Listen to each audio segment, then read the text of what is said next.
Evidential research and geography.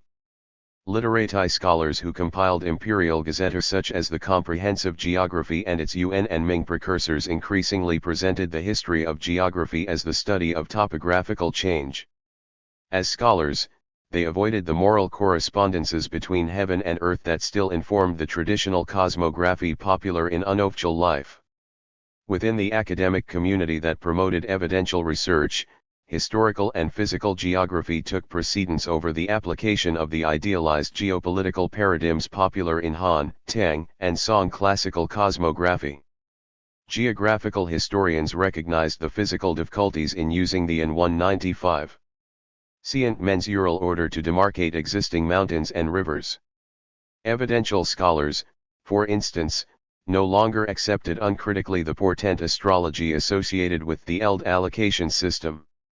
Specific celestial elds associated with the 28 lunar lodges indicated the positions of celestial objects on the celestial sphere, which corresponded to terrestrial regions presented in the documents Classic 19. Since the former Han dynasty, the lodges were associated with 12 ancient feudal states. Analogies were drawn between the celestial realm and the imperial court. Constellations and stars were celestial counterparts to governmental bureaus and their officials.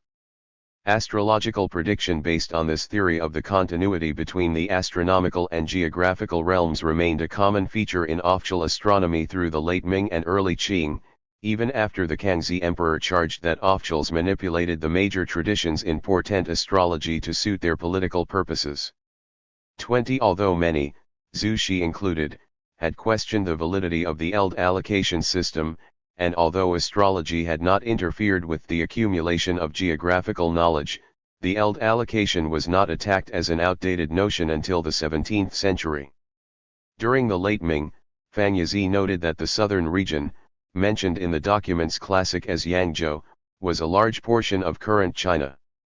In antiquity, when the capital was in the northwest, however, Yangzhou only had 3 of the 28 stations. Huangzongzi pointed out that Eld allocation was bound to a time when the northwest was the core of China. Yan Ruoja discussed the system and noted that it took no notice of foreign regions. He asked rhetorically, how can it be that the sun and stars did not look out over the man, Yi, wrong, and did? 21 Scholars recognized the gradual displacement of the classical center of ancient culture in the northwest since medieval times. They also perceived the concomitant enrichment of the southeast after the Yangtze Delta emerged as the cultural nexus of China since Song times. Gu Yanwu and Huangzongzi judged this development the result of historical growth in which circumstance and human effort had transformed the Chinese Empire. Hu Wei, writing in the second half of the 17th century, confirmed the recent rise of the Yangtze Delta and concluded that the ancient 9 regions correspondence order could no longer account for historical changes. Historicizing cultural geography meant that the old cosmograms were no longer applicable. The enlargement of geographical horizons led to discrediting the idea of local applicability of portents. Such pioneering views were more critical than those of the Jesuit figurists, who naively tried to add the Bible to the cosmological correspondences Chinese literati had woven together for centuries. Such correspondences, re. 196. Worked by Mei Jueshan and others to favor the priority of Chinese traditions, were included in the treasury of mathematics. Evidential learning and imperial ideology had parted ways. Thereafter, imperial rhetoric based on the classics was ever more undercut by scholarly criticism of the classics. The re-evaluation of traditional cosmograms as mensural models for numbers and mathematics was part of the return to antiquity favored by Qing evidential scholars. They made the cosmogram an object of analysis rather than the accepted grounds for discussion. They understood the well-Eld system and 9 regions as specific responses to particular historical and geographical conditions rather than universal, exemplary models. 22 Scholars who used empirical methods in their geographical research during the Ming-Qing period rejected the symbolic geography in cosmograms and magic squares. They turned instead to precise elds of descriptive and historical geography. Criticism of the river chart and low writing was so intense that even champions of Chengzu learning felt compelled to dissociate the mysterious charts from the teachings of their Song dynasty masters. Embarrassed by the inclusion of the charts in Zhu Shi's commentary on the Change classic, orthodox scholars played down the importance of the charts. Huangzongzi denied the cosmological significance of the charts and maintained instead that they were originally primeval geographical maps, charts, and registers, not cosmograms of transcendental significance. Continuing Wang's efforts to historicize the universal charts, Hu Wei noted the deist origins and associations for the charts in the Change in his critique of their purported mystical correspondences. Their heterodox origins also placed into doubt the legitimacy of Song literati as rightful transmitters of the classical canon. 23 We have seen above that Han and Song literati linked these cosmograms to the origins of Chinese writing and mathematics. The Treasury of Mathematics compiled in the Kangxi court reaffirmed such claims. The Qing literati attack on the authenticity of these charts thus rejected the traditional cosmological ordering of the heavens and the earth and, unknowingly, Jesuits like Bouvet who associated these cosmograms with biblical narrative.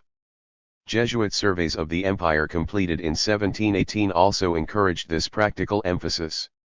24 Separated since the late Song period, the reunion of classical and technical studies during the Qing produced specialists who adopted an active, interventionist approach to problems in river and oud control.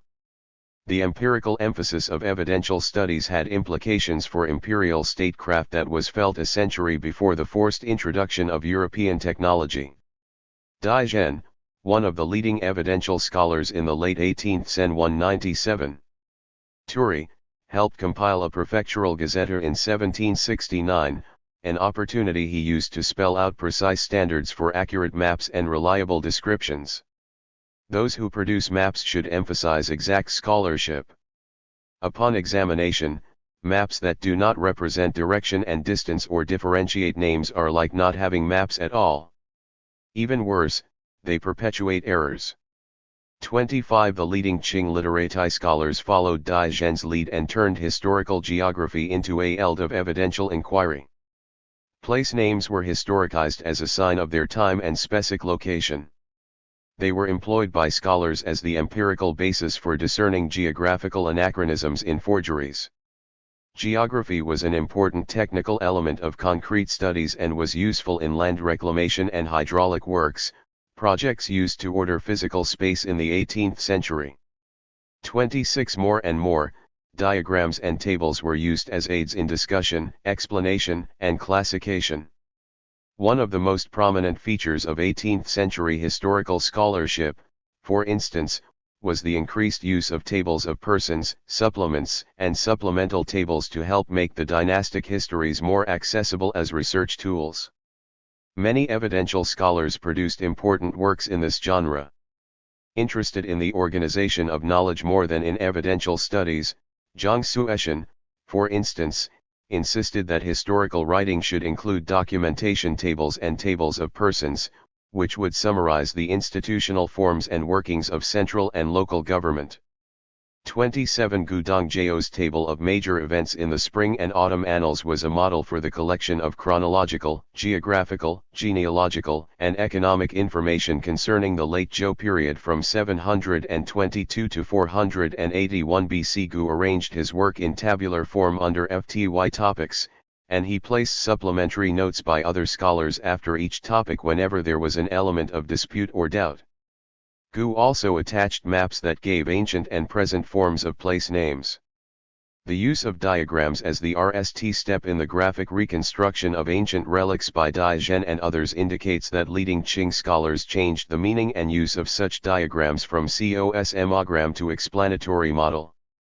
Geometrical diagrams were so abundant in Mei Wending's writings because Mei was depicting the mathematical nature of astronomy through such diagrams. In their attempts to comprehend celestial motions, Chinese astronomers such as Wang Zikan shifted from strictly numerical procedures to geometric models of successive locations in space. Rather than imago mundi, however, diagrams became for evidential scholars such as Qian Daxin simply ingenious representations. Unlike Mei Wending, Daxon would not accept abstract diagrams as 198. Possible keys to understanding natural phenomena. The mathematization of the world, which in Europe was dependent on Newtonian mechanics and the calculus in the latter half of the 18th century, was unavailable to evidential scholars in China until the aftermath of the Opium War. 28. Although the inward turn in Qing evidential research did not produce a cartographic reconceptualization of foreign lands, we should not underestimate Jesuit and European cartographic unions in China. Through systematic gathering of materials that they would then critically scrutinize and in some cases quantify, Qing scholars combined evidential research methods with data collection and organization. As research pushed forward in the 18th century, Asian and Chinese continental geography became a key discipline. 29. Despite the inward turn of this research away from concern with maritime lands far from China, achievements in geographical knowledge during this period were still evident in military defense and historical and descriptive geography, particularly along the Qing borders with Russia, Dzungharia, and Kashgaria in Siberia and Central Asia. In addition, the cultural construction of Mukden and its environs as the exclusive homeland of the Manchus was achieved in part through the mapping of the area under Jesuit direction. The mapping of Manchuria began circa 1690 in the aftermath of negotiations with the Russians to determine the boundaries of the Amur River in Northeast Asia. Such achievements lent themselves to the cumulation of geographical knowledge. Cumulative progress was possible because evidential scholars, building on the efforts of their predecessors, stressed an empirical epistemology and focused on research topics that allowed for continuity in geographical research. As a result, geography emerged as an exacting discipline during the Ming-Qing transition period. We will see that Songyuan mathematics also became an important aspect of the revitalization of classical learning.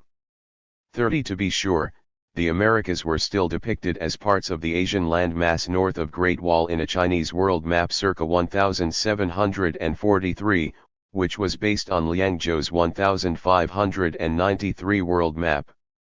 Moreover, plans for the Manchu summer capital in Jind and for other imperial sites instantiate how European cartographic technologies coexisted with earlier Chinese geographic practices such as cosmographic siting, landscape design, and urban arrangements. The geography of the Manchu Empire was intertwined with Tibetan Buddhism, an essential component of Manchu expansion into Central Asia. That expansion, as we will see below, also required a substantial investment in state-of-the-art mapping techniques from Europe to delineate accurately the Russo-Chinese border in the 18th century. 31. 199. Cartography, Sino-Russian relations, and Qing imperial interests. Early Manchu rulers recognized they needed better records for land use and taxation. In 1646, a cadastral survey was undertaken, but officials recognized its geographic inadequacies. When the Russians appeared in force along the northern frontier in the 17th century, the Manchu court required more accurate geopolitical information to deal with this threat to the empire. After the Tunguzic chief Ganti Muir defected from the Qing in 1670 to allegedly Russian territory, the Russians quickly took advantage. A crisis in Sino-Russian relations ensued from the 1670s to 1690s, when the Manchus learned that the Russians had already built a fortress in 1654 along the Amur River at Nerchinsk in Ganti Muir's native region. The changing borders threatened the Manchu homeland. The Kangxi Emperor refused any further trade or diplomatic relations with Russia until the deadlock was resolved. Meanwhile, the Russians and Dzunghar Mongols both expanded their interests in the northwest while the Qing was preoccupied in the south and southwest during the revolt of three feudatories from 1673 to 1681. Much like late Ming calendar reform, Qing recognition of its geographic needs preceded the European contributions to Chinese cartography. 32. During the rights controversy, the Manchu court was embroiled simultaneously in military threats from Dzunghars and Russians along the borders of the empire in Central Asia, which introduced new elements into the storm over the Jesuits and their loyalty to the Qing dynasty. For example, when the Russian mission was allowed into Beijing in 1676 to negotiate trading agreements and population movements, Ferdinand Verbiest was involved. The lack of a clear boundary in the Amur River area and the resulting ambiguous claims to sovereignty later led to the Treaty of Nerchinsk in 1689, negotiated by the French Jesuit Gerbilin, which demarcated the frontiers between the Qing and Russia. 33. Jesuits and the mapping of the Qing Empire. The Jesuits and others were commissioned to provide data that would enable Qing leaders to stem the tide of Russian infiltration into Manchu and Mongolian homelands. The geographical knowledge that accrued during this time was an important addition to earlier information about foreign lands. In the process, the Kangxi court's awareness of the actual geographical divisions of the Sino-Russian frontier slowly caught up with their knowledge of Southeast Asia.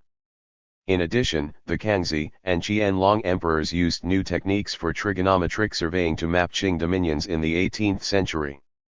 Surveyors carefully measured a baseline for one known location. They 200. Then used angular measurements of the stars to determine the latitude. By actually measuring distances using a calibrated chain, telescopes, and angle measuring instruments, they also resolved the precise longitude. When they knew the location of the second end of the baseline, they could reckon the third point by triangulation.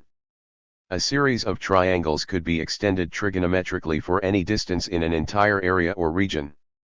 34. The Jesuits produced their RST survey of Beijing in 1700, which the Kangxi Emperor checked.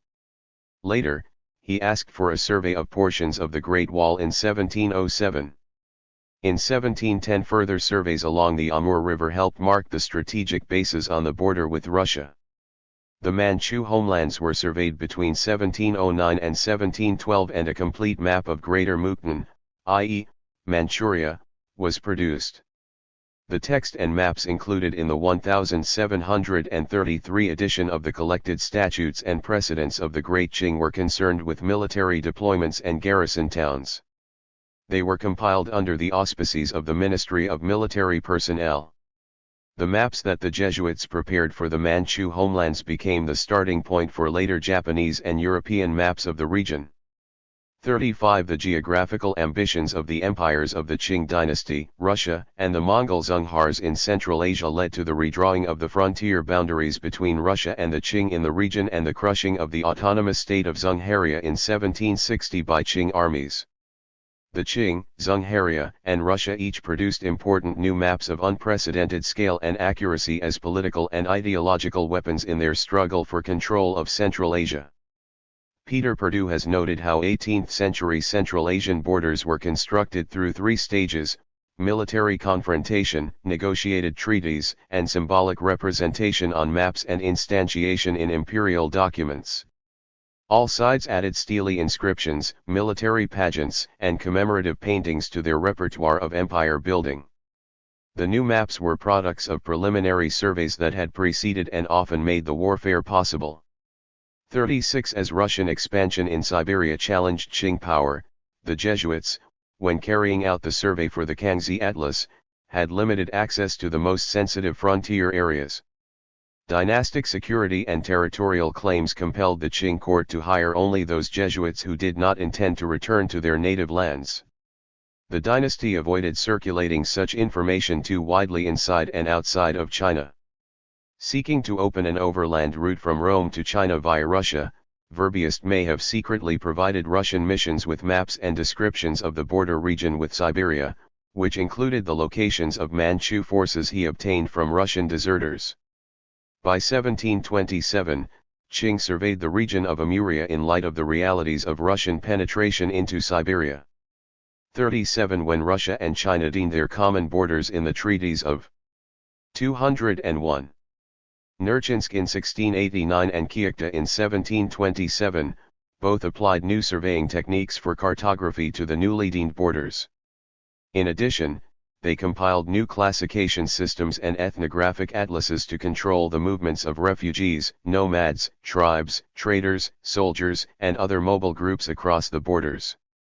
Both sides used tax and land registers, censuses, border patrols, passports, and visas to keep people from moving freely across the borders. Each also applied 17th-century European technical knowledge transmitted through the Jesuits to survey their new territories. 38 The atlas and its subsequent Qianlong-era revisions shared features that were consistent with contemporary European maps. They left out pictures and drew on astronomical observations to calculate longitude and latitude based on a precise scale.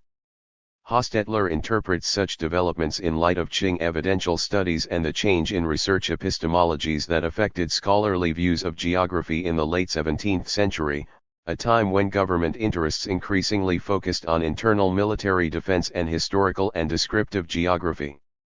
In the original maps, however, China of the Han Chinese and the Qing Empire were not coterminous. China was presented as one distinct part of the Qing Empire, and the Manchus' homelands were another. Two other versions of the map from the same surveys, however, were entirely in Chinese with no Manchu script, perhaps to avoid offending Han Chinese cultural sensibilities. These Chinese language maps elided the Manchu view that the maps included distinct administrative and cultural spheres. Dzungharia and Tibet were later added as distinct spheres of the Manchu Empire. 39. French and Russian imperial cartography. France became a leader in cartographic activity under Louis XIV after he appointed Colbert as Minister for Home Affairs. Colbert made France a center for science and solidified that role in Europe by founding the Academy of Sciences in 1666. Louis XIV also promulgated topographical surveys for territories based on astronomical observations for triangulation that were initiated under his chief of astronomy, the Italian Jean-Dominique Cassini. Colbert invited Cassini to France in 1669 to make astronomical observations crucial to improved navigation and mapping. Cassini communicated with the Jesuits in China because he sought such observations globally. 40 Enlarged in 1676, Cassini's ephemerides permitted astronomers to determine the latitude and longitude of the point from which they made their observations. In 1679, France began a national survey relying on Cassini's tables for accurate measurements. The French Academy required observations from around the globe, which, among other things, led to Louis XIV. 202. Sponsoring the French Jesuits in China under the mission's étrangeries in 1663. Once map-making became a vital component of imperial expansion, the cartographic technology to carry out accurate geodetic surveys spread quickly. France, Russia, and the Qing employed experts regardless of their origins.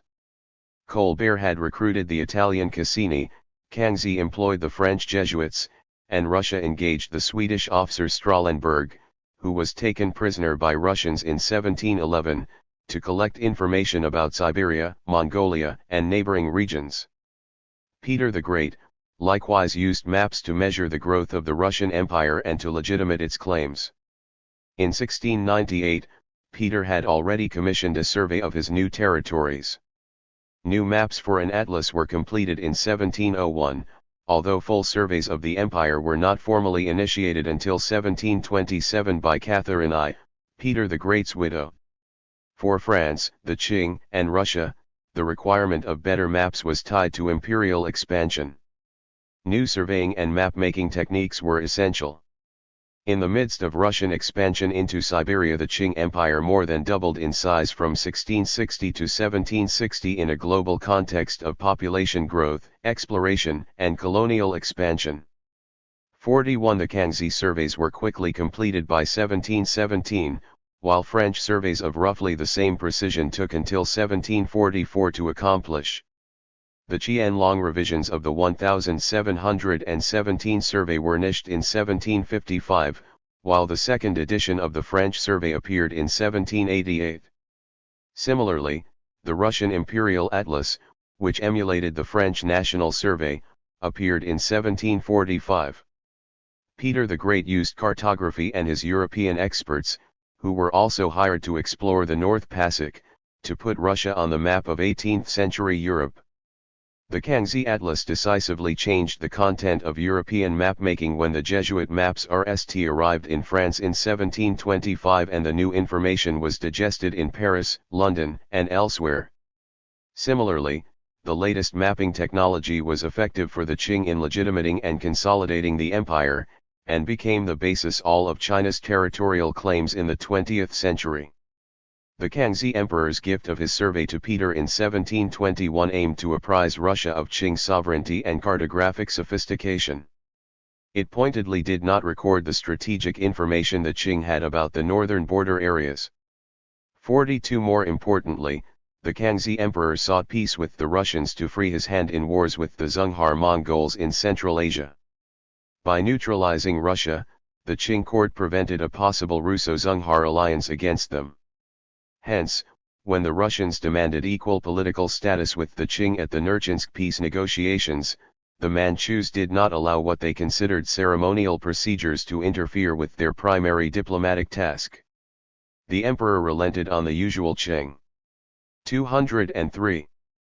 Ceremonial claim of imperial superiority when dealing with bordering states. The Treaty of Nerchinsk represented a compromise in which the marking out of the frontier was more favorable to the Manchus, while the Russians kept Nerchinsk. In addition, the Manchus conceded that trade could be initiated by either side, and each could cross the border with passports. Furthermore, they settled the problem of the repatriation of fugitives.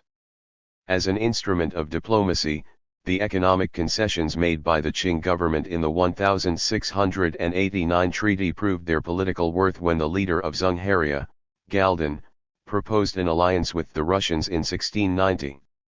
Joint military action against the Manchus was now impossible, however, because the Russians were bound by treaty with the Qing.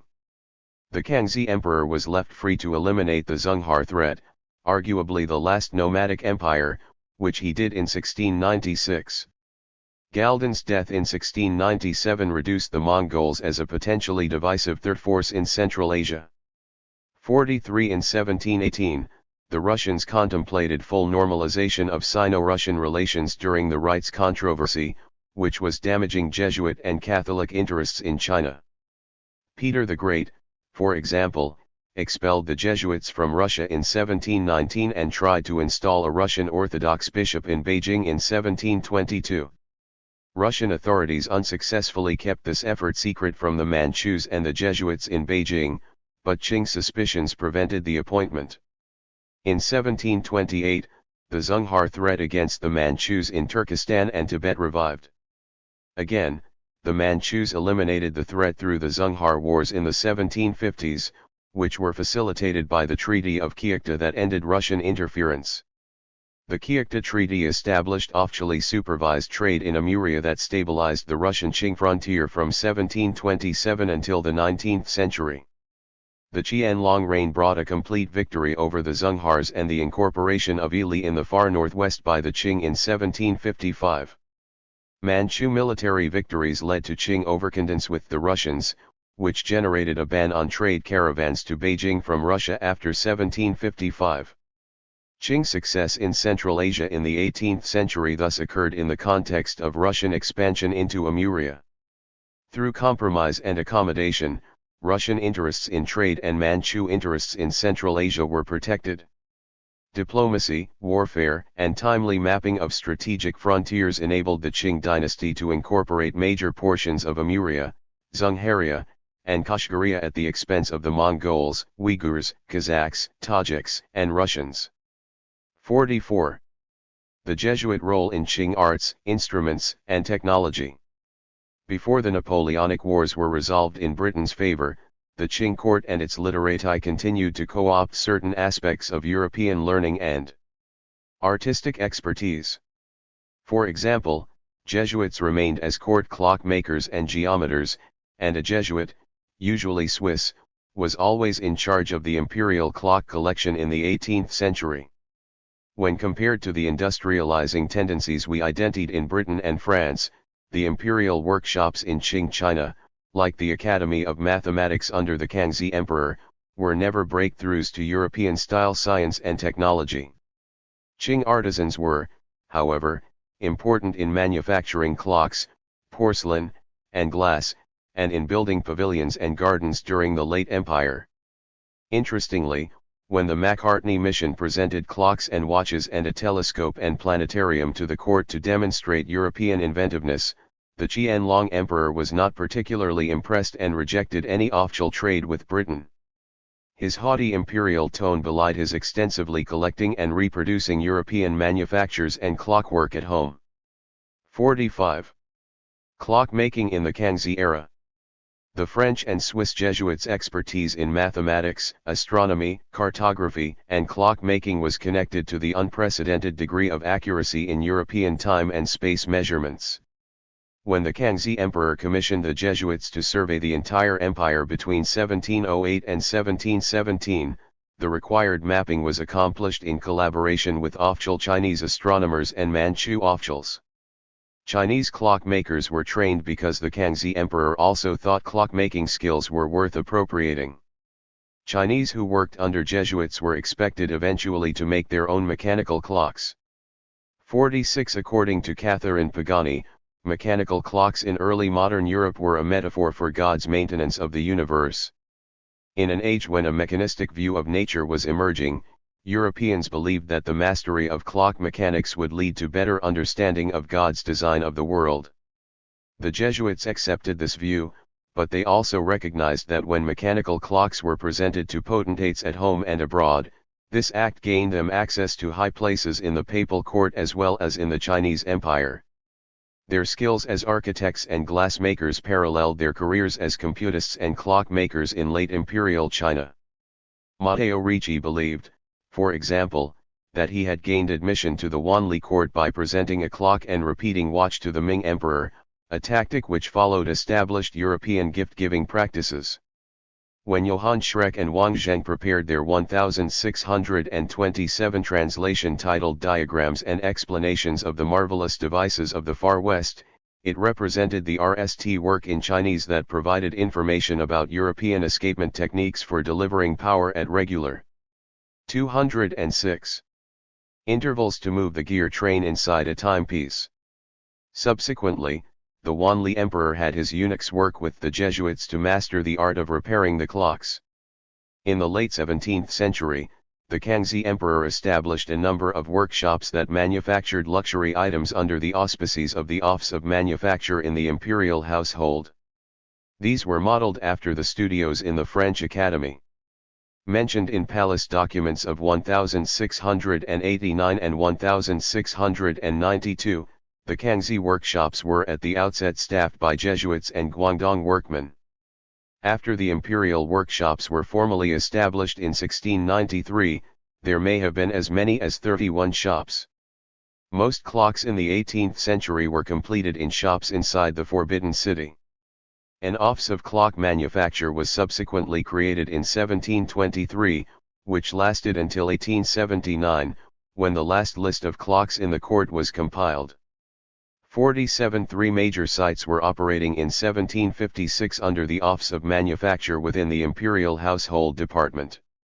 There, clockmakers, painters, and engravers worked in the decorative arts, using enamels and glass for the clocks. The lofty pavilion garden palace also served as a venue for clockmaking. In 1752, for instance, Amiot mentioned that the Jesuits prepared a hemicyclical mechanical theater clock with 3 scenes, which was built for the Empress Dowager's 60th birthday and remained in the lofty pavilion. Manchu and Chinese interest in elaborate mechanical clockwork, as in Europe, clearly reeked the linkage of imperial power and prestige. 48. 5 European horologists were working in Beijing in 1701 during the Kangxi reign. Under the Qianlong Emperor, 11 Jesuits built clocks in the imperial workshops. By 1800, with only a few ex-Jesuits remaining, Chinese artisans were proficient enough to make mechanical clocks themselves, so the missionaries became less involved in production. Outside of Beijing, for instance, imperial clockmaking workshops were also established in Suzhou and Hangzhou.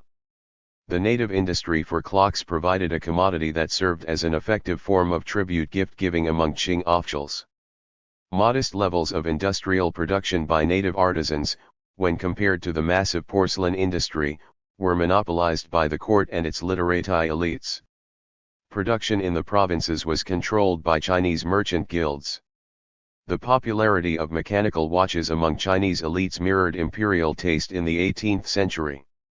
Mechanical clocks were mentioned in novels such as Dream of the Red Chamber, where owning such a clock reinforced the high status of the Jiao family.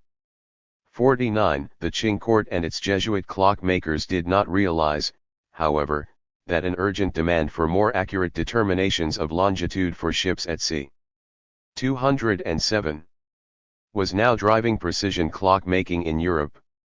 Small errors for seagoing vessels using dead reckoning could prove fatal when landfall was unexpected. Captains who followed only well-traveled paths on the ocean also knew their ships were vulnerable to pirates. By 1714, the Westminster Parliament established a sizable prize to determine longitude to an accuracy of half a degree. Subsequently, inventors presented increasingly accurate and synchronized timepieces to the prize committee. When placed on board, these timepieces could determine a ship's distance from a standard 0-degree meridian. Greenwich, England became the center of 18th century efforts to measure a ship's distances by symphonizing its movements over time. A byproduct of Newtonian mechanics and the calculus, which had linked time and space to map movement, the cutting-edge timepiece on Captain James Cook's triumphal second voyage of 1772, for instance, was not an idle curiosity, as mechanical clocks were in China. It was the key to plotting accurately the location of his ship throughout the voyage. The British soon discovered that another important byproduct of accurate timepieces was that their agents abroad could adjudicate contested boundaries in their favor using impartial longitude measurements. 50. Imperial factories for glassware. The French Jesuits remained heavily involved in the glass workshop that the Kangxi Emperor had established in 1696 in the palace. The German Johann Kilian Stumpf worked with the French Jesuits to produce decorative glass under imperial auspices. To please the emperor, the Jesuits arranged to have 2 European glass workers sent to Beijing in 1699 to work in the imperial workshop. 51. The Beijing workshop was producing high-quality glassware from the beginning of the 18th century. Decorative snuff bottles were fabricated in a wide variety of colors and shapes. The emperor presented such glassware as gifts to high officials on his southern tour to the Yangtze Delta in 1705, for instance. He also presented the papal legate de Tournon with an enameled glass snuff bottle at the outset of what proved to be a disastrous series of meetings in 1706 to discuss the rights controversy. Matteo Ripa, an Italian Jesuit who arrived in China in 1710, noted that by 1715 the glass workshop consisted of several furnaces for glass making, which required a large number of skilled craftsmen under Stumpf's supervision. In 1719, Jean-Baptiste Gravereau, a French Jesuit expert in enamel, arrived in Beijing. The enameled glassware produced in the workshop was of high enough quality that in 1721 the Kangxi Emperor sent the Pope 2 large cases of enamelware, in addition to 136 pieces of Beijing glass. 52. 208. After the Yongzheng Emperor's anti-Jesuit policies took effect, the imperial workshop, like the Academy of Mathematics, increasingly relied on native glass-making talent, particularly after Stumpf died in 1720. The court also encouraged the workshop to manufacture enamel colors independently of the Jesuits. In addition, enamel colors were sent to the imperial pottery kilns in Jingdezhen, where new, enamel-decorated porcelains appeared for the RST time. The overglaze blue of the Kangxi era had been introduced to Jingdezhen in 1700, and under the Yongzheng reign a translucent pink enamel made from colloidal gold was used in porcelain. The opaque pink glaze with specks of metallic gold developed by the imperial workshop drew on a recipe for ruby glass in a clear blue matrix. The ruby glass derived from an ancient Venetian formula, rediscovered and developed in Germany. 53. Despite his animosity towards Christianity and the Jesuits, the Yongzheng Emperor established a branch of the glass workshop at the workshops in the lofty Pavilion Garden Palace in the northern suburbs of Beijing. Production also continued at the Jesuit glass workshop into the Qianlong era, when 2 additional Jesuits joined the imperial glass workshops in 1740. Glass production reached its high point when the Jesuits became involved in constructing European-style palaces and gardens for the lofty pavilion in the 1750s. European-style glassware was produced for display in the elaborate buildings that the Qianlong Emperor asked Giuseppe Castiglione and others to design for him. Castiglione's designs for Gabriel Leonard de Bressard's carved glass and enamels were also prominently displayed in the palace complex of the Forbidden City. Emily Curtis has noted how Chinese decorative themes were connected with European illustrative skills for shading and perspective to adorn glassware. By 1766, the Qianlong Emperor had turned the lofty pavilion gardens into a treasure house of gardens, pavilions, paintings, glassware, porcelains, and furniture, whose artistic merits and technical prowess were of the highest standards. 54. Jesuits and Garden Architecture. Due to the Qianlong Emperor's patronage, the Jesuits found new life in the Qing cultural world of the 1750s through their expertise in painting, designing, and building the lavish European-style palaces and interiors that the emperor sought. Initially impressed with the grandeur of European-style fountains, the emperor asked Castiglione to join his imperial design offices to draw up plans for such fountains in the lofty pavilion gardens. Castiglione in turn sought the help of Michel Benoist, who had arrived in China in 1744 and later presented the court with an accurate account of Copernican cosmology. Because Benoist was knowledgeable in mathematics and hydraulics, as many Jesuits were, he was able to present the emperor with a model found 209. Tain, which the court quickly authorized Castiglione to build alongside the Baroque-style palatial buildings. 55. The European-style garden designers were Jesuits, with Castiglione playing the most prominent role from 1745 to 1759. They were well prepared for their task in Beijing because in contemporary Rome the popes had gloried themselves and the church via an ambitious scale of palaces, piazzas, and fountains throughout the old city, supervised and built by the clergy.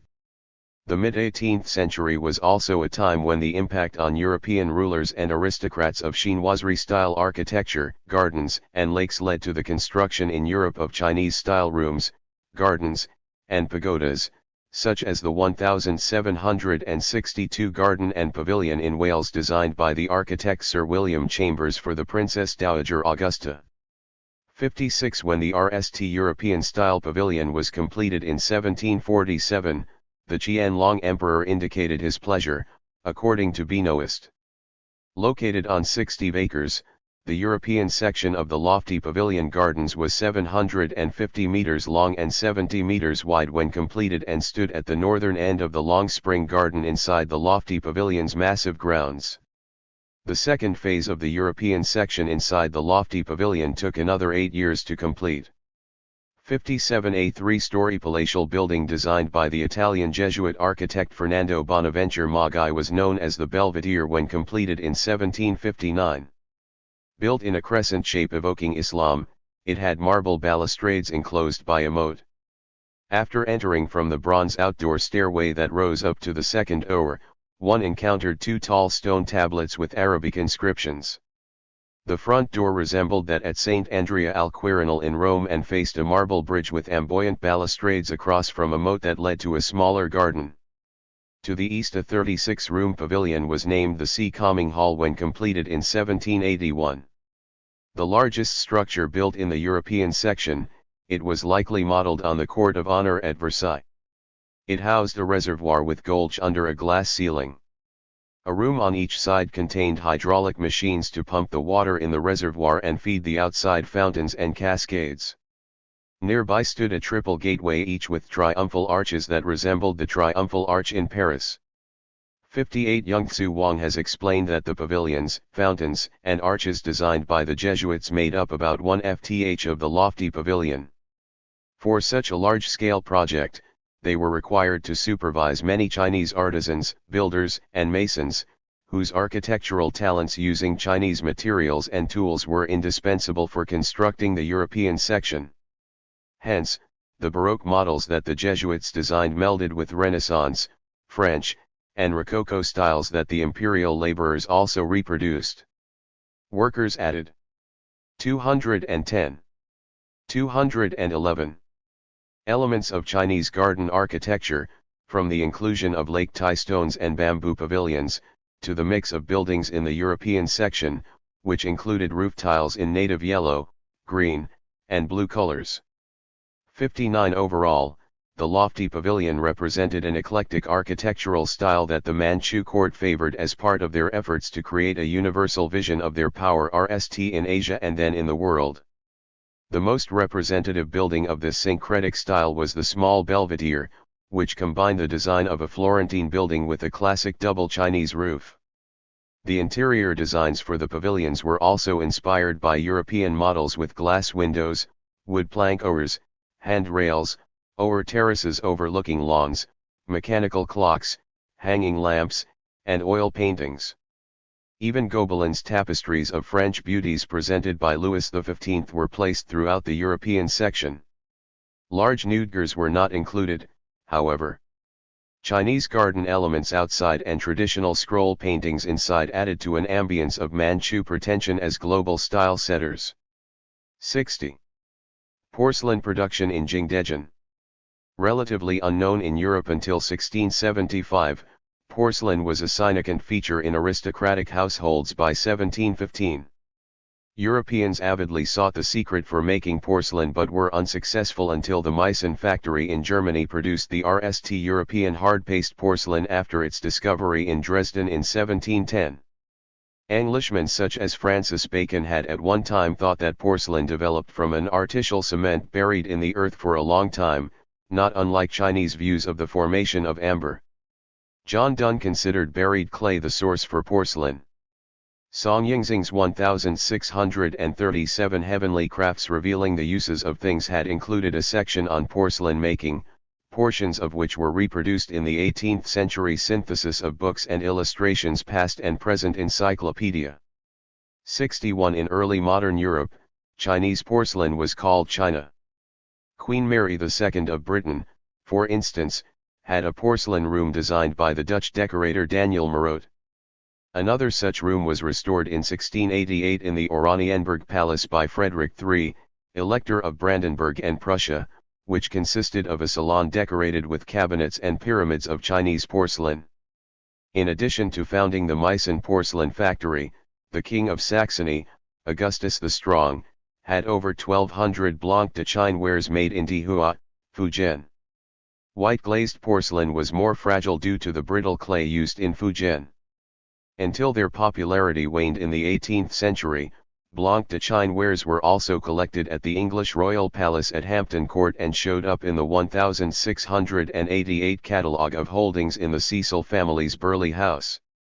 By 1700 over 150,000 pieces of porcelain might be unloaded from an arriving ship in England, and the British East India Company took some 400,000 orders by 1722 to satisfy the obsession for china ware among upper-class women. 62 Dating from 1004 to 1007, the Jingdezhen kilns were burned and plundered during the Ming-Qing transition. In the late Ming, moreover, major changes in the production of porcelain occurred, which continued during the early reign of the Qing dynasty. For example, the Jingdezhen kilns lost their imperial patronage when the Ming court became financially strapped for military funds needed to cope successively with the Japanese invasion of Korea, internal rebellions, and the Manchu threat in the northeast. Managers of the kilns sought new patrons in and outside China and experimented with ceramic techniques and designs that satisfied new customers in export markets in Japan, Europe, and Southeast Asia.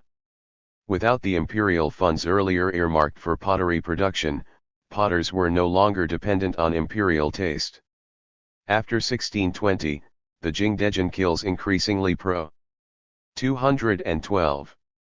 Duchade underglaze landscape designs and depictions of popular scenes from native poems, novels, and dramas on blue and white ware. They also responded to Japanese tastes for the understated, rough pottery used in the tea ceremony, as well as to Dutch avidity for blue and white porcelain designs that the East India Company bought as foreign wares in enormous numbers. After the revolt of the three feudatories was put down in Jiangxi, during which Jingdezhen was pillaged in 1675, the Kangxi Emperor re-established imperial control of the kilns. Although the new elements that had emerged in the transitional styles of pottery during the late Ming were continued in the early Qing, renewed imperial funding again became the potter's priority. Manchu emperors, moreover, took a personal interest in the industry, thereby imposing imperial tastes in porcelain during their reigns. The Kangxi emperor, for example, favored pure, bright sapphire blue pieces made from local cobalt oxides, which replaced the Mohammedan blue with purple reactions popular during the Ming. 63 The Jingdezhen imperial factory flourished under the Yongzheng and Qianlong emperors due to favorable economic conditions and effective directors who developed famille rose ware, which could produce any shade of pink by creating a solution of gold chloride and stannous chloride for new enamel. Qing potters also created expert imitations of song crackled glazes and ware with purplish blue splashes, to which the Qianlong emperor often added his poetry. Qing artisans also exhibited a technical virtuosity for producing monochrome wares by developing a wide range of muted shades such as lavender blue. 64 In addition to Jingdezhen wares, porcelain was also produced at Dihua in Fujian province. Dihua was noted for blanc de chine ware made with closely packed snow-colored clay, which was more popular in the 18th century than polychrome wares.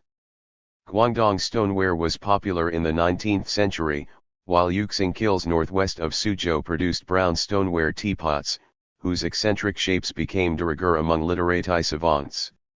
In addition, polychrome ware in the VE colors of red, yellow, green, aubergine, and blue was produced for the domestic market at a time when trade in porcelain to Europe was dominated by blue and white ware. In the 19th century, VE colors ware also became popular in Europe. 65 After the Kangxi Emperor ordered its rebuilding in 1682 or 1683, the manufacture of porcelain at the Jingdezhen factory drew the most attention from Europeans who wished to divine the Chinese secret of fabrication. The kilns were visited by French Jesuit Father Francis Xavier d'Entricolies in 1712, for example, and he gave a detailed account of it, which touched off a European search for comparable ingredients to manufacture porcelain at home. Lang Tingji assumed control at Jingdezhen while he was governor of Jiangxi from 1705 to 1712. The porcelain styles he promoted included sang de boeuf and apple green, which were imitations of mid-Ming wares. From 1693, metal cloisonné pieces, which required fusing pulverized multicolored glass to metal, were also produced during the Kangxi era under imperial patronage in imperial workshops. 66 During the Yongzheng reign, the bond servant Nian Zhao became superintendent of customs and director of Jingdezhen factory in 1726. He began to include European designs as result of Castiglione's influence at court, producing a synthesis of Chinese and European art. Nian had written several works on mathematics, especially one on trigonometry that was printed in 1718 when Jesuit influence at the Academy of Mathematics was still important. In addition, he was impressed with techniques of perspective in European painting, which he had learned from Castiglione, and authored a treatise titled Studies of Perspective that was published in 1729 and reprinted in an enlarged edition in 1735. Due to Nian's tutelage, the purple of Cassius and famille rose wares became prominent at Jingdezhen, as did blue and white ware and eggshell porcelain. 67. Under the Qianlong Emperor, Tang Ying was initially appointed administrator of Jingdezhen in 1724 and again after 1737, where he remained in charge until 1749. Tang also promoted polychrome and blue and white ware. Under him, eggshell wares with European decoration were also produced. The Qianlong period in particular led to a significant increase in the mass production of porcelain at Jingdezhen. As in other arts, this era was marked by the impact of Jesuit enamel painting techniques on native designs for pottery and cloisonné. 68 As they progressed since antiquity from earthenware to stoneware, the Chinese used hard paste clays. Genuine hard paste porcelain resulted by combining kaolin, ane, white refractory clay, with patunsa from a rock known as pegmatite in a village near Jingdezhen, which fused when heated at a temperature of 1280 to 1350 degrees centigrade. Kaolin was derived from quarries outside of Jingdezhen. Their clay chips were crushed by hydraulic hammering devices, and the white powder was placed into water, stirred and decanted. When a solution of Ne particles rose to the top, it was repeatedly collected until only paste remained at the bottom, which was then transferred to large molds to harden. The molds were fashioned into lumps and transported to Jingdezhen, where the patunsa was trampled and crushed into a powder. After the powder was transformed into soft paste, it was pured. The lumps of clay were then delivered to the potter's workshop for the fashioning and shaping process on the wheel. After the piece dried in the open, the potter niched it with a turning tool by carving or incising designs. Another craftsman prepared a mold using yellow clay for the required shape. For complicated pieces, several sections were required for the mold. 69 An underglaze of blue decoration was initiated in the Kangxi era. After drying, the pieces were coated to prevent coloring oxides from being absorbed. Cobalt oxide was then diluted in water and painted on for decoration. Anal coating of glaze was applied until the piece was white. During the enameling process, potters applied another coating of pentunsi mixed with gypsum, fern ash, and quicklime to the unred body once it had dried, which made it white, but sometimes it was also stained with a metallic oxide. Firing was done through a box made of refractory earth or porous clay, and each piece was covered with a layer of sand including powdered kaolin to keep it from sticking to the box. More delicate porcelain was placed in the middle of kiln. Smaller pieces could be read for VE days. Larger pieces might take up to 19 days, including the cooling periods, to bring out the decoration. The ring ore was covered with gravel, and had a spy hole through the door. 215. To view the ring. Once the coating of glaze had melted into the body of the piece and cooled, the potter applied the genuine decoration of overglaze to the surface using colorants of iron oxides combined with cobalt or cobaltiferous manganese. This process produced willow green celadon, the shiny blue and mirror black wares of Kangxi period, as well as the yellow, rust, and tea dust wares of the Qianlong period. Copper oxide produced red and green colors, as well as the peach bloom and turquoise blue glazes.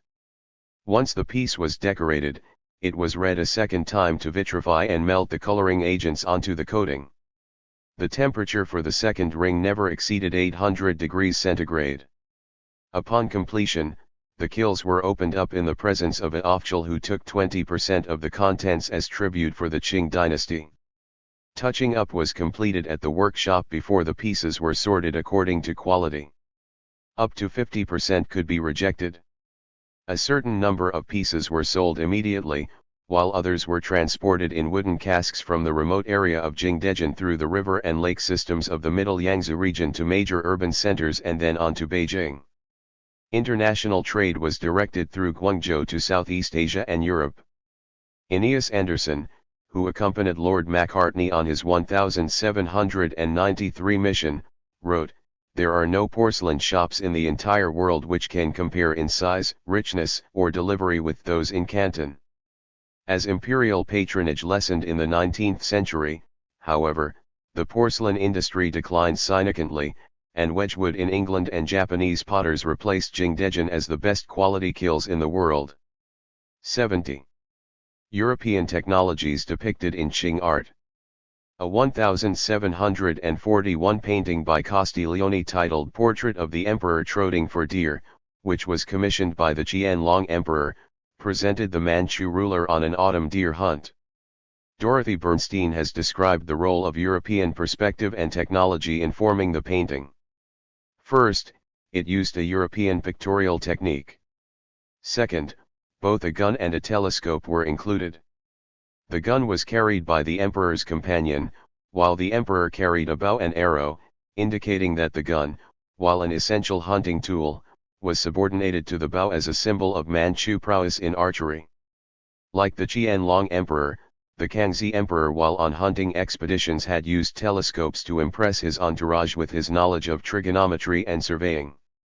In the painting of the 1741 hunt, a large telescope was strapped in its case on the back of a horse in the procession. It rep.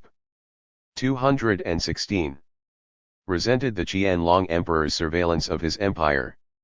The painting thus affirmed him as master of his empire, Jesuits included. The European pictorial techniques that Castiglione integrated into the picture depended on perspective and confirmed the emperor's privilege to control space and time.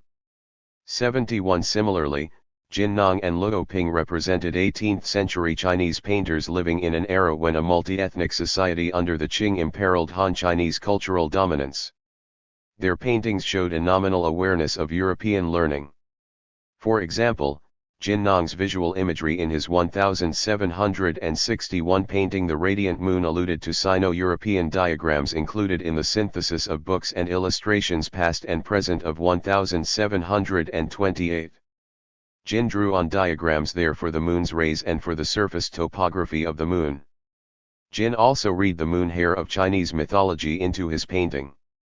72. Luo Ping's intriguing hand scroll known as The Fascination of Ghosts, painted circa 1766 to 1772, portrayed a series of 8 ghosts, which ended with 2 anatomically accurate representations of human skeletons. The source for the skeletons was Andreas Vesalius's work on anatomy titled De Humani Corporis Fabrica of 1543.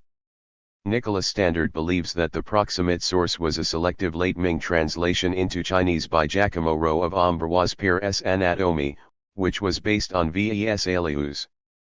Rowe's translation was titled Illustrated Explanation of the Body. 73. Although the anatomy of the human skeleton had little impact on traditional Chinese medicine until the late 19th century, Luo Ping copied the illustrations of skeletons in European anatomy to depict more accurately in the 18th century the world of ghosts after the body had decayed.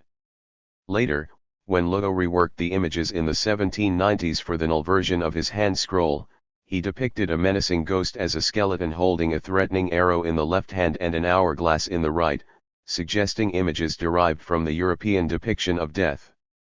74. Such graphic appropriations of European scientia and medicine by Castiglione, Jin Nong, and Luo Ping wreaked the vast conceptual distance between the uses of science, medicine, and technology in contemporary Europe and 18th-century China. Jesuits such as Castiglione still looked at science and mathematics as a means of communicating Christianity. Manchu rulers and Chinese literati co-opted the new learning to suit their political and cultural agendas as well as their curiosities. The conversion of the human skeleton from a medical artifact of 16th century anatomy in Europe, which had little to offer in terms of actual therapy, to a physical rendering of a ghost tells us that the Chinese still saw in Western learning a means to enhance their own fundamental perceptions of the world.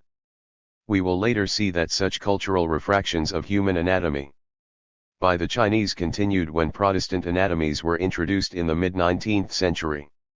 When members of the Macartney mission visited the Imperial Glassmaking Workshop in 1793 to 1794, one of them noted that the site was neglected. After de Broussard's death in 1758, production at the Jesuit workshop had declined. Subsequently, in 1827 the court confiscated all missionary property, and in 1860 Lord Elgin's troops, who had taken Beijing and forced the imperial court to their summer retreat in Jind, destroyed the lofty pavilion gardens and palaces. The German-made planetarium Macartney delivered had attracted some interest, but his notion of Chinese ignorance convinced him that diplomatic success would naturally follow once British cultural superiority and scientific expertise were demonstrated to the emperor. That presumption proved as premature for London as it had been for Rome.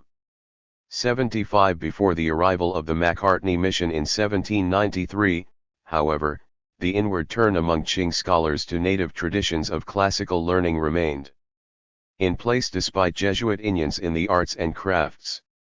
In Chapter 6, we will illustrate how during the Newtonian century in Europe Chinese scholars simultaneously focused on restoring native medicine, mathematics, and astronomy to admired elds of classical learning worthy of literati attention.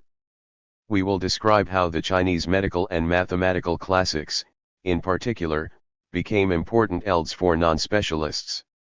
These developments were not challenged until the middle of the 19th century, when modern Western medicine and technology became insuperable and irresistible. 221.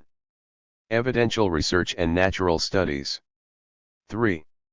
Evidential research and the restoration of ancient learning.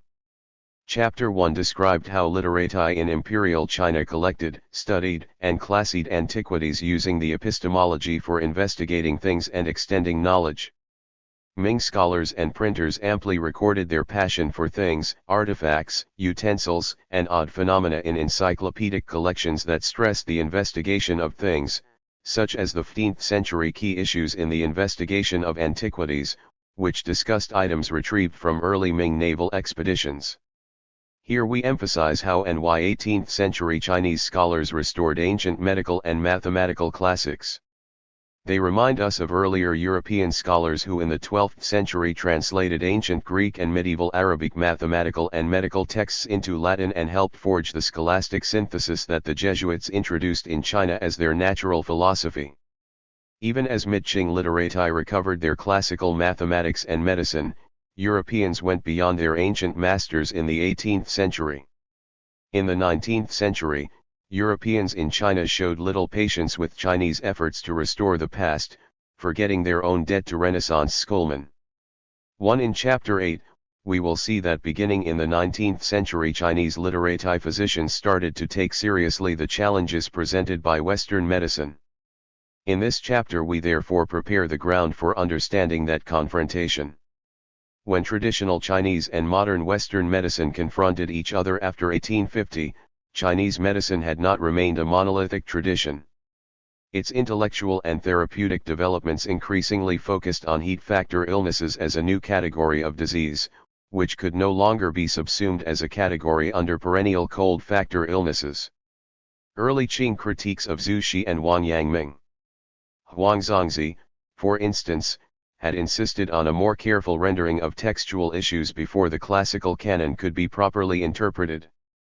In his influential scholarly Cases of Ming Classical Scholars, completed in 1676, Huang asserted that the basic difference between Zhu Xi and Wang Yangming was their interpretation of the investigation of things. Huang articulated a position that seemed to favor Wang over Zhu on the matter. But what was needed, Huang thought, was a return to book learning and precise scholarship, not the mind-centered approach emphasized by Wang Yangming's immediate followers. This approach would recover the exact meanings of the texts themselves, rather than wasting time on speculation. The ancient content of the classical tradition could be revived, Huang thought, through exacting research and analysis. 2. Similarly, in the early Qing Guyanwu lambasted those who since medieval times changed the classics according to their own whims. In particular, Gu rejected Zhu Xi's claims that the original version of the Great Learning had missing parts. Guyanwu blasted earlier scholars for their incompetence at classical phonology, which had led them to amend characters arbitrarily. Guyanwu linked the Songming penchant for careless scholarship to the Songming pure discussion approach, which he thought betrayed the inyan's of Chan Buddhism on classical discourse. He also played a role in redirecting literati interest away from the mathematics and astronomy introduced by the Jesuits, because he felt that astronomical endings would always remain indeterminate. 3. The inward turn among Guyanwu and other evidential scholars of geography, medicine, and mathematics, was also prominent in early 18th century encyclopedias and their invocation of investigating things and extending knowledge in the post-Jesuit era. Few classical scholars had any contact with the Jesuits who remained in China and were conned to the Qianlong court as lower-level architects and glassmakers. Most intellectual issues addressed by Han learning scholars, for instance, revolved around the complexities of the native classical heritage and its misrepresentations in accounts by followers of Song and Ming learning of the way.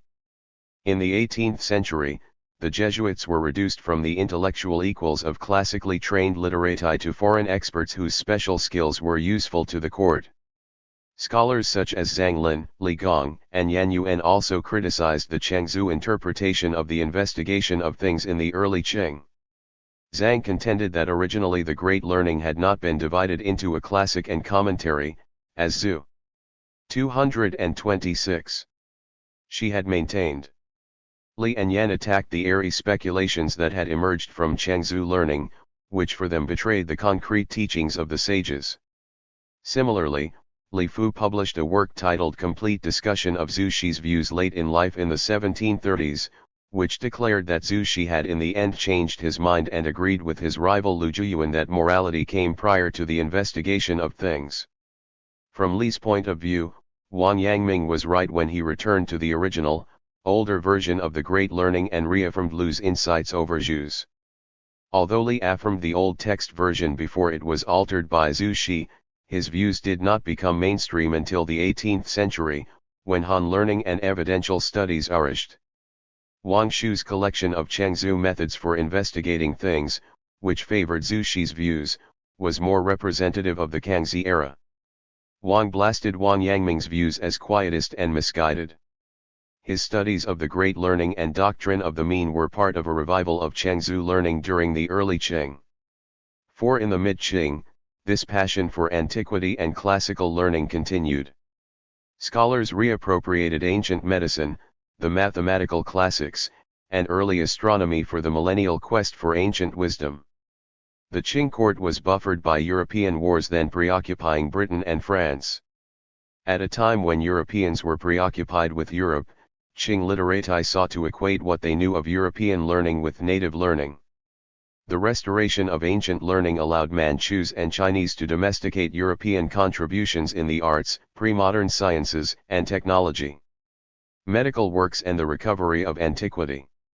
Qing physicians could not learn enough about contemporary European medicine to take it seriously until the middle of the 19th century.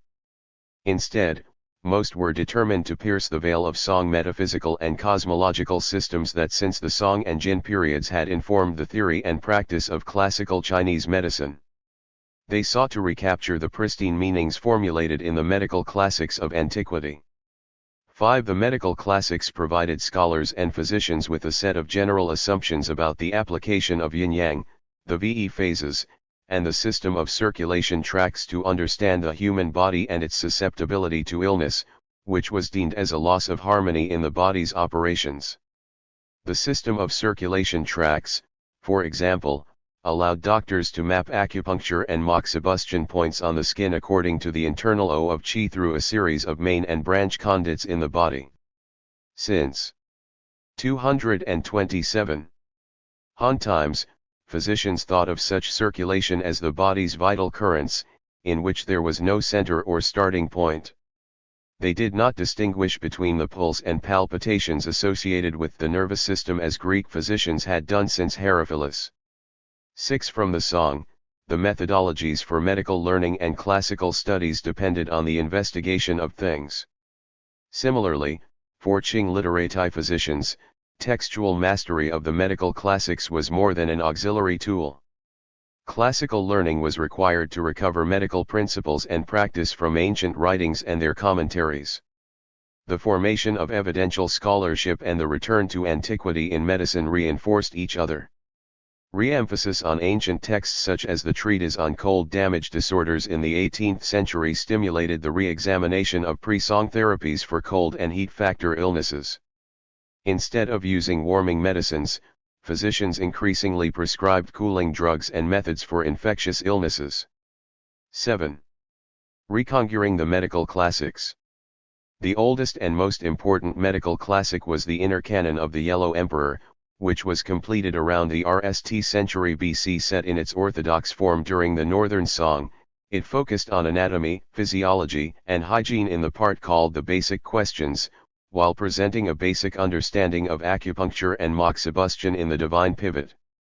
Treatments using drugs were rare, and the focus was on preventative medicine. The two parts of the Inner Canon were regarded by physicians and classical scholars since the Song as the basis for theoretical medicine and medical practice. 8. Later, the treatise on cold damage disorders by Zhang Ji applied the Inner Canon to drug therapy for a starting point in clinical practice. Zhang wrote his book between AD 196 to 219 in response to contemporary epidemics. He called it the Treatise on Cold Damage and Miscellaneous Disorders. From the Song, literati considered the Inner Canon the fount of medical doctrine, for which the treatise on cold damage disorders provided a guide to clinical practice.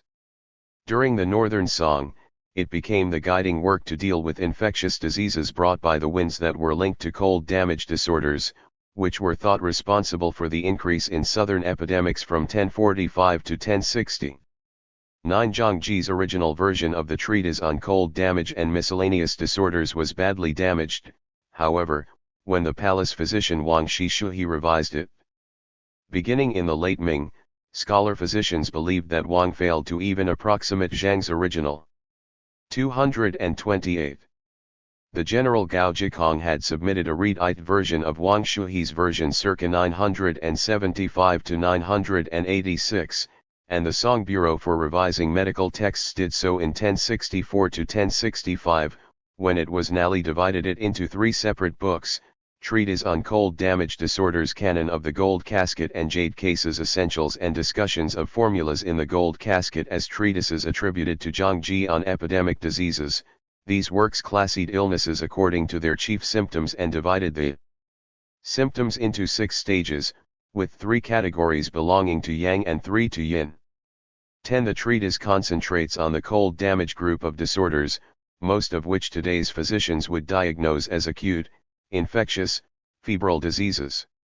The members of this group differed according to their etiology, classified abstractly as abnormal heat, cold, and analogous factors. To complicate the picture, one of the 6 cold damage disorders was itself called cold damage. Concrete issues in both the inner canon and the treatise varied from abnormal weather to undisciplined emotion. The classification was further elaborated in 3 books written between AD 100 and 280 that attempted to digest the inconsistent and sometimes dissonant ideas in the inner canon. 11. Zhangji's medical works exerted only subsidiary impact between the Han and Song dynasties. Revival of interest began in the Northern Song during a wave of epidemics in South China from 1045 to 1060. In 1172, the physician Chen Wuji continued to focus on Zhang's treatise. Chen contended that the treatise on cold damage disorders should be reorganized to reveal its relation to the inner canon. For example, he linked drug therapy to specific circulation tracts. Moreover, he employed the VE phases theory of the inner canon to elucidate the pharmacology in the treatise on cold damage disorders. The treatise thereby became a focal text, and the lineage of practice based on these texts became more closely aligned. A number of other scholars after the Song tightened the intellectual linkages. When Mingqing scholar physicians reviewed the texts, however, they contended that scholars had not based their works on the authentic version of the treatise on cold damage disorders, which was lost. 12. The literatus physician Lu Wansu prepared his direct investigations of cold damage illness during the 12th century. When Nally published in 1373, the work questioned the relation between the treatise and the inner canon. It contained a thread of skepticism toward the treatise that later authors enlarged. In contrast to the cold damage treatises popular in the Song, Lu stressed the phase of re and accompanying heat as 229. A facet of the pathogenic potential of climatic influences and the wind. Liu's most striking novelty was his emphasis on building up the qi of the splenetic system through cooling instead of the heating medicines recommended by the Song Imperial Bureau of Medicine. 13. The Song government's domination of published medical texts and handbooks steadily declined between the fall of the Northern and Southern Song dynasties in 1125 and 1279. Moreover, the period of instability during the Song-Jinyuan transition, which lasted until 1368, ruled out a civil service career for most literati. They increasingly took up medicine, among other non-official careers. Out of direct control of the government, medical traditions, like art and literature, achieved extraordinary autonomy under Mongol rule. The imperial government could no longer dictate preferences in art or medication to painters and physicians. Thereafter, the influence of medical books written by literati physicians and published privately became an important means of transmission for medical traditions. This was most obvious in the Yangtze Delta and South China, where the natural resources for a publishing resurgence were abundant. 14. From Songjin masters to Mingqing ancient learning. Physicians such as Lu Wansu and Zhu Zhenheng found the Northern Song medical handbooks useless when they struggled with the epidemics that surfaced during the Jurchen and Mongol conquests of North China in 1126 and 1234, respectively, and the Mongol subjugation of South China in 1279. Due to the massive numbers of Northern Song Chinese who migrated to the south after the fall of the North to Jurchen invaders in 1126, the new population from the north continued to face dramatic medical adjustments to survive in the warmer and wetter ecology of South China. 15 dense populations had already emerged in South China after the 8th century, particularly during the Lushan Rebellion in the northwest from 756 to 763, when some 40% of the populace lived in the south. About 60% of the population resided in South China, many as émigrés to its urban centers, when the northern Song capital of Kaifeng fell in 1126. These southern Song numbers further increased when the Mongols invaded the south in 1234. Thereafter, the population in China declined under the Mongols. The 14th century was also the era when the bubonic plague likely began its dreadful march by land and sea during the Pax Mongolica from southeastern Asia through Central Asia and the Middle East to Europe. 16. The diseases of the south, with their richer variety of climates, infection, and infestation, led to new medical frameworks in Jin, Yuan, and Ming China, challenging conditions in standard approaches to acute fevers derived. 230. From the canonical cold damage therapies based on the treatise on cold damage disorders. Increasingly, Jin and Yuan physicians questioned Zhang's etiology and re-evaluated Song medical orthodoxy based on the government's formularies. They also historicized the concept of illness. Lu Wansu and his immediate followers interpreted the changing clinical landscape in terms of epidemics such as smallpox, which they saw as evidence of long-term changes in diseases brought by the winds. 17. This new theorization of the materia medica in light of climate and wind appropriated a correlative analogy of the body with the cosmos, which relied heavily on Zhu Shi's learning of the way and its explanations for why things were the way they were. Zhu Zhenheng, for instance, presented the tendency of the body toward yang excess and yin deficiency. The root of illness could be traced to Ri as the fundamental principle animating life through desires. In this metaphysical assessment of the human condition, the moral management of human emotions through cooling cultivation was required to maintain erected heart and thereby prevent sexual desire from turning the body's generative powers into self-destructive forces. 18. Jin Yuan scholar physicians oriented toward Zhu Shi's focus on the investigation of things, such as Zhu Zhenheng, an initiated member of the main Zhu Shi lineage of teaching, were concerned with building symbolic structures of meaning to which they could relate all aspects of bodily experience. Song symbols of correspondence and cosmological parallels, like their Han Dynasty predecessors, were based on charts or cosmograms of such symbolic correspondences. In medical doctrine, there were no purely theoretical issues. Doctors used abstract entities such as yin and yang or the VE phases to diagnose and deduce programs of therapy. In the growing case record genre, late Ming and Qing scholar physicians began with the concrete signs and symptoms of individual cases, revealing the abstract categories they used only in their specification of prescriptions. Jin Yuan medical masters created a bookish tradition that emphasized Changzhou theory and favored pulse reading and drug prescriptions based on the correlation between cooling therapies and moral cultivation. They recorded their views of the materia medica in their interpretations of ancient texts such as the Inner Canon and the treatise on cold damage disorders. They also applied the moral concepts of Changzhou learning to the scholarly medical tradition. These new ideals of moral cultivation appeared in Ming introductory medical texts and manuals. Although Jin and Yuan medical nosology paid more attention to the local and regional environment, the medical discourses that Zhu Zhenheng and others had elaborated also stressed internal etiologies focusing on undisciplined emotion and other failures of self-control. 19. 231. To understand the seasonal variability of illnesses in South China, and to grasp the role of warming or cooling as effective treatment regimes, Songyue and Ming physicians from Zhu Zhenhong'an moved away from one-sided cooling and warming therapeutic strategies toward a more equable approach that drew on both. The epidemics of the late Ming led to re-examinations of both the Song Materia Medica tradition and the ancient medical classics. 20 Li Shizhen's late Ming systematic Materia Medica was part of the general re-evaluation of Song Materia Medica compilations and of classical works such as Zhangji's treatise on cold damage disorders. The outcome was new ideas on the diagnosis and treatment of illnesses. Li Shizhen should be counted among the many who in the late Ming went beyond the medical revisions of Jin and Yuan physicians such as Lu Wansu and his insistence on cooling therapies.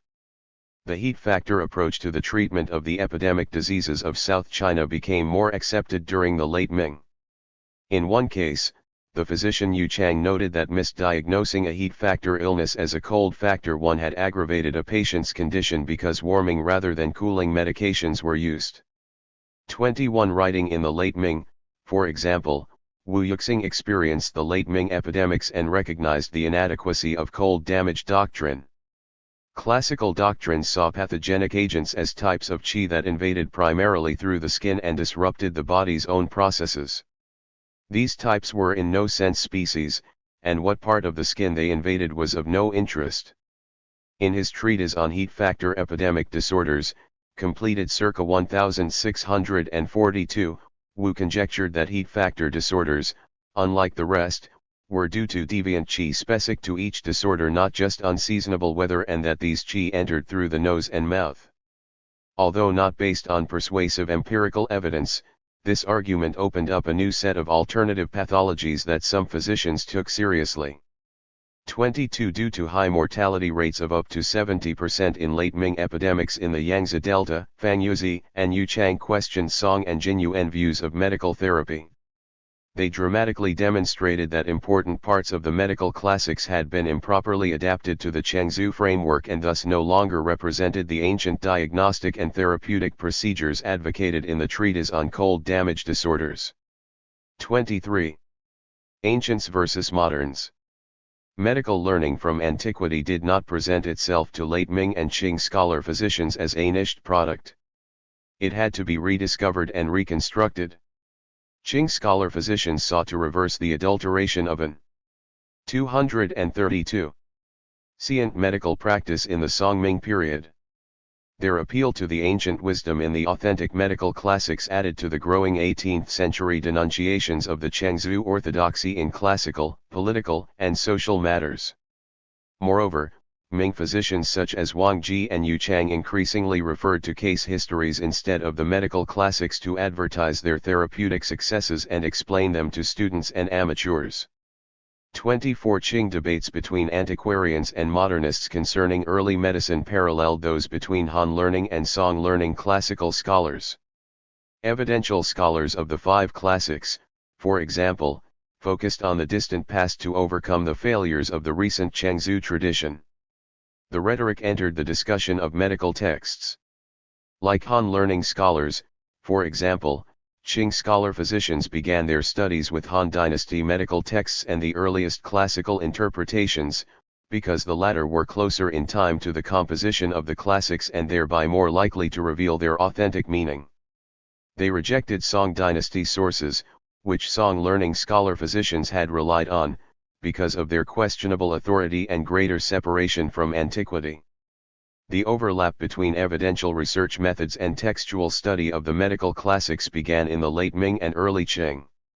Such textual approaches to the basic questions and divine pivot portions of the inner canon also led to investigations of the original content of the treatise on cold damage disorders and cold damage theory. Editing and collating the variants for the current editions of the ancient medical texts enabled scholar physicians to re-examine the original import of the medical classics.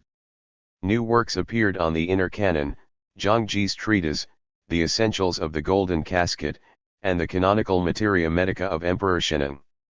A proliferation of new annotations emerged, with some 289 such works during the Qing compared to only 59 during the Ming. 25 Because the inner canon had been compiled in antiquity, it may have represented the therapeutic experience in the ancient Yellow River region in the northwest. The inner canon had inherited a web of correlations among the qi circulation tracts, the VE phases, and the 6 yin-yang modalities worked out during the Han dynasty, which linked the 4 seasons, climatic elements, and all sources of pathology. The treatise on cold damage disorders, on the other hand, represented Southern medical traditions, which also used yin-yang to delineate 6 stages of disease. Zhangji had likely used the inner canon and adapted its yin-yang and VE phases perspectives. Wang Shuhi's commentary then read the entire theoretical structure of the inner canon itself full of contradictions into the treatise, which became the orthodox view.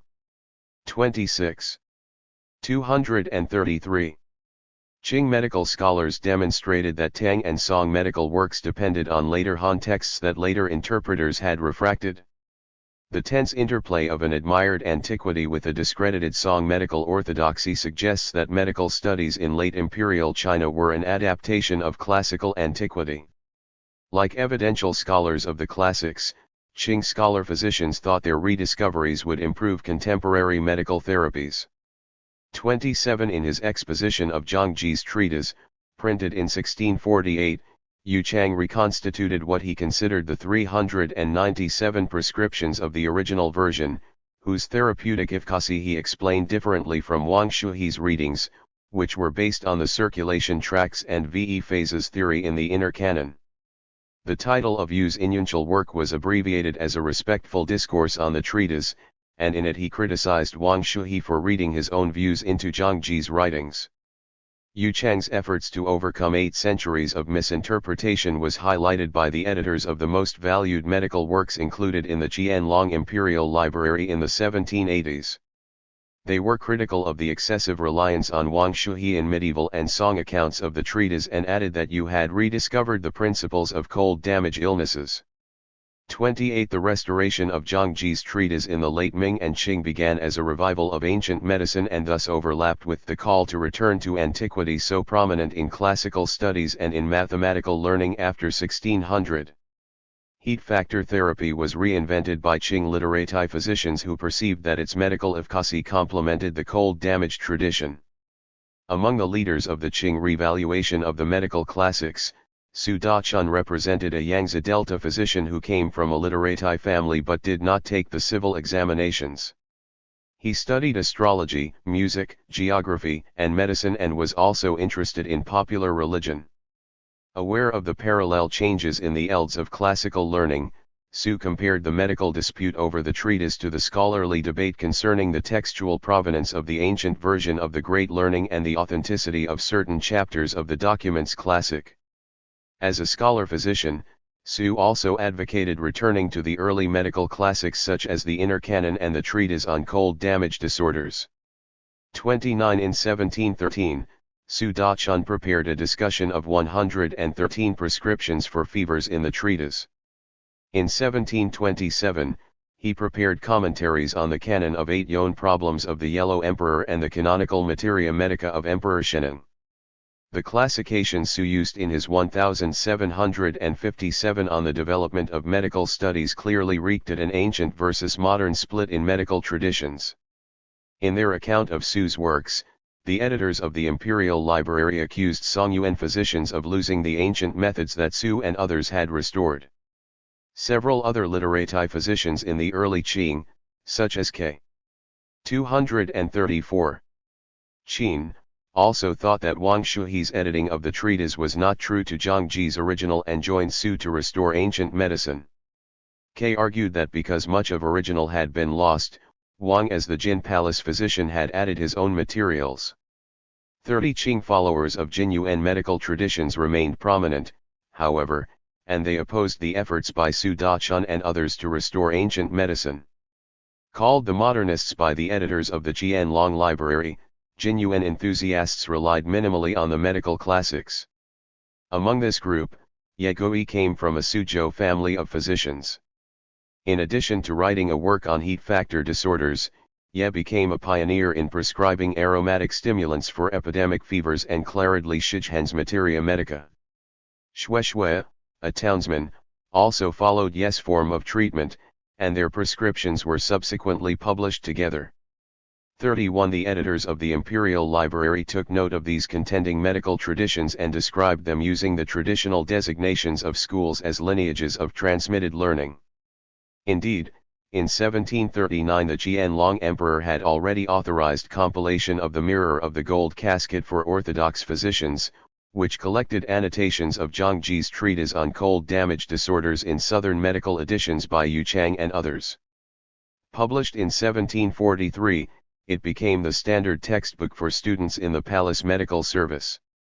The Imperial Library cataloged it as evidence of the reconstitution in the 18th century of ancient meanings from the Orthodox School of Medicine.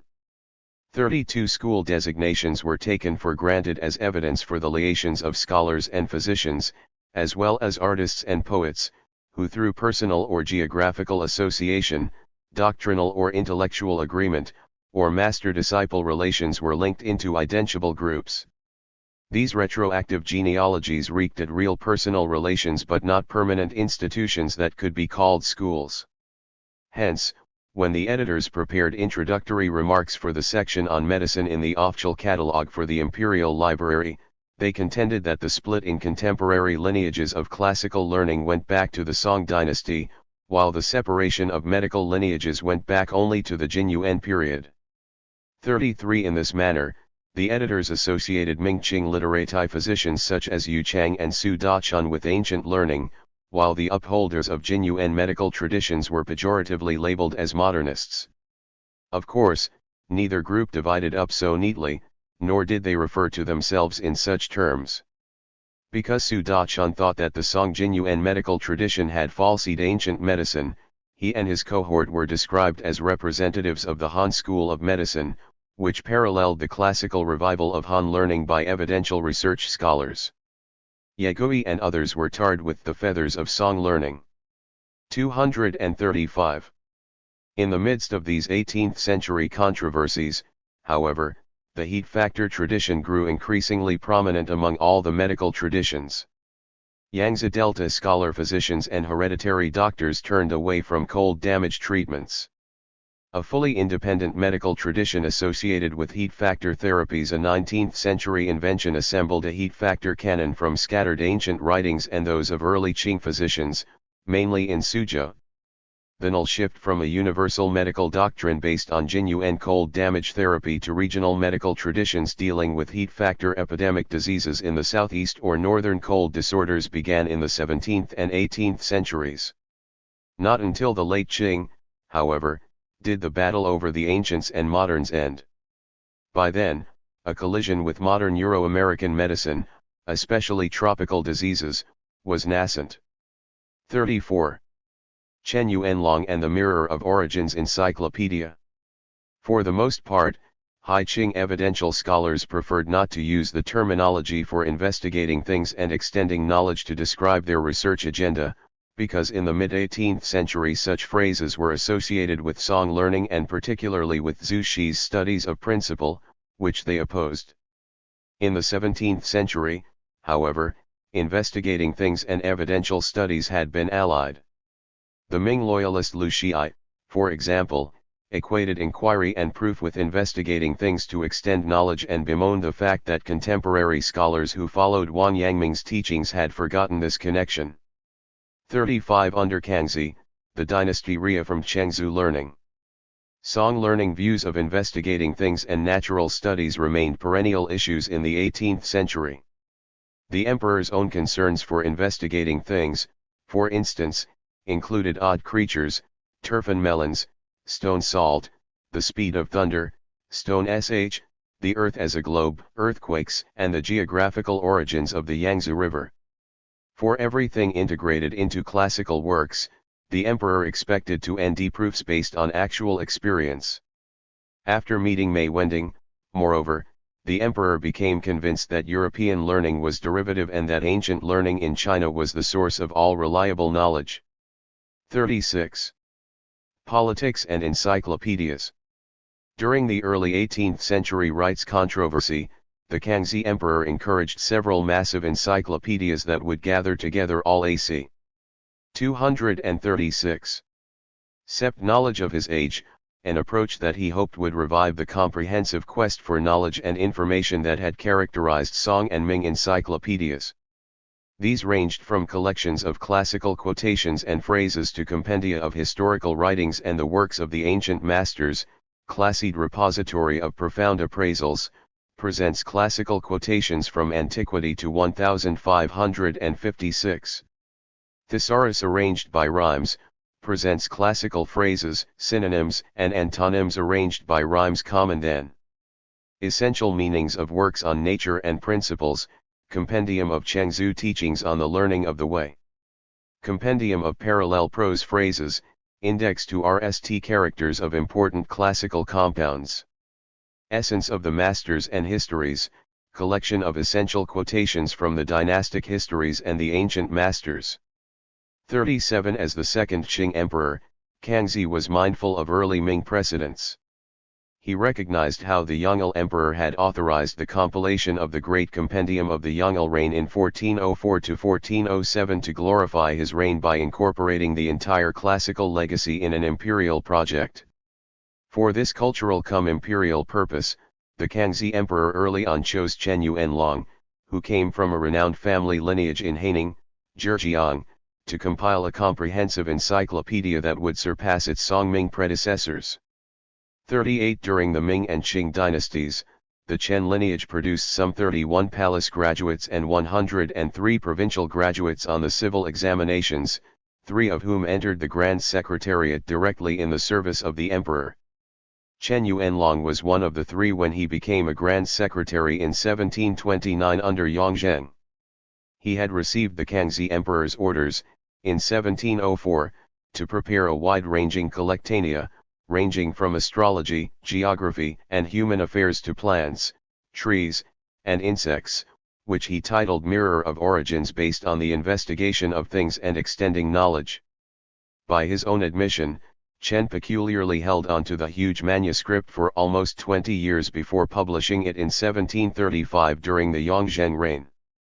He had worked on it a great deal from 1707 to 1708, and by 1717, while Kangxi still reigned, it was complete. A repository of detailed information culled from a variety of sources, the Mirror of Origins represented a collection of all knowledge by a well-placed scholar in both the Kangxi and 237. Yongzheng courts.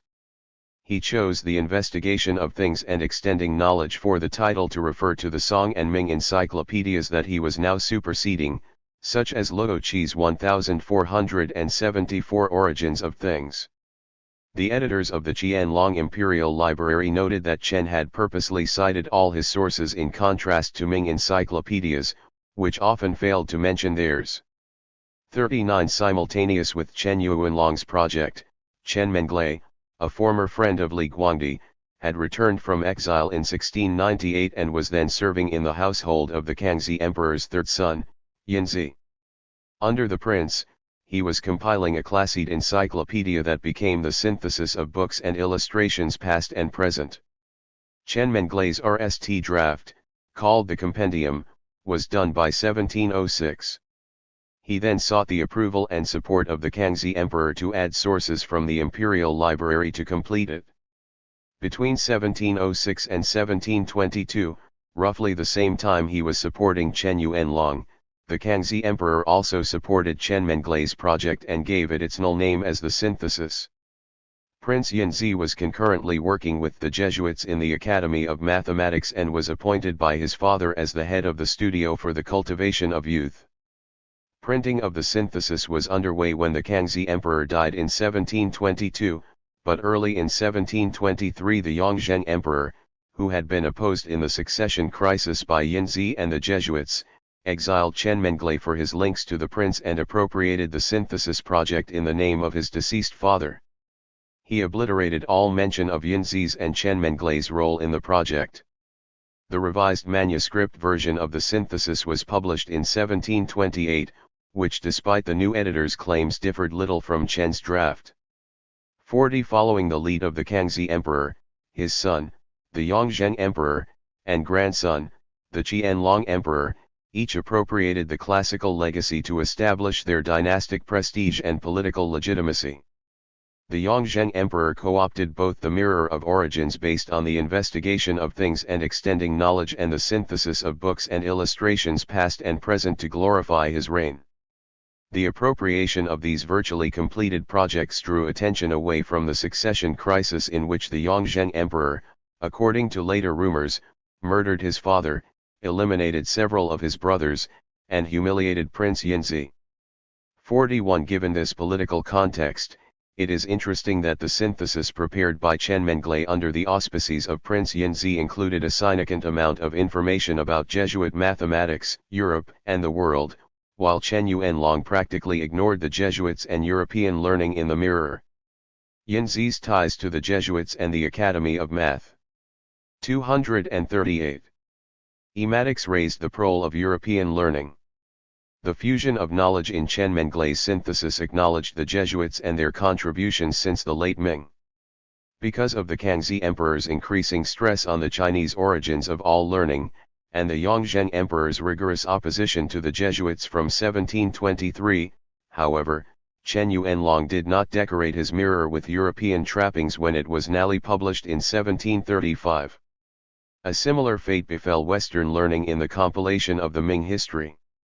We have seen that Mei Wending prepared a draft of the calendrical treatise for the official Ming history project when it was initiated in 1679, which described late Ming efforts to amalgamate European and Chinese expertise in mathematics and astronomy to reform the calendar. Later Mei's draft for the treatise passed through many hands involved in the project, before the committee presented a draft Ming history to the Kangxi Emperor in 1723. Wan Sitong, whose draft version of the Ming history was passed on to Wang Hongxiu in 1702 when Wang became director of the project, was the RST to ignore Jesuit contributions in astronomy. Wan and others involved in the project had sympathized with Yang Guangxian's political charges against the Jesuits.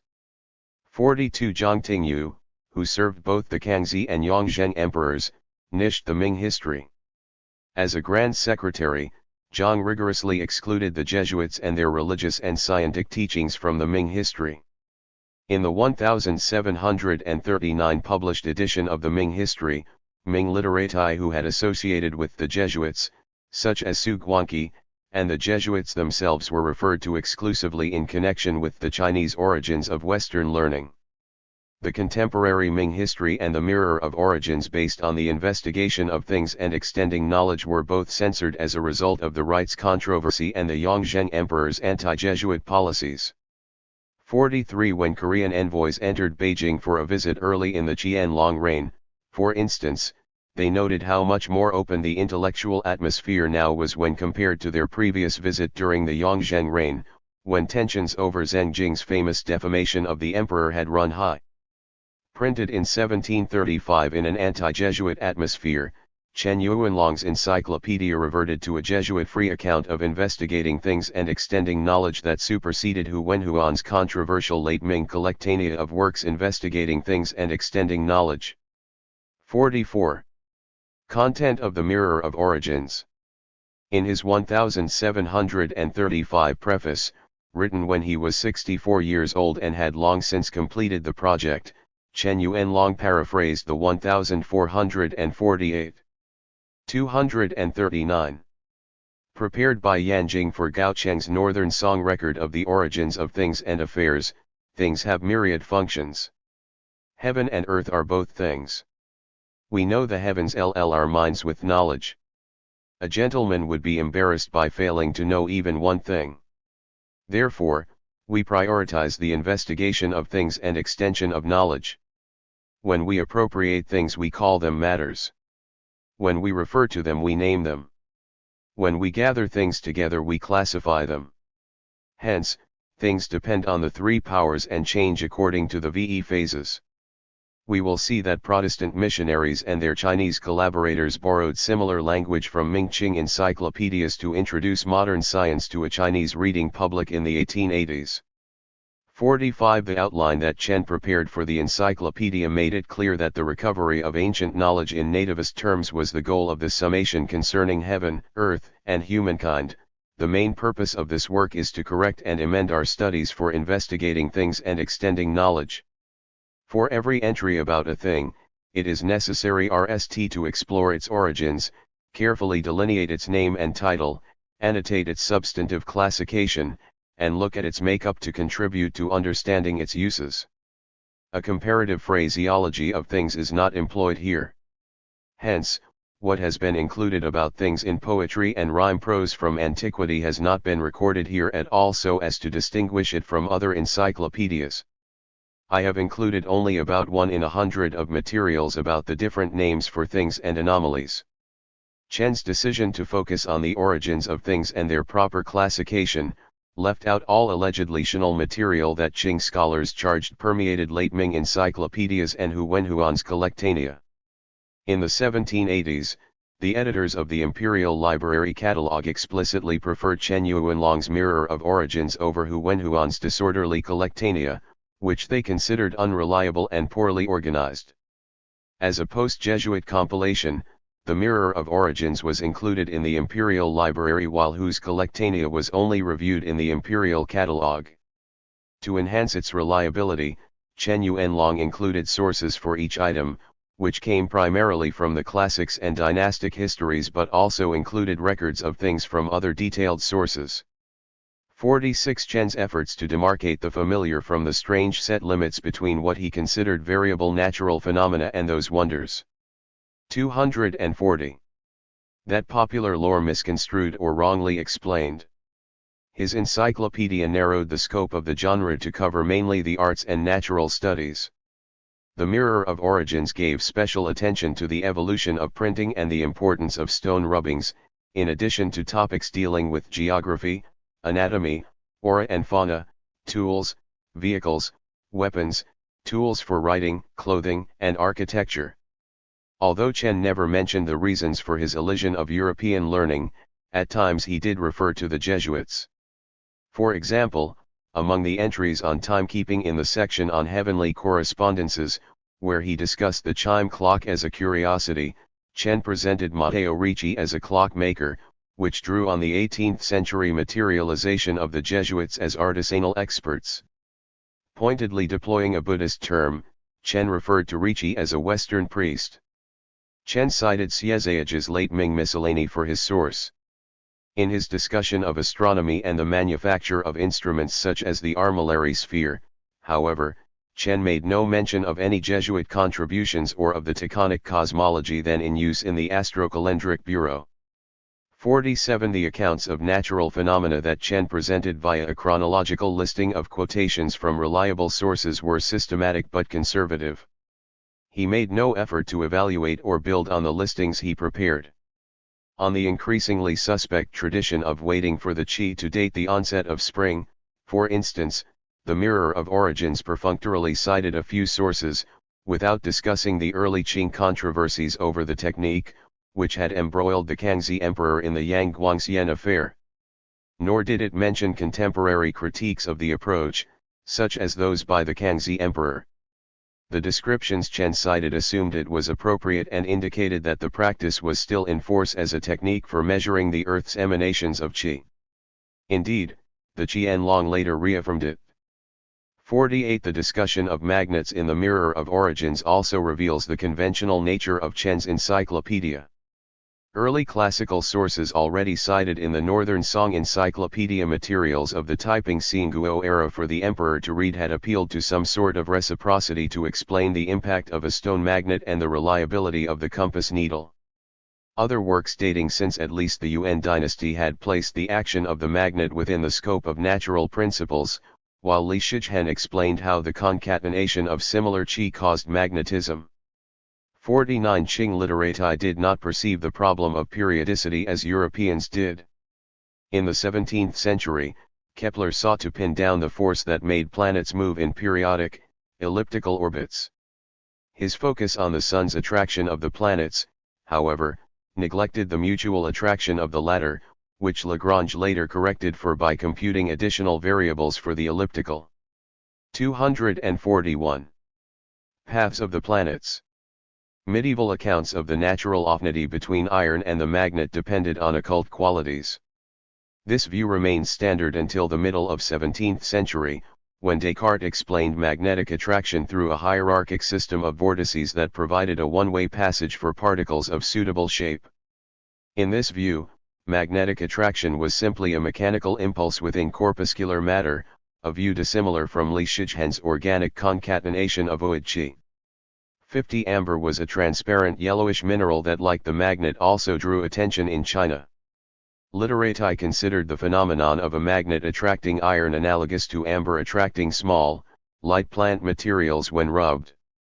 Zhang Hua's treatise on broad learning of things had described a process of millennial change that produced amber from tuckahoe when pine seeds entered the earth. This ending was taken up many times thereafter, and the phenomenon was discussed by Li Shijian in his Systematic Materia Medica, who cited the Progress Toward Elegance dictionary and elaborated the reason for amber's yellowish transparency. When the lion dies, its pure soul enters the earth and changes into a stone resembling it.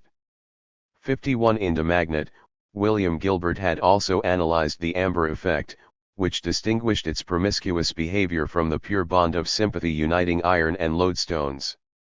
Gilbert's catalogue of differences between static electric and magnetic phenomena represented the essential step in the emergence of electricity and electrostatics as an object of study. Gilbert concluded that electricity was not occult or due to electrical sympathy. Rather, it arose from the direct action of matter through corpuscles. The alleged affinity between amber and the magnet, challenged by Gilbert, remained unquestioned in Chinese natural history until the 19th century, an indication of the conservative context within which Chen Yuanlong compiled his Miqing encyclopedias. 52 Similarly, in the sections that chronologically cited writings on lightning and thunder, Chen Yuanlong simply repeated the information that had been included in earlier encyclopedias and in Han compendia such as the Master of Huainan. For example, Chen referred to Lu Dian's Song dynasty adding to Elegance dictionary, which had explained thunder in terms of the concatenation of yin and yang that produced lightning. Although not mentioned by Chen, Zhu Shi had described thunder as righteous qi, which when released produced bright light. 53 Unlike their Protestant contemporaries in Northern Europe, the Jesuits who preached the advantages of Christianity in China often succumbed to a traditional, theological view of thunder as an instrument used by God to reveal his power. Jesuits such as Vagnoni had stated that all things, including 242 rain, dew, thunder, and lightning, were all composites of the four elements. Nevertheless, Jesuit research in physics had made contributions to optics, mechanics, magnetism, and electricity, which even the Fellows of the Royal Society in London cited in the 17th century. On the continent, Jesuits still monopolized chairs in the arts at still conservative anti-Descartes and anti-Newton Catholic colleges in German-speaking lands. 54 When physics became an independent discipline in the 18th century, French Jesuits such as Amiot also adopted the new mechanical philosophy despite their misgivings about Descartes' natural philosophy and Newtonian mechanics. Jesuit physics moved from an Aristotelian scheme to one stressing experiment. Amiot and the Jesuits in Beijing, for example, received an electrical machine from St. Petersburg, and the Berlin physicist Georg Wilhelm Richmann, who died after he caught lightning on his insulated pole, had arranged to have his papers sent to Beijing. Additionally, a Jesuit ending for an experiment on a compass needle in Beijing led to the realization in Europe that an electric force could polarize glass. 55 In 18th century Europe, the study of electricity was developing well beyond explanations based on the malevolence of inanimate objects or the attractions effected by occult qualities. Although there was no law of magnetic force in the early 18th century to parallel Newton's universal gravitation, the forces of attraction and repulsion, under his influence, began to take precedence when weightless substances entered physics as carriers of the forces associated with heat, light, electricity, and magnetism. When Newton saw Francis Hauksbee perform experiments on electricity at the Royal Society, he thought it might explain universal gravitation. Electricity was elastic enough, he thought, to the void of space and so weightless that it offered no resistance to the planets. By 1745, most British electricians assumed there was a special matter for gravity that mediated as an electrical force from a distance. 56. The RST spark Europeans intentionally drew from the sky occurred in the 1752 Marly experiment in France, which confirmed the efficacy of a lightning rod grounded in the earth. By the last third of the 18th century, the best physics texts in Europe assumed an unfettered instrumentalism that explained electrical phenomena by attraction and repulsion as if God had attributed such forces to it. D'Alembert, for instance, thought that electricity and magnetism seemed to arise from an invisible fluid that caused an attraction between terrestrial bodies. 57. The account of amber, the magnet, lightning, and thunder in the Mirror of Origins literally mirrored earlier traditions of learning in China. Chen Yuanlong was unaware of the changing views of such phenomena in Europe in part because the Jesuits had not presented any substantial account of new. 243. Studies of electricity. A disjunction existed between the changing scholarly world of Europe and the conservative teachings spread by missionaries in the Eld. As a result, Chen Yuanlong was never presented with a new understanding of lightning and thunder that would deviate from explanations based on the grinding of yin and yang qi against each other. Because of Amiot's caution about letting Chinese in Beijing know about his experiments in electricity, the parallel disjunction between Chinese and European natural studies remained intact. We will see that the Newtonian revolution in mechanics in France and Great Britain was not transmitted to China until the Taiping Rebellion via French engineers at the Fuzhou shipyard and British machine workers at the Jiangnan arsenal. In addition, the domestication of European learning during the Kangxi reign was ensnared in political whirlwinds that neither the Mirror of Origins nor the synthesis of books and illustrations past and present could avoid. In the midst of the inward turn in evidential studies during the 18th century, which we have documented in geography, medicine, and encyclopedias, we will see below that a similar turn occurred in the study of mathematics and astronomy. The impact of evidential research made itself felt in the attention classical scholars gave to the European elds of mathematics and astronomy introduced by the Jesuits in the 17th century. Such interest had built upon the earlier endings of Mei Wending, a favorite of the Manchu court, once the emperor recognized his expertise in mathematical astronomy. 58. Revival of ancient Chinese mathematics. Mei Wending had linked mathematical astronomy to the classical investigation of things. Earlier accounts have stressed Mei's efforts to merge classical studies with astronomy, but Mei Wending was not a proponent of evidential studies.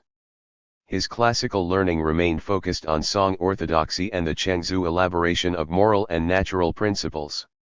Nevertheless, Mei's stress on comprehensiveness in mastering both Chinese and European mathematics became the conceptual underpinning for the late 18th century call by evidential scholars such as Ruan Yuan for comprehensive literati. They would master both traditions of learning within the framework of the Chinese origins of Western learning. 59. Mei Jueshan, who served in the studio for the cultivation of youth from 1712 to 1722 and became a Hanlin academician after attaining the Palace degree in 1715, was the key figure in transmitting his grandfather's classical ecumenism to the emerging mainstream of evidential scholars in the mid-18th century. In the midst of his official duties from 1737 to 1746, Mei 244 worked on supplements to the sources of musical harmonics and mathematical astronomy, such as the supplement to the Compendium of Observational and Computational Astronomy and supplement to Exact Meaning of the Pitch Pipes. He also served on the Ming History Commission and reviewed the chapter on mathematical astronomy for errors that had accrued since his grandfather had contributed to its compilation. In retirement, Mei Jueshan edited Cheng Da'i's systematic treatise on computational methods, which was reprinted in 1771. Ricci and Lise Hizeo had adapted some of Cheng's problems in general arithmetic for the abacus in their translations of guidelines for practical arithmetic.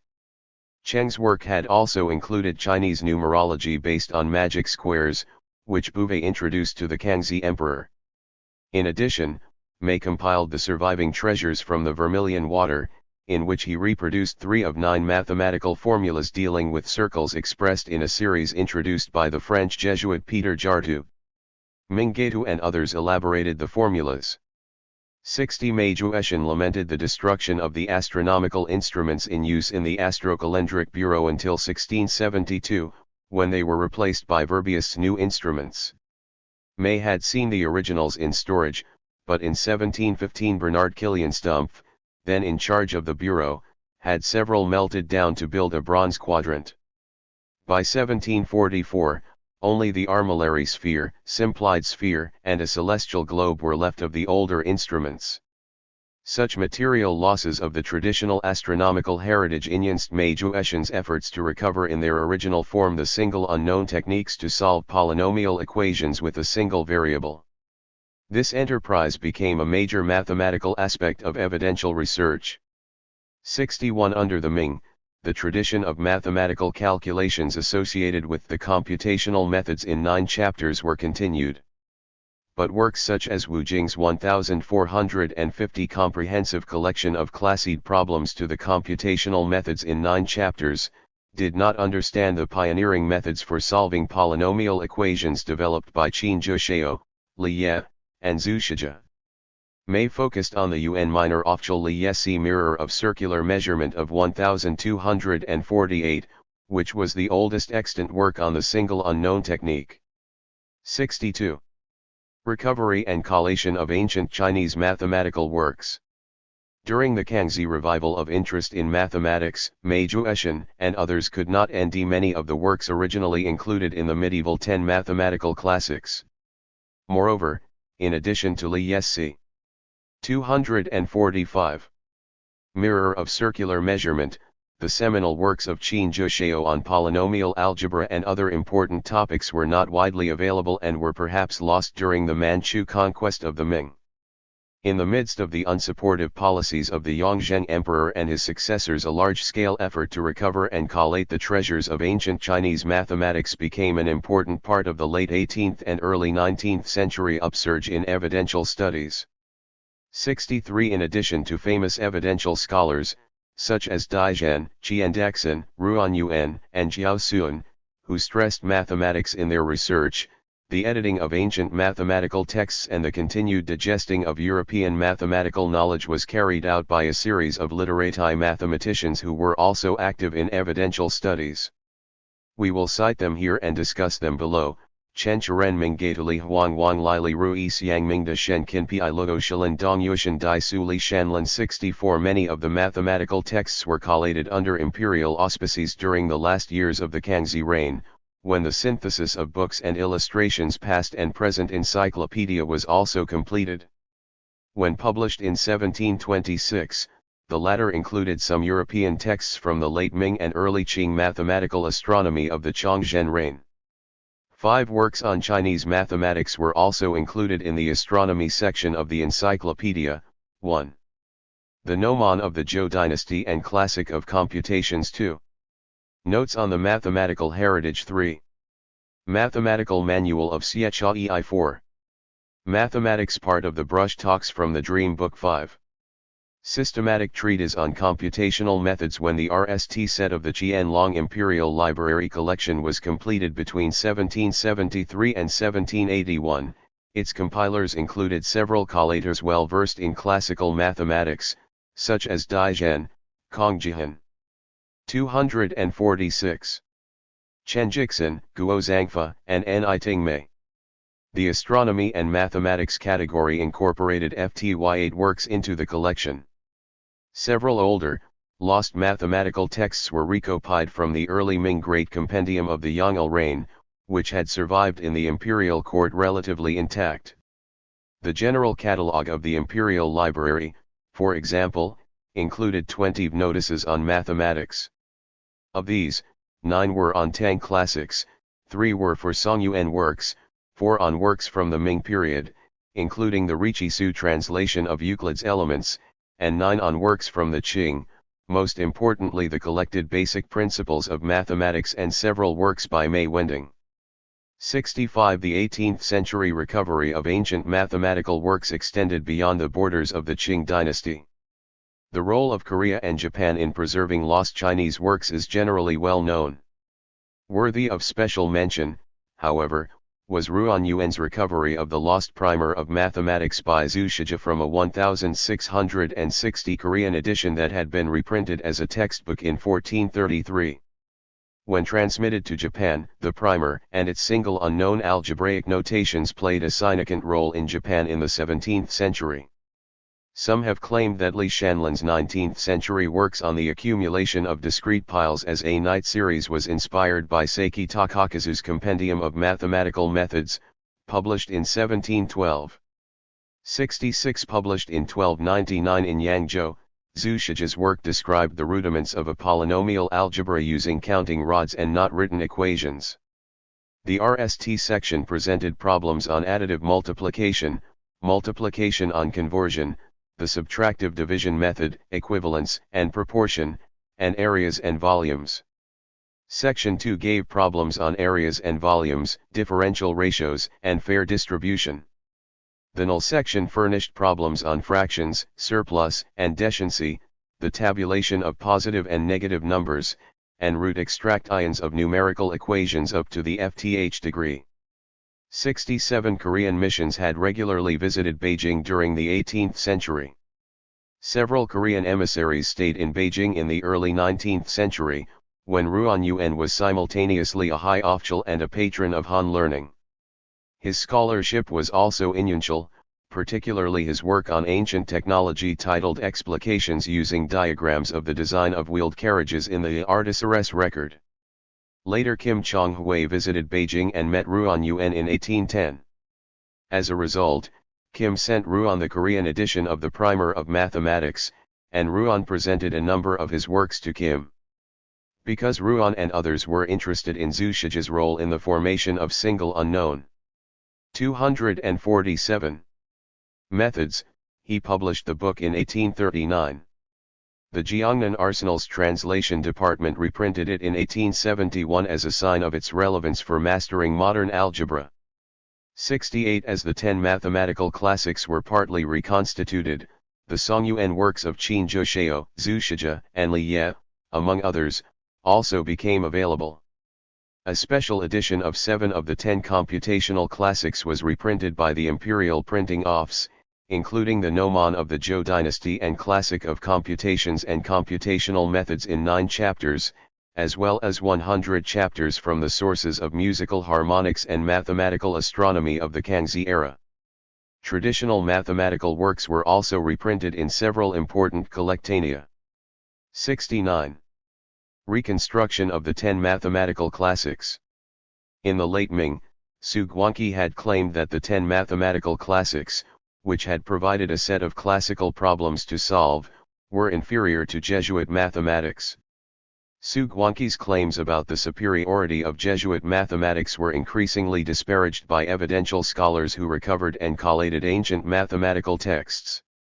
They appealed to the Chinese origins of Western learning as a historical reality and not just a political tactic to justify calendrical reform, as had been the case for Su in the last years of the Ming. 12 works were used to teach mathematics during the Sui and Tang dynasties at the Imperial Academy. Emperor Jiaozu of the Tang had ordered their use and decreed that like the 5 classics the 10 mathematical classics should also be annotated.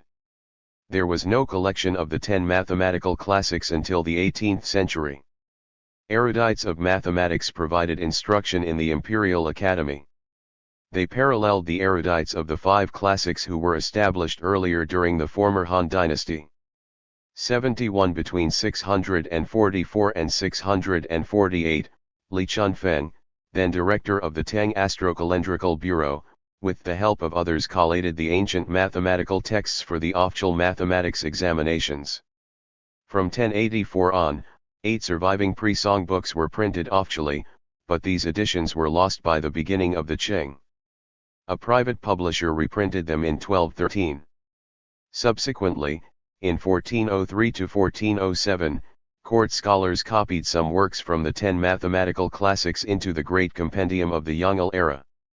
Because mathematics examinations had died out before the end of the Tang period, literati became less interested in such texts. 72 Only the Gnomon of the Zhou dynasty and Classic of Computations was widely available in Ming times. The sources extant in the late Ming derived. 248. From Southern Song editions or from the early Ming Great Compendium. In the late Ming, Mao Jin and Mao Yi collated 7 of the mathematical classics from unique copies in the Rihe Imperial Library for their Suzhou printing house known as the Pavilion Reaching to the Ancients. 1. The Gnomon of the Zhou Dynasty and Classic of Computations 2. Sunzi's Computational Canon 3. Computational Canon of the 5 Administrative Departments 4. Zhang Kaijian's Computational Canon 5. Computational Canon of the Continuation of Ancient Techniques 6. Xia Yang's Computational Canon, not the original 73-7. Computational Methods in 9 chapters, incomplete version although criticized for allegedly shoddy xylography. The Pavilion Reaching to the Ancients versions of the classics and the dynastic histories were highly prized. Among Mao's specialties was his care in making facsimiles of song editions by tracing every feature of the rare books he borrowed from others. The Zhou Dynasty Canon and notes on bequeathed mathematical arts were also published in a Wanli era collection. 74 later, however, the Mao family's own copies were dispersed and fell into book collectors' hands. Only VE of the mathematical classics were intact in the early Qing. A manuscript copy of the computational methods in 9 chapters was sent to the Kangxi court and kept in an imperial library. Subsequently, collating of the 10 mathematical classics accelerated after the 1728 publication of the Gnomon of the Zhou Dynasty and Classic of Computations and Notes on Bequeathed Mathematical Arts as part of the synthesis of books and illustrations encyclopedia. The celebrity that Mei Wending had achieved as a mathematician, coupled with the publication of several new European mathematical works during the late Kangxi reign, brought mathematical astronomy into the mainstream of classical studies. The Inyans of the collected basic principles of mathematics as a translation of what Jesuits led the Qing court to think were the latest features of European mathematics stimulated scholars associated with evidential studies to emulate Mei Wending and rediscover the Chinese origins of Western mathematics. The collected basic principles introduced a new version of Euclid's elements that had wider circulation than the Ricci Suver 249. Zion. It also introduced algebraic formulas for computational solutions and reiterated the importance of plane geometry. Logarithms and algebra introduced in the collected basic principles were also more widely available now. As a result, Mei Jueshan and others increasingly equated single unknown problem-solving techniques with more formal algebra. While serving on the Imperial Library staff in the 1770s, Dai Zhen collated 7 of the 10 mathematics classics from the Great Compendium of the Yongle era. In addition, he recovered 2 more from manuscript copies originally held by the Mao family. The Imperial Printing Office then published them as rare editions in a special collectania. Dai's colleague Kong Jihan had them reprinted in the Ripple Pavilion Collectania in 1773 under the title 10 Mathematical Classics, which represented the RST Collectania with this name. Subsequent editions, including Dai's annotations, were based on these versions. 75 The reconstruction of the mathematical classics stimulated interest in them, and evidential scholars such as Dai Zhen, Li Huang, Shen Qinpiai and Gu Guangguang increasingly studied them. They produced several important works on them that echoed the follow-up scholarship known as additions and corrections in Qing dynasty classical book titles. Li Huang, for example, prepared works titled Worked Out Examples with Diagrams of the Computational Methods in 9 chapters, Worked Out Examples with Diagrams of the Sea Island Computational Canon, and Critical Notes on Annotations of the Ancient Mathematical Classics. Gu Guangguang published his collation notes for the Gnomon of the Zhou Dynasty and Classic of Computations. 76. Recovery of Songyuan mathematical works. Reconstructions of the single unknown and 4 unknowns techniques for solving polynomial equations in several unknowns and to several powers, and collations of mathematical texts produced by a long-neglected group of Songyuan minor officials and commoner mathematicians were particularly prominent in the late Qianlong era. Qin Zhuxiao's computational techniques in 9 chapters, for example, provided general algorithms for solving simultaneous congruences. He also investigated techniques similar to the Horner-Ruffney method devised in the early 19th century for calculating the roots of polynomial equations. 77 Although Qian's work followed the overall structure of the computational 250 techniques in 9 chapters, his algorithms were much more sophisticated.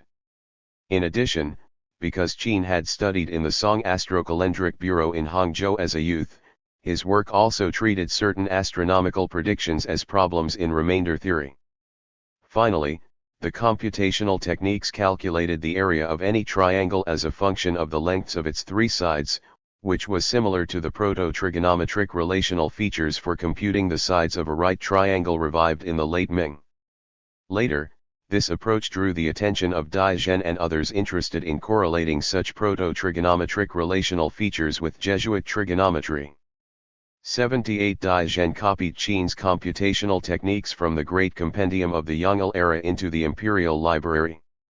Jiaosun and Li Rui each studied Qian's endings. Later Shen Qinpi discovered a Ming manuscript of the computational techniques, which he compared to the version in the Great Compendium. Songjing Chang, Shen's student, prepared notes and comments for both editions. A definitive edition of the computational techniques was then included by Yu Songnian in the 1842 Collectanea of the Yujia Hall and became the basis for modern versions. Hua Hangfang's Notes on Mathematical Studies for 1882 to 1888 presented a list of must-read books, which included both Chinese and Western works. Although he was well versed in modern mathematics, Hua still recommended the computational techniques for solving remainder problems. 79 After the Mongols conquered North China in 1232, Li Ye prepared 2 works, the Sea Mirror of Circle Measurement and Adding to Ancient Techniques for Computing Geometric Figures, which were copied into the 18th century Imperial Library. Although Li lived in reclusion after the Mongol triumph, he was called to the Mongol court to consult on governance and earthquakes. The Sea Mirror survived in a book in Li Wang's private library. Scribes subsequently copied Li's Adding to Ancient Techniques into the Compendium of the Yongle reign. It was also listed in Ming bibliographies of mathematical works. Li Rui later collated both in the early 19th century, and they were also printed in the Collectanea from the Can't Know Enough Pavilion. The Sea Mirror presented 170 problems on single unknown techniques. Li based the problems in it on a single diagram, a triangle with an inscribed circle. Using a method equivalent to polynomial equations, Li calculated the diameter of the circle, which was solvable using other methods known at the time. Using his diagram, Li also calculated the lengths of segments in the GUR based on the 251 single unknown computational techniques emerging in the Songyuan period. In his Adding to Ancient Techniques, Li dealt with the algebraic and geometric construction of 64 polynomial equations, which may have been designed as an introduction to the more difficult Sea Mirror. 80 Although Yang Hui's mathematical works were all included in the Compendium of the Yongle reign, Dai Zhen did not copy them into the Imperial Library. Part of Yang's continuation of ancient mathematical methods for elucidating the strange numbers was, however, edited for the Collectanea from the Can't Know Enough Pavilion and printed by the Hangzhou bookman Bao Tingbo. In 1840, Yu Songnian included Yang's commentary and supplement for the computational methods in 9 chapters and the Yang Hui's calculation methods, which was still incomplete, in the Collectanea of the Yujia Hall. Yang's complete work was lost in China but was rediscovered in the late Qing by Li Rui. In the early 20th century, a 1433 Korean edition of the calculation methods, based on a 1378 Ming edition, was found. It was recopied in Japan by Seiki Takakazu when Japanese scholars discovered it among the books brought from Korea by Hideyoshi's invasion forces. 81 On the other hand, the editors had not recovered Zhu Shiji's 1303 Jade Mirror of the Four Unknowns and his 1299 Primer of Mathematics in time for inclusion in the Qianlong Imperial Library. Although Zhu's Jade Mirror purported to solve practical issues dealing with architecture, NANS, military logistics, etc., it energized late Qing evidential scholars, who found in it a Chinese algebra to extract roots using counting rods that predated the Jesuits' borrowing roots approach. Zhu's polynomial equations went beyond the second and third degrees up to the 14th. 82 During the Jiaqing reign, while governor of Zhejiang, Ruan Yuan acquired from a Korean envoy a version of the Primer of Mathematics, which he used to reconstitute the Jade Mirror of the Four Unknowns. He then sent the latter to Beijing to be included as an uncollected book of the Imperial Library. Ruan also gave Li Rui a copy to collate, which Li left uncompleted. Others such as Su Yoran and Shen Qinpi worked on it, although Shen's commentary was never published. 83 Luo Xilin obtained a copy of the Jade Mirror of the Four Unknowns in 1822, and after 10 years of collation he presented a denotative reconstruction of Four Unknowns techniques, which he titled Jade Mirror of the Four Unknowns with detailed calculations, and had it printed in Yangzhou. After the rediscovery of Zhu Shiji's primer, Luo Xilin also had it reprinted in 1839 based on the Korean edition of 1660 recovered by Ruan Yuan. As noted above, the primer was also an important clue to the fundamentals of the single unknown and four unknowns polynomial algebra. 84 Zhang Dunren in 1801 solved the problems in the computational canon of the continuation of ancient techniques based on single unknown procedures. Zhang also prepared in 1831 work titled Technique for Finding One. Li Rui, who was Zhang's personal secretary, helped complete this harvest of Songyuan mathematics and bring it into the mainstream of evidential studies in the RST half of the 19th century. Antiquarianism abetted the inward turn to native mathematics described above. Chinese classical scholars at the cutting edge of evidential studies grasped the importance of advanced algebraic techniques for solving complicated equations based on sophisticated mathematical problems. At the same time, however, they focused on the recovery of ancient texts and lost knowledge. When Alexander Wiley and John Fryer Nally introduced the differential and integral calculus in the middle of the 19th century, Li Shanlin and others appreciated its sophistication because they had already mastered single unknown and four unknowns problem-solving skills. No literati mathematician in the 18th century recognized such possibilities.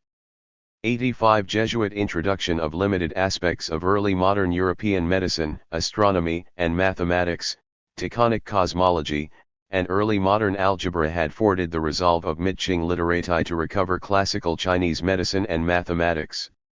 Such disjointed imports, however, had none of the corrosive cultural and intellectual implications that science and technology brought in the 19th century.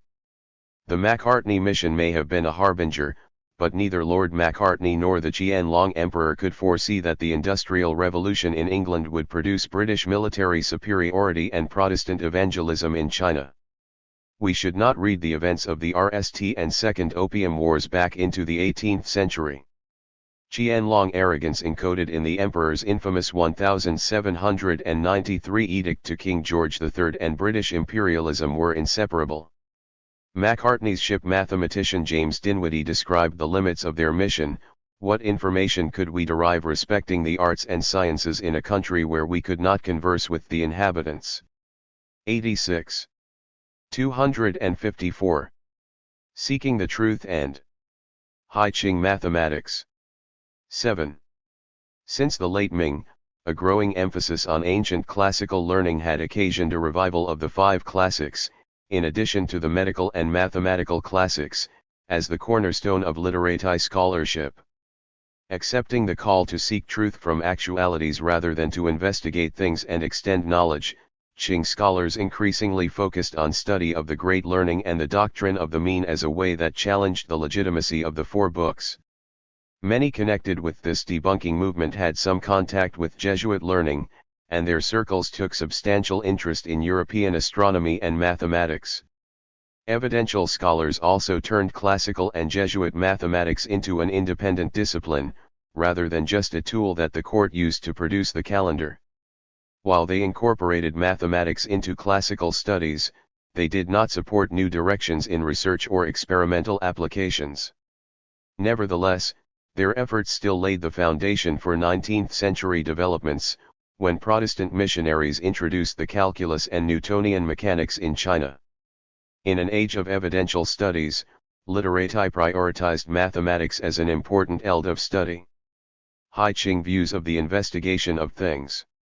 Mid-Qing literati scholars took a range of positions concerning natural studies. The 17th century impact of Jesuit knowledge in China was not always elided or easily domesticated in the 18th century. A private scholar, Zhang Yang, for instance, combined loyalty to Zhu Xi's teachings with knowledge of Jesuit writings obtained through his evidential studies. In his work on mathematical harmonics, Zhang drew on Zhu Zai's pioneering late Ming work on musical pitches. Zhang also prepared a treatise, 255, on astronomy with equations for calculating the courses of sun, moon, and planets as well as lunar and solar eclipses. Zhang was radical in his critique of both Han learning scholars and Mei Wending for exalting nativist natural studies. Zhang recognized the advantages European astronomy had over native traditions, while at the same time he continued to uphold the cultural superiority of the Chengzu view of morality. Although Zhang preferred European learning for understanding the principles of natural events, he maintained a clear distinction between astronomical methods and native cultural values. Increasingly, the Mid-Qing scholarly agenda of evidential scholars led them back to Han or pre-Han sources.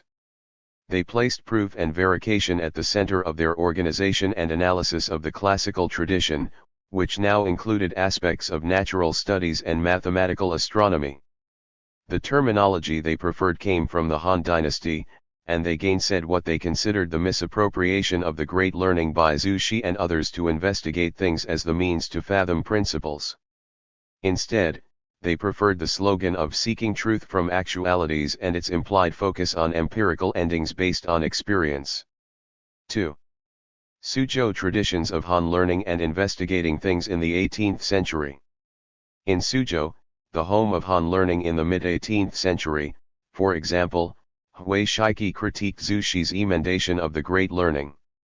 A Hanlin academician and educational commissioner during his official career, Hui contended in his scholarly assessments that Han scholarship was more reliable than Tang or Song classical learning.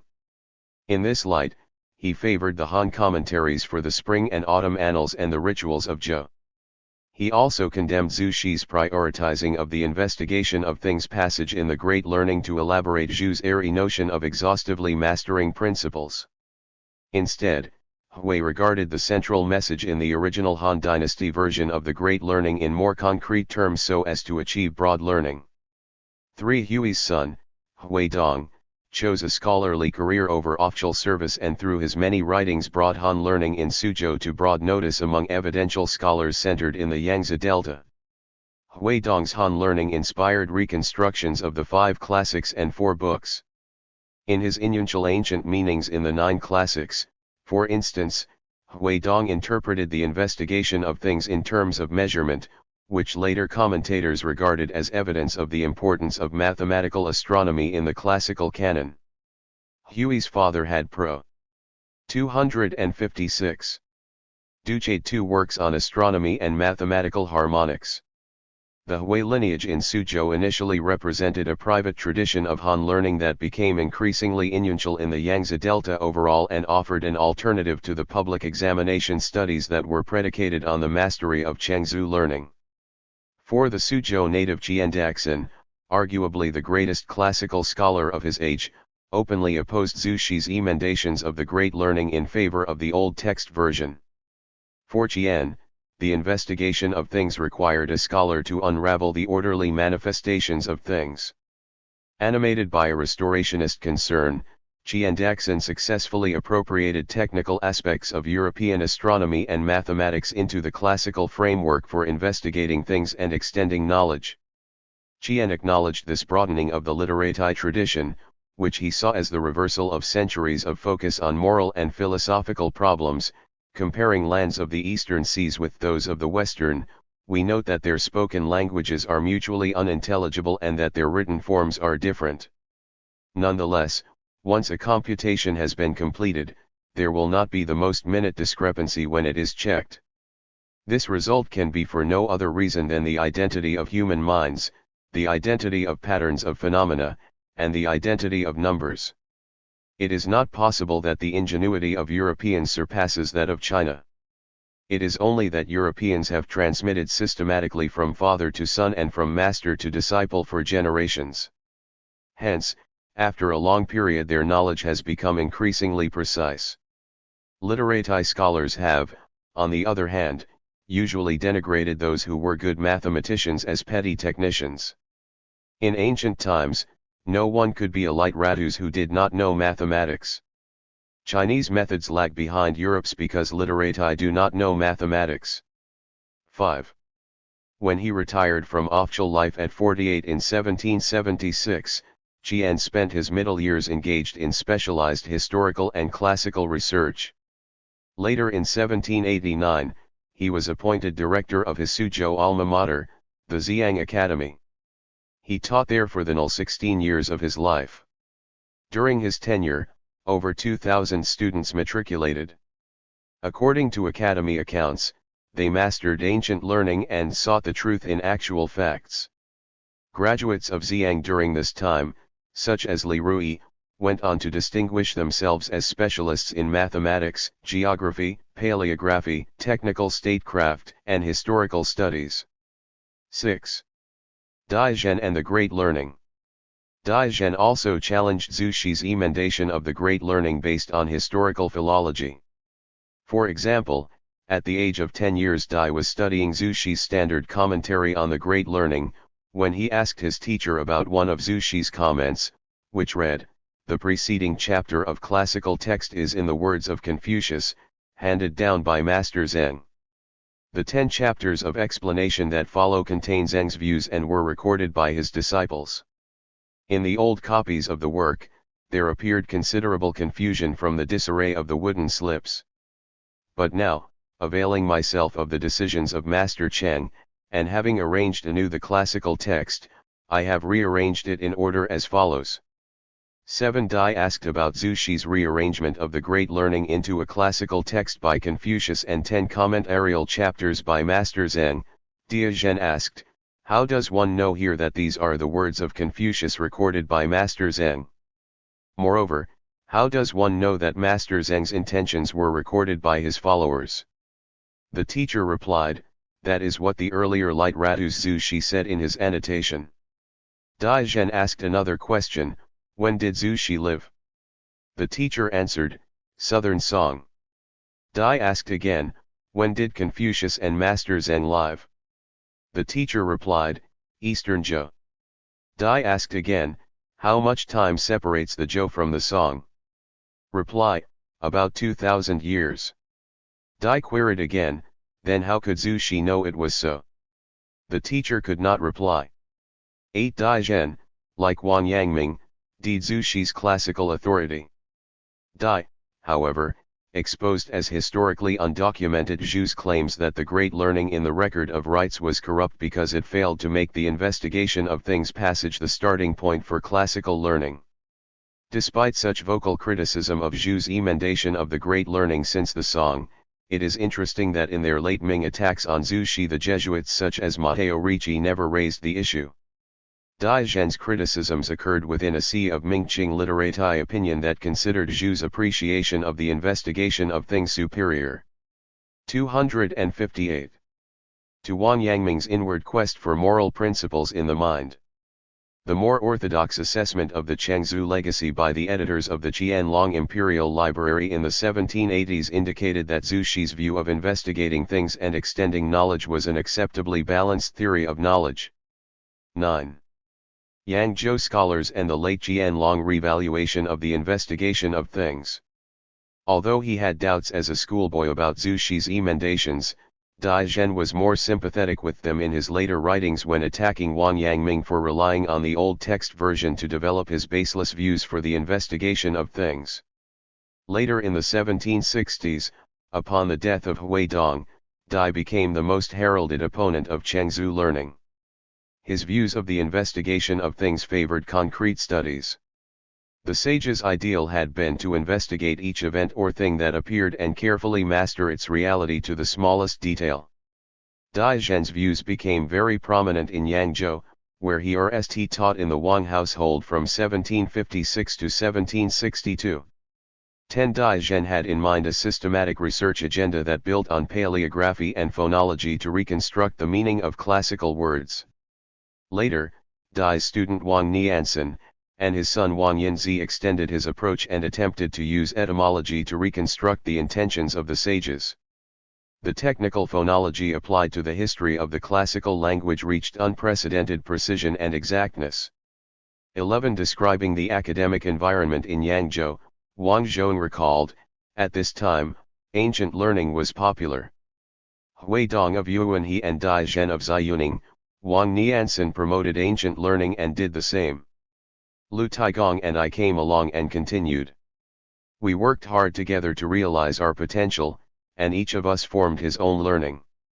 12. Concerning the great learning debate, Wang Zhong argued that Song scholars had used the four books to spread Chan Buddhist ideas instead of the classical heritage. Other Yangzhou scholars such as Ling Tinkan, Chen Yaotian, and Jiao Sun were also critical of Chengzu learning for lapsing into Chan Buddhism. Combining a stress on 259. Morality and scholarship, Ling favored the ritualization of knowledge. In this way, he thought, correct ritual behavior would become the endpoint of investigation of things rather than the purely contemplative ideal that he contended had penetrated Chengzu learning. Chen Yaotian likewise stressed a literal reading of the investigation of things that would be penetrating enough to comprehend the principles of things. Again, morality and scholarship were presented as compatible. For his part, Jiao Sun presented the investigation of things as a way for the government to harmonize the desires of individuals so that the emperor's policies would conform with the desires of the people. In this manner, the conflicts among individuals would not lead to litigation. 13. Knowledgeable about native and European mathematical astronomy, Jiao agreed with his Yangzhou patron Ruan Yuan that mathematics was one of the keys to concrete studies. Jiao prepared a detailed study of early Chinese mathematics, and he aided Li Rui, a disciple of Qian Daxin, in Li's reconstruction of the Songyuan single unknown craft of algebra. Through his interests in astronomy and mathematics, Dai Zhen also realized that a keen understanding of mathematics was required to understand passages in the classics dealing with technical, mathematical, and astronomical phenomena. In his study of the Artasares record chapter of the Rituals of Zhou, Dai indicated that mathematical training was needed to understand the texts describing ancient technology and production techniques. Qian Daxin and other 18th century scholars trained in mathematical astronomy followed Dai in this line of argument. Dai, for example, used mathematics to estimate the size and shape of the ceremonial bronze bells mentioned in the Artasares record. Dai included diagrams based on his calculations of what the bells should look like. Because he employed texts and relics as archaeological evidence, Dai's drawings proved to be highly accurate when a large bronze bell was unearthed during the Qianlong era. Zhang Yang also had made attempts to reconstruct the appearance of the bells, but his drawings were less accurate. Like Dai Zhen's diagrams, Jiang's drawings showed how to reconstruct ancient objects. Chen Yaotian read Dai's and Jiang's descriptions and attempted to cast the bells. On the basis of archaeological and technical data, Chen tried to reconstruct the actual instruments used in ancient music. 14. Ruan Yuan's RST published work in 1788 was titled Explications Using Diagrams of the Design of Wheeled Carriages in the Artasares record. There he improved on Dai Zhen's earlier research on this problem and reconstructed the dimensions of ancient vehicles, which he maintained anyone could now build if they followed his guidelines. Archaeological research was taking on a momentum of its own as a field of exact classical scholarship. AP 260. Applying mathematics and using ancient relics to decipher ancient texts, Dai Zhen and Qian Daxin paved the way for a focus on artifacts and their importance as historical evidence. They were also reconsidering the scope of traditional technologies in the Artasares record in light of European achievements as documented by Schreck and Wang Zheng in their diagrams and explanations of the marvelous devices of the Far West. The revaluation of the investigation of things during the Qianlong era by Han learning scholars paralleled their domestication of Jesuit learning. Evidential scholars recognized that reinterpretation of the Chengzu maxim would enable them to reframe investigating things and extending knowledge to suit their more intellectualist agenda. European studies and Chengzu learning could be elided by appealing to an antiquity that preceded and encompassed both. At the end of the 18th century, the Yangzhou scholar Ruan Yuan attacked the Ming stress on the mind for investigating things in favor of more practical affairs tied to evidential research. Ruan equated the investigation of things with the Han learning slogan of searching truth from facts. 15. 261. In the early 19th century, scholars increasingly softened their positions on the distinction between Han and Song learning and followed the lead of evidential scholars such as Ruan Yuan, who noted, many earlier literati discussed the investigation of things, but they associated it with empty meanings and apparently failed to grasp that such meanings were not the basic intent of the sages. I don't dare to be different in my discussion of the investigation of things, but it is the search for the truth from facts and that's all. 16. Mathematics in an age of evidential research. Heavily biased in favor of Han learning and evidential research, the catalogers of the Qianlong Imperial Library initiated a well-publicized search in the 1770s for every published work in the empire. They then engaged in a critical review of every book available to them, selected books worthy of inclusion in the collection, and carefully collated the null versions chosen for inclusion. They also prepared critical summaries of important works that were not copied into the collection. Leading classical scholars in various fields were appointed to evaluate and collate books in their specialties. More than 360 scholars actually worked at the apex of a staff of several thousand in Beijing. The critique of Western learning in the Qianlong era. The editors separated the investigation of things and extension of knowledge from its long-standing ties with Chengzu Song learning and associated it instead with their emphasis on certain knowledge derived from empirically based research. They contended, for instance, that Chen Yuanlong's entries in the Mirror of Origins were all examples of broad learning and thus the work was justably titled Investigating Things and Extending Knowledge. 17. In some cases, like Chen's Mirror of Origins, the editors elided any mention of European learning when they could. For example, their summary of Fang Yizi's late Ming notes on the principles of things, which we have seen generally accepted Jesuit explanations of natural phenomena, linked Fang's material investigations to encyclopedias compiled since medieval times in China. The null version of the Imperial Library account never mentioned the notions of a spherical Earth, limited heliocentrism, or human physiology that Fang had culled from Jesuit translations.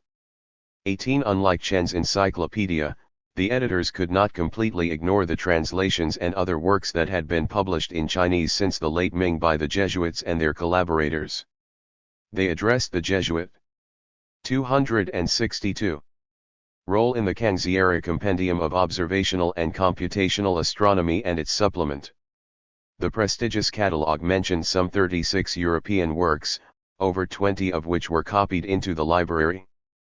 All were on natural studies, although the focus on Christianity was more obvious in some than others. 19. On the other hand, the 10 works from the applications section of Lise Hizeo's first collection of celestial studies were included, but not those from the principles and patterns section, except for a geographical work by Elman. Similarly, only 2 of Verbiest's works were mentioned in the Imperial Library, while the library's catalogers discussed Elman's A Summary of Western Learning but dismissed it as a heterodox study. 20. The editorial account of Elman's Summary, a work that was not copied into the Imperial Library, presented the six-fold classifications of the sciences that corresponded to 16th-century European standards of learning. Seeing some parallels with native traditions, the editors analogized the Jesuit fields of grammar, history, poetry, and the art of writing to the native category of lesser learning. They likened Jesuit logic, physics, metaphysics, mathematics, and ethics to the teachings in the Great Learning. Moreover, the editors praised the system of knowledge in Elman's summary and compared it with the investigation of things and exhaustively mastering principles. Indeed, Elman used the investigation of things to exhaustively master principles as the common Chinese term for contemporary European philosophy. More or less simultaneously, Japanese students of Dutch natural studies in Nagasaki and Edo used exhaustively mastering principles to translate Natuurkunde into Japanese. 21 Despite such correspondences, however, the Qianlong editors dislodged their 18th-century views of the investigation of things and extension of knowledge from its late Ming association with Jesuit learning as well as with Chengzu studies. Again, they linked the teachings of the Great Learning to an emphasis on variable knowledge derived from empirical studies. Moreover, they concluded that Elman had forced equivalences between European and native learning in order to substantiate Christianity as an ancient teaching in China. They also investigate things to exhaust principles, and seek to understand substance for practical use, in that they are roughly similar to our literati. However, the things they investigate are mostly petty, and the principles they seek to exhaust are mostly esoteric and untestable. That is why this book is considered heterodox doctrine. 263. The Jesuit tactics that Yang Guangxian had detected, and which the rights controversy had exposed, demonstrated to 18th-century scholars such as Qiandaxin and Dai Zhen that European learning of the 17th century was inferior. On this basis, the editors of the Imperial Library also ridiculed Vagnoni's treatise on the composition of the universe because it had tried to introduce a new reading of Qi as air that favored the scholastic four elements. 22 Overall, the editors, unaware of 18th-century trends in Europe, ridiculed the religious content of Western works. In particular, they noted that despite the Jesuits' attacks on Buddhism, in spite of their efforts to seek a middle ground between Chinese classical learning and Christian theories of life and death, their conclusions were as nebulous as Buddhist views. According to the editors, Christianity and Buddhism shared more similarities than differences. What interested the Imperial Library reviewers was the natural philosophy, mathematics, astronomy, geography, agronomy, and ingenious machines that the Jesuits and their collaborators had introduced since 1600. Their accounts of European works in these categories were by and large very positive, although such praise was usually muted by efforts to discredit and thereby ignore European innovations as derivatives of ancient Chinese learning. European Astronomy and Mathematics in the Qing Imperial Library. The General Catalogue, completed in 1782, was the most comprehensive collection of abstracts compiled by classical scholars in Imperial China. The editors attempted to present an accurate and concise idea of the nature and importance of each work so that readers could choose whether to read it. Even though the editors chose to elide or ridicule those Jesuit works that were included in the General Catalogue, they did innovate when they presented abstracts on works dealing with astronomy and mathematics.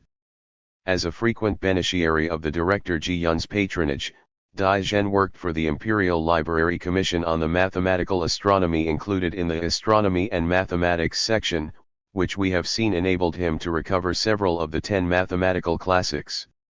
Of the 10,000 titles reviewed by the editors, about a third were copied into the Imperial Manuscript Collection, including FTY8 works on astronomy and mathematics. 40 of the latter were recovered from the Great Compendium of the Yongle era by Dai Zhen and his colleagues Chen Jixin, Guo Changfa, and Ni Tingmei. Some 6 Jesuit translations in this category were positively evaluated by the editors.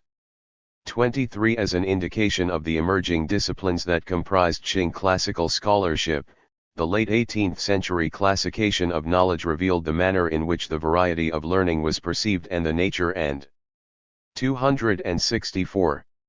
Structure of the concepts used to order that variety. The bibliographic clustering of subjects in the Qianlong Imperial Library enables us to deduce the culturally conditioned biases in Qinghan and Song learning. Moreover, the 18th century conception of the structure of knowledge shaped evidential studies and influenced how new research on mathematical astronomy would be understood. Representing the classical scheme of disciplines in the late 18th century, the Imperial Library was based on the 4 classification system, which incorporated astronomy and mathematics, as well as medicine, as subcategories under the early and later masters category. Similarly, the mathematical aspects of music were subsumed under the classics, while chronography and geography were listed under the category of history. There was no single unit category for natural studies in the earliest imperially authorized bibliographies. The ancient seven summaries and medieval seven records begun in 523 by Ruan Xiaoxu organized such studies under the general category of calculating skills or skills and techniques. 24. The editors, rather than placing mathematics in the lesser studies section as the late 17th century compilers of the Ming history had done, linked it commonsensically to astronomy. They separated the calculating arts from their traditional association with mathematics and granted them an independent status because of their association with exotic elds such as astrology, chronomancy, the VE phases, milfoil divination, prognostication, and geomancy. 25. Although they gave little or no credit to the Jesuits for their innovation, the Qianlong compilers of the Imperial Library Catalogue broke new bibliographic ground by linking mathematics and astronomy. The editorial overview that opened the astronomy and mathematics section of the General Catalogue represented a native response to the Jesuits' impact on new methods for reforming the mathematical calculations associated with the Qing calendar. Moreover, the pride the editors took in acknowledging how Qing scholars had balanced and united Western and Chinese mathematics in the process of recovering the single unknown techniques for solving quadratic and higher polynomial equations made it clear that they regarded the Chinese origins of Western learning as the key rationale for overcoming the less informed mathematics of their Ming predecessors. 26. Ruan Yuan and the biographies of mathematical astronomers. Overall, Ruan Yuan's compilation of the biographies of astronomers and mathematicians while serving as governor of Zhejiang province in Hangzhou from 1797 to 1799 climaxed the celebration of Nat 265. 266. Table 7.1. 44 subdivisions of the Imperial Library. Fields associated with natural studies have been printed in boldface. Classics history. Changed dynastic histories. Documents annals. Poetry topical records. Rituals unofficial histories.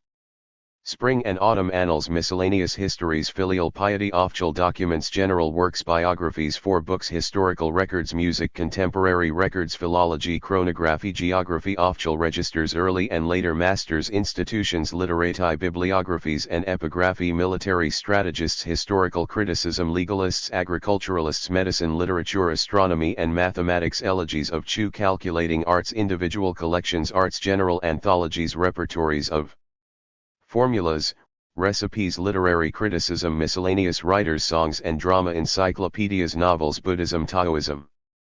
Ural studies within the Yangtze Delta literati world of the late 18th century.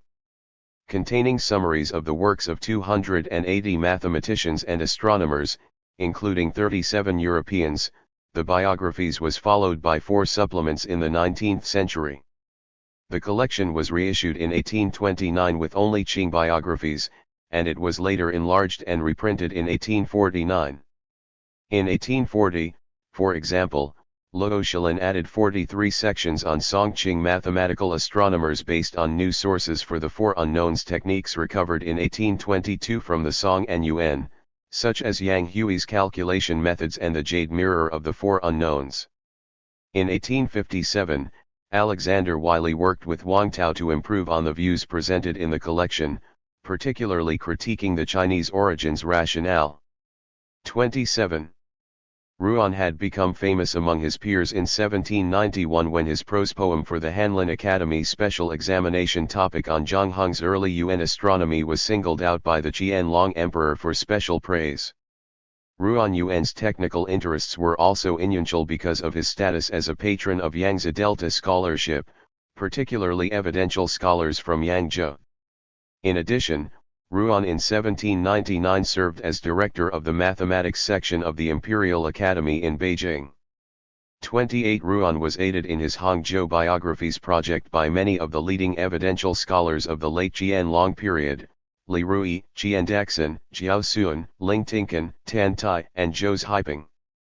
Their efforts in astronomy have been described by Sivan as a programmatic synthesis of traditional and Western astronomy designed to encourage the study of the latter in order to improve the former. Their efforts culminated an ongoing process reaffirming the value of mathematics and astronomy as part of a classical education. Ruan did not include fortune-telling or numerology in the collection, and he opposed connecting mathematical astronomy with mathematical harmonics or studies of the change classic. Moreover, he was critical of three new endings introduced by Michel Benoist: heaven and earth are round, planets follow elliptical paths, and the sun is stationary. Although Benoist had by then newly presented the Copernican system to China as the European norm, Ruan Yuen found such views unacceptable, in part because they contradicted earlier Jesuit presentations of Copernicus, which had denied that his cosmology differed from the Taconic system. Ruan sought a fusion of European and Chinese mathematics based on shared common conceptions. For astronomy, he sought an accurate, predictive computational system that would be based on improved techniques, not cosmology.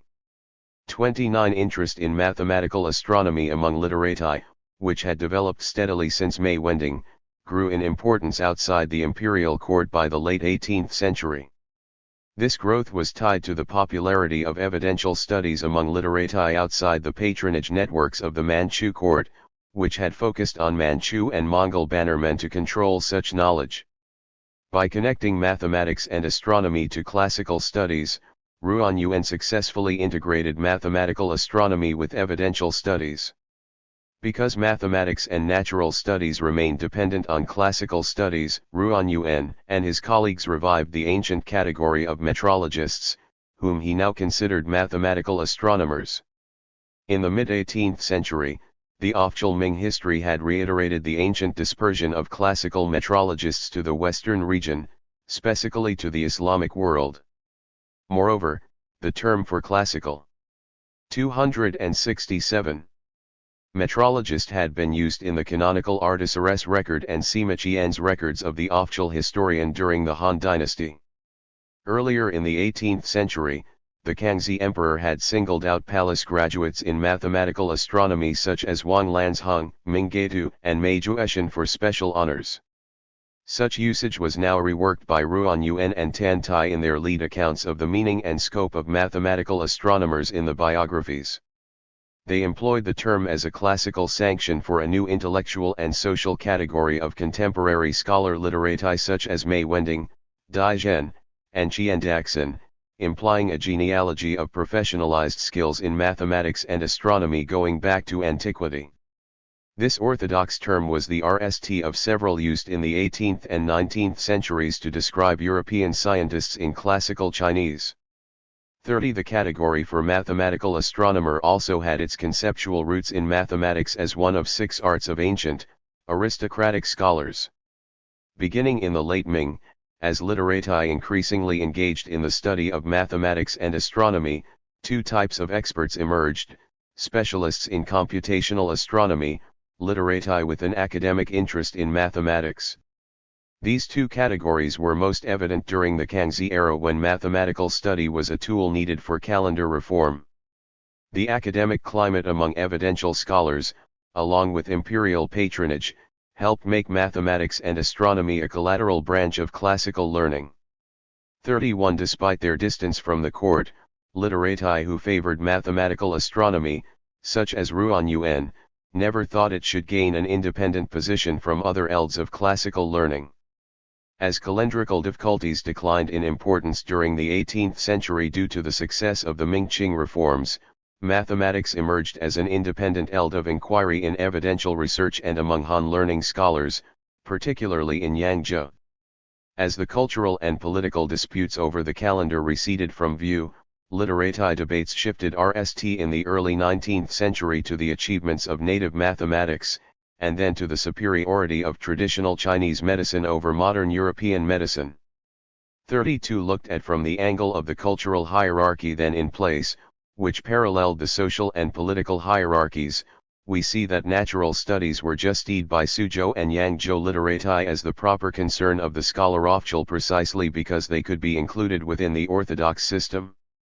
Experts, as long as they were subordinate to dynastic orthodoxy and its official representatives, were necessary parts of the cultural, political, and social hierarchies. The literatus official coexisted with the astronomer, imperial physician, or Jesuit artisan in the bureaucratic apparatus, but at higher levels of political status, cultural prominence, and social prestige. 268. Dai Zhen, for example, insisted on deferring to the native tradition when using foreign knowledge. Dai maintained that the essential elements of astronomy and mathematics could be located in ancient classical texts. If studied properly, according to Dai, the classics would prove themselves repositories of mathematical and astronomical knowledge that had been lost due to neglect and lack of understanding. He set out, for instance, to show mistakenly as it turned out that a cryptic passage in the documents classic revealed that the ancients had plotted the different paths of the sun on the celestial sphere. In the process, Dai concluded that this and other examples are clear proof that Western methods were derived from the gnomon of the Zhou dynasty and classic of computations, which he had recovered from the Ming archives. 33. Similarly, other evidential scholars at times valued the recovery of ancient mathematical texts over mathematical problem solving. Li Rui's biography of 269. Qian Tang in the biographies of astronomers and mathematicians, for instance, cited Qian's confirmation that an earlier value of had been 3.16, and that this was more acceptable than a later, medieval ending of between 3.1415926 and 3.1415927. That Li Rui and Qian Daxin both upheld the more ancient ending indicates that many evidential scholars skewed their search for the truth in light of ancient learning and not mathematics. Per se 34. On the other hand, Wang Li preferred the European mathematical notation used in the Imperial Observatory, for which he was condemned. Dong Yuxian criticized Qian Tang's reaffirmation of pi equals 3.16 and supported the medieval value by referring to the Jesuit-inspired collected basic principles of mathematics. Wang Li sardonically noted, contemporary philologists always focus on what their predecessors did, and do nothing but copy what has already been written. They are never able to discover what their predecessors had not yet discovered. 35. Nativism and early 19th century mathematics. Due to Jiao Xuan's, Wang Las, Li Rui's, and Luo Shilin's work in mathematics, Qing dynasty literati were increasingly conversant with mathematics before the Opium War. Moreover, due to their mastery of Jesuit algebra and native techniques, they generally appreciated both. Until Luo Shilin and others fully reconstructed the four unknowns techniques from 1823, they considered the Western approach the equivalent of single unknown procedures. After that, however, they favored the four unknowns technique. 36. Minggetu, for instance, elaborated the geometric power series for the expansion of trigonometric functions.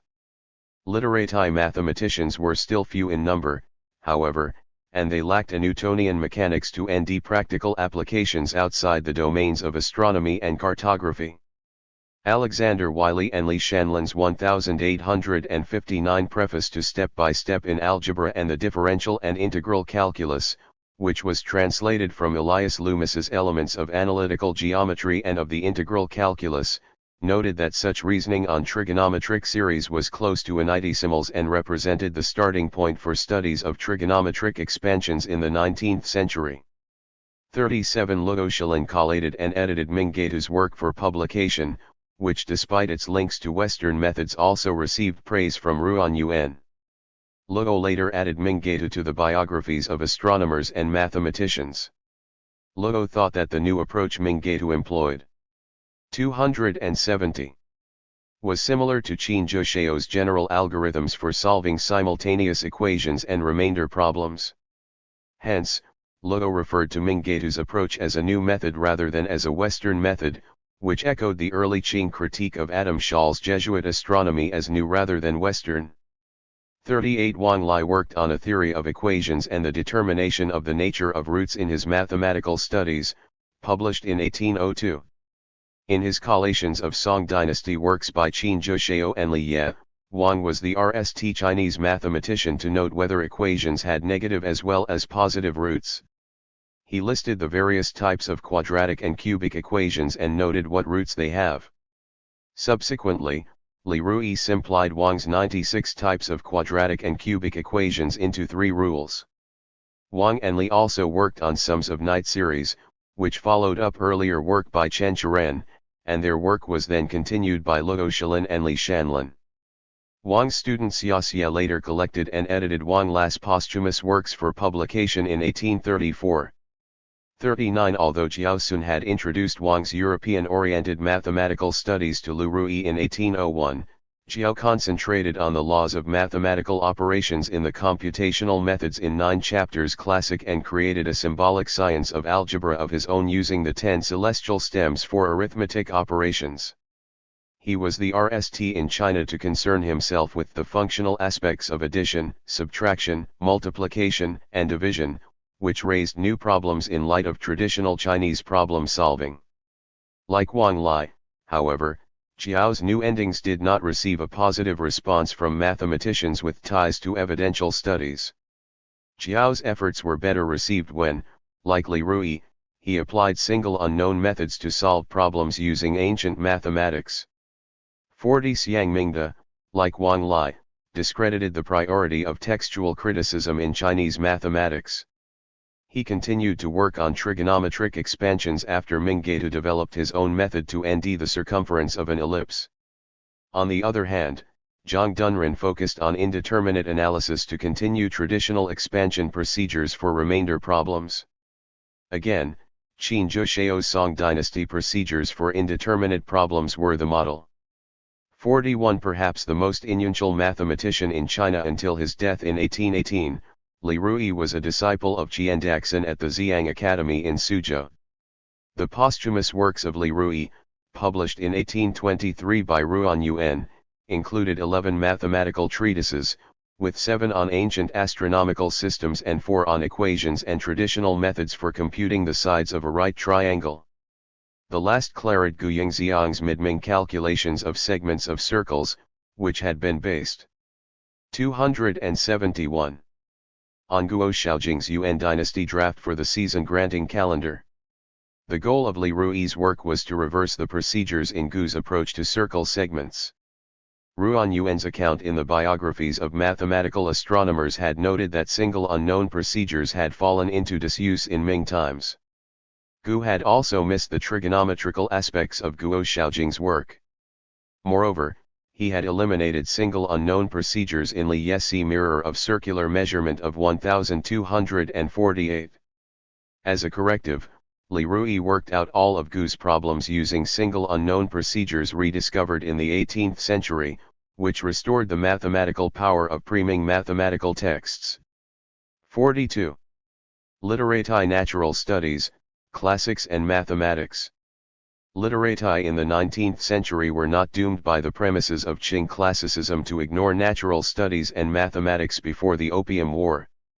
Lord Macartney had recognized the Chinese interest in astronomy, but he had erred when he reduced it simply to astrological trying, the goal of which is the calculation of auspicious times. Moreover, he was unaware of Chinese expertise in mathematical astronomy. He mistakenly thought that the Chinese had no notion of even the craft of algebra and possessed only a limited understanding of geometry and trigonometry. Englishmen such as Macartney were continuing a tradition of denigrating Chinese natural studies by Europeans that the Jesuits had begun. 43 18th century literati associated with evidential studies had successfully restored a place for mathematics within the framework of the Chinese origins of Western learning. Even the massive Qing exegesis of the classics, a scholarly collection published in the early 19th century and devoted exclusively to evidential scholarship, included a significant number of works on natural studies and mathematical astronomy. Because it was the RST comprehensive collection of Qing contributions to classical scholarship, the 1829 publication of the Qing exegesis of the classics in Guangzhou, after 4 years of compiling and editing at the Sea of Learning Hall under the auspices of Ruan Yuan, then Governor-General there, was greeted with great acclaim in China, Korea, and Japan. 44 An imposing anthology of some 180 diverse works by 75 17th and 18th century authors in more than 360 volumes. The Qing exegesis of the classics was a major repository of the research carried out by evidential scholars. It exemplifies the works of Yangtze Delta literati in the 17th and 18th centuries.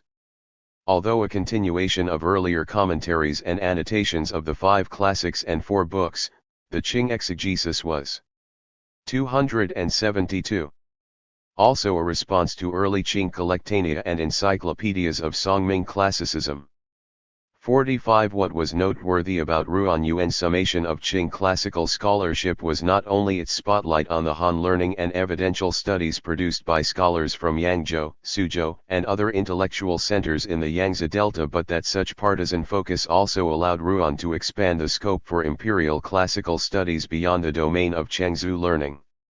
Via the accolades for Han learning, Ruan and his staff incorporated the works of many of the Qing authors he had discussed in the biographies of mathematical astronomers. 46 For example, Ruan Yuan included verbatim major sections from the biographies dealing with Qing mathematical astronomers, beginning with 2 chapters extensively quoting from Wang Zikin's important works, followed by sections drawing on the writings of Mei Wending, Hui Shiqi, Zhang Yang, and an extensive chapter on Dai Zhen's publications.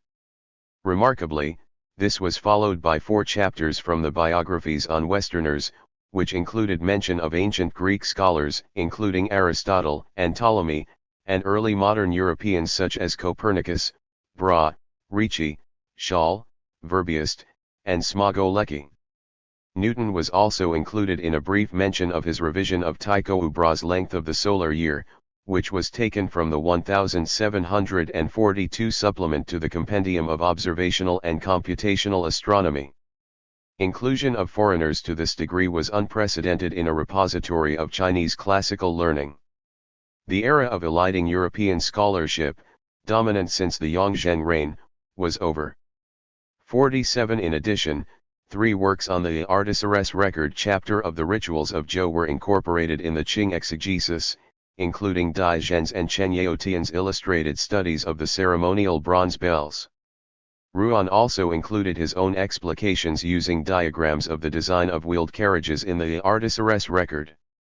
Similarly, Ruan printed 2 important studies of the historical geography in the Tributes of Yu chapter of the Documents Classic.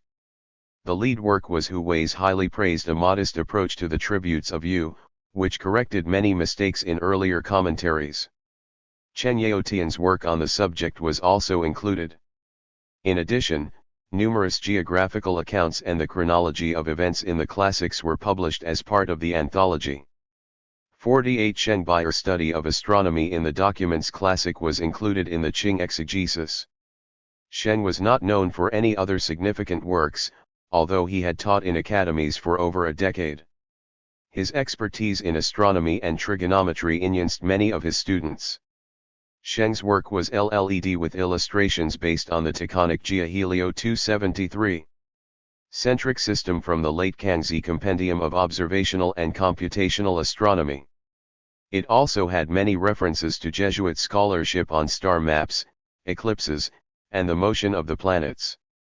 49 Ruan Yuan added Chen Miling's 1797 examination of mathematics and astronomy in classical works to the collection. Chen had become interested in Mei Wending's work in 1793 and subsequently learned about Western learning from a European in Guangzhou who was on his way to Beijing to serve in the Astrocalendric Bureau. Chen's own inquiry stressed that the computational methods in 9 chapters classic had originated remainder problems, single unknown procedures, and other calculation techniques. Based on Ruan Yuan's endings, for example, Chen affirmed the theory of a round Earth. He then claimed that the geoheliocentric position, which he argued was RST enunciated in the Rituals of Zhou, proved that the Earth was round. Chen's examination served as a repository of native mathematical astronomy that had been reinvigorated by the impact of Jesuit studies. 50 Many other straightforward classical works that also incorporated natural studies were included, but their technical content was hard to locate. To make the technical subjects in the Qing exegesis more accessible, The Hanlin academician Yu later prepared a topical index to Ruan Yuan's collection as part of late Qing efforts to document the Chinese priority in scientific knowledge at a time when modern science was being introduced by Protestant missionaries. Yu deemed this index important for his students at the Ren Study for the Explication of the Classics Academy in Hangzhou, where he taught for 30 years beginning in 1867. While governor of Zhejiang in 1801, Ruan Yuan had established the Ren Study in Hangzhou to honor later Han classicists and to link a classical education with a commitment to concrete studies. Ruan had seen to it that students there were examined in astronomy, mathematics, and geography, in addition to their literary and textual studies. 51 Yu's index of topics in the Qing exegesis at RST site looked like the table of contents for a Ming Qing encyclopedia of the sort I described in earlier chapters. It opened with the category of astronomy, which was tied to the use of mathematics to measure the heavens. The index went on to include 42 other categories ranging from human relations, morality and political matters to rituals, food and drink, and things. Things were delimited to animals and plants, from grasses and vegetables to crops, trees, and bamboo. Despite the similarity to earlier encyclopedias, however, the terminology Yu and others employed was drawn from a new era. What Yu called astronomy was Tianwen, the earlier term for astrology. Instead of Benko, the index used Zhiwu, the new term for plants derived from the study of horticulture, which had been introduced through Protestant translations. 52. 274. General knowledge of mathematics, evidence from novels. In addition to the classics, we discern a more general interest in mathematics and natural studies in some late Qing novels, which however fictionalized were repositories of literati interests and daily life. Casual references to some aspects of Chinese mathematics had been included in the late 18th century novel A Country Codger's Words of Exposure by Xia Jingque, which scented Europe within the Qing orbit. Certain topics of mathematics and natural studies were presented in far more detail, however, in Li Ruhan's early 19th century novel, Flowers in the Mirror. His fantasy about the adventures of 100 talented women visiting imaginary overseas kingdoms included mention of chats and quizzes by women at parties held to celebrate their success in imaginary civil examinations. 7 of the female characters had some knowledge of mathematics. 53 Li Ruhan's fascinating story included inversions of gender in which men suffered the mortification of having their ears pierced and feet bound in a women's kingdom where women were in charge. The fantasy of a realm of women knowledgeable in the classics and mathematics was prescient in the early 19th century, although Li Ruhan's ending for the novel reaffirmed the literati world of his day. That women in the novel understood mathematics parroted an academic world in which most literati were still not well informed about natural studies. The larger questions Flowers in the Mirror raised about conventional concepts and practices, such as concubinage and foot-binding, made Li's inclusion of mathematical puzzles in the novel both entertaining and enigmatic. 54 Failing to attain a civil examination degree because he refused to master the despised 8-legged essay, Li, in the time-honored manner of Ming Qing literary critics, used his novel as an allegory to spoof the civil examinations via a description of gifted women. Upon returning to China, the women were appointed to government posts by Empress Wu Zetian. Empress Wu herself was an acknowledged pioneer in establishing medieval civil examinations.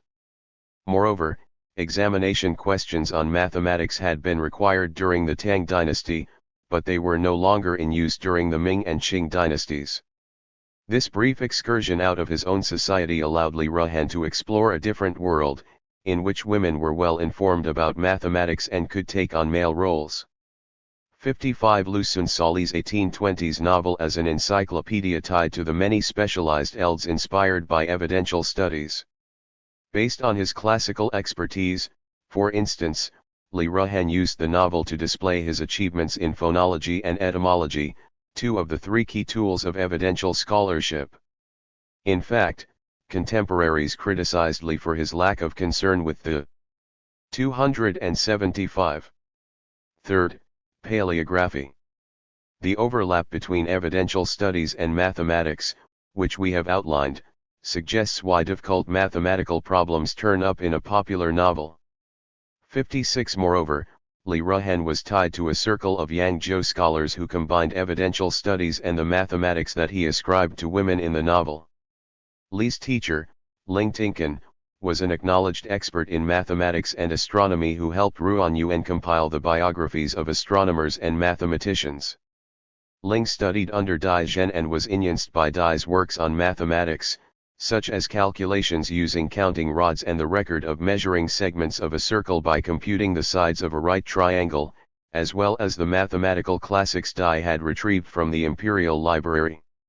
Another Yangzhou native, Chen Yaotian, was linked to both Ling Tinkan and Dai Zhen and had written 2 works on the gnomon of the Zhou dynasty and classic of computations dealing with properties of the square.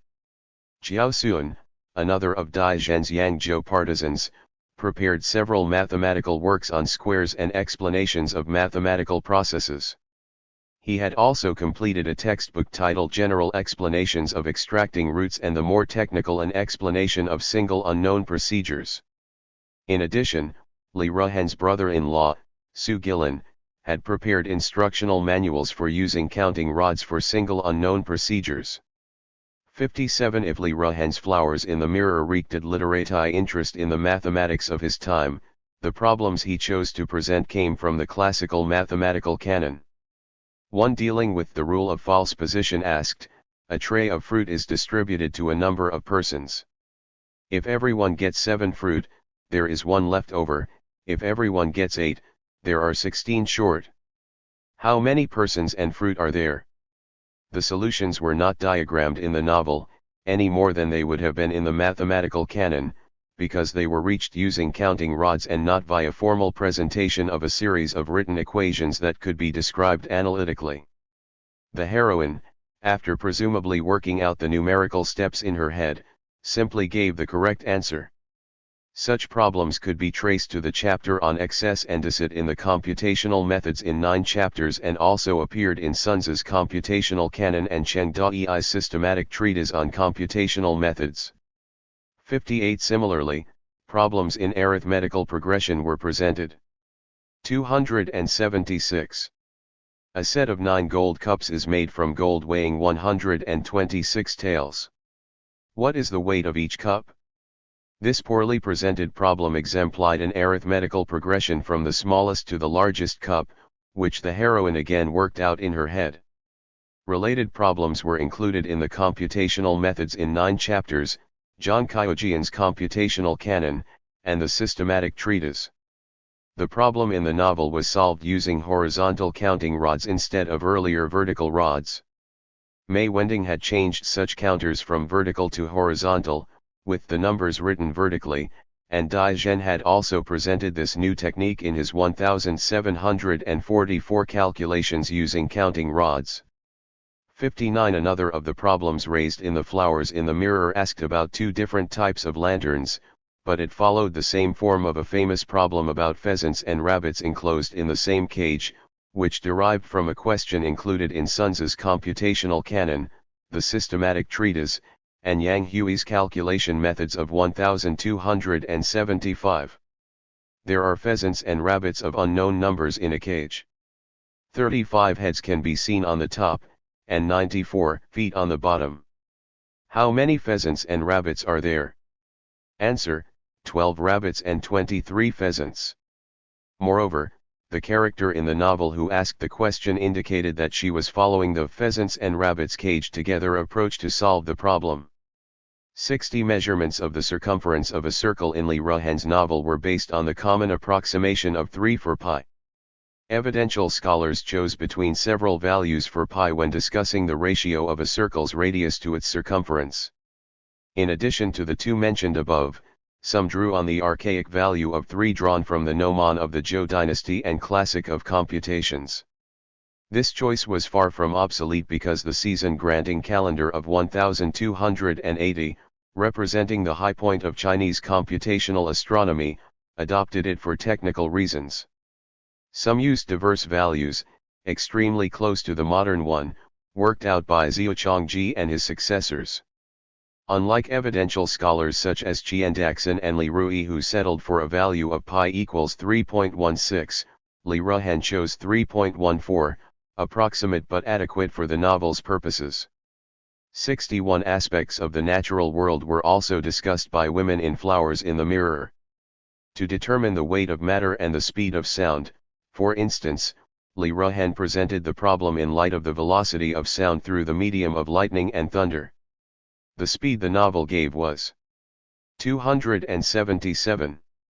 1285.7 Manchu feet per second.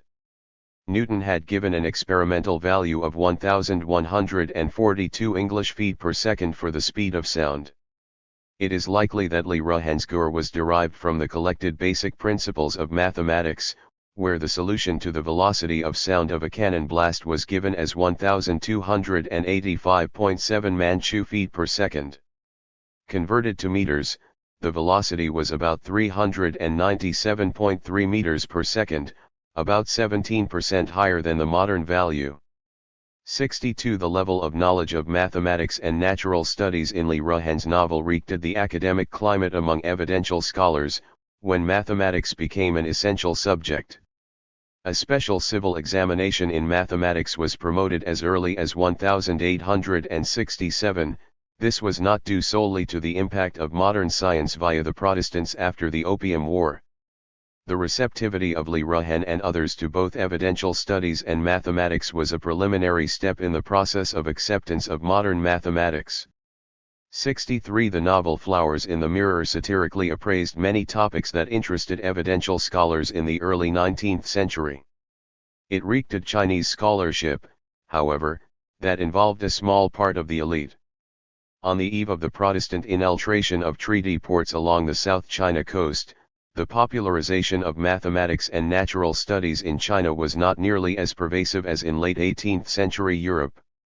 Interest in the new fields of natural learning had developed, but the full impact of modern science and technology was not felt until well into the 20th century. By the 1880s, however, late Qing novelists increasingly used scientific information gleaned from Protestant translations to imagine technological utopias. 64. The usefulness of recovering ancient mathematics. Scholars such as Dai Zhen and Qiandaxin took up mathematics and astronomy as a means toward the reconstruction of antiquity. Because they valued ancient knowledge of mathematics and astronomy over new, they were not tempted to develop natural studies as an independent field of inquiry. They also lacked foreign stimuli. There was little contact with Europeans until the 1793 Macartney mission, and after that no Europeans during the Napoleonic Wars transmitted the new sciences and mechanics to China. Exaggerations about Qing interests in mathematics and astronomy before the Opium War based on a long account of a single novel, however precocious, would be ill-advised. The concern with documents that pervaded the evidential studies movement restricted 18th century scholars to a textual focus, even if they occasionally used archaeological endings or computed astronomical PHE. 278. Nomina. Once astronomical prediction ceased to be problematic, scholars valued its techniques mainly for application to classical studies. Such matters were rarely more than ancillary to classical and historical concerns. Inquiries into natural phenomena, for the most part, depended on textual evidence, not experimentation. Evidential scholars were curious about the natural world and mathematics, but the philological biases that dominated their scholarship did not independently support the research and experimentation that might have led to a step-by-step quantification of the natural world. In light of the important place mathematics and astronomy occupied in evidential research, however, we cannot simply dismiss the 18th century recovery of traditional Chinese mathematics. In succeeding chapters, we will see how not overnight to be sure Manchu and literati elites adapted to the needs of science and technology in the 19th century. After the Opium War of 1839 to 1842 and Sino-Japanese War of 1894 to 1895, the politics of defeat in China, not science or technology, made it appear as if little progress had been made. The triumph of modern science in China, as in Europe, required an intellectual transformation that would break the boundaries of textual scholarship, and social, economic, and political changes that would challenge the paramount status of classical studies. Such intellectual and technological transformations began during the 17th century in Europe, but they were not fully understood in China until after 1865. European science in 18th century China could not have developed past the limits sketched in this and earlier chapters, partly because of inadequate Jesuit transmission that failed to challenge native classicism or provide an academic alternative. The preeminent position of classical studies, oriented toward antiquity, remained intact. That preeminence was shaken only after the Taiping Rebellion. 65 Nevertheless, important mathematical research did take place, and the institutions required for precise scholarship existed when Protestant missionaries made their way to the China coast after the Opium War. Moreover, the successful reconstruction of Songyuanjin mathematical texts made it easier for a significant number of Chinese literati in the 19th century to recognize the precise significance of and the need to master the new developments in advanced algebra, analytic geometry, and the calculus that Protestant missionaries introduced via translation. These translations were possible because of the cooperation of traditional Chinese mathematicians who fully understood the single unknown and four unknowns techniques that had been successfully restored. 66 In the early 19th century, for example, Luo Xilin commented on the relative strengths of traditional and European mathematics before the IM 279 Pact of the Calculus in China. Luo was versed in European mathematics after he studied in the Astrocalendric Bureau as a stipend student for 7 years. His early work followed the Bureau's European tradition, but he changed his mind when he went to the capital in 1822 for the provincial examination, which he never passed. While in Beijing he now read Zhu Shiji's Jade Mirror of the Four Unknowns. In Zhu's work he discovered a method powerful enough to solve sophisticated mathematical problems. 67 Luo, who perished in the Taiping assault on Yangzhou in 1853, pointed out that European mathematics, trigonometry, logarithms, and its method of borrowing roots and powers was not as powerful as Songyuan's single unknown and four unknowns techniques, by now completely reconstructed. Luo successfully explored the geometrical properties of the cone using single unknown operations, and his 1840 supplement to the calculations of segments of circles extended Li Rui's work on arcs by adding many problems solved using single unknown procedures. Not yet aware of the calculus, Luo urged Chinese scholars not to follow European mathematics too closely. Via evidential studies, philology became one of the key tools that literati scholars such as Su Xiao and Li Shanlin employed to adapt European learning to traditional Chinese natural studies. They introduced the modern sciences and mathematics as compatible with native classical and technical learning. Works designed to retrieve the Chinese origins of mathematics served as a useful transition to the differential and integral calculus in the mid-19th century. Li Shanlin, for instance, considered Li Yesi Mirror of Circular Measurement the most influential native text he had studied before learning Western mathematics. Later, when he taught at the Beijing School of Foreign Languages, he used the C mirror to prepare students to master modern algebra. 68 While introducing these branches of mathematics, Li Shanlin and other Chinese mathematicians reminded their readers that the four unknowns notation was perhaps superior to Jesuit algebra. But Wiley acknowledged that the Chinese had never developed the calculus. These most influential Chinese mathematicians were no longer devoted exclusively to the revival of ancient Chinese mathematics. They aimed to merge European and Chinese mathematics. We will stress in Part 4 the usefulness of Hai Qing mathematics as a foundation for mastery of the calculus. 69. 280. Modern Science and the Protestants. 4. Protestants, Education, and Modern Science to 1880. 8. After the French Revolution and Napoleonic Wars, Christian missionaries again took the lead in Sino-European interactions. The victories over Napoleon at sea in Egypt and on land at Waterloo validated Great Britain's global importance.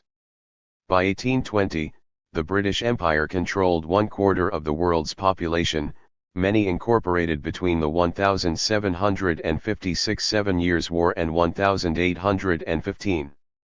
Moreover, due to the American Revolution, Britain's expansionist aspirations were redirected towards South and Southeast Asia and China. British Protestants increasingly perceived the Qing Empire as an obstacle to open commerce and Christian evangelism. English politicians, merchants, and evangelicals articulated through religion and science their goal of opening China to the international community of nations and enlightening its peoples. When Manchus and Chinese resisted the goals of the Macartney Mission in 1793 and the Amherst Mission in 1816, Britain grew anxious over the usefulness of diplomacy to gain access to the most important market in the world. Moreover, between 1828 and 1836 more than $38 million owed out of Qing China to pay for illegal opium imports sponsored principally by the British East India Company. The call for free trade in England climaxed in 1833, when after 4 years of politicking free traders and their evangelical supporters convinced Parliament to abolish the East India Company monopoly in China. 2. Protestant missionaries in China. Once free traders forced the East India Company to permit missionaries into its territories, the Methodists, Evangelical Anglicans, and other denominations quickly organized as missionaries. Similar groups organized in mainland Europe, and the Jesuit order regrouped to enter China again. Officially non-denominational, the London Missionary Society played an important 283 role in China throughout the 19th century after its founding in 1795 by a coalition of Anglican, Methodist, Presbyterian, and independent ministers. Similarly, the Church Missionary Society was organized in 1799 as an independent voluntary organization within the Church of England. The Evangelical Revival in Britain and the Great Awakening in the United States spawned new denominations such as the Methodists and new organizations such as the Salvation Army, the Sunday School, as well as the YMCA and YWCA. 3 other Protestant missionary societies were also organized throughout Europe, although the English presence was felt most in China, the English Baptists in 1792, the Church Missionary Society in 1799, and the British and Foreign Bible Society in 1804. Similarly, the American Board of Commissioners for Foreign Missions organized in 1810. Extraordinary wealth and energy generated in the aftermath of the Industrial Revolution in England, the United States, and in Europe was in part channeled overseas toward the missionary movement. Although Britain and the United States remained political antagonists, the religious controversies of the 19th century among English and American Protestants were not isolated events, as the career in China of the Englishman become American, John Fryer, will demonstrate. The religious revival that swept through Great Britain in this period also swept through the churches and universities of New England. 4. The Protestant mission in China began when Robert Morrison labored for the LMS, which was then restricted to Guangzhou and Portuguese Macau. Morrison had served as an East India Company translator from 1809 to 1815 and in 1816 was an interpreter for the Amherst mission. He founded an Anglo-Chinese college in 1818, initially in Malacca, which led to establishment of the Morrison Education Society after his death. The RST Christian works to reach China were published in Malacca circa 1815, in Dutch Batavia in 1828 to 1829, and in Singapore in 1830s. The RST English paper, the Canton Register, was published from 1828 until 1843 by James Matheson with the help of Morrison, but it was mainly an expression of East India Company interests. In 1833, Christian publication began in Guangzhou. 5 such efforts laid the foundation for future work by arranging a corpus of Christian literature for printing. It also provided groundwork for gathering books in Chinese by the missionaries. Morrison, for example, put together an impressive library collection that included the Kangxiera collected basic principles of mathematics, Yu Chang's revaluations of the treatise on cold damage disorders, and Mei Wending's complete works in mathematical astronomy. Established at Malacca in 1818 at the Anglo-Chinese College, the London missionary press of the LMS later moved to 284. Hong Kong and then to Shanghai in 1842, where it was called the Inkstone Press. When Alexander Wiley began its supervision after 1847, the Inkstone Press in Shanghai became the publishing mecca of missionary activities. 6. In contrast to the Jesuits at court, who thought the Bible alien to Chinese literati and focused instead on using scholastic materials from Coimbra, Morrison with the help of William Milne prepared the Old and New Testaments for printing in 1819. Milne later compiled the RST Chinese-English Dictionary. There were also missionary journals, such as the RST Chinese magazine titled A General Monthly Record, containing an investigation of the opinions and practices of society, which was issued between 1815 and 1821 in Malacca and included some introductory materials on modern science. Both Walter Henry Medhurst of LMS and Samuel Wells Williams of the American Board were trained printers, and by 1840 there were 20 missionaries in China representing half a dozen different societies from several European countries. 7. In the 1830s, missionaries and their Protestant presses penetrated South China. Their publications presented journalistic portraits of the European powers, especially of Britain and the United States, which through translation initiated a new Chinese vocabulary for political institutions, economic prosperity, and national aspirations. The RST leading missionary publication in China was the Chinese Repository, a monthly begun in Guangzhou in 1832 by the American Elijah Coleman Bridgman. He was joined on the journal in 1833 by Samuel Williams. It was the main outlet for serious Western scholarship in China until the 1850s. 8. Among medical missionaries, the American Peter Parker organized the Medical Missionary Society in Guangzhou in 1838. The German Carl Friedrich August Gutzlaff and Bridgman were active in Singapore and Guangzhou and served as secretaries when the Joint Missionary Merchant Publication Society for the Diffusion of Useful Knowledge in China was founded in November 1834. In 1837, the Society initiated an ambitious plan to present in Chinese some 24 works on history, geography, natural history, medicine, mechanics, natural theology, and other subjects. For this series, Bridgman produced a treatise on the United States that was printed in 1838, revised in 1846, and expanded for publication in 1862. The Guangzhou scholar Liang Tingnan later included information from it in his 1846 Four Talks on the Maritime Countries. Liang had in 1835 helped compile a gazetteer on coastal defense in Guangdong Province, and from 1840 he taught at the Sea of Learning Hall founded by Ruan Yuan. Because he knew about Euro-American affairs, he advised numerous Jing officials. 9. 1880-285. In 1838, Bridgman also produced a dictionary based on Cantonese, titled Chinese Chrestomathy, for the Society for the Diffusion of Useful Knowledge, but it was not printed until 1841. In the work, Bridgman presented English translations for Chinese phrases, with Cantonese romanization of the Chinese characters. Among the 17 sections, he included scientific materials on the human body, mechanics, architecture, agriculture, mathematics, geography, mineralogy, botany, zoology, and medicine. Despite the initial ineance of the Chinese Chrestomathy, however, its limited circulation meant that few of Bridgman's terms became normative.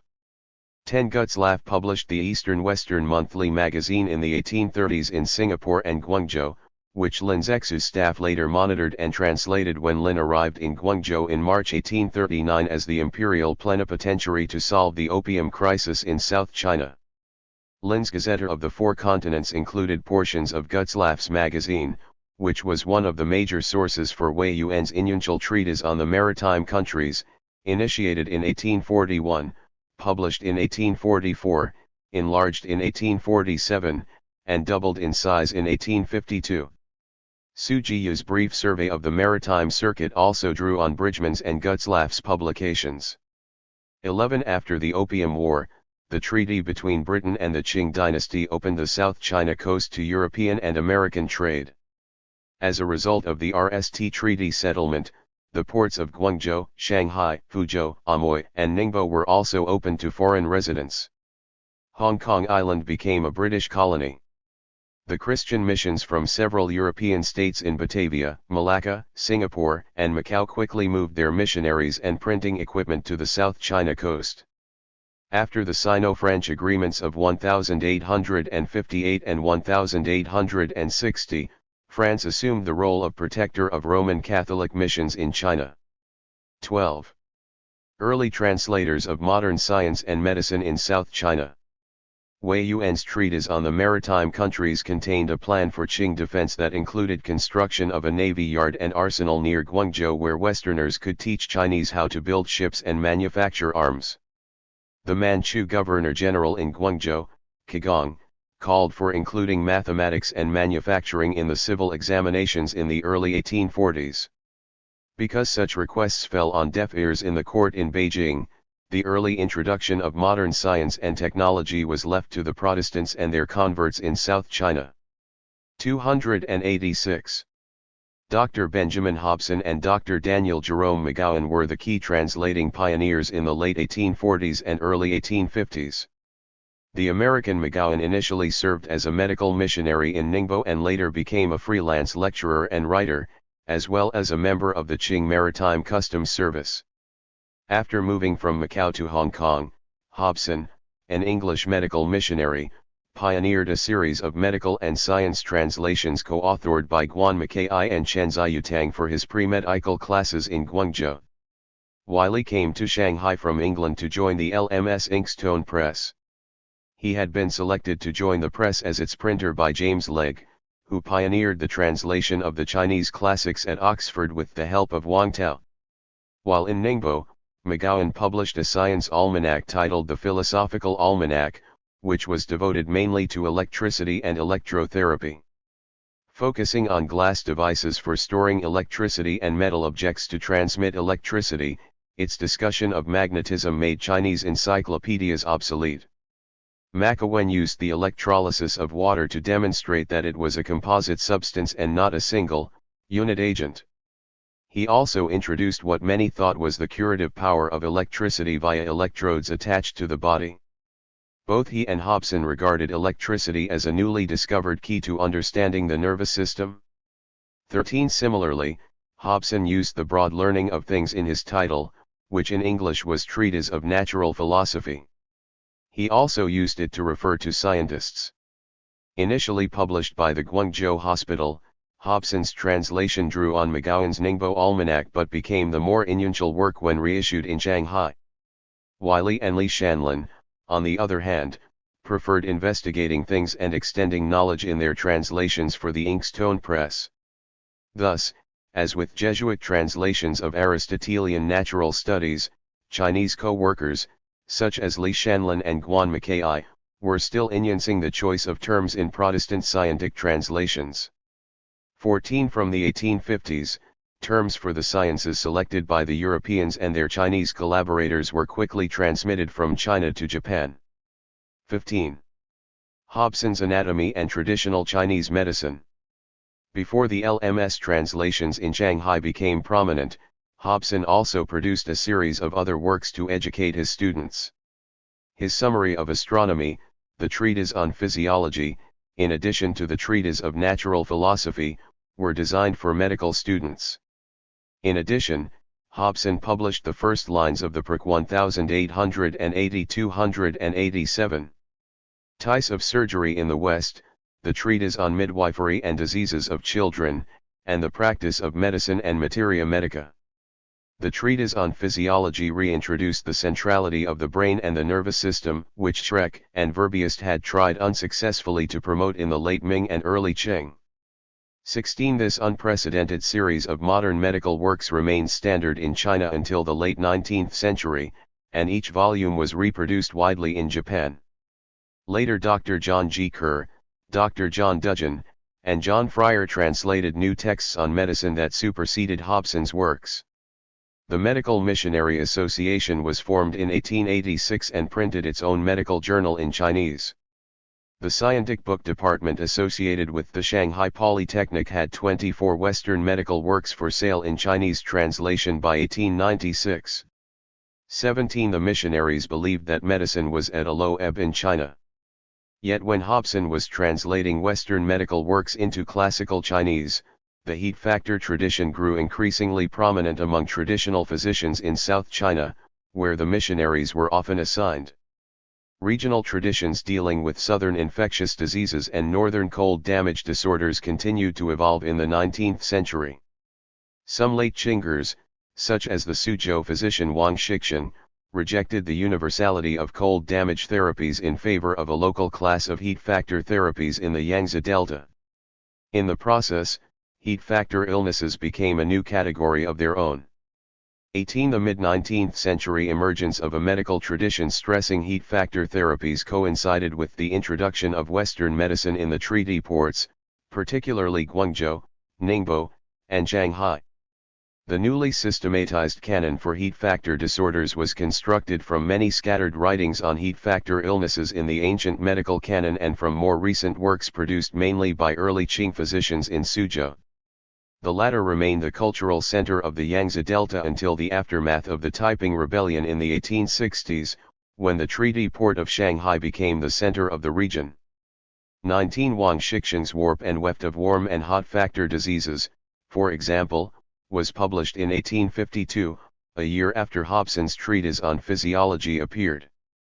Earlier in 1838, Wang nished a treatise on cholera based on cases he treated during an epidemic. He synthesized heat factor materials in the inner canon of the Yellow Emperor and the treatise on cold damage disorders with new medical texts from the Qing. In Warp and Weft, he acknowledged the usefulness of Hobson's anatomical depictions of female reproductive organs and human physiology to improve diagnosis, but he subordinated such new information to the traditional therapeutic regime. 288. Which was based on a system of circulation tracts that mapped acupuncture and moxibustion on the main and branch conduits of qi in the body. 20. Chinese accepted anatomy when they could assimilate it within the Chinese focus on internal conduits of qi. Moreover, acupuncture and moxibustion therapy had by Song times been mapped onto the skeletal body, and the internal organs had also been drawn and modeled. An ancient dynastic history records a complete human dissection during Wang Mang's brief reign. The abdomens of rebels, for example, were opened in Chinese dissections of the human body in 1045.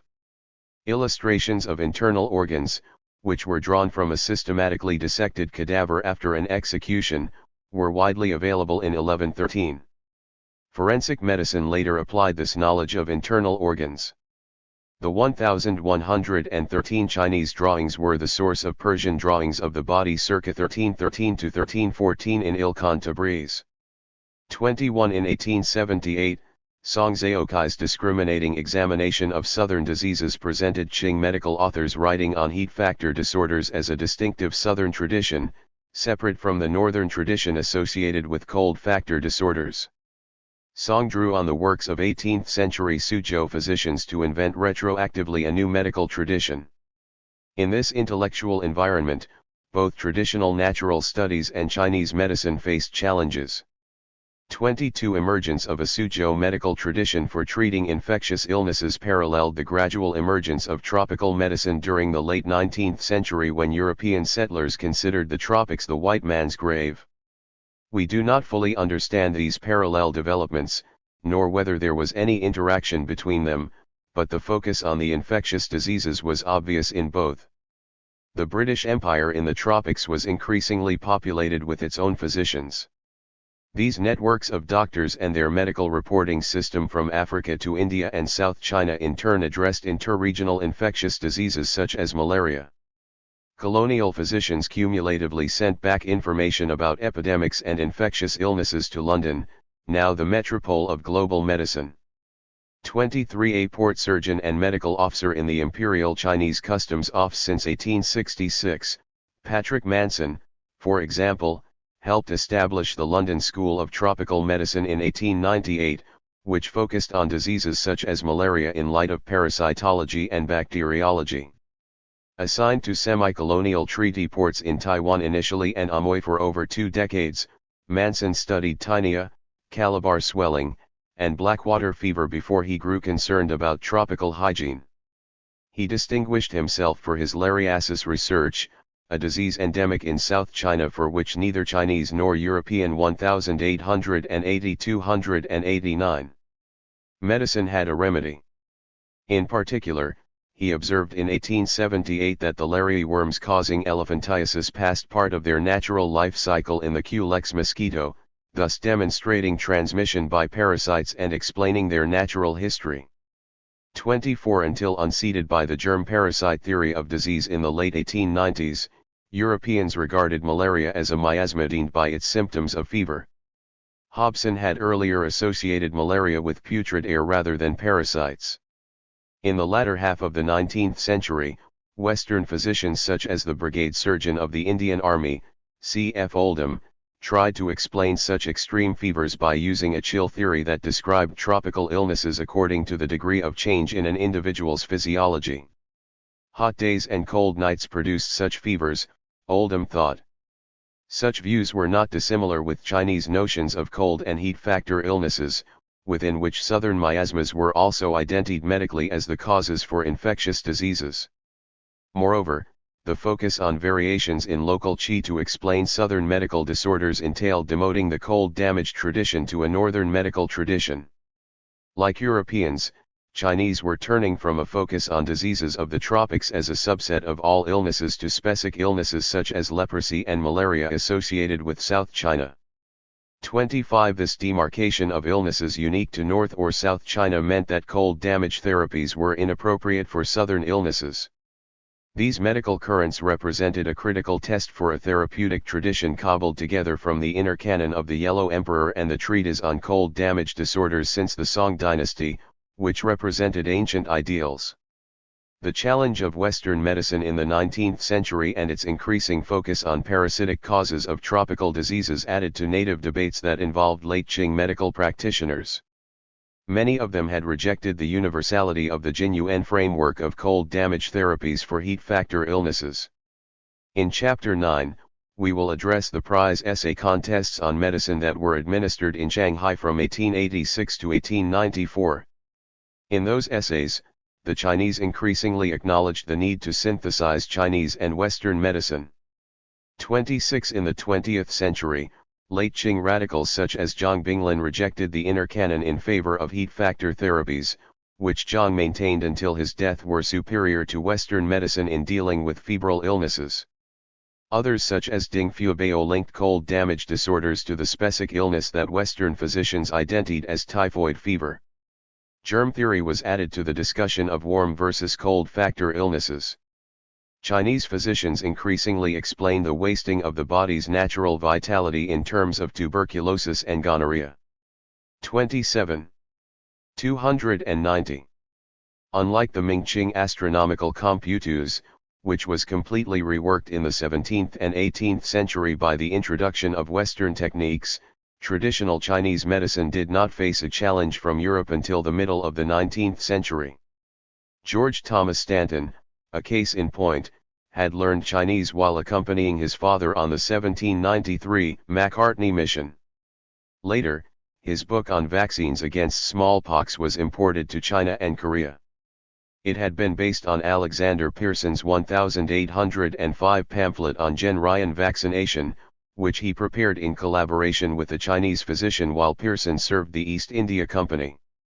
28 Except for smallpox inoculations, quinine therapy for malaria, and a number of herbal medicines unknown in China, the European medicine brought by Protestant missionary physicians was not superior in therapeutic results until a relatively safe procedure for surgery combining anesthesia and asepsis was developed at the turn of the 20th century. The translations Hobson prepared led to some literati questioning of traditional Chinese medicine in the 19th century, however. Su Xiao was one of the RST scholars to attack the application of Chengzu theory to medicine, particularly the dualism of form principle versus qi that had favored medical prescriptions based on the correlation between cooling therapies and moral cultivation to calm bodily excesses. 29. In an article published in April 1876, Su also attacked the yin-yang dichotomy and the VE phases correspondence system when compared to the medical theories introduced by Hobson and Guan Mackay. Moreover, Su Xiao complained that while literati had integrated Western and Chinese mathematics, they paid little attention to the strengths of Western medicine. Su called for a similar synthesis of Western experimental procedures, linking chemistry and Chinese strengths in materia medica. 30. Su Xiao's 1876 plea for more attention to Western medicine indicated that outside the missionary hospitals and clinics established in the treaty ports, Hobson's translations were not attractive due to the Chinese distaste for surgery. Minor surgical procedures such as cutting warts, lancing boils, cauterizing wounds, removing cataracts, and castration for eunuchs were the preserve of the non-literati majority of physicians. Hobson's treatise on physiology and his treatise on midwifery and diseases of children introduced invasive surgery for childbirth drawn from the anatomical sciences that had evolved in Europe since the 16th century. Although anatomy could pinpoint childbirth dysfunctions in utero, such procedures were dangerous even by Western standards until modern surgery integrated sterilization techniques with anesthetization procedures to make local interventions secure.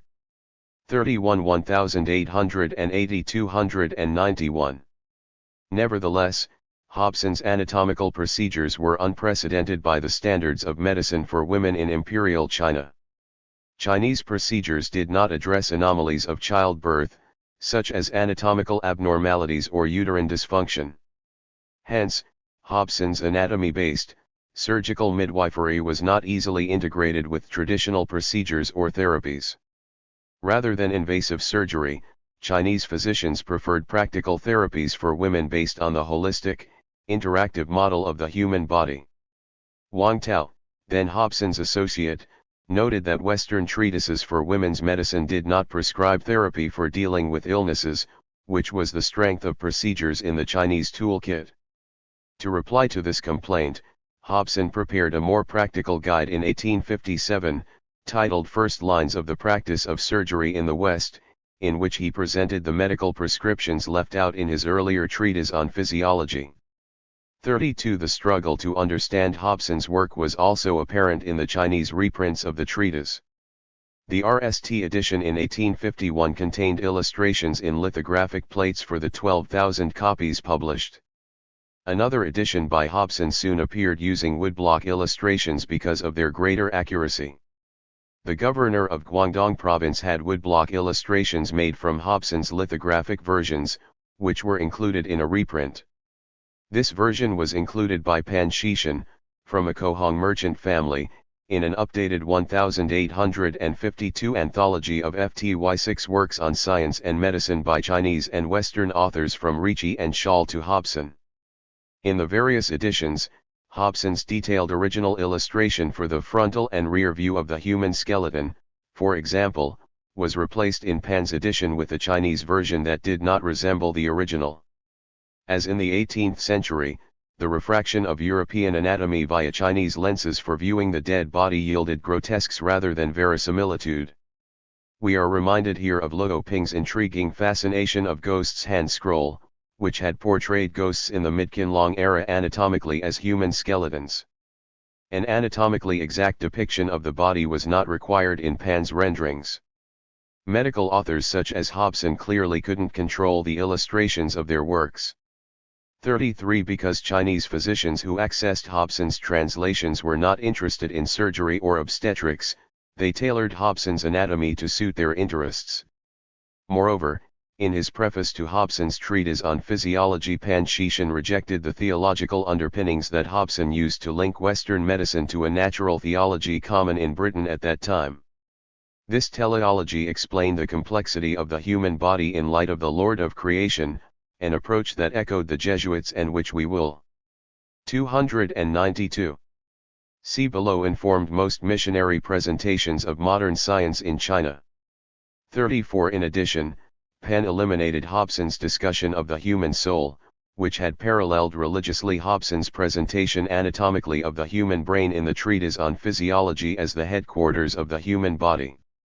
We noted in Chapter 3 that many Chinese literati believed that the heart-mind was the sovereign of all intelligence. Hence, they rejected the Jesuit claim that knowledge and memory was located in the brain. Now they refuted the existence of the soul. 1880-293. Figure 8.1. Hobson's frontal and rear view of the human skeleton, in the Treatise on Physiology.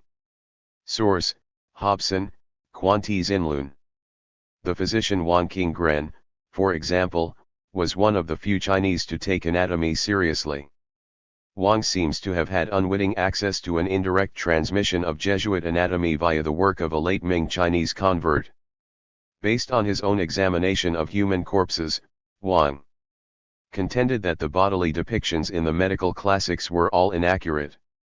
His corrections of errors in the Forest of Medicine also maintained that the brain was the central organ of the body, a view that became more prominent after Protestant medical texts such as Hobson's were translated into Chinese.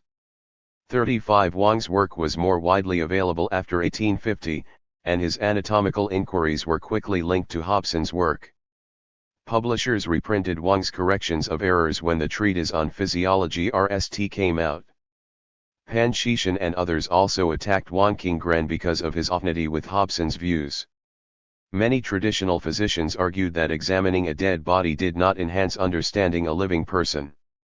Pan contended that Hobson's anatomy of a dead body left out the circulation of the vital essences of qi in the living. His goal was to show the limits of anatomical medicine. Nevertheless, he and others acknowledged that a better map of the living human body enhanced diagnosis. But he only required a rough rendering of the body and not a precise drawing. 36. From Western medicine to modern science. We should not underestimate Hobson's contributions as a missionary physician. His work represented the RST-sustained introduction of the modern European sciences and medicine in the RST half of the 19th century. His 1849 Digest of Modern Astronomy, for instance, presented the Copernican solar system in terms of Newtonian gravitation and pointed to God as the author of the works of creation. Thereafter, Newtonian celestial mechanics based on gravitational pull was increasingly presented in Protestant accounts of modern science with God central. A natural theology also informed Hobson's treatise of natural philosophy, which was the RST work to introduce modern Western chemistry, and which established the names of gases in Chinese. The textbook also presented the FTY6 elements, but Hobson still presented God as ultimate creator behind all the myriad changes in things. Although later changed, Hobson's chemical terminology presented the chemical makeup of the world, which supplanted the four elements theory of the Jesuits and challenged the Chinese notion of the VE phases. 37 The English missionary John Fryer described a group of Chinese literati investigators who earlier had met informally in Wuxi, northwest of Shanghai, to go over Jesuit works on mathematics and astronomy and had used the 1855 Shanghai edition of Hobson's treatise to catch up with endings since the Jesuits had transmitted Aristotelian natural studies and the Taconic world system to China. This group, which included Su Xiao and Huaheng 1880-295. Fang, also carried out experiments. After eyeing the typings in the early 1860s, they were invited by the leader of the Qing armies, Zheng Qiuavan, to work in the newly established Anqing arsenal. Hua began translation projects with Alexander Wiley and Joseph Edkins, while Su worked on constructing a steamboat based on Hobson's diagrams. 38 Hobson had compiled his treatise for his pre-medical classes in the Guangzhou Hospital to provide Chinese students with a general survey of modern science in preparation for their medical studies. By including sections on physics, chemistry, astronomy, geography, and zoology, Hobson unexpectedly attracted the interest of Desatised literati, most unsuccessful in the civil examinations. When Medhurst published China serial from 1853 to 1856 in Hong Kong, for example, he drew much of his material on science and medicine from Hobson's treatises and the Rev. William Muirhead's Complete Gazetteer of Geography, which was also published in the early 1850s. 39. Protestants and Modern Science in Shanghai. Although their enthusiasm for China was often read by evangelicalism back home, British and American Protestants in China swiftly recognized that Chinese literati were interested in the sciences that the missionaries accepted as part of their Christian heritage. Like their Jesuit predecessors, British and American missionaries viewed science as emblematic of their superior knowledge systems. To introduce modern science and medicine to China was not only a missionary tactic. The missionaries presented the wealth and power of Western nations to the Chinese as inseparable from the Christian gospel they preached. Among treaty ports, Shanghai by 1860 was the main center of foreign trade, international business, and missionary activity.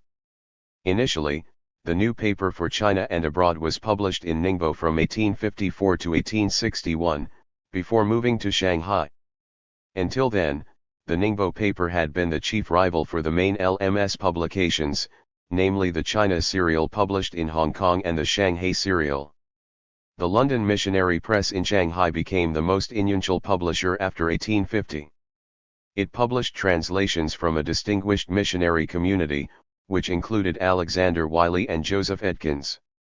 They worked with outstanding Chinese scholars such as Li Shanlin and Wang Tao, who had both moved to Shanghai after failing to gain a place in the imperial civil examinations.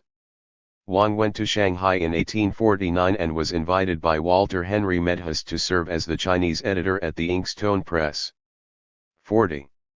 296. Alexander Wiley and the Shanghai Serial.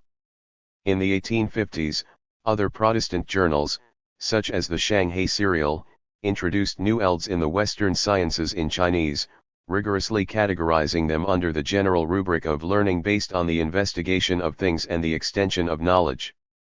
Beginning with the Shanghai Serial, the traditional literati notion of investigating things moved from representing a methodological universal for classical learning, encompassing natural studies, to designating a specific domain of knowledge within the natural sciences.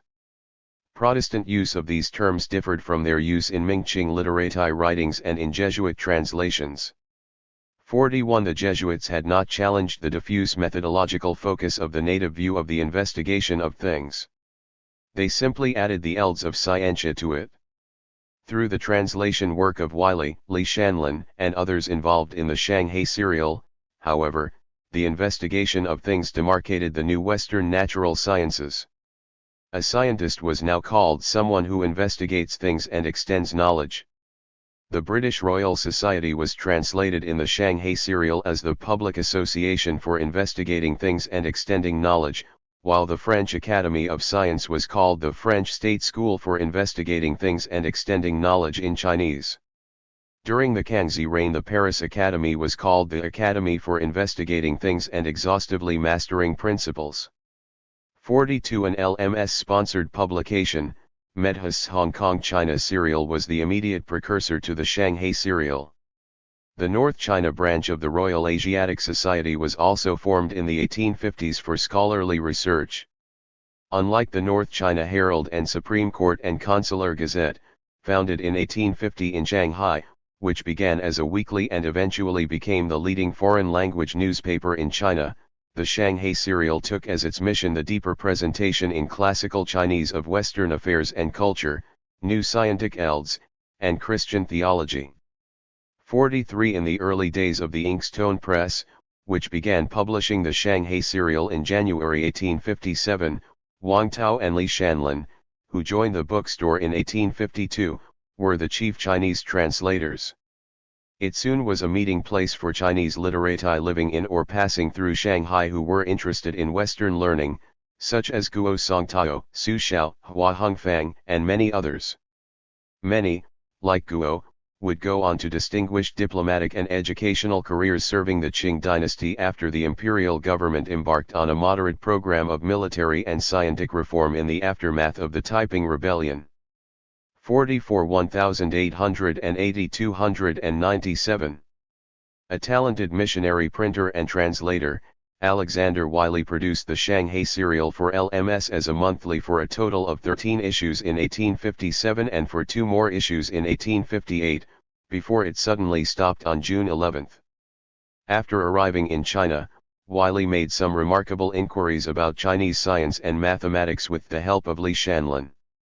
Through this interaction, Li successfully completed the transition from the traditional craft of algebra to the modern calculus. Like his English contemporaries in mathematics, Wiley looked back to the pioneering work of the French in China, such as the Jesuit Antoine Gobel, who in the 18th century had written authoritatively on the history of Chinese astronomy, and Edouard Constant Biot. Around 1860, Wiley and Li also started but left unished a complete translation of Newton's Principia. It presented for the RST time Newton's laws of motion. About 1868, Li Shanlin completed the translation in the Jiangnan Arsenal's translation department with the help of John Fryer, but the work was never published because it was too hard to understand.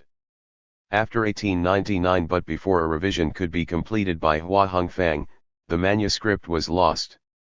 The title for the Li Fryer version of the Principia was Investigating and Extending Knowledge of Mathematical Principles.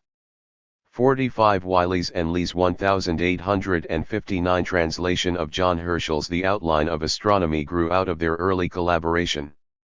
Cambridge educated, Herschel drew for his astronomy on Laplace's celestial mechanics, which stressed the harmony and simplicity of planetary orbits, and Lagrange's disparagement of geometrical intuition. Herschel moved away from the late 18th century Newtonians in England, who had stressed geometrical demonstrations over algebraic processes. This new generation gainsaid the static model of the solar system, such as the planetarium that Lord Macartney had thought a grand gift for the Qianlong Emperor in 1793, and moved toward a more powerful mathematical physics by frequent and precise observations, applying partial differential equations. In effect, Wiley and Li's translation of The Outline of Astronomy presented a British version of the French Newtonians who had informed Napoleon's École Polytechnique. 46 Wiley's focus on advanced mathematics and astronomy was unprecedented by Jesuit standards. He and Li Shanlin quickly translated books 7 to 15 of Euclid's Elements of Geometry in 1855, which had been left out of the Jesuit versions. The initial printings were destroyed, however, when Songjiang was attacked by the typings. Zheng Qiuban rescued the project in 1865, when he printed it in his Nanjing military headquarters. When compared to Newtonian mechanics and the calculus, however, it had less relevance for industrial enterprises in the arsenals. In 1853, Wiley prepared his 298 Compendium of Arithmetic with the help of his student Jin Xianfu. This primer contained the rudimentary rules of arithmetic, the theory of proportion, and logarithms, but Wiley solved traditional Chinese mathematical problems to make the translation accessible. 47 Wiley also used the Compendium of Arithmetic to refute Mei Jueshen's 18th century claim that Jesuit algebra was the same as Songyuan's single unknown methods. Wiley and Li Shanlin also published through Inkstone Press a translation titled Elements of Algebra, from the original by Augustus de Morgan, who had graduated from Trinity College in Cambridge in 1827 and taught at University College, London. Part of the RST generation of mathematical reformers at Cambridge in the 1820s, de Morgan sought to apply the calculus to mechanics, physical astronomy, and other branches of natural philosophy. He saw algebra as the universal logic of meaning underlying empirical observations. In Scotland, William Thomson followed de Morgan and sought mechanical models of quantitative phenomena. Wiley's Chinese preface for the Elements of Algebra made clear that algebra had advanced beyond the version introduced by the Jesuits 2 centuries earlier. 48 Similarly, Wiley and Li stressed modern algebra as a mathematical language for the natural sciences. They related it to traditional Chinese mathematics by substituting it for single unknown and four unknowns procedures, which were the pinnacle of traditional Chinese mathematics. Wiley emphasized that Chinese quadrilateral algebra had been superior to the Jesuits' elementary algebra and that Western scholars had not studied the two traditional methods carefully. Nevertheless, Li and Wiley also refuted the theory that the science of algebra had originated in China. 49. The religious and scientific content in the Shanghai serial. 5,000 copies of the RST issue of the Shanghai serial were printed in January 1857 at the cost of 90,000 cash.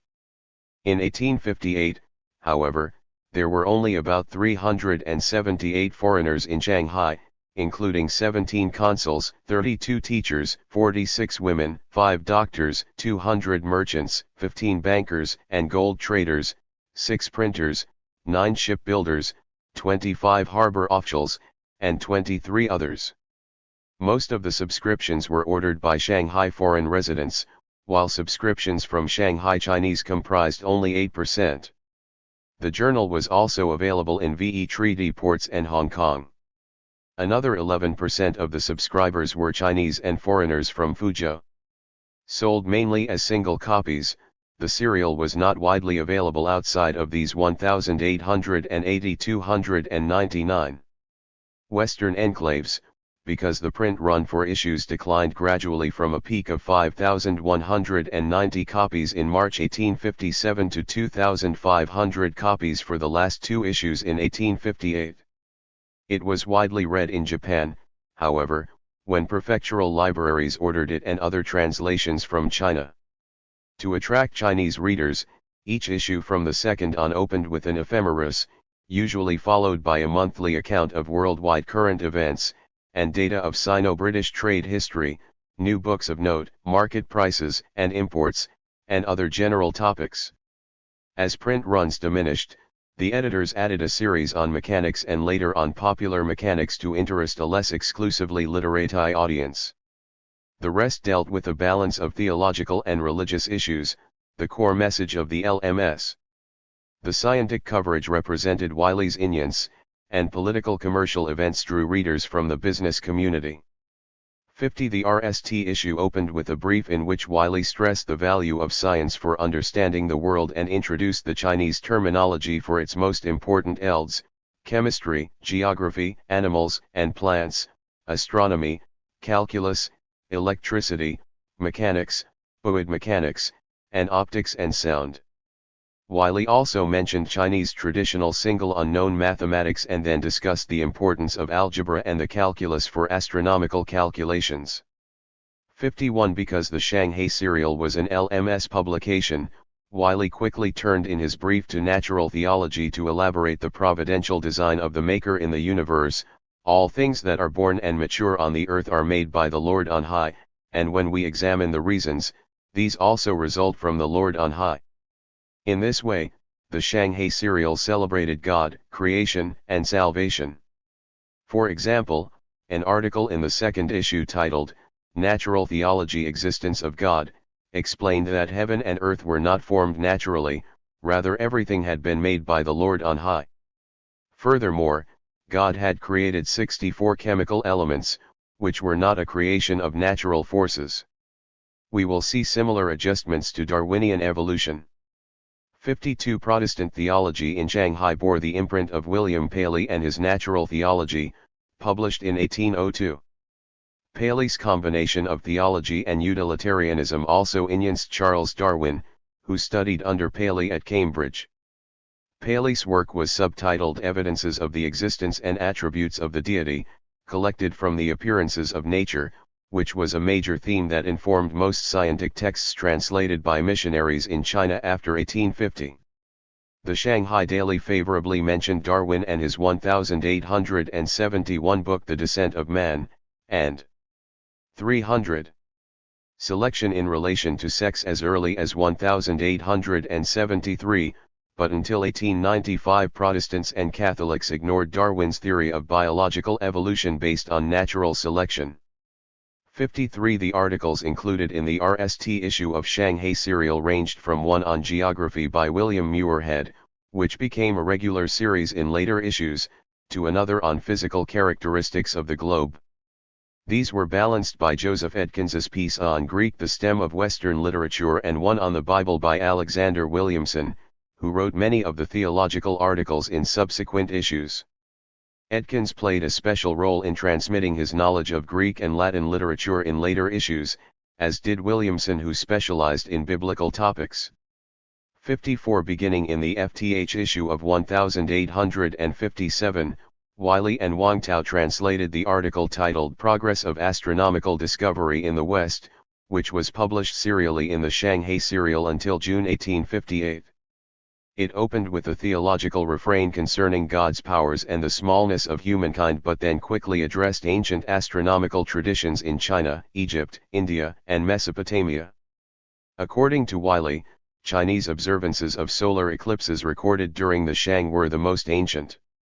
In Chinese, Wiley and Wang presented the pre-modern Western man of science in light of the ancient Chinese category of a computist, which was borrowed from the equation of Chao-Ren equals mathematical astronomers by Ruan Yuan and evidential scholars circa 1855. The article gave more historical information for Western astronomy than did Wiley's and Li Shanlin's 1859 translation of Herschel's The Outline of Astronomy.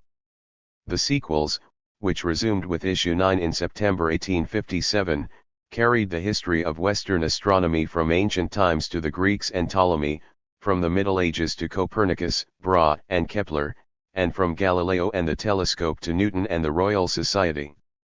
Wiley and Wang Tao refuted the still popular notion in China that Western studies originated in China. 56. An article by Williamson titled Advantage of Science appeared in the 6th issue in June 1857 and equated national strength with science. A country's strength derives from the people. The people's strength derives from the heart-mind. The mind's strength derives from science. Williamson noted that the Chinese were very skilled, but he was critical of them for wasting themselves on the eight-legged civil examination essay, later a common theme among missionaries and reformers. He also disdained Chinese literature and poetry. Williamson was most responsible for the theological pieces in the Shanghai 1880-301 serial and was the RST to proclaim that China required scientists and science schools to revive the country. Protestant stress on weaknesses in Chinese culture when compared to Western power in the 19th century influenced Li Shanlin, Wang Tao, and later reformers such as Feng Gaifan. Feng, who had studied under Li Rui, stressed selectively using Western studies. He prepared a mathematical primer in 1847 that introduced Li Rui's traditional methods for measuring segments of a circle, and in 1865 another on the 1859 calculus textbook translated by Wiley and Li Shanlin.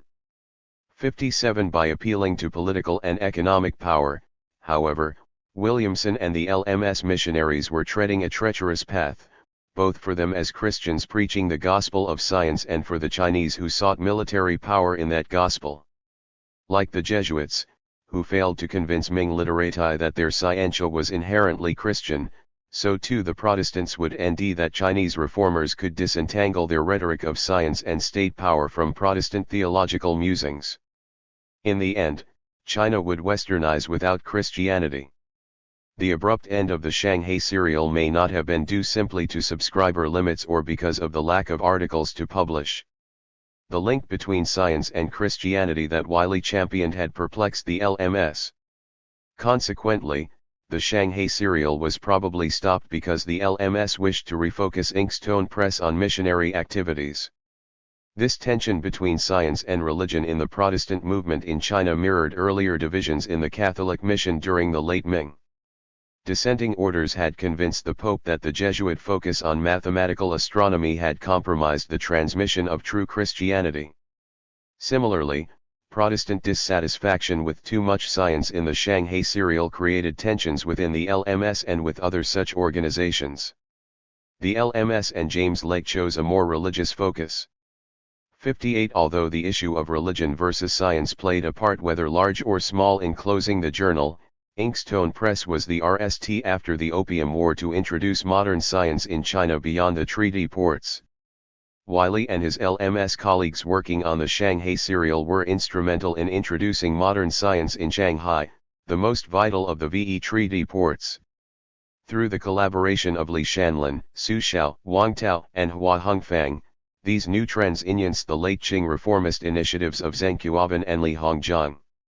The earliest use of contemporary terms for science, such as chemistry, for example, occurred in this monthly. 59. 302. While collaborating on the Shanghai serial, Li Shanlin and Alexander Wiley also translated a work that they titled, Step by Step in Algebra, the Differential and Integral Calculus, which reintroduced, this time successfully, the Cartesian algebraic symbols rejected in 1712 by the Kangxi Emperor. More importantly, this path-breaking translation of Elias Loomis's Elements of Analytical Geometry and of the Differential and Integral Calculus presented for the RST time an important improvement developed in the late 17th century, but which the Jesuits failed to transmit to China. 60 Wiley noted in his English preface the impact the calculus would have. Here is little doubt that this branch of the science will commend itself to native mathematicians, in consideration of its obvious utility. A spirit of inquiry is abroad among the Chinese, and there is a class of students in the empire, by no means small in number, who receive with avidity instruction on scientific matters from the West. Mere superficial essays and popular digests are far from adequate to satisfy such applicants. 61 Wiley also hinted at the early 19th century changes that the English sources of his translations represented. Loomis's Elements followed a series of works, such as William Whewell's An Elementary Treatise on Mechanics. Whewell represented an earlier generation when British mathematicians at Trinity College in Cambridge University, the intellectual home of Bacon and Newton, began to overtake the French. Although British mathematicians had contributed to the development of geometry, algebra, physical astronomy, pure and applied calculus, and probability, Newton's calculus of oxygens was not comparable in utility to the continental differential and integral calculus because it was too clumsy in notation and awkward in methodology. 62 Because of Newtonian notation, the British began losing ground in mathematics in the 1740s. It took another century for them to catch up. Cambridge reformers in the 1820s laughed at Newton's dot notation and British adherence to geometrical methods as signs of the dot age of academic mathematics. They blamed its decline on a chauvinistic attachment to Newton's inconsistent notation, which obscured the coherence of the calculus. Using Leibniz's notational forms, the French had successfully developed a series of rule-like differential and integral equations that France's engineers need not reconceptualize each time. 63 James Thomson's calculus, for instance, blamed the inferiority of 1880-303. The oxygenal notation for the lack of significant progress in British mathematics after Newton. De Morgan was committed to the Lagrangian school of calculus and the elimination of Newtonian oxygens. Similarly, Whewell's mechanics built on Lagrange's mécanique analytique at the same time that he preserved Newton's geometric proofs in the Principia.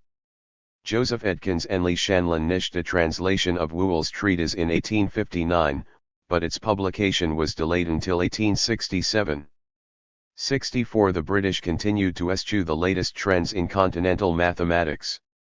Any comparison of Chinese efforts to master modern Western science should consider the variations in European stages of scientific learning country by country. The predicament the British faced in the 1820s was repeated in the 1850s when Chinese mathematicians such as Li Shanlin and Hua Hongfang worked with Wiley and Fryer to translate the calculus into Chinese. 65 Li Shanlin had contended that the four unknowns notation was equivalent as a calculating craft to modern Western algebra, but he could see no native precedent for the dynamic calculus, which affirmed Wiley's claim in his 1859 preface to the Step by Step in Algebra that there were no Chinese origins for the calculus, so far as the translator is aware. Hence, while Wiley was editing and publishing the Shanghai serial in 1857 to 1858, he and Li Shanlin were working on translations of several English mathematical works and carrying out sophisticated research into the strengths and limits of native mathematics. Later translators of Western mathematics into Chinese, such as John Fryer, could not appreciate these investigations. 66 In 1874, for example, John Fryer and Hua Hongfang together completed the origins of the differential and integral calculus for the translation department in the Jiangnan Arsenal. This curious version was translated from William Wallace's article on Newton's oxygens published posthumously in the Encyclopaedia Britannica. When Wallace's flux ions had appeared in the fourth edition of the Encyclopaedia Britannica, for instance, it was one of leading treatises on the calculus before the introduction of Lacroix's Trait Elementaire in 1816. Although the Cambridge reformers had gone beyond Uxion notation, as had Wiley and Lee Shanlin in 1859, Wallace's article attributed the discovery of the calculus to Newton's inverse method of Uxions and Leibniz's differential and integral calculus, which he represented as two distinct origins. Seeking a compromise, Wallace mixed the continental, Lagrangian approach with Newton's limited definition of the Uxion. Wallace had published a longer article titled Flux Ions in the Edinburgh Encyclopedia in 1815 using differential notation, which was the RST complete mathematical text in Eng. 304. Land to do so and helped establish the foundations for the revival of British mathematics in the early 19th century. At this time encyclopedias such as the Britannica served as unique venues for the popularization of French mathematics in Britain. Fryer's use of the 1853 Encyclopaedia Britannica version of Wallace's 1810 article in 1874, however, meant that as an Englishman he was still loyal to old-fashioned British efforts to maintain Newton's Uxions, however moded, rather than the continental calculus produced at Cambridge and introduced to China by the Wiley-Lee Shanlin translation of Loomis's more up-to-date textbook. 67 Neither Lee nor Hua likely knew about the British-French rivalries that affected Fryer's introduction of Uxions. There were three potential groups of Chinese readers after 1865, scholar literati, technicians needing Western mathematics for work in arsenals and state schools, and students at various missionary schools. The major audience for Fryer's and Hua's British version of the calculus were in the arsenals and technical schools, particularly the Jiangnan Arsenal in Shanghai. In the Fuzhou Navy Yard, however, French engineering ignorance was paramount. 68 Wiley and Lee ingeniously translated mathematical notation, concepts, and theorems for Loomis's calculus. They made the symbols look Chinese, enough to be compatible with native for unknowns notation. New terms had to be convincing if the Chinese were to grasp the suitability of the calculus. Traditional mathematics thus contributed to shaping the translation of the calculus. The translations for the differential and integral calculus reeked of Lee Shanlin's and Hua Hangfang's training in traditional mathematics. Lee Shanlin invented the Chinese notations that would become standard for these terms. These traditional forms were replaced, however, by Japanese expressions in the early 20th century, ironically after Lee Shanlin's and Hua Hangfang's notations had RST been introduced in Japan. 69 That is why the modern Chinese terms for the differential and integral RST appeared in Liu Hui's circa 263 commentary on the computational methods in 9 chapters. The differential was employed in Liu's comments on the section dealing with methods for measuring circular ELDs, which established the RST theory of limits and the RST method of approximation in Chinese mathematics. When Liu Hui obtained the value of pi equals 3.146, the differential as a term was directly related to this value. Liu used the method of circular ELDs to obtain the area of a circle by inscribing a series of regular polygons to measure the tiny parts between the circle and the null 3072-sided polygon. The result was not only a tiny fraction but also incorporated an increment between two related values from the successively inscribed polygons. That is why Lee Shanlin chose this term for the differential. Loomis had deemed the 180305 differential of a function as its rate of variation through successive increments. The object of the differential calculus was to make such increments eventually approach zero. This conception of the differential reminded Lee Shanlin of the tiny parts in traditional mathematics. The modern term for integral, literally, accumulated parts, appeared twice in Liu Hui's commentary on the computational methods. The integral literally meant to store up, to amass, or to accumulate. In its RST appearance in the computational methods, the compound Jifen referred to the area of a Gur, the volume of a solid, or the product of numbers. In the second instance, Lu used it in comments on the method for extracting the square root to designate the number whose square root was to be extracted. The common feature it had with the integral was that it represented a product of several parts. Lu also used it for the result of an inverse operation, i.e., moving from the square back to the root and vice versa. Lu misdefined the integral as a function that was the reverse of differentiation. Li Shanlin understood this to mean that by dividing an integral we get countless differentials. Combining these countless differentials we get back the integral. Li Hui's second instance for the integral t in well with Li Shanlin's understanding of integral calculus. On the other hand, Hua Hongfang in his collaboration with Fryer translated the concept of a differential in Newton's oxygens as an exceeding ratio in AO, which also showed traditional invariance. As a compound, an exceeding ratio depended on the use of ratio in traditional mathematics. For Lu Hui, a ratio also meant numbers in a certain relation, as in the problem of exchanging FTY units of millet for 30 units of inferior rice and 27 units of superior rice. In Hua's and Fryer's translation of the origins of the differential and integral calculus, ratio defined the concept of the differential as a series of numbers where the differential was not the Leibnizian difference but a ratio of Newtonian oxygens. The Wiley Li and Fryer Hua translations emphasized the application of the calculus as a powerful tool to solve new, dynamic mathematical problems. Despite the adaptation of Chinese terminology, the introduction of the calculus shocked Chinese literati interested in mathematics because, unlike the craft of algebra, nothing similar was found in traditional mathematics. Initially, the power of the calculus was seen as a practical technique for calculations, which paralleled its use in Europe by engineers. Chinese mathematicians perceived calculus as a tool. It did not become a separate element of mathematical theory in China until A. P. Parker's new translation of Loomis's work appeared in 1905. Chinese mathematicians regarded the calculus as a development from algebra, which provided the general language, but they realized that algebra 306 could only deal with constants and static variables while the calculus addressed dynamic variables. This approach enabled mathematicians to deal with certain curves, surfaces derived from curves, and solids derived from surfaces, which they could solve only when they related them to motion. In 1899 the RST mathematical periodical in China presented the calculus as the highest achievement of Western mathematics.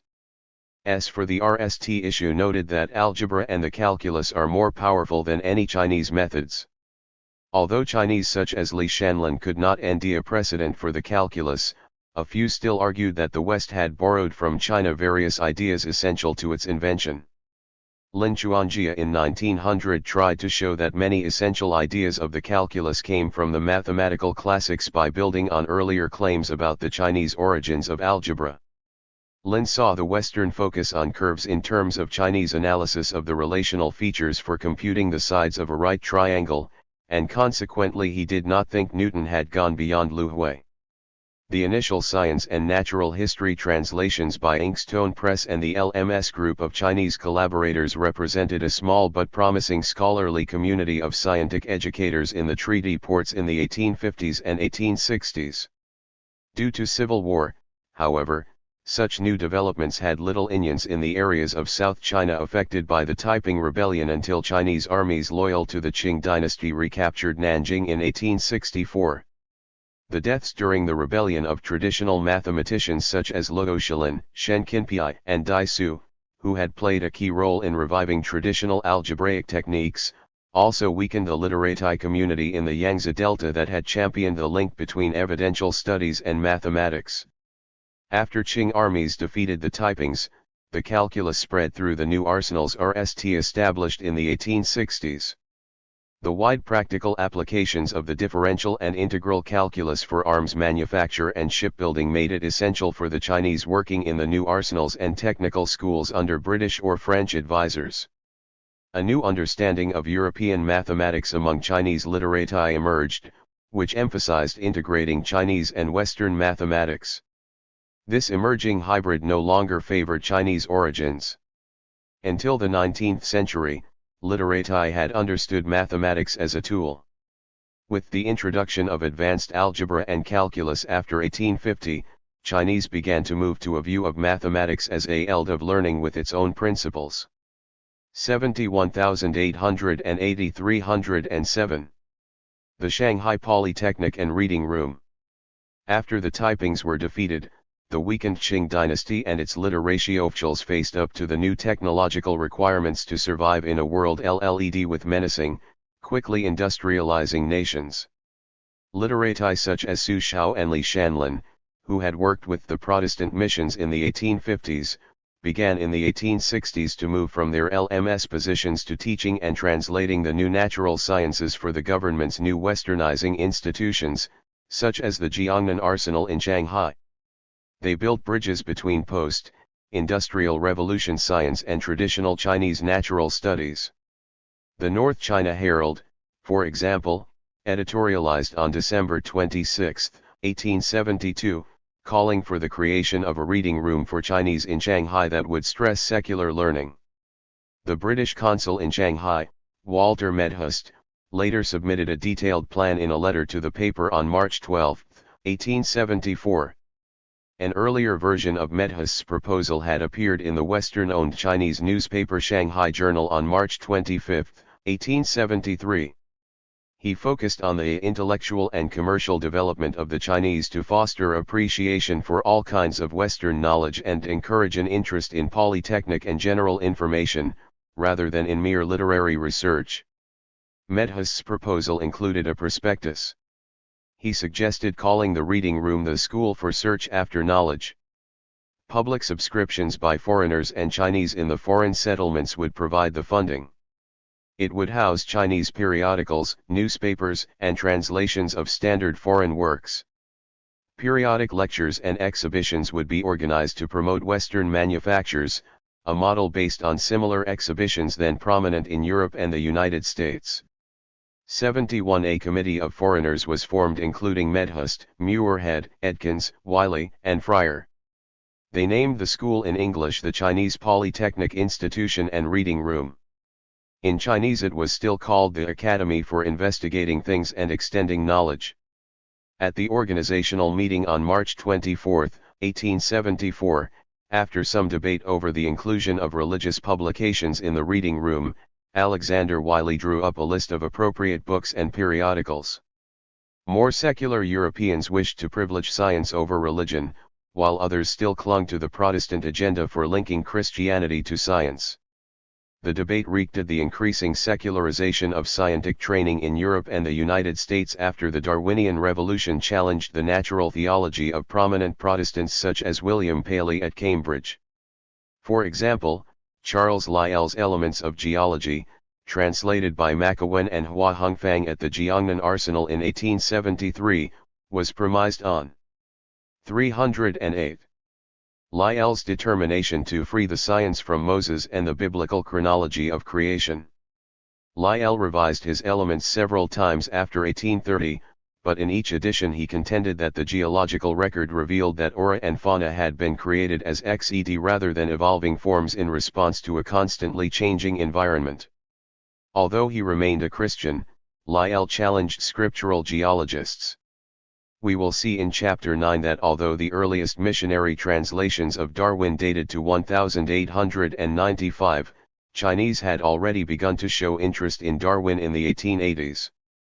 72. The committee met again on January 8, 1875. Through Su Xiao's efforts, generous donations from Chinese high officials such as Shen Beijing and Li Hongzhang, then the Governor-Generals of Jiangnan and Zhili respectively, allowed the Polytechnic to open formally on June 22, 1876. Students started in 1879. Even so, the lecture room and classes for publicizing science were neglected until the 1890s.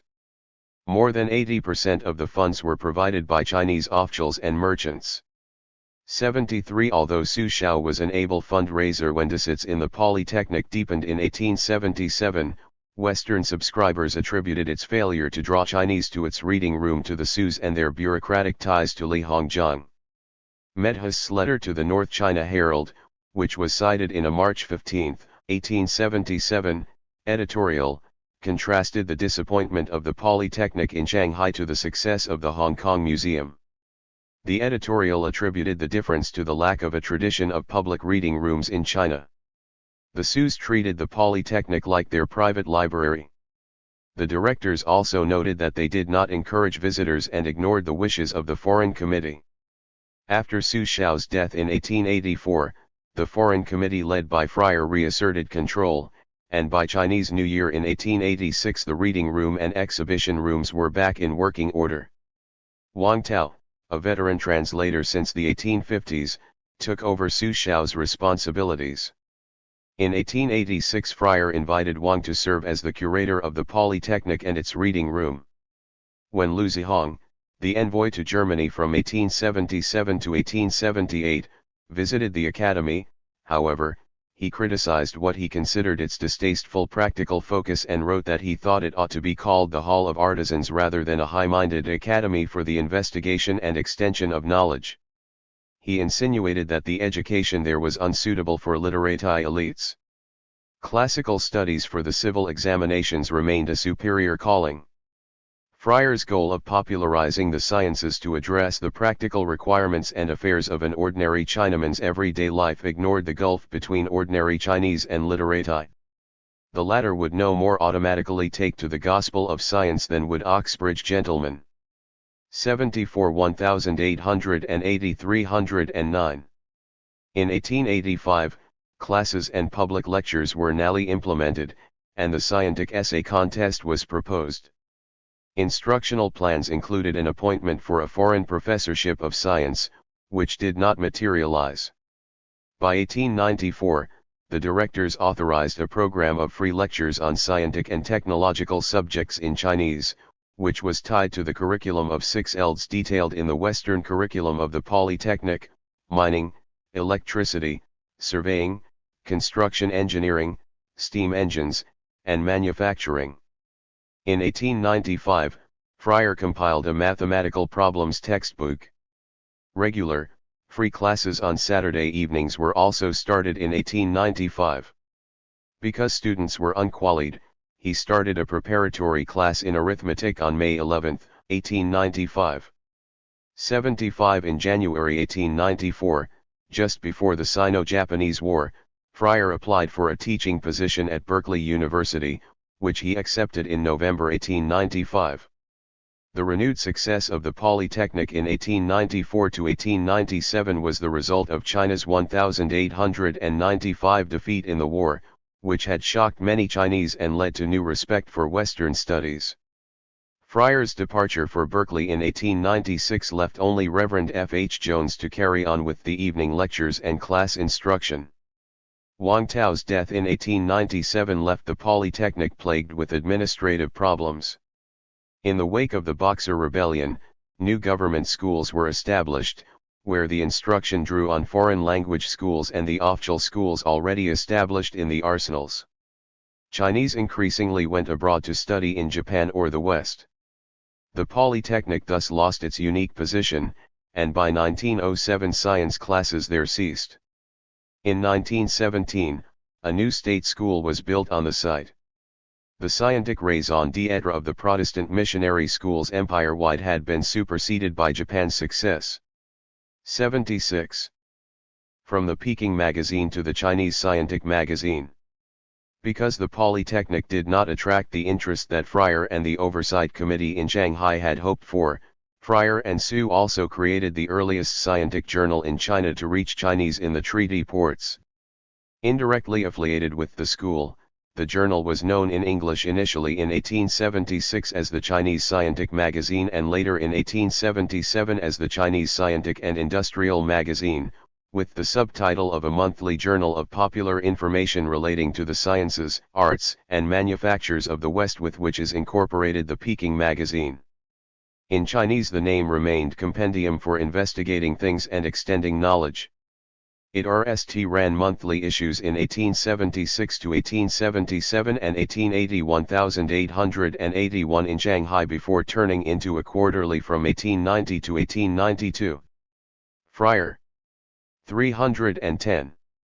Took leave in England after 1877, and the journal resumed in 1879 when he returned. Fryer's new journal immediately drew support from the Society for Diffusion of Useful Knowledge in China in Beijing, which was closing down in 1875 and ending its illustrated monthly magazine known as the Peking Magazine.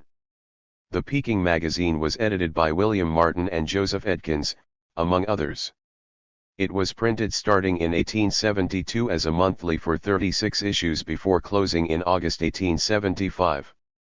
Supported by the Society for the Diffusion of Useful Knowledge, the magazine was devoted to Western and international news, but it also included articles on astronomy, geography, and general science. Martin had worked on the journal while heading and teaching at the Beijing School of Foreign Languages. The Society's members in Beijing transferred their subscriptions to the Polytechnic. 77 Beijing remained central for missionaries because of the official School of Foreign Languages established by the Qing dynasty in 1861, which Martin called the University of Peking. Qing officials, foreign scholars, and Chinese students at the school promoted foreign affairs in Beijing in the 1860s and early 1870s. In addition, the school's two-tier system of a 4-year and 8-year program of study, established in 1870, prioritized engineering in the longer program, which was complemented by focus on science and mathematics in the shorter course. Hence, the School of Foreign Languages used the Peking Magazine to promote science and missionary concerns. The missionaries supported Li Hongzhang and the self-strengthening partisans in their efforts to reform the Qing regime. 78 Moreover, the journal's free monthlies promoting science and technology were usually reprinted in the Review of the Times, which had originally been called the Chinese Missionary News in 1868. With young J. Allen as editor, the Review of the Times was published weekly in Beijing from 1874 and monthly after 1889. Both the magazine and the review addressed issues that concerned those in the emerging arsenals and shipyards. Of the 361 essays in the Peking Magazine by FTY for foreign missionaries, traders, and diplomats, 166 dealt with science and technology. The topics included astronomy, geography, physics, chemistry, medicine, as well as the technology of railroads, mining, and the telegraph. Biographies of Western scientists were added. Many other articles dealt with political economy, current affairs, etc. 79 William Martin's and Joseph Edkins's efforts to use the Peking Magazine to promote science in Beijing was complemented by the numerous contributions of Li Shanlin and his mathematics students in the School of Foreign 1880-311. Languages to the journal. Often the examination papers in the sciences and the mathematics homework of Li's students were included in the magazine as a reminder that it was the school's journal.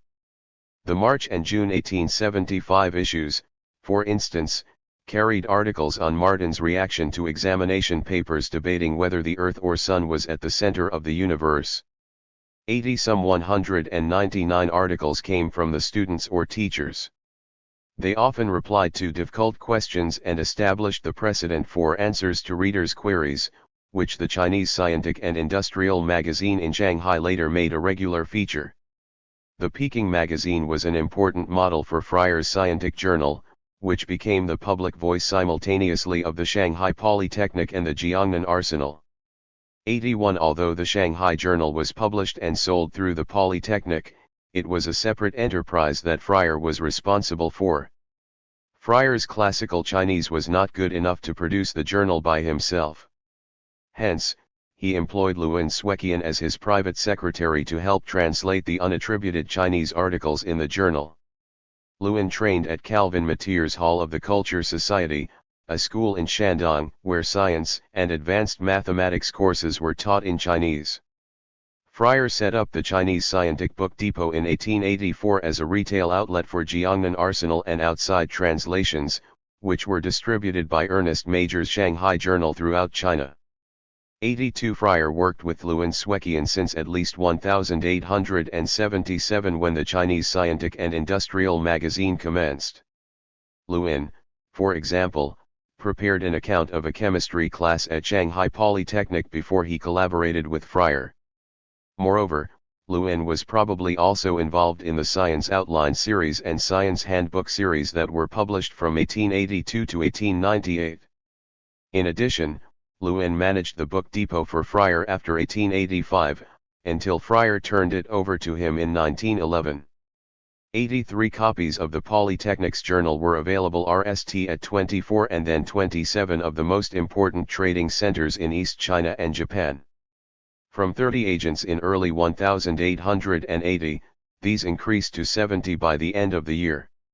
Although the Chinese Scientific and Industrial magazine picked up from the Peking magazine, it went beyond the latter by focusing on the natural sciences and technology in Europe and the United States.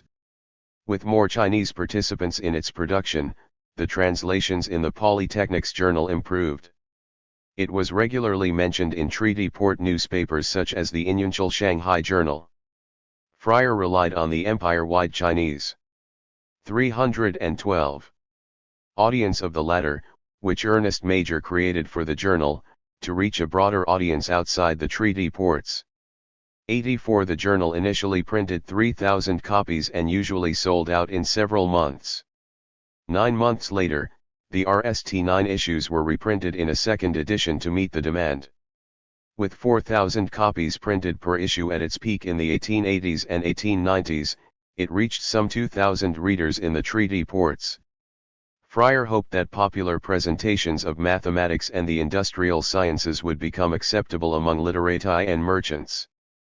He expected that the Chinese Scientific and Industrial magazine would also compensate for the limited scope of the Jiangnan Arsenal's translations, which were usually printed in runs of only a few hundred copies.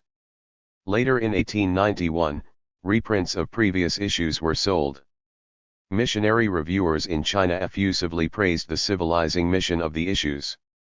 A review in the winter 1891 issue presented the contents of the issue, ranging from photography to steam engines and mathematics, and concluded, "Priestcraft and superstition cannot long maintain their hold under the searchlight of modern progress." 85 altogether, 60 issues were published intermittently over 7 years. After 1880, the magazine shifted its emphasis from introductory essays on science to accounts of its specialized fields. Fryer increasingly paid attention to mathematics as the foundation of scientific knowledge. The Polytechnics teaching program of mathematics and science was most effective after 1885. According to a General Affairs Office memorial of May 18, 1887, which advocated modifying the civil examinations to allow candidates to be examined in mathematics, the Shanghai Polytechnic was training most of the top students of mathematics in the empire.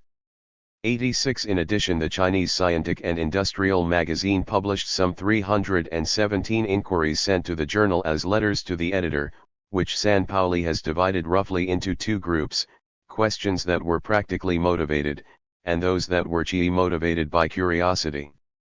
176 of these letters came from the treaty ports.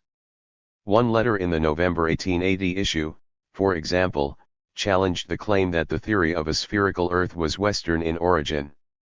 True to the Chinese origins of Western learning position articulated by Chinese since the late Ming, the letter writer cited the Nomon of the Zhou dynasty and Classic of Computations as proof of the Chinese origin of the notion of a spherical Earth. The letters stressed the practical value of technology and showed less interest in what Li essentializes as pure science. About 123 letters showed some interest in or knowledge of scientific theories or abstract scientific models, which is a relatively high percentage for a journal oriented to popular science or popular mechanics. The queries paralleled the Techno 1880-313 logical interests of those involved in the self-strengthening movement.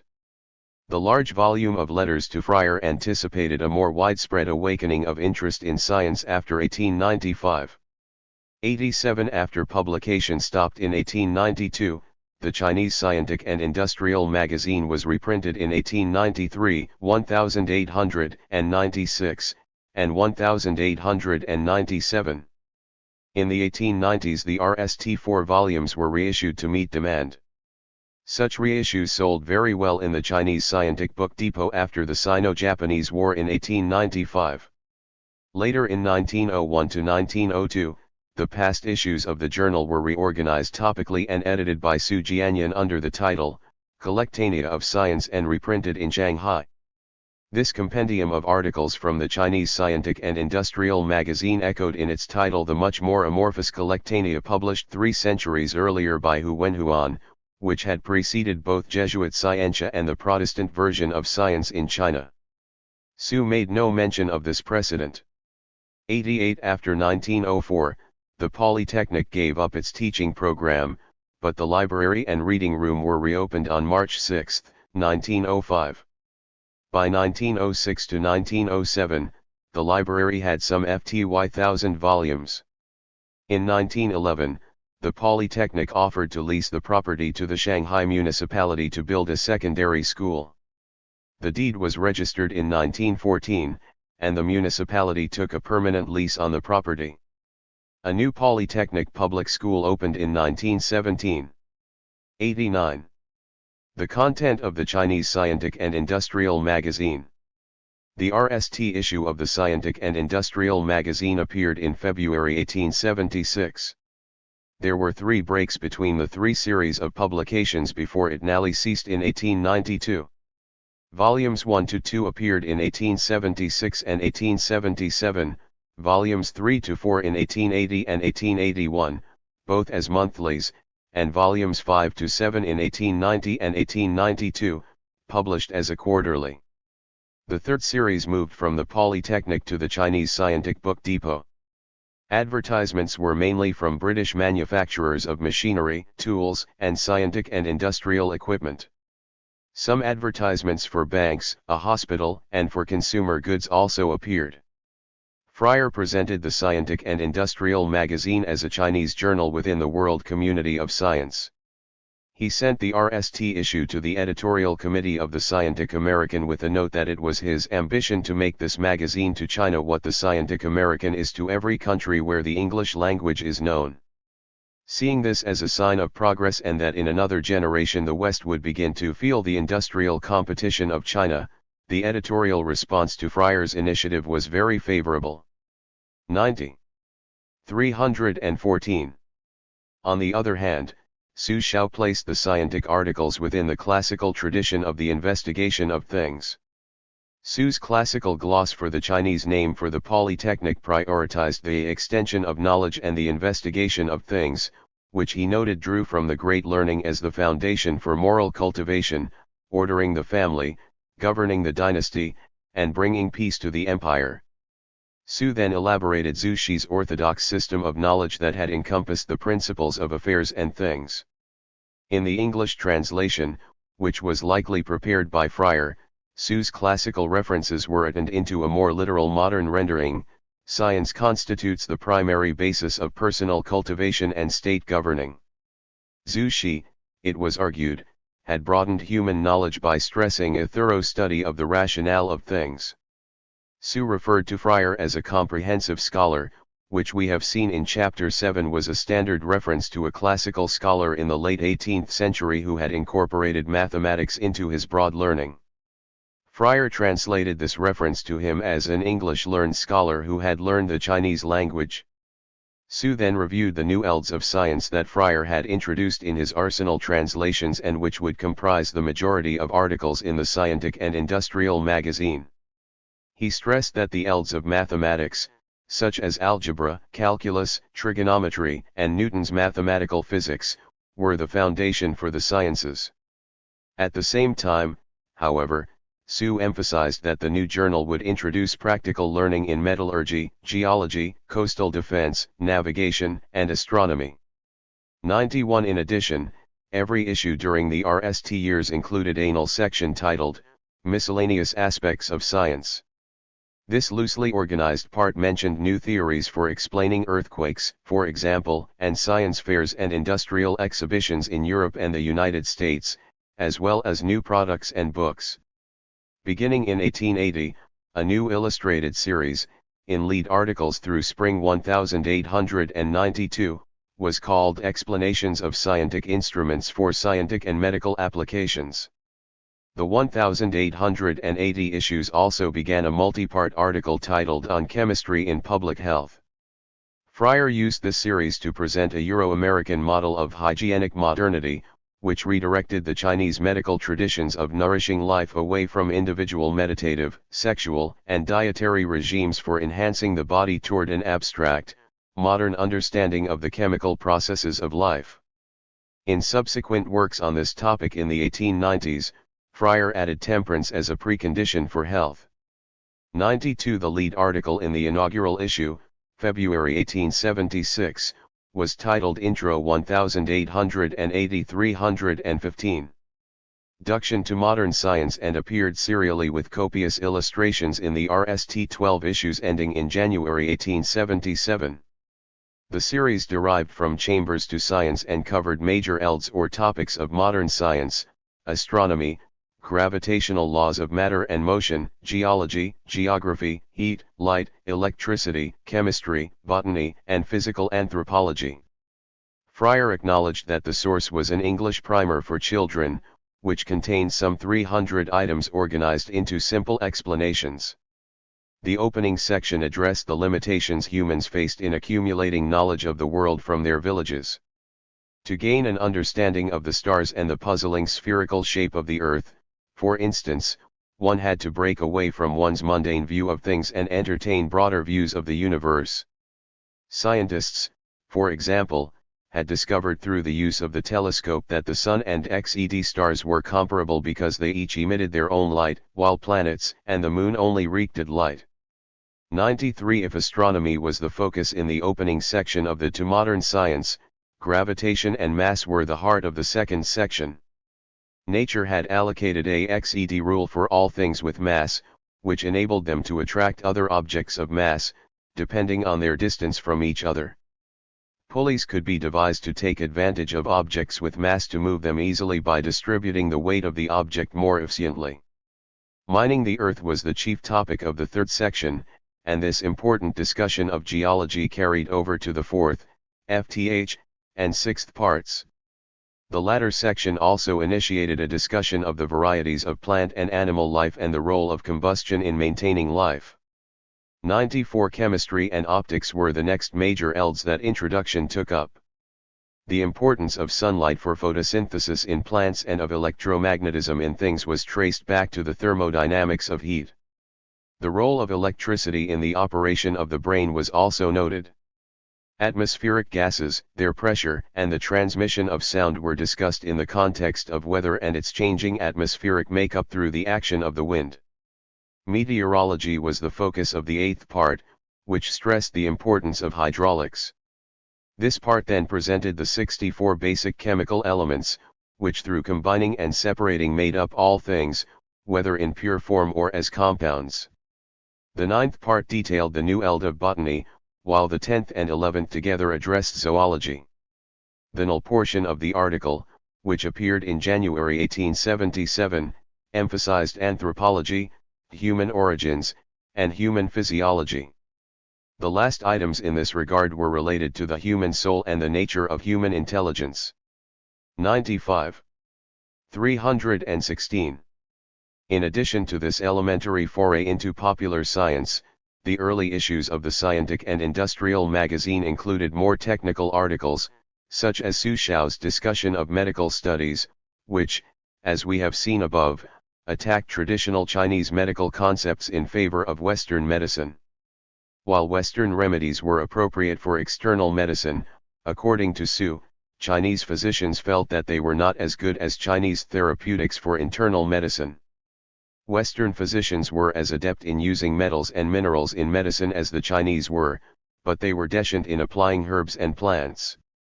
Nevertheless, Western medicine was able to pinpoint the causes of an illness before delineating its cure. Su noted that through his collaborations with John Fryer he had learned to appreciate an odd grouping of chemistry, acoustics, manufacture, and medicine. Su added that Fryer had collaborated with Zhao Yuanyi to translate a general work by Frederick Headland titled, A Medical Handbook, which taught clergy and lay people the routines to nurture life, methods of treatment, the characteristics of drugs, and the key aspects of illnesses. Su appealed to a synthesis of Western and Chinese medicine, which would parallel earlier efforts in the 18th century to synthesize Chinese and Western mathematics. In this way, Su Xiao believed Chinese medicine would make breakthroughs that would go beyond the ancients. 96 William Muirhead's three-part Principles of Science, and his general discussion of the new methods of science, in VE parts, address the methodology of science. The Principles of Science presented examples based on annual and periodic occurrences in astronomy, physics, and botany. His scientific insight that all things have an appropriate principle to explain them resonated with the Chengzu natural philosophy that was the generally accepted view among literati.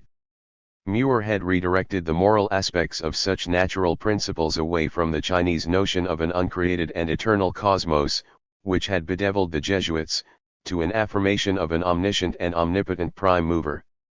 In the second part of the essay, Muirhead focused on daily and periodic aspects of the Earth's rotation and its impact on plants and living things.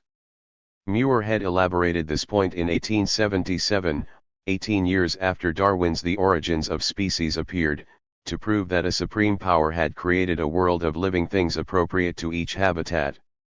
The daily realities of humans, animals, and plants also encoded a natural way of life informed by a greater plan, which could be grasped through a natural theology. The third part of Muirhead's essay focused on the biological impact of changes in gravitation on plants and animals and their ability to move. The ecological constraints perceptible in living things on high mountains or in the depths of the ocean actually held for all life forms on the Earth. Each organ 1880-317. Ism was placed in its proper niche by a higher power. Religion, although Muirhead did not mention it, overlapped with science in the narrative of life forms, with the former justifying the latter. Like the Shanghai serial of the 1850s but less explicitly, Friars and Sue's Scientific and Industrial magazine drew on missionary strategies that had been in use since the Jesuits to highlight Christianity as a theological narrative informing science. 97 Similarly, Muirhead's series titled General Discussion of the New Methods of Science, RST published in April 1877, represented an elaborate, if cursory, history of Western science from Aristotle to Bacon, Newton, and Lavoisier. The narrative was a morality tale explaining how the true principles of nature were discovered. Francis Bacon, for example, had unraveled the mysteries in the natural design of the prime mover. Others built on Bacon's scientific studies to overcome the Aristotelian natural studies of the Jesuits, just as Copernicus gainsaid the Ptolemaic geocentric cosmos. Newtonian mechanics and the chemistry of Lavoisier also made significant strides in grasping the true way of the world. Muirhead cleverly pointed the Chinese reader to the superior, Protestant provenance of modern science, when compared to its decent, Catholic predecessor. In Muirhead's triumphal Anglican pedigree of science, Bacon was considered the founding father of the experimental sciences. Newton then appeared as an intellectual star whose prodigious discoveries in optics, mechanics, mathematics, and astronomy grew out of Bacon's contributions to the establishment of the methods of science. Muirhead encouraged the Chinese to join this march toward truth through the application of the new methods of science. His English narrative of science remained influential in 20th-century English language accounts of the history of science.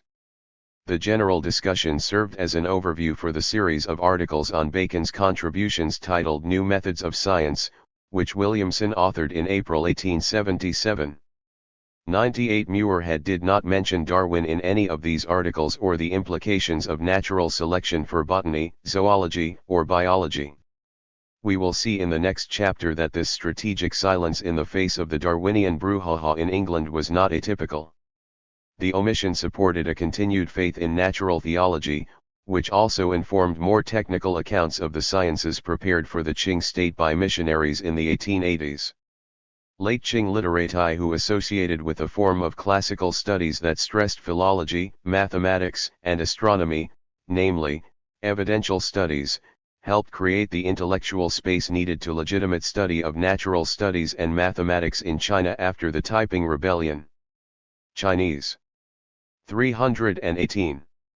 Literati and Christian missionaries stressed different aspects of their joint translation of science into Chinese, a more native trope for investigating things among literati, and a notion of modern science informed by Christian natural theology for missionaries.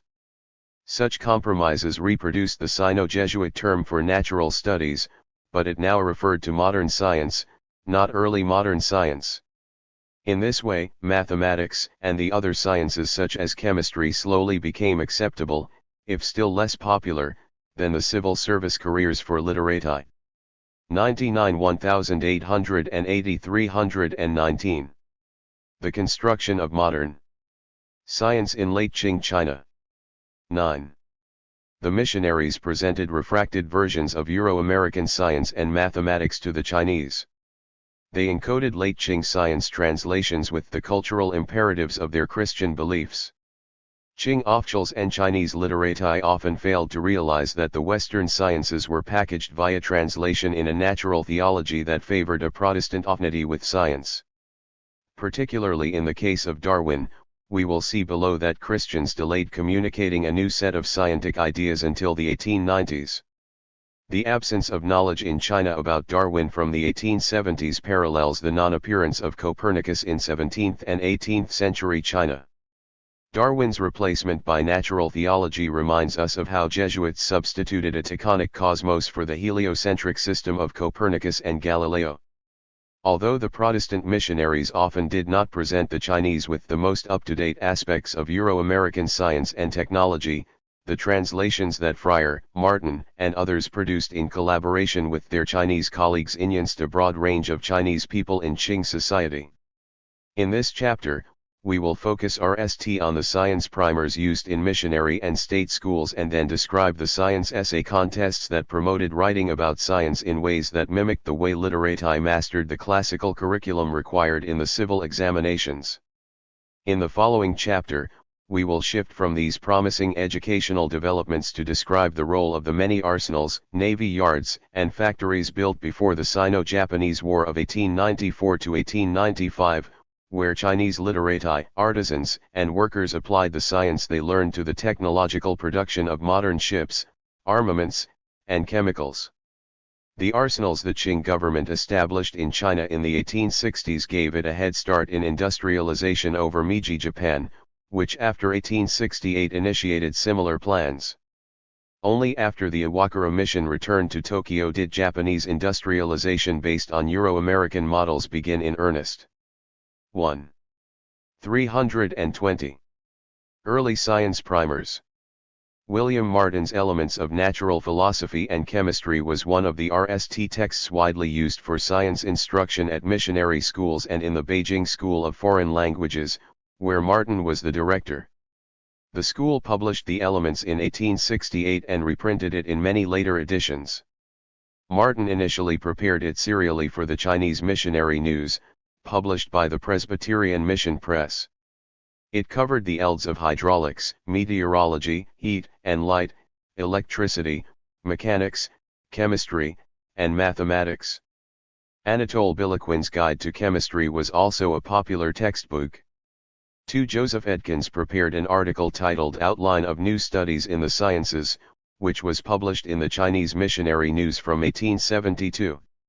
It presented a history of modern science. Similarly, a series of articles in 3 chapters published from 1873 to 1876 by Alexander Williamson, with the likely help of Li Jiyuan, was called in English Natural Theology and the Method of Divine Government. The series expanded into a textbook of 6 chapters for use in the Beijing School of Foreign Languages in 1880 after the null part appeared in the Weekly Review of the Times. In 1874, the latter succeeded the Chinese Missionary News and focused on international news and scientific knowledge. Williamson's Natural Theology stressed that religion and science were complementary, with religion as fundamental and science as useful. Using the late Qing formula for separating substance from function, which Zhang Haidong later championed, Williamson tried to demonstrate the providential design of the Creator through science. 3. In the late 1870s, Fryer and the translation department staff in the Jiangnan Arsenal also emphasized translating a series of introductory textbooks to prepare students for more advanced studies in science and technology. More ambitious than Hobson's outdated treatise of natural philosophy, the Science Outline series was conceived as a multi-volume set of texts. A science handbook series, which would match each outline series title, complemented the textbook series. Fryer and his staff at the Jiangnan Arsenal translated and published the sources for the Science Outline series. Fryer had traveled to England to gather more materials on science before returning to Shanghai in 1873. He chose the science primers compiled by Henry Roscoe and others, which represented the current scientific elds of learning in Great Britain. 321. The translation was titled Primers for Science Studies. When completed around 1875 with the collaboration of the American missionary Young J. Allen and Zheng Chanjun, the Arsenal printed it in 1879 to 1880 in 4 volumes, one each dealing with the elds of chemistry, physics, astronomy, and geography. Macmillan and Company had published Roscoe's Science Primers in England in 1872. The series represented the collaboration of the Darwin supporter Thomas Huxley, Sir Archibald Geikie, and Balfour Stewart, along with Roscoe. Roscoe did the volume on chemistry, Geikie prepared the volume on physical geography and another on geology. Stewart, a contemporary of William Thomson, specialized in thermodynamics and physics, and Huxley prepared the general introduction. J. Norman Lockyer completed the volume on astronomy. From 1857 to 1870, for instance, Roscoe had, with the support of Huxley, then at Oxford, remade Owens College into a scientific college and medical school with a focus on a scientific education, which broke ranks with the Oxbridge focus on an education for gentlemen, although Cambridge had had a reputation for mathematics and physics since Newton. Stewart became a professor of natural philosophy, that is, physics, at Owens. We will discuss below why Huxley's views on Darwinism were not prioritized in Fryer's translations after he returned to China with the science primers in hand. 5. Roscoe's struggles to make science respectable among elites in England in the 1870s paralleled Fryer's efforts in contemporary China. After joining the British Royal Society in 1863, Roscoe had been instrumental in organizing the journal Nature, which began publishing in November 1869. Although London was the home of the Royal Society, and Manchester had been at the centre of the British Industrial Revolution, the gentlemanly practice of science and the grimy production of factories and arsenals had not yet merged to encourage an ethos favouring science and technology among men of science and industrialists. 6. Such technical elds were also less acceptable socially and intellectually for England's middle class and elites than an Oxbridge classical education. Stewart noted in his physics primer that thoroughly competent teachers in scientific subjects are not yet numerous. Consequently, the late Qing Chinese reaction to modern science must be measured by British elite resistance to a science education, such as the 1880s debate between Huxley and Matthew Arnold over the significance of science in relation to literature and culture, and not by 20th century hindsight. 7. 322. As a civilian, Roscoe promoted modern science in the 1860s through a public lecture series and by organizing cultural events as part of the Manchester Literary and Philosophical Society. His activities were the model for Fryer's science translations inside the Jiangnan Arsenal and the latter's secular programs outside the Arsenal among Shanghai literati and merchants to heighten appreciation for Western learning. Since 1872, a group of foreigners in Beijing had formed the Society for Diffusion of Useful Knowledge in China. Their goal was to introduce modern science and liberal thought as a means to overthrow ancient superstitions and to prepare the way for inevitable innovations in China.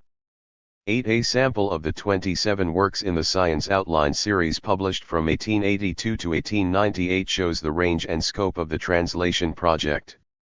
In May 1889, for example, texts for the series were available in algebra, trigonometry, calculus, mensuration, conic sections, drawing and mathematical instruments, and electricity.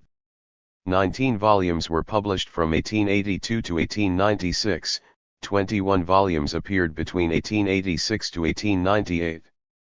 A volume in the Science Handbook series accompanied most of them. 9. Atkins's Primers for Science and the Problem of Darwin in China. By the 1880s, Henry Roscoe's original science primers were out of date and limited to just 4 elds. While on leave in England, the Qing Customs Director Robert Hart discovered an updated and more complete 1880 version of the science series published by Macmillan and Company and by Appleton, which included the basic works by Huxley, Roscoe, Geikie, Lockyer, and Stewart that Allen and Zhang had translated, as well as new works on botany by Joseph Dalton Hooker, physiology by Michael Foster, and logic by W. Stanley Jevons. 10. On his return to China, Hart published the entire series as a new textbook for science instruction in the Beijing School of Foreign Languages and other state schools. In its summer 1891 quarterly, the Scientific and Industrial magazine ballyhooed the publication in 1886 of Joseph Atkins's Primers of Western Studies. This new series, solicited by Hart, was also called Primers on Science Studies. Li Hongzhang, then the Northern Superintendent of Trade, actively supported it and wrote an enthusiastic preface. The Imperial Maritime Customs Office published it in Beijing under the auspices of the General Affairs Office. 11. When Hart asked Atkins, with the encouragement of Li Hongzhang, to 323 undertake the translation of this more detailed primer series, this was an important step in missionary collaboration with Qing officials to advance science in the dynasty's schools and academies. Zheng Qiuoban's elder son Zhengjiz graced the publication with a note echoing Ming encyclopedias in which he appealed to the ideals of classical erudition when a scholar would be embarrassed by failing to know even one thing. Zheng contended that the new textbook would build on the specialized studies pioneered in the ancient Progress Toward Elegance dictionary. More than a decade before Yan Fu's translation of Huxley's Evolution and Ethics appeared in 1898 under the title of On Evolution, Atkins introduced Huxley's general views on science, although he mooted Huxley's Darwinian position. 12. A noted translator and regular contributor to the Shanghai serial, Atkins had earlier worked in Shanghai with Li Shanlin to translate Wu's An Elementary Treatise on Mechanics. After a typing attack on Songjiang destroyed the RST edition, however, it was published in Nanjing in 1867 and widely read by those involved in the foreign affairs movement. Regarded by Fryer as the greatest living authority on the Chinese language and Chinese literature, Atkins produced a notable corpus of English works on Chinese religiosity and the prospects for their conversion, a grammar of colloquial Chinese, an introduction to Chinese characters, a historical sketch of Chinese Buddhism, a lesson in spoken Chinese, the evolution of the Chinese language, and an account of Chinese money, in addition to his many translations and articles in Chinese. 13. Fields of Science. According to his preface, Atkins began to translate the primers by himself in 1880 and completed them in 1885 just as Li Hongzhang was founding the Broad Learning of Things Academy, which also used the series as textbooks. Li's preface described Atkins as a scholar who in 16 detailed volumes had presented an encyclopedic introduction to Western science. Atkins also added materials on Greece, Rome, logic, and European history, from the Macmillan Introductory Textbook on History and Literature. The opening volume in Atkins's Primers presented an overview of Western learning, with the 7th chapter organized around a larger group of 23 elds that formally made up the sciences. Each of these categories was initially presented in very general terms to deem the scope and delimit the content of the modern sciences for beginners. D. 324. Signed as introductory materials for students, when mastered they allowed students to move on to the more specialized volumes that followed. 14. The theoretical perspective informing this survey and the later specialized volumes combined the experimental method and natural theology. The elds of science were presented with great factuality, but the complexity of nature was ultimately informed by a prime mover whose plans for creation were illuminated through the study of science. Because things in the world were innate, they were all conceived by the Supreme Maker. 15. Consequently, the intellectual vision informing Edkins's translation was essentially as conservative from the viewpoint of Christianity as it was for Qing literati seeking classical parallels to modern science. In neither case was science a revolutionary break with past knowledge. Rather, it was a more precise, cumulative outgrowth of earlier learning, which it supported rather than made obsolete. A curious overlap existed between the Protestants' efforts to domesticate modern science within a Christian worldview and the Qing literati's attempt to tame Western studies within the framework of classical learning. For both Edkins and his Chinese colleagues, the scientist exhaustively mastered principles through things themselves. This mindset was transmitted for generations by scientists. The Chinese translation Edkins and his Chinese collaborators chose thus echoed the mind-centered methodology for moral cultivation of the Chengzu tradition that the Jesuits had earlier adopted to render scientia. 16. Edkins translated Huxley's introductory for the science primers as the primer for the general learning of science. Edkins's complete translation of Huxley's work was paralleled by a briefer translation of Huxley's work for the Jiangnan Arsenal Translation Department by Henry Locke, who joined the Arsenal in 1880 and worked on the translation with Chu Anglais, which was titled Brief to Science. The latter was often too brief, however, to get across Huxley's detailed presentation on nature and science. 17. All 16 volumes of the 1886 edition of the Primers for Science Studies were slightly reorganized and later reprinted in Shanghai in 1896 under the title of Primers of Western Learning. Edkins's translation of Huxley's introductory, included in the 1896 reprint, was also made part of the Shanghai Complete Collection of Books and Materials Collectanea in 1898. The preface for the 1896 edition prepared by Zhang Yuanfang noted that the press thought a reprint of Edkins's complete translation was necessary because the original edition had not circulated widely enough and was no longer available. Zhang added that although Zhu Shi had ad. 325. Vanced the principle of the investigation of things, Zhu had not recognized its wider efficacy for promoting technical knowledge. Hence, the sciences Edkins introduced were a valuable boon to literati seeking to master political economy. 18. Because Edkins provided explanatory material, his complete version was more understandable to the Chinese. Edkins, however, prepared his translation principally by himself. While his written Chinese was probably the best of any scholar missionary of his day, it was still grammatically odd. Liang Qikao described it in 1897 as a odd translation but essential to understanding science.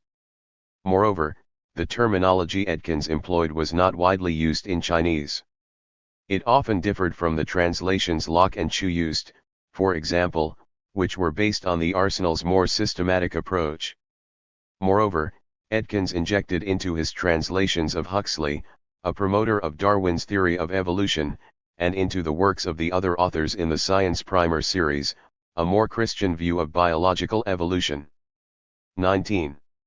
Modern Geography and Geology.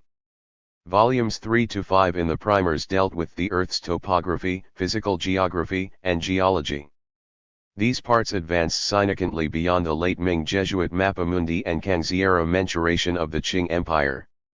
In essence, the new, scientific view of the Earth presented the inner core and outer surface of the planet. These primers on the study of the continents and oceans of the Earth effectively superseded the inward turn toward local geography, which had marked literati interest in historical geography during the age of evidential studies from 1750 to 1850. Zhou Yan's Warring States theory of the 9 continents, which literati in the late 18th century had used to attack Ricci's division of the world into VE continents, was discarded to accord with the new science of geography.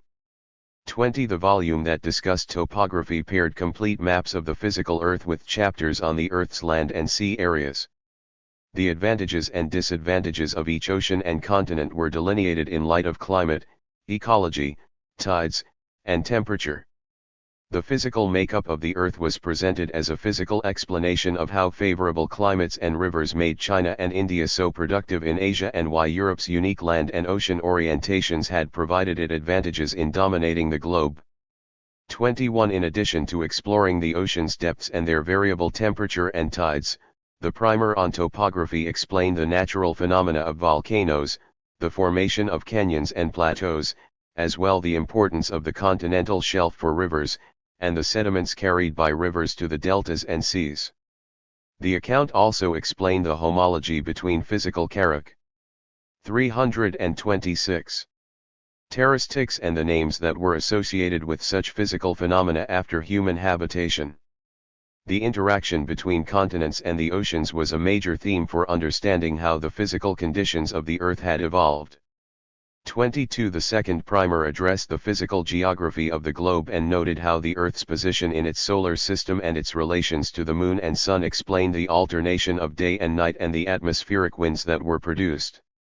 The role of the winds and precipitation in the formation of streams, lakes, and rivers on the continents was presented as an explanation for the variations and changeability in the Earth's characteristics on its surface and in its inner core. The volume on geology continued this discussion, which examined the Earth's crust in light of how stones and water had interacted with plants, some now fossils, to provide a favorable ecology for life on Earth. 23. The rhetoric of such geographical and geological endings appealed to the Chinese reader to master the real aspects of the natural world. Such mastery would yield an abiding understanding of the physical conditions informing life on Earth. The goal of scholarship and research was to clarify the actual conditions that had determined the formation of the Earth and the life forms on it.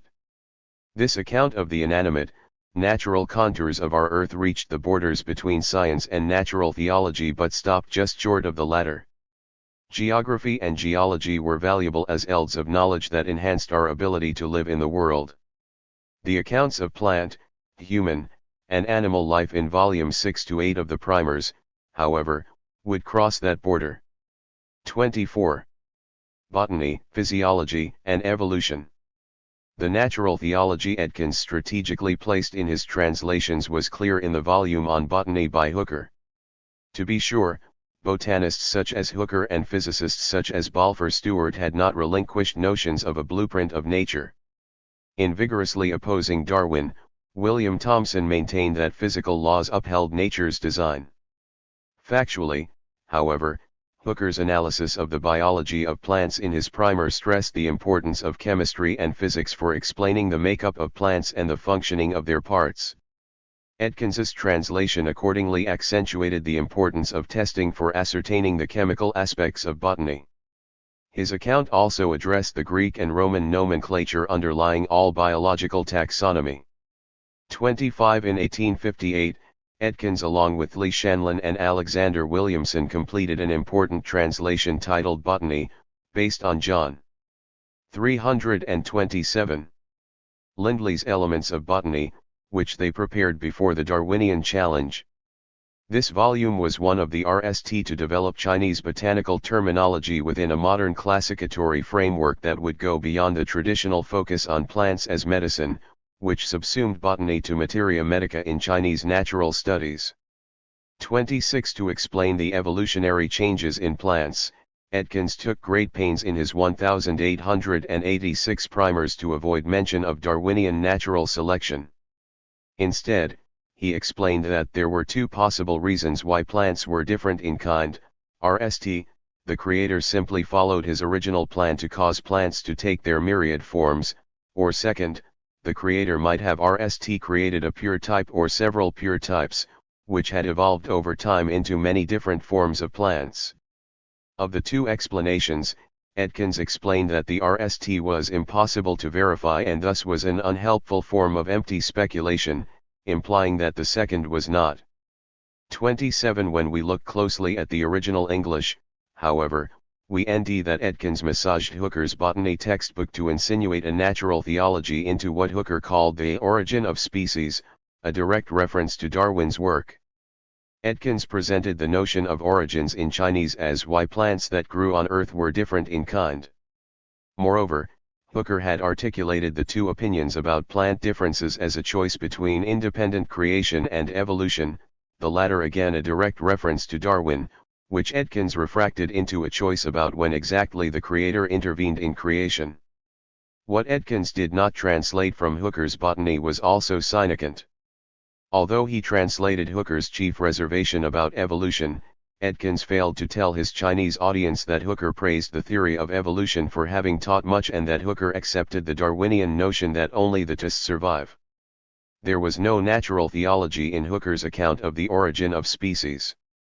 28 Edkins's translation favored an evolutionary perspective, which enabled scientists to explain the myriad changes in plants over time. Unlike Hooker, however, his presentation depended on God's creation of life forms. A sort of Christian Darwinism was taking shape in Great Britain and the United States in the late 19th century. This compromise position in biological evolution resembled the Taconic system as a Catholic compromise between the Ptolemaic and Copernican world systems in the 17th century. Edkins's translations in the 1886 primers reeked at an Anglo-American modification of the Darwinian model. Instead of natural selection, Edkins preferred to deem evolution in light of the Creator's purposes. 328. In this manner, Edkins could embrace a Christianized version of biological change that explained the slow, evolutionary changes in plants from the original pure forms the Creator had sanctioned to the many forms of plant life today. In addition, he anticipated an objection from someone who might question whether or not plant forms really changed over hundreds and thousands of years, when it was clear that the peaches and plums we have today are no different from those in ancient times. Going beyond Hooker's more circumscribed critique of Darwin, Edkins replied to this query by explaining that because the weather and fertility of the earth in a place did not change drastically, a new plant would appear very rarely and could not be very different from its immediate predecessor. Between the lines of his translation of Hooker, Edkins was silencing Darwin by presenting evolution in Christian terms. 29 Never mentioning Darwin's view of the accumulation of biological changes that enabled some species to compete with other life forms for survival, Edkins revised Hooker's views of botany into a diluted form of evolution within a post-Darwinian natural theology. God remained the ultimate creator of all life forms. Changes over time did occur in the makeup of a particular species, although such changes were always gradual and never drastic. Survival of the fittest in an amoral world of natural selection was as anathema for Protestants as the unseating of Earth as cosmic center had been for Catholics. 30 A similar, revised natural theology permeated Edkins's volume on human physiology, which was translated from a work by Michael Foster. Although he detailed Foster's version of the complex process of chemical oxidation that sustained life through food consumption, Edkins ultimately attributed the physiological processes that an organism used for digestion to the heat the Creator had intended for the human body to survive. We are reminded here of the heat factor and the agency of Re that had informed traditional Chinese etiology based on reinterpretations of the treatise on cold damage disorders during the Qing dynasty. The theological argument Edkins adopted, although included in his description of the importance of oxygen in the bloodstream for energy, was clearly articulated in his translation of Foster's Summation of Human Physiology. Human perception of the outer world depended on a remarkable internal network of organs of perception tied to the brain. Within the brain, however, the soul remained the master of the body. Again, Edkins's spiritual vision trumped Foster's biological and chemical account of the body. On the other hand, Edkins's account of the brain, which Hobson's anatomy had emphasized in the 1850s, did play a role in the eventual Chinese rejection of the priority of the heart-mind complex as the venue for mental operations, that is, knowledge and memory. The Kangxi court had 329. Ridiculed such anatomical claims when they were introduced by Ferdinand Verbiest in 1683. 31 As up to date as the 1886 version of the primers was on the 67 fundamental elements, and as pioneering as Edkins's accounts for gases and substances were, Edkins still maintained the Creator had endowed the planet with life and spirit. Theology still took precedence in his account of modern chemistry and physics. Hence, the 1886 version of the primers was a highly mediated mirror of the natural sciences in the aftermath of the Darwinian Revolution. As a result, the full Chinese account Edkins prepared as a version of Christian evolution was never as popular as the Brief to Science, which the Jiangnan Arsenal published as an alternate version of Huxley's introductory. In Edkins's hands, a Christian version of Huxley's agnosticism materialized instead. 32. Political economy as a science. In addition to the natural sciences, Edkins included in the primers a volume titled, Policies for Enriching the Dynasty and Nourishing the People. Derived from a textbook titled Political Economy, produced by the London University professor W. Stanley Jevons in 1878, this volume made the case that science must carry over to government policies concerning the formation of wealth for both rich and poor based on the encouragement of trade.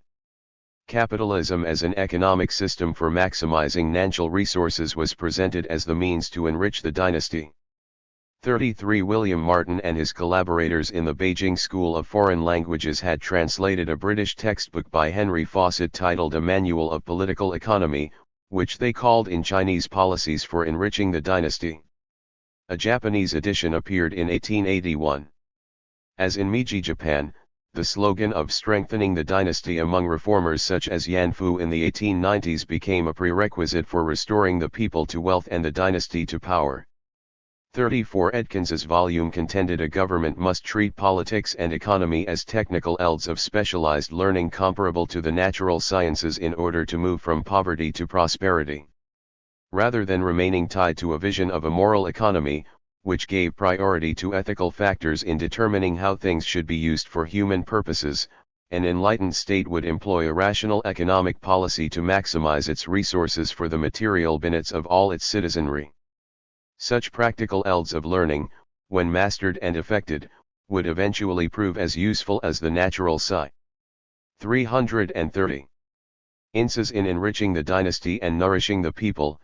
Those who contend that political economy is not worthy as a field of study do not yet understand its benefit and efficacy. Those who maintain that advocates of political economy merely seek to enrich the already rich and that it has no benefit for the poor are greatly misguided. 35. We see here in China the beginnings of the disciplinary matrix that would yield the formation of the social sciences in Europe and the United States. The RST period of that disciplinary formation from 1870 to 1914 placed the fields of politics, society, and economy increasingly within an evolutionary and comparative perspective that drew on Darwinian biology, European historicism, physical mechanics, and a notion of social progress to enunciate the new research agendas. To study society, the economy, or politics became just as scientific, its practitioners claimed, as the study of astronomy, chemistry, or physics. If the sciences were the tools of modernity, then they naturally carried over to all aspects of modern life and culture. In effect, a revised form of Enlightenment positivism, described in Chapter 4, emerged in late 19th century Europe and the United States that heralded the gospel of science as a new secular version of modernity encompassing the natural, political, and social worlds within a single research agenda. Applying mathematics and science to public policy became de rigueur. The later publication in 1896 of a collectanea of some 40 works in political economy, titled Collectanea of Western Studies on Wealth and Power, highlighted the growing importance of economic and political issues in the mastery of Western learning. 36. According to Edkins's account, the formation of capital, which drew on the legacy of Adam Smith's Wealth of Nations, depended on removing restrictions placed on trade and labor. In addition, the American Indians had remained poor because they hadn't produced any industry to make things and had only relied on their natural environment for survival. Only through industry and science could a state ensure the political and economic well-being of its people. 37. This inclusive vision of science enabled Edkins to include volumes on the history of Hellenic Greece to Rome and Europe as part of the Primers series. In addition, Edkins added a volume from the Primer series titled Logic Primer by W. Stanley Jevons, immediately following the account of Greek history to stress the importance of deductive and inductive reasoning for the sciences. Edkins saw this as an effort to continue Ricci's efforts in the late Ming, and his own in the Shanghai Serial and the Peking Magazine, to educate the Chinese in proper forms of inference and 331. Proof. Edkins's example for the Aristotelian syllogism, for instance, had a Qing dynasty of or to it, Jiangnan people all are the emperor's sons and people. Suzhou people are all Jiangnan people. Therefore, we know that all Suzhou people are the emperor's sons and people. 38. The history of Greece, Rome, and Europe allowed Edkins to conclude with a late 19th century assessment of world affairs. The experience of Europe, according to Edkins, revealed that weaker nations invariably lost out to stronger nations. This admonition for China of the importance of self-strengthening was remarkably Darwinian in its realpolitik. Edkins and the Protestants could accept an amoral vision of natural selection in political economy, presumably as long as Europe was dominant, but they could not extend this competitive model to the biological evolution of the species, where moral considerations intervened and trumped Darwin's notion. Edkins's account of contemporary Europe ended with the recent linkage between self-government and the rise of technology. These dual aspects of recent European historical development augured well for the future, Edkins thought. Such contents also explained why Christians such as Edkins were convinced that the gospel of science they were transmitting to China would eventually refashion the Qing Empire into a Western-style nation and people.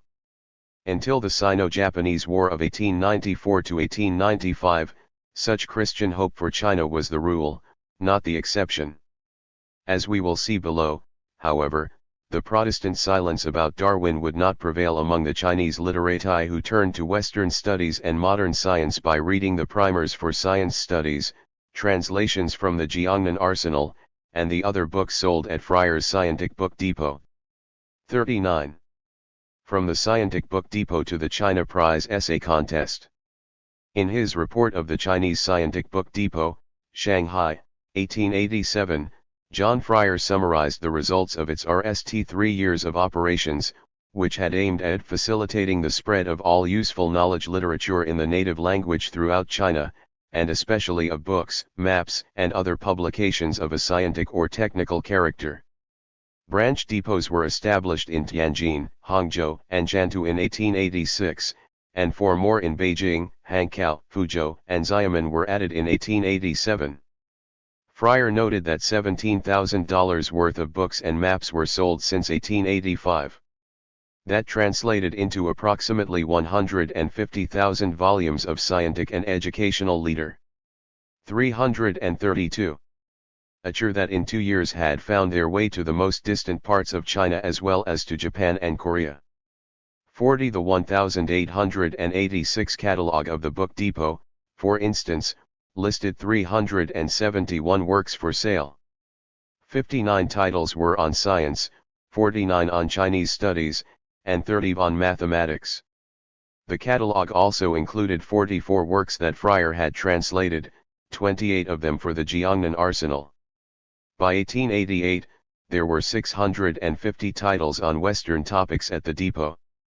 Of these, 228 were original Chinese works. Books on the Sino-Japanese War were popular after 1895 when the depot became a mecca for young Chinese students of the sciences and mathematics. 41. Another hopeful sign Fryer included in his report was that the Qing civil service examinations at times required knowledge of mathematics and science. W.T.A. Barber from the Wuchang High School later reported in July 1888, for example, at the recent examination for the Sintesi degree held in Hanyangfu, the district containing the mart of Hankow, 3 candidates presented themselves in mathematics. 2 passed by answering questions dealing with 4 questions on right triangles to nd the sides and 2 questions on volumes to nd the dimensions. 1. In a right triangle the hypotenuse is greater than the base by 16 feet, and then the perpendicular by 2. Find the sides. 2. In a right triangle the sum of the hypotenuse and base is 98 feet, the sum of the hypotenuse and perpendicular is 100. Find the sides. 3. The solid content of a regular parallelepipedon is 3,724 cubic feet. Its length and breadth are equal, its height 5 feet more. Find its dimensions. 4. The solid content of a regular parallelepipedon is 2,448 cubic feet. Its length and breadth are equal, its length and breadth together are 29 feet. Find its dimensions. 5. In AL the shape of a right triangle, the area is 30 square paces, the difference between hypotenuse and base equals 8 paces. Find the sides. 6. In AL the shape of a right triangle, the area is 210 square paces, the sum of the hypotenuse and base equals 49 paces. Find the sides. Barber over-optimistically regarded the answers as equivalent to the pass BA at Cambridge or Oxford. He added that 3 years earlier 3 of the 66 graduates had received their provincial degrees for mathematics in Hunan. Candidates for the local degree, he thought, were learning sufficient mathematics to pass. He was apparently unaware that these problems had long been solvable using traditional Chinese four unknowns crafts instead of algebraic equations. Indeed, they were not even high school level questions in England. 42. 333. In addition to reporting on the success of the Book Depot, Fryer's piece in the North China Herald appealed for help to establish further branch depots throughout China and provide books to encourage the demand for Western learning. Despite the considerable efforts Fryer, Su Xiao, and Wang Tao expended on maintaining the viability of the Polytechnic and its affiliated if irregular Chinese scientific and industrial magazine, as well as the Book Depot, they were aware of the limits they faced in reaching educated Chinese outside the literati in Shanghai and the other treaty ports. The mainstream of literati were still drawn to what the Protestants increasingly belittled as the useless focus on literature and poetry in the more prestigious civil examinations. 43. Contest procedures and official patronage. To attract the interest of the mainstream, Fryer and Wang Tao devised the China Prize Essay Contest in 1886. Since 1873, Ernest Major had solicited Chinese civil service examination essays for publication in Chinese in his widely read Shanghai Journal. Upwards of 20,000 original 8-legged essays had been submitted to Major by 1879. Trying to tap into this large audience of literati writers and readers, Fryer conceived of the essay writing contest to attract the many literati proficient in examination essay writing to write about foreign subjects, including science and technology, which the Shanghai Journal essays had not addressed.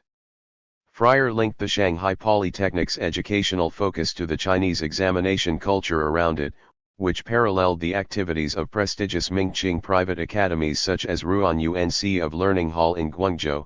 To popularize Western knowledge among the literati, it is necessary to take advantage of all such existing national characteristics, and hence it was conceived that in essay writing there existed a most powerful means for inducing the better classes of Chinese to read, think, and write on foreign subjects of practical utility, and thus carry out one of the main objects for which the Polytechnic institution was founded.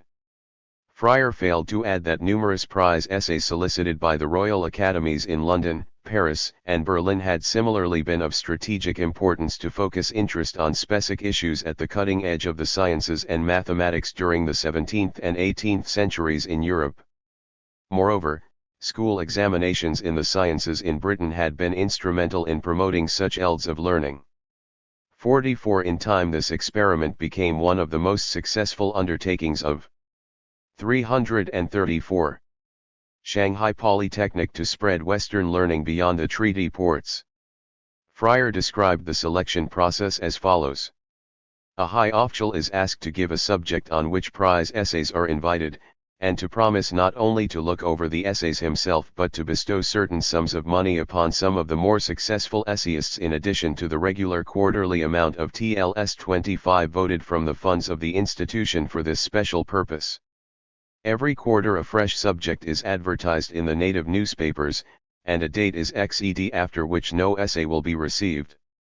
The bundle of essays is then forwarded to the cooperating official who reads them carefully over and adjudicates their order of merit, offering a criticism of greater or less length in his own handwriting, pointing out the features of excellence or defect in each. 3 receive the highest awards and 10 or more receive smaller sums. At the end of each year the 3 highest names for each quarter are honored by having their essays, with the criticisms, printed in the form of a book, complimentary copies of which are sent to cooperating high officials and successful essay writers. 45. The Polytechnic's essay contest closely paralleled the civil examination process of reward and fame for prized essays. Mimicking the palace examination, the 3 major and 10 minor prizes were also announced in the Chinese and Western press. The best essays were released to newspapers such as the Influential Shanghai Journal.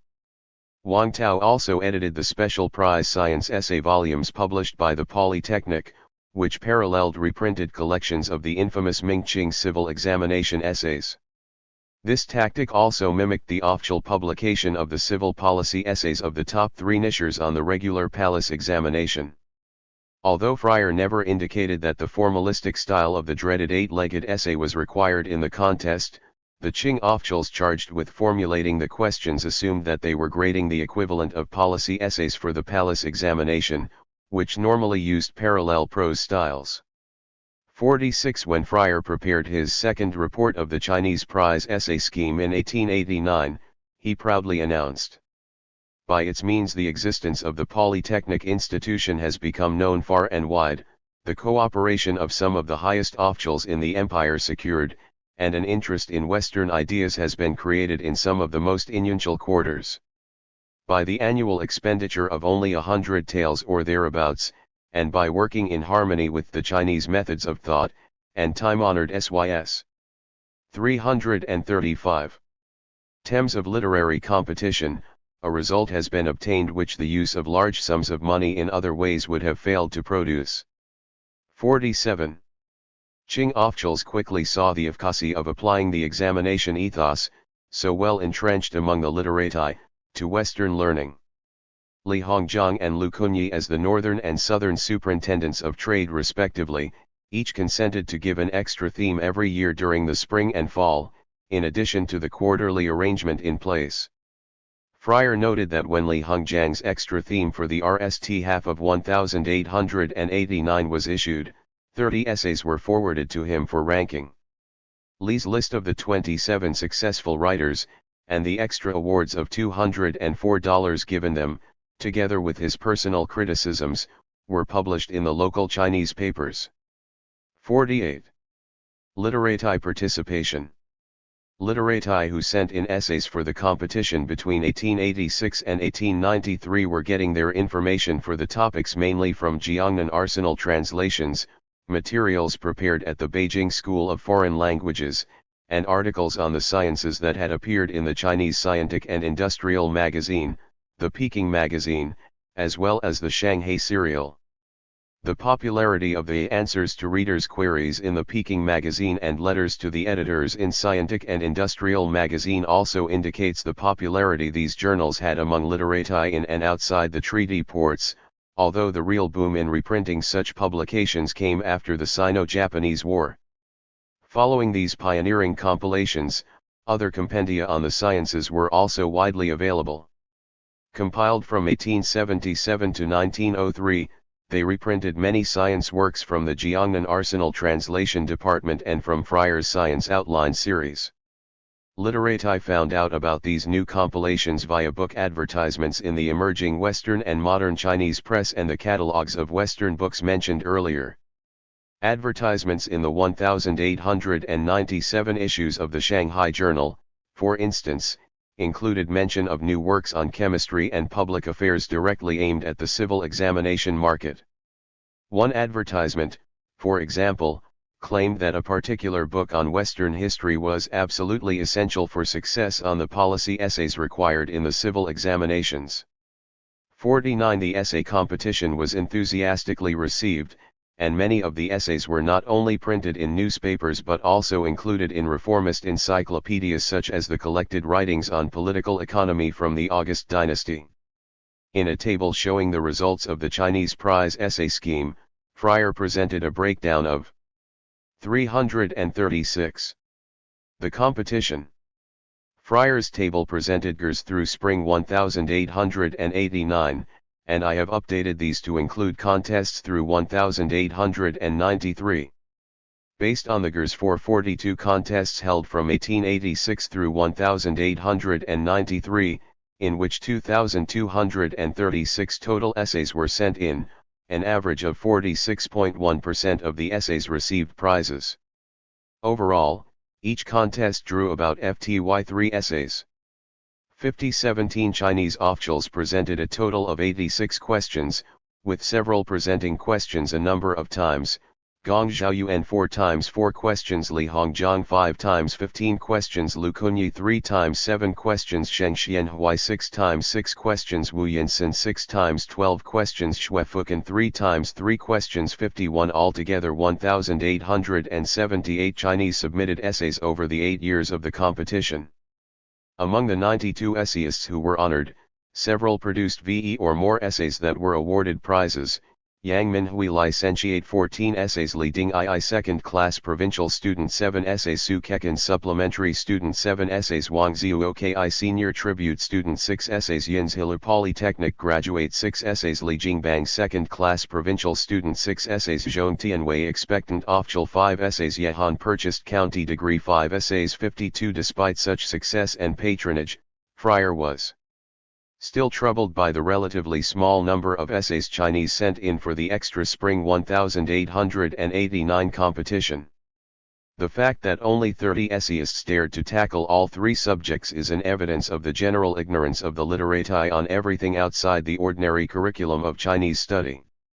While at the same time it shows how effectively this prize essay scheme is doing its work. Freier also saw some limits in the sorts of questions that other officials such as the Shanghai Circuit Intendant or Governor General in Nanjing prepared. Their questions relate, perhaps, more to political economy and commerce than to the severer branches of science. It is still gratifying to see how patriotic they are, and how they regard knowledge from the practical, utilitarian point of view, rather than from the theoretical alone. 53 In time, the Shanghai Polytechnic Prize essays themselves, discussed below, became sources of information, as indicated in Appendix 7 by the publication of the Compendium of Prize Essays on Science in 1897. And the Shanghai Polytechnic Prize Essay Competition again in 1898. Key bibliographies of Western learning were also compiled in the 1890s by Liang Kikao and Su Byans. Su's books on Eastern and Western learning, when published in 1899, praised the Chinese Scientific and Industrial magazine published by the Polytechnic for introducing the sciences to a generation of literati since the 1870s. These essay competitions had a great deal of impact as model essays on the reformed civil examinations of 1901 to 1904, promulgated after the Boxer Rebellion. The reforms required all candidates to master the new fields in the sciences and world affairs. Often, candidates who had prepared essays for the Polytechnic Prize Essay Competition, such as Zhong Tianwei, went on to take the reformed civil examinations. In addition, many of the policy questions used in the reformed civil examinations were derived from the topics chosen by officials such as Li Hongjiang for the prize essay competition. Although the civil examinations were abrogated in 1904, these scientific texts and science topics remained important in the new schools formed after 1905. 54 Hence, from the 1880s we can document a significant increase in numbers of literati, such as Du Yaquan, who were educated in the modern sciences. Du taught himself mathematics by studying the works of Li Shanlin and Hua Hongfang.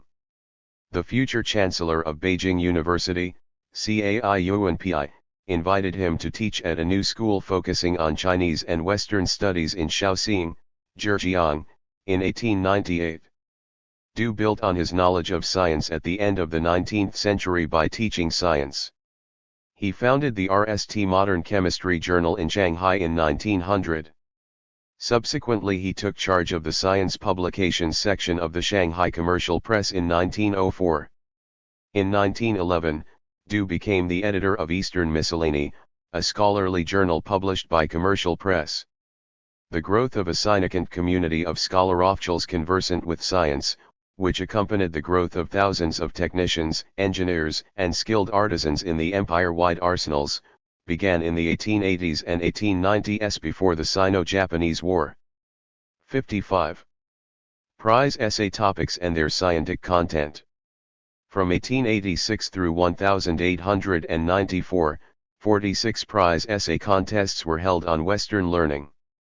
A total of 92 essay topics were selected by the Polytechnic and Qing officials.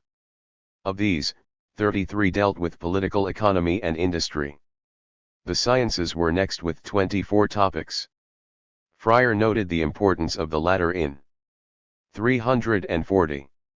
His RST report for 1886 and 1887. 56. The questions that Li Hongzhang and his Qing colleagues prepared also enhanced the reformed civil examinations initiated after 1900 as part of the new governance policies initiated in the last decade of the Qing dynasty. The revamping of the civil examinations held empire-wide for some 150,000 provincial candidates meant that science questions were now regularly introduced under the category of science. For example, VE of the 8 post-1900 essay topics on the natural sciences were phrased as follows: 1. Much of European science originates from China. We need to stress what became a lost learning as the basis for wealth and power. 2. In the sciences, China and the West are different. Use Chinese learning to critique Western learning. 3. Substantiate in detail the theory that Western methods all originate from China. 4. Prove in detail that Western science studies mainly were based on the theories of China's pre-Han masters. 5. Explain why Western science studies are progressively random and precise. 6. Itemize and demonstrate using commentaries that theories from the Mahist canon preceded Western theories of mathematical astronomy, optics, and mechanics. 57. Such questions and their answers revealed that among imperial examiners the wedding of the traditional Chinese sciences and Western science was still intact.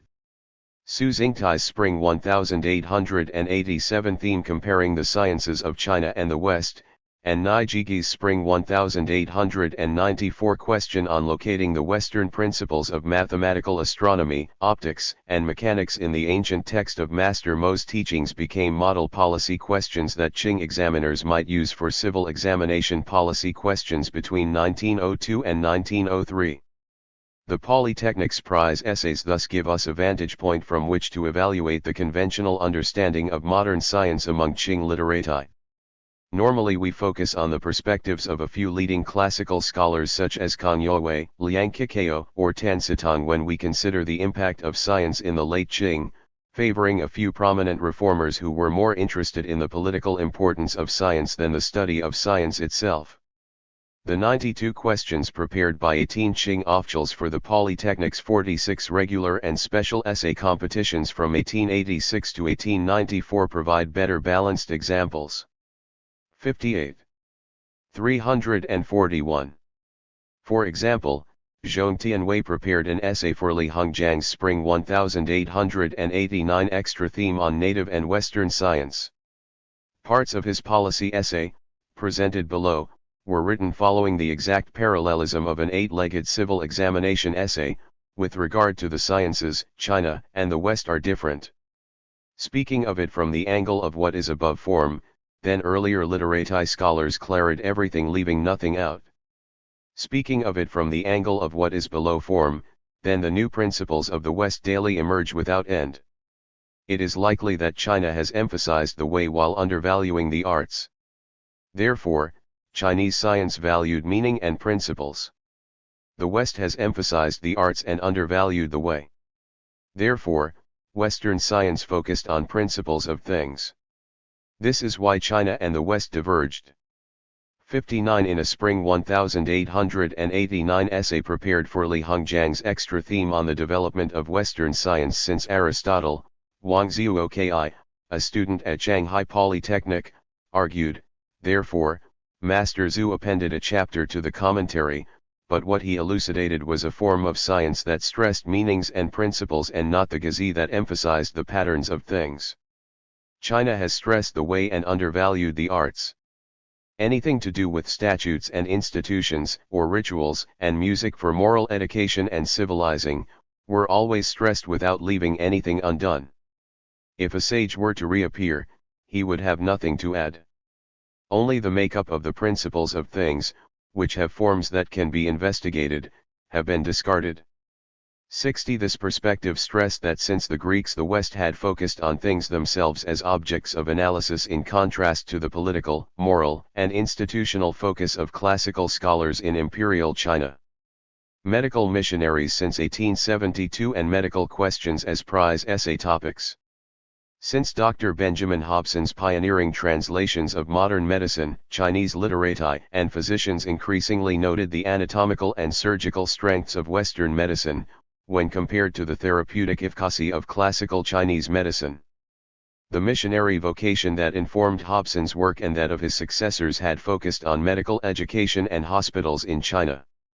For example, the English missionary and physician John Dudd. 342. Jian introduced courses in anatomy and physiology at the School of Foreign Languages in Beijing in 1872. Dudgeon also published a 6-volume work in Chinese on anatomy, which the Qing government subsidized in 1887.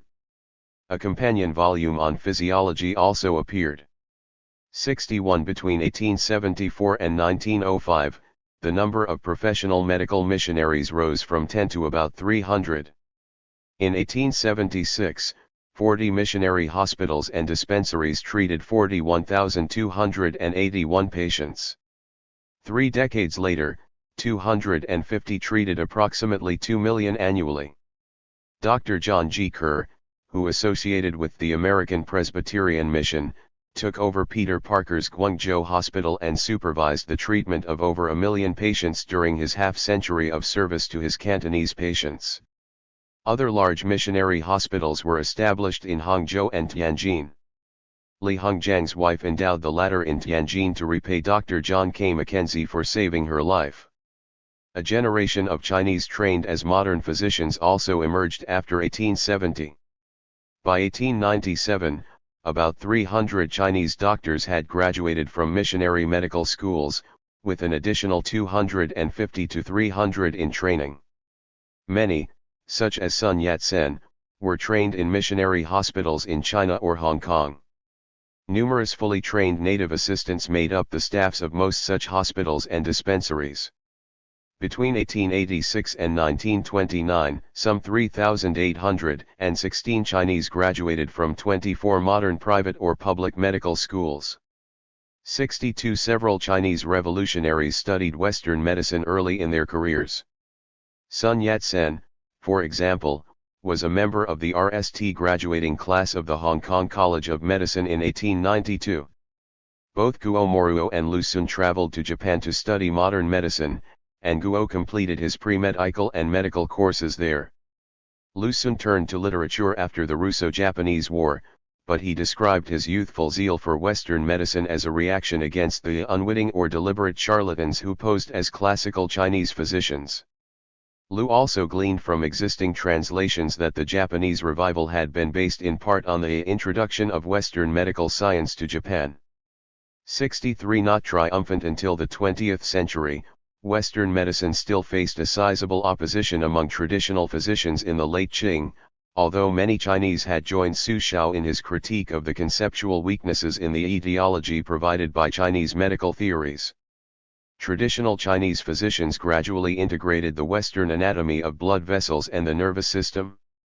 Accordingly, when the Polytechnic included medical topics for the prize essay contest, the threat to classical medicine was still not noticeable. 64. In spring 1891, for instance, the topic chosen was the medieval traditions of materia medica that had linked particular foods to human health. This query was directed at students who researched the principles of things. 343. A term that had not yet come to mean physics. Moreover, it was framed in light of Ji Kang's medieval advocacy of medical and spiritual techniques for nourishing life, which had informed many late Ming encyclopedias. The prize essays appealed to the methods for investigating things that had informed medieval lexicographies such as Yang Quan's On the Principles of Things and Zhang Hua's treatise on broad learning of things. In addition, the essays compared the healthful aspects of Chinese and Western foods. Most importantly, however, the essays pointed to the strength of modern chemistry to elucidate the alchemical endings of medieval adepts. Citing Martin's Elements of Natural Philosophy and Chemistry, one essay noted that native traditions for nourishing life and Western chemistry together could reveal the efficacy of materia medica. When Wang Tao added his evaluations for the published version, he agreed that alchemy had paralleled Western chemistry in important ways. 65 Similarly, when Lu Cunyi prepared an essay topic on medicine for the special Fall 1892 prize essay contest, he asked authors to address which medical tradition, Chinese or Western, was superior conceptually. The Zhejiang Light Radu Su Kekin, who altogether submitted 7 prize essays, stressed the achievements of ancient Chinese physicians, especially Zhang Ji, whose treatise on cold damage disorders had by early Ming times reached canonical status. Su added that Western physicians emphasized the nervous system, but they were unaware of the 12 circulation tracts important to understand the body's susceptibility to illness. In particular, Su's and the other essays still focused on the strength of heat factor and cold damage therapies in Chinese medicine, while pointing to the dangers in the surgical techniques employed by Western physicians.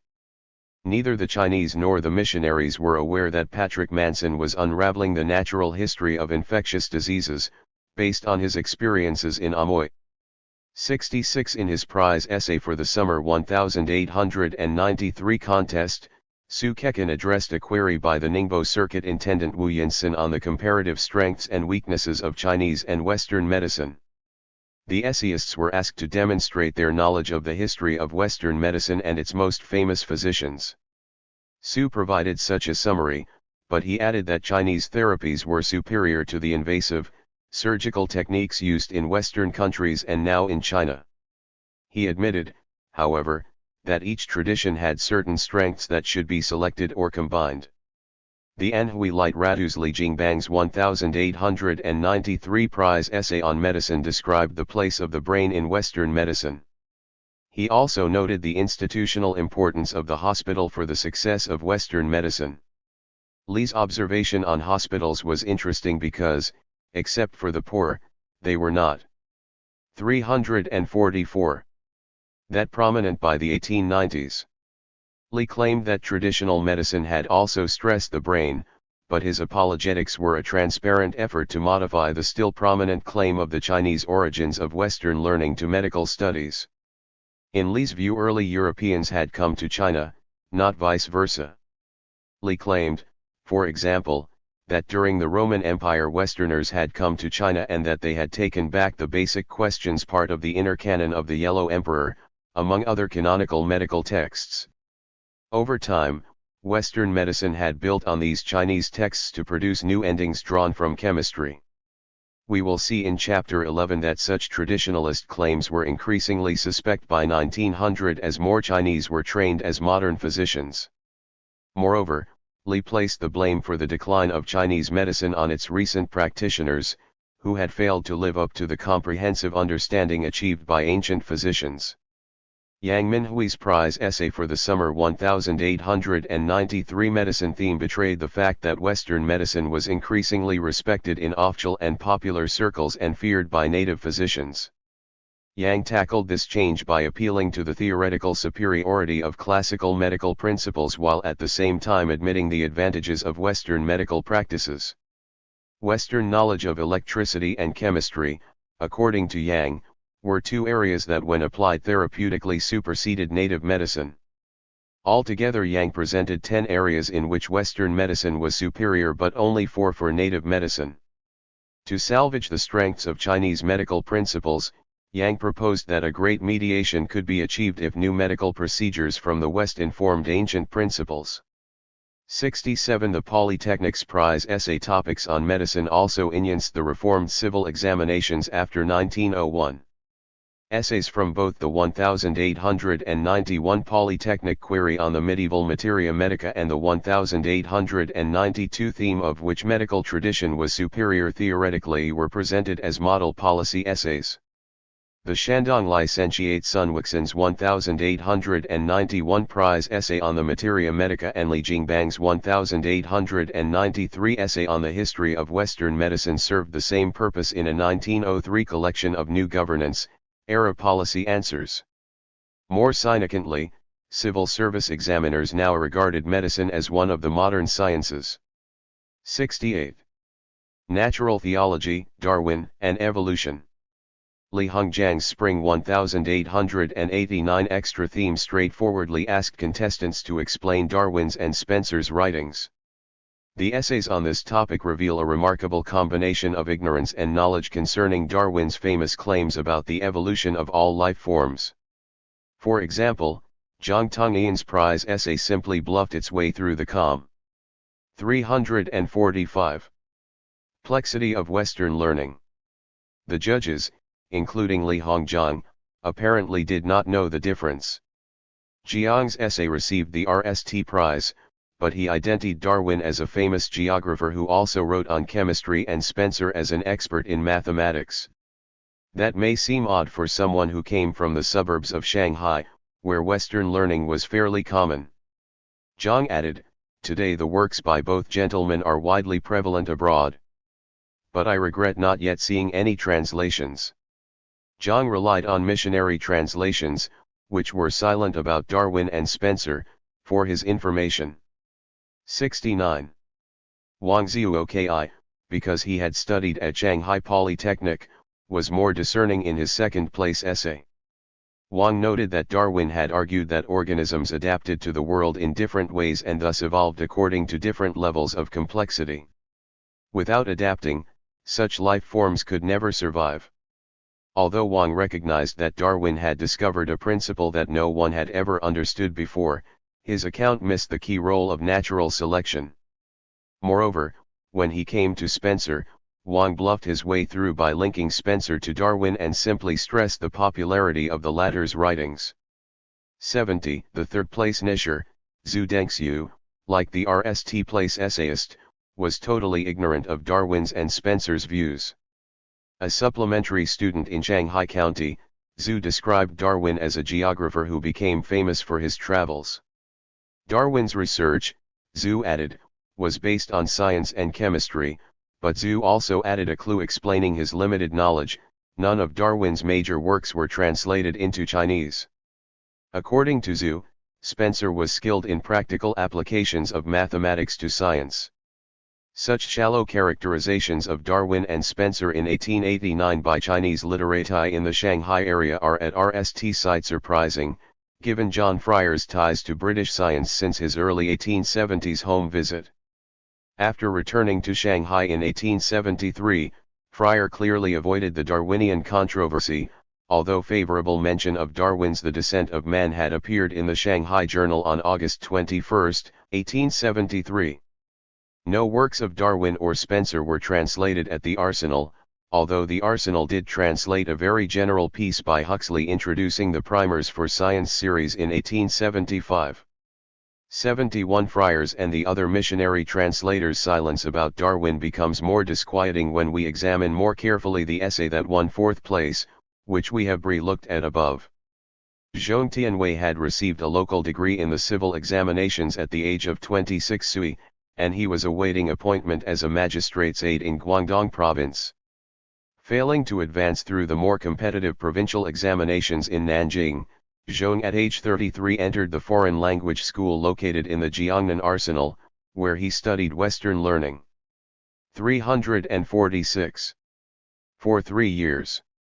Subsequently, Zhong traveled abroad in Europe for 2 years, and then he worked with Fryer and others in the Jiangnan Arsenal's translation department. Because of his ties to the Arsenal, both as a student and translator, and his travels abroad, he likely had access to accounts of Darwin and Spencer unavailable to others in Shanghai.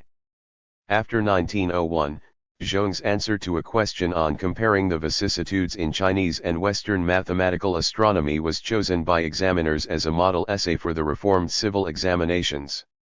The question, and Zhong's reply, cited information that Wiley and Li Shanlin had included in their 1857 article Progress of Astronomical Discovery in the West, which had appeared in the Shanghai serial.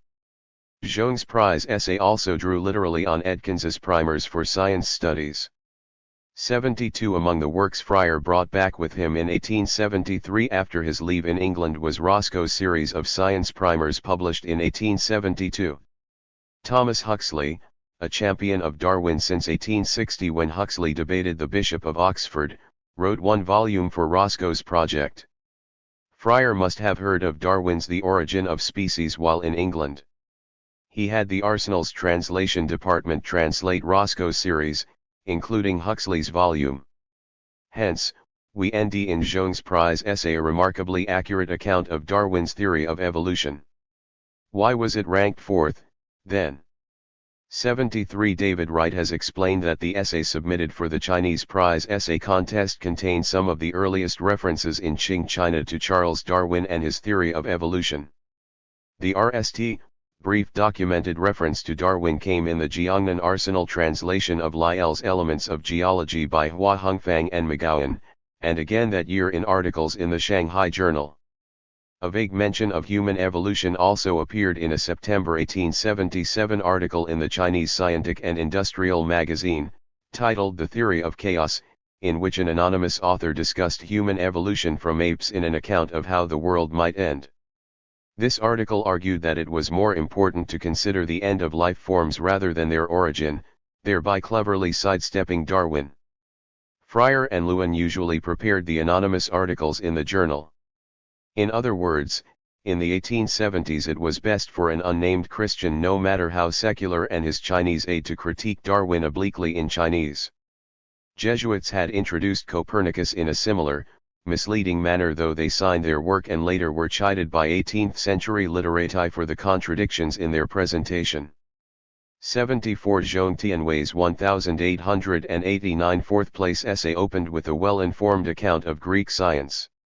Then it described the evolution of science from Aristotle to Bacon, Darwin, and Spencer. Zhong, however, went well beyond the 347 natural theology that essays on science in the Shanghai serial and the Scientific and Industrial magazine had added to their translations of botany and biology.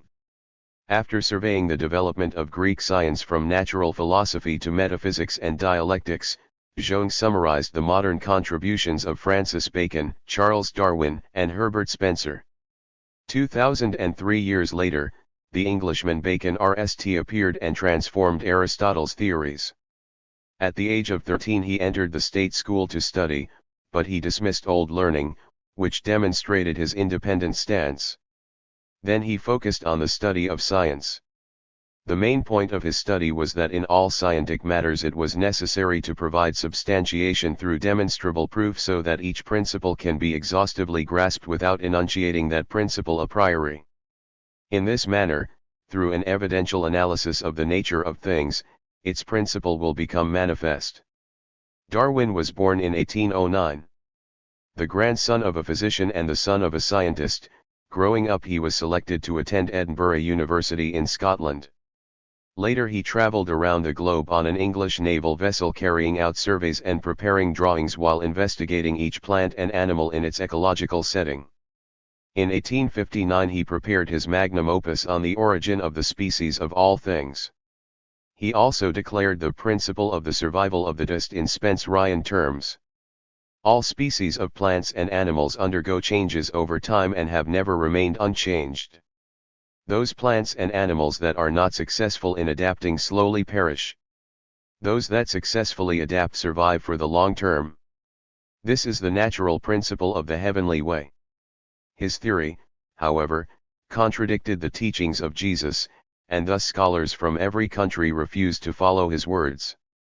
At RST he was greatly attacked, but today those who honor him have gradually increased.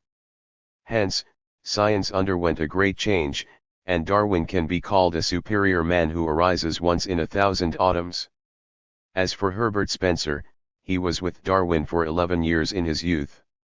His life works mainly expanded on Darwin's theories, enabling people to grasp the principles of psychology.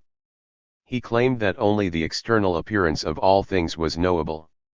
The inner subtleties of all things were in fact unknowable. Comparing it to what Christianity has called God and what science calls an element. 348.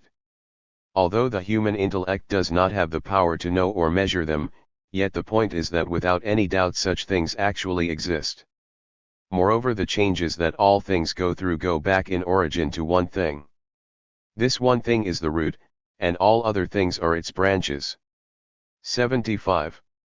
Although couched in the rhetoric of evidential studies and the investigation of things, Zhong Tianwei's remarkable essay for the Polytechnic's essay contest represented a succinct summary of Darwin's theories and introduced Spencer's methodology almost a decade before Yan Fu's Chinese translation of Huxley's 1893 Romanes Lectures on Evolution and Ethics appeared in 1898 under the title of On Evolution. Yan, for example, translated natural selection as heavenly selection, which, like the missionary introduction of evolution in botany prepared by Edkins, avoided mentioning the key issues of variation and natural selection. Zhong circumvented the natural theology that informed the missionary's account of evolution.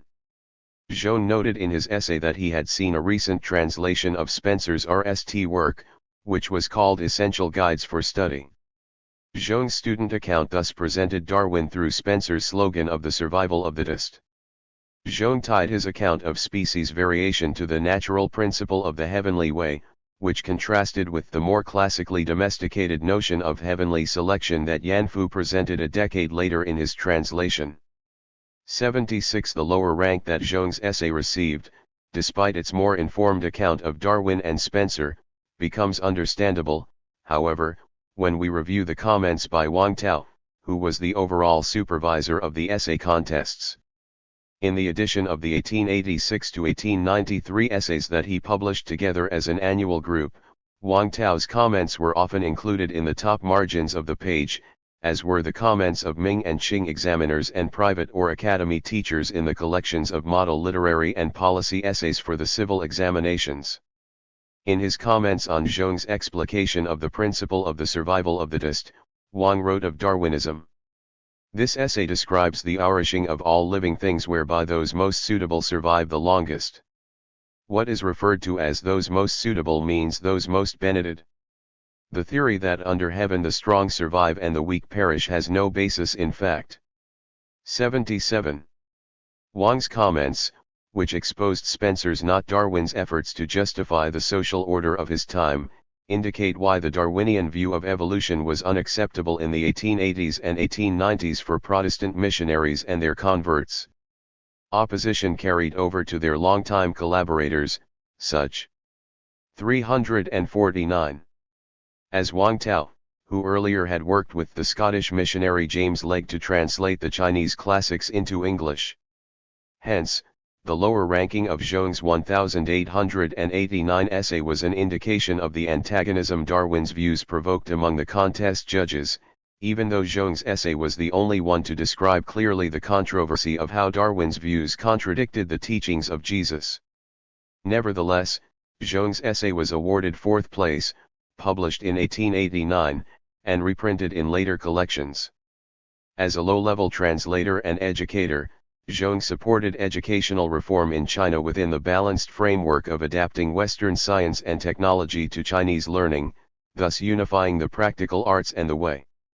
His precocious analysis of Darwin revealed the potential for Chinese literati to reject the Christian packaging of the modern sciences, a process that began in earnest after the Sino-Japanese War, at the same time that Zhong continued to award Chinese learning prominence in theoretical matters. 78. Just as the Chinese eventually learned about Copernicus despite the Jesuits' efforts to conceal his theory of a heliocentric cosmos, so too they learned about Darwin in spite of missionary attempts to replace the theory of natural selection with a natural theology of Christian evolution. The Chinese prize essay contest reveals that the Protestant enterprise, once its religious agenda was exposed, was no more convincing to many Chinese in the late 19th century than the Jesuit translation agenda had been in the 17th and 18th. Hence, after the Sino-Japanese War, Chinese literati quickly turned to Meiji Japan for the latest currents in modern science. In the late 1880s, most Chinese scholar officials, such as Li Hongzhang, who posed the spring 1889 question, were still ignorant of Darwin's theory and followed instead the revised natural theology of Edkins, Williamson, and others. Ironically, the essay contest reveals that some Chinese such as Zhong Tianwei were more in tune with the Darwinian turn in biology, zoology, and botany than their missionary teachers or their older Chinese predecessors in science studies such as Wang Tao. After Wang Tao's death and Fryer's departure for Berkeley University, their successors at Shanghai Polytechnic no longer enthusiastically promoted the essay contests, although they were still held irregularly, sometimes monthly, sometimes quarterly in 1901, 1904, 1906, and 1907. We will see in the next chapter that the Sino-Japanese War heightened the disjunction between events before the war and those after. In particular, many of the events from 1865 to 1894 leading up to the establishment of modern science in China were forgotten as the public paid more attention to reformers, iconoclasts, and revolutionaries after the 1895 debacle. The later reformers soon designate 350. Nate themselves as decisive, and not those who had been part of the Protestant era or worked in the arsenals and schools associated with the dispersed foreign affairs movement. Liang Qiqiao, for instance, overlooked the remarkable expansion of newspapers after 1850 in his own self-serving accounts of a new and critical journalism in the late 19th century. In the process, others, such as Tan Sitong and Kang Youwei, who also rose to prominence after the 1894 to 1895 war, received the credit for many of the contributions that Li Shanlin, Hua Hongfang, Wang Tao, and others including Su Xiao and Zhong Tianwei made in breaking new intellectual ground in the 1870s and 1880s. As we will see in Chapter 11, both Tan Sitong and Kang Youwei as publicists appropriated science to legitimate their millennial visions without understanding much of it. 79 Another example of this displacement was the meteoric rise of Yan Fu as a public guru. His reputation in relation to his predecessors as an iconoclast, the pioneer translator of Spencer, and the introducer of Darwin's theories replaced his earlier career as a Fuzhou Navy Yard school teacher and administrator, which we will describe in Chapter 10. The spotlight on Yan Fu after 1895 has overshadowed earlier aspects of the rise of modern science and Western learning in China before the Sino-Japanese War. We have described above and in Chapter 8 many of the strengths and weaknesses of 19th-century science in China. Nevertheless, the next chapter may alarm some readers when we explain that from the vantage point of science and technology, Qing China could have won the Sino-Japanese War of 1894 to 1895. We will see that the many arsenals, shipyards, and factories established in the treaty ports and provinces beginning in the 1860s were important venues for technological experiments to produce weapons, ammunition, and navies, which were in many ways comparable to those of Meiji Japan. 351. Qing Reformism and Modern Science. V. Government Arsenals, Science, and Technology in China after 1860. 10. In Chapters 8 and 9, we explain the relative success of traditional Chinese natural studies and Western science in developing together among literati elites from the 1860s under the rubric of investigating things and extending knowledge. Most historical accounts of the post-1865 era portray those who were drawn to scholarly and technical work in the new industrial arsenals or who accepted translation positions in the official foreign language schools, as marginal literati because they usually had failed the more prestigious civil examinations. In this chapter, we will discover that a decade before anything comparable in Meiji Japan many literati and artisans saw in Western learning and the modern sciences an alternative route to fame and fortune. This chapter will also reassess the naval wars that the Qing dynasty lost in the late 19th century. Historians have used the Sino-French naval battles of 1884 to 1885 and the 1894 to 1895 Sino-Japanese War to prove the failure of the self-strengthening reforms after the Taiping Rebellion.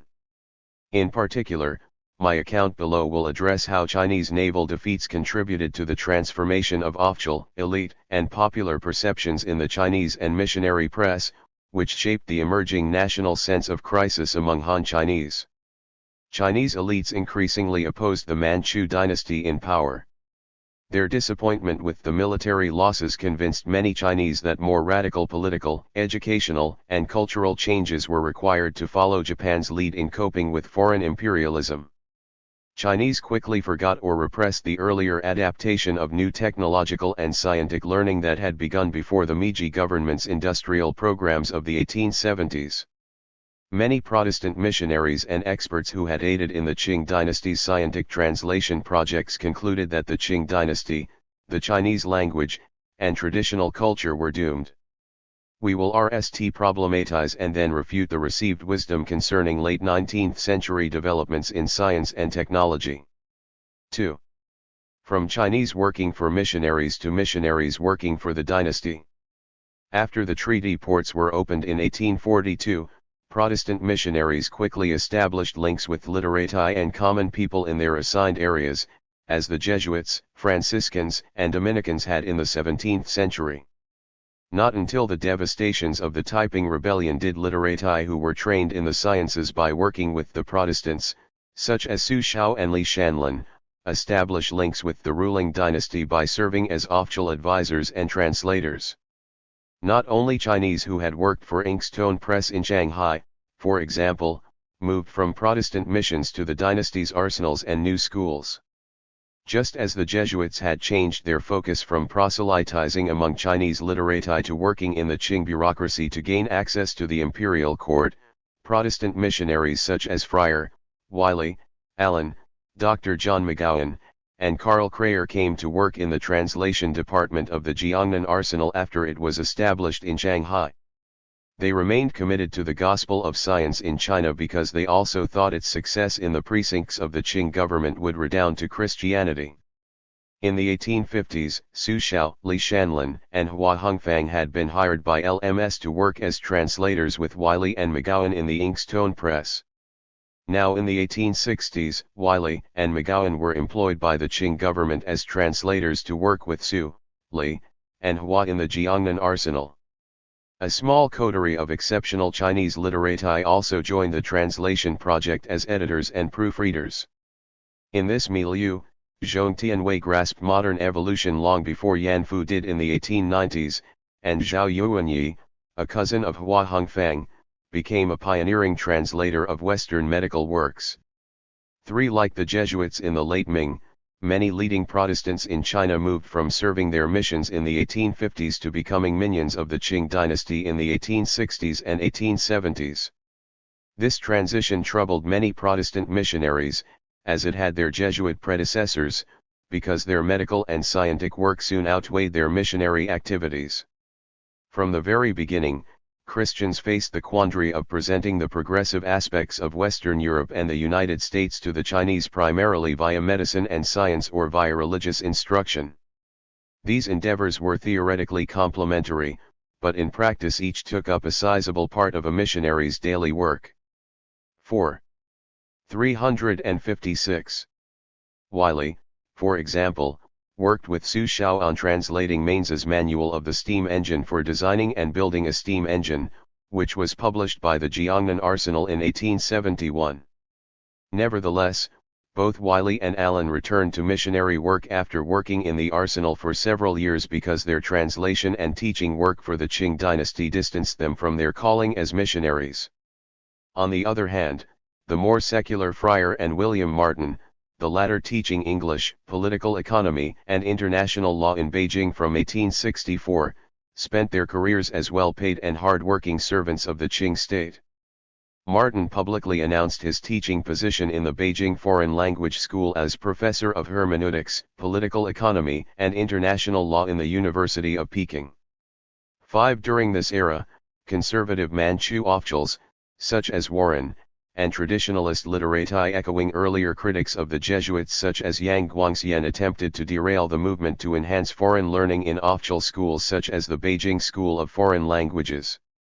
Literati who feared that Western learning would again subvert state orthodoxy produced three major 19th-century anti-Christian tracts, each of which contained substantial sections from Yang Guangxian's early Qing work, an edition of Su Chenzi's work titled, The Collection of the Sacred Qing Exposing Heterodoxy, published in 1855, a veritable record to ward off heterodoxy, printed in 1870, and a record of truths to ward off heterodoxy, published in 1871. Although never as successful as early Qing xenophobes had been, Warren and others affirmed classical learning and ancient models. 6. As a result of the 1860 conventions of Beijing, when the capital was occupied by British and French forces, the northern city of Tianjin became a treaty port, and Beijing became a site for Western embassies and Protestant missions. Portions of the capital, especially the imperial residence and gardens of the lofty pavilion in the northwestern suburbs, were sacked. Under Duras, the dynasty began an era of reform known as self-strengthening to cope with the external threats the dynasty faced from the superior military repower of Western navies. In this period the technological competition between Britain and France to enhance China via technology surpassed the 18th-century disputes between the French Jesuits, Germans, and the Portuguese in China over astronomy and enhance in the Astrocalendric Bureau. 7. Post-typing reformers and late Qing science.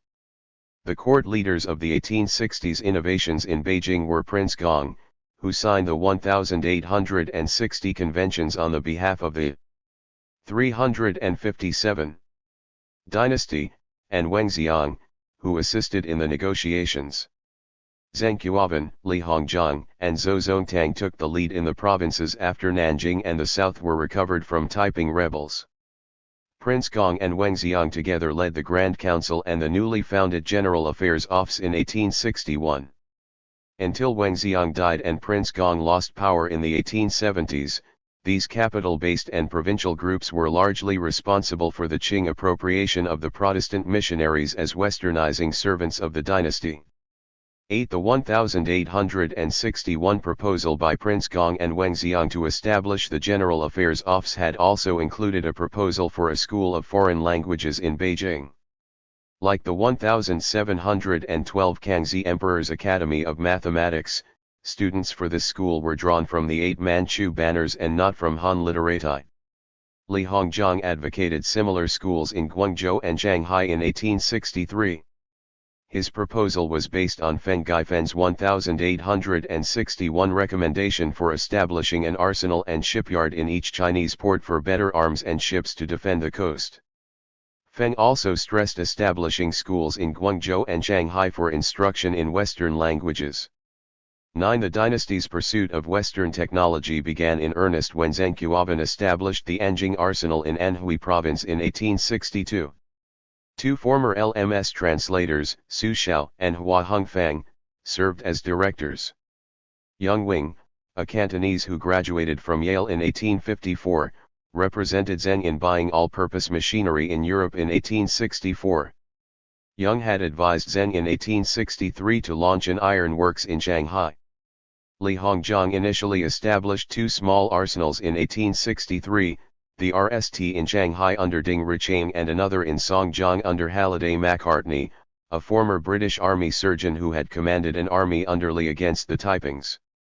10. The Songjiang arsenal moved to Suzhou in 1864 when the Qing court arranged for a machine shop to be brought to China as part of the Liaosburn flotilla engaged in 1862. Zheng moved the arsenal to Nanjing, and it was then called the Nanjing Manufacturing Bureau. Although formally under a Chinese director, Macartney actually managed the Nanjing arsenal. He was granted an annual appropriation of 50,000 taels to produce fuses, shells, friction tubes for ring cannon, and small cannon for the Anhui army. New machinery was added in 1867-1868 along with some British mechanists. By 1869, Nanjing was producing rockets and was trying to forge larger guns. 11. In 1866, Zhou Zongtang suggested creating a modern navy yard in Fuzhou to build and operate Western-style warships. Prince Gong and the regents of the Tongzi Emperor quickly authorized the proposal. Although Zhou had initiated the project, Shen Beijin became 358. Director General of the Fuzhou Navy Yard in 1867 when Zhou was sent on military campaigns to the far northwest in Chinese Turkestan to put down secessionist rebellions. Depending on French engineering and technological know-how, Fuzhou quickly became the largest and most modern of all the Chinese military defense industries established in the 1860s and 1870s. It also had the largest gathering of foreign employees. Until the Sino-French War of 1884 to 1885, Fuzhou remained a major center of French interests. Subsequently, in 1866 to 1867 the court approved a proposal to add a department of mathematics and astronomy to the Beijing School of Foreign Languages. The goal was to teach students about modern science through instruction in chemistry, physics, and mechanics.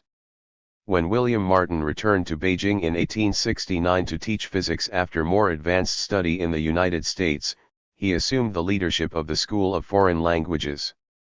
The addition of mathematics and astronomy in particular was vigorously opposed by Warren in an 1866 memorial sent while he was a Hanlin academician and imperial tutor. Although not against the teaching of mathematics per se, Warren, like Yang Guangxian before him, was incensed that foreigners such as Martin would be the teachers. When he was asked by the court to recommend native mathematicians and astronomers for service in the new department, however, Warren again, like Yang, pleaded for time. Subsequently he used an illness as an excuse to avoid an assignment in the General Affairs Office to supervise foreign affairs. He was soon relieved of all duties. Later some followers of his student, a prince in the court, openly sponsored the Boxers during their 1900 uprising.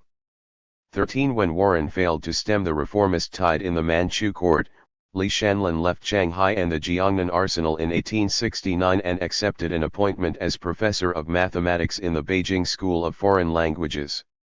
Unsympathetic with Warren's agenda, Li moved only after the Beijing school was upgraded to a college and a department of mathematics and astronomy was secure. Earlier Zhou Bokai had turned down an invitation to teach mathematics there in 1864 and 1867 to 1868. Li taught mathematics at the school for 13 years.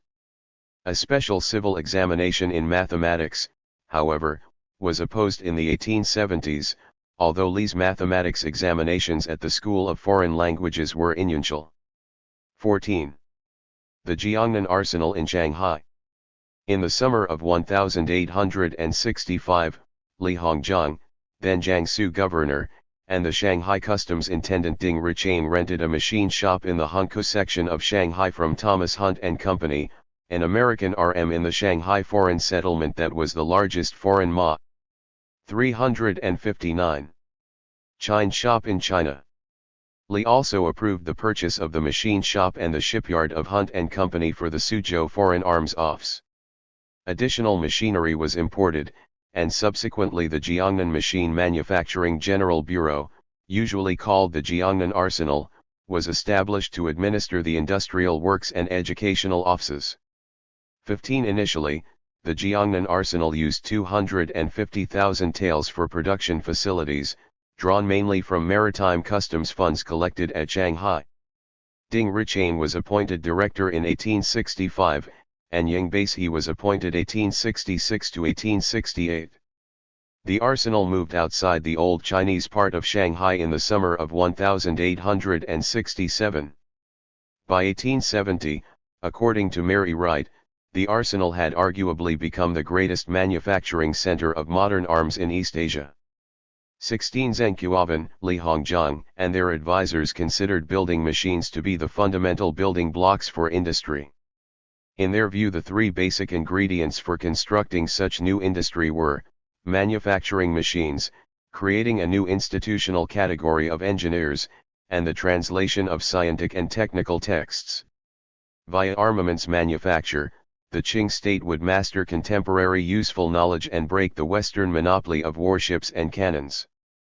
17 Technical work at the arsenal was left in hands of foreigners such as Hunt's chief engineer, the American T.F. Falls, who was the superintendent. 8 of Hunt's machinists were retained, and 600 workers from Hunt and Company were transferred directly to the Jiangnan arsenal. Many others were later added. They produced serviceable muskets and small howitzers after initial failures in reproduction. By mid-1867 the arsenal was producing 15 muskets and 112-pound shrapnel daily. 12-pound howitzers were produced at rate of 18 per month and used as munitions in the Northern Nean Wars of the 1860s. In 1871 the arsenal nally produced breech-loading ryes of the Remington type. By the end of 1873, 4,200 were produced, but they were more costly than and inferior to imported Remingtons. In 1874 to 1875, Li Hongzhang advised establishing a branch to produce powder and cartridges instead. 18. John Fryer and the Translation Department. In 1867, Su Xiao, Hua Hongfang, and Su Jianyan initiated the Translation Department at the Jiangnan Arsenal, which Zheng Qiuavan enlarged in 1868 to include a school to train translators. In addition to relying on foreign manufacture, Zheng and Li Hongzhang regarded translation as the 360 foundation for learning the techniques of modern manufacture and the engineering mathematics, that is, the calculus, on which it was based. Their precedent was the late Ming and early Qing translation projects that had enabled successful reform of the imperial calendar in the Astrocalendric Bureau based on new techniques and models introduced by the Jesuits. 19 John Fryer had worked at the Jiangnan arsenal since he left the Anglo-Chinese school in Shanghai in 1867, but he was not officially hired until November 1868. Before that, Fryer was professor of English in the School of Foreign Languages in Beijing from 1863 to 1865, but he was forced to resign when his aunt, who had been seduced by the captain on the ship from England, arrived in Beijing in 1864 apparently pregnant. When Fryer officially joined the arsenal as a translator of scientific books, he indicated that he welcomed the appointment over teaching, which he did not enjoy, and missionizing, for which he was considered too secular. The scandal concerning his wife also made his religious ordination impossible. 20. 361. Figure 10.1.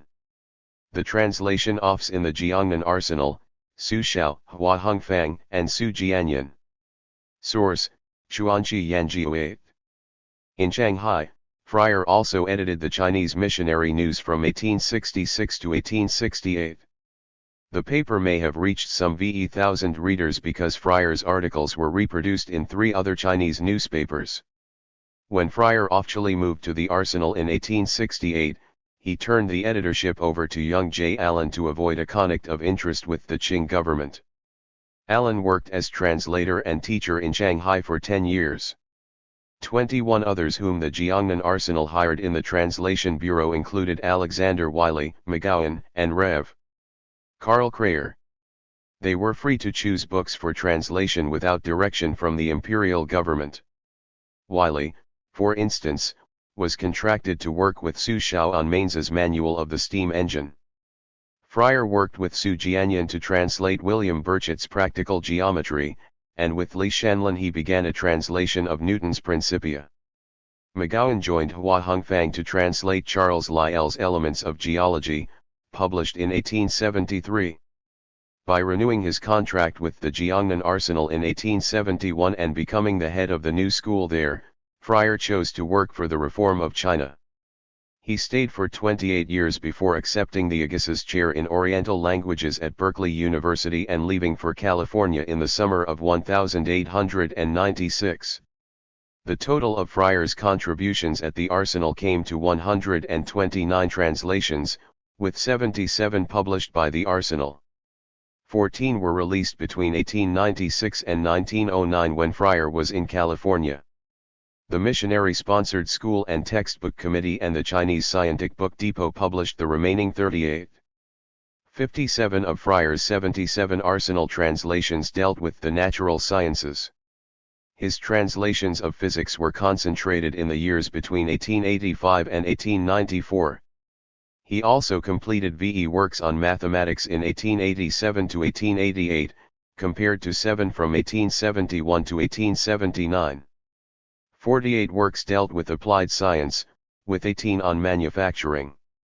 Because the Chinese government prioritized machinery, Fryer early on stressed Chinese adaptations from the Engineer and Machinist's Drawing Book, published in Britain in 1855.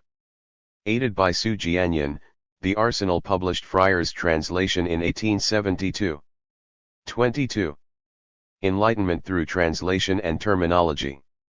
Writing in May 1886 at a symposium titled The Advisability, or the Reverse, of endeavoring to convey Western knowledge to the Chinese through the medium of their own language, Fryer noted.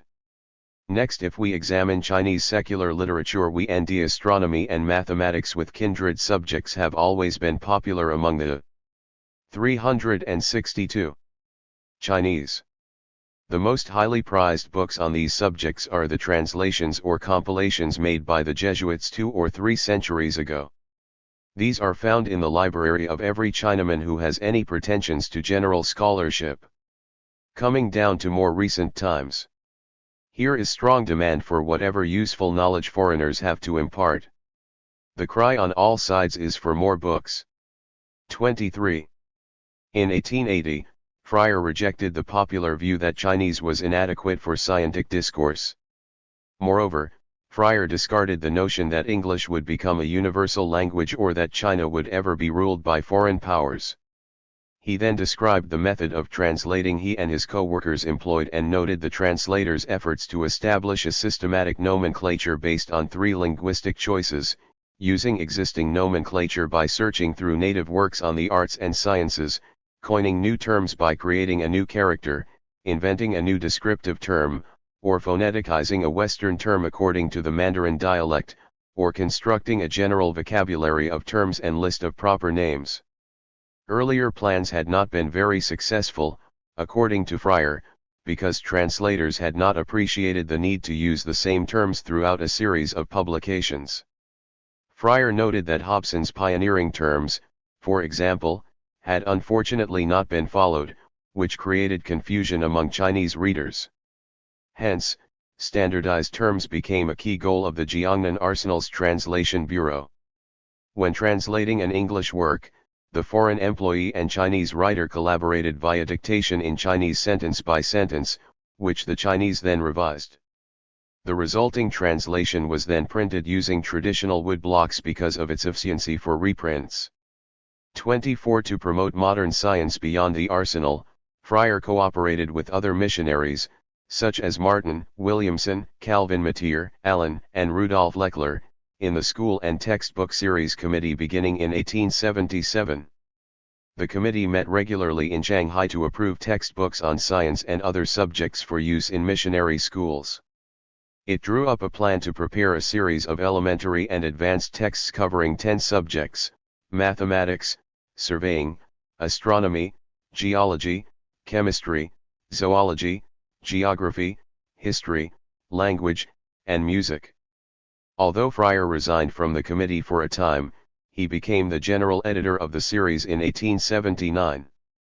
At the 1880 meeting, Fryer presented the terms he had used for translation at the Jiangnan Arsenal and compiled the Translator's Vade-Mecum based on his experience. By 1886, 104 books were published and Fryer contributed 1/4 of them. 25. The need for a consensus for systemizing terminology that would become standard was critical for the success of the science textbooks and primers that 363 were produced in the 1870s and 1880s.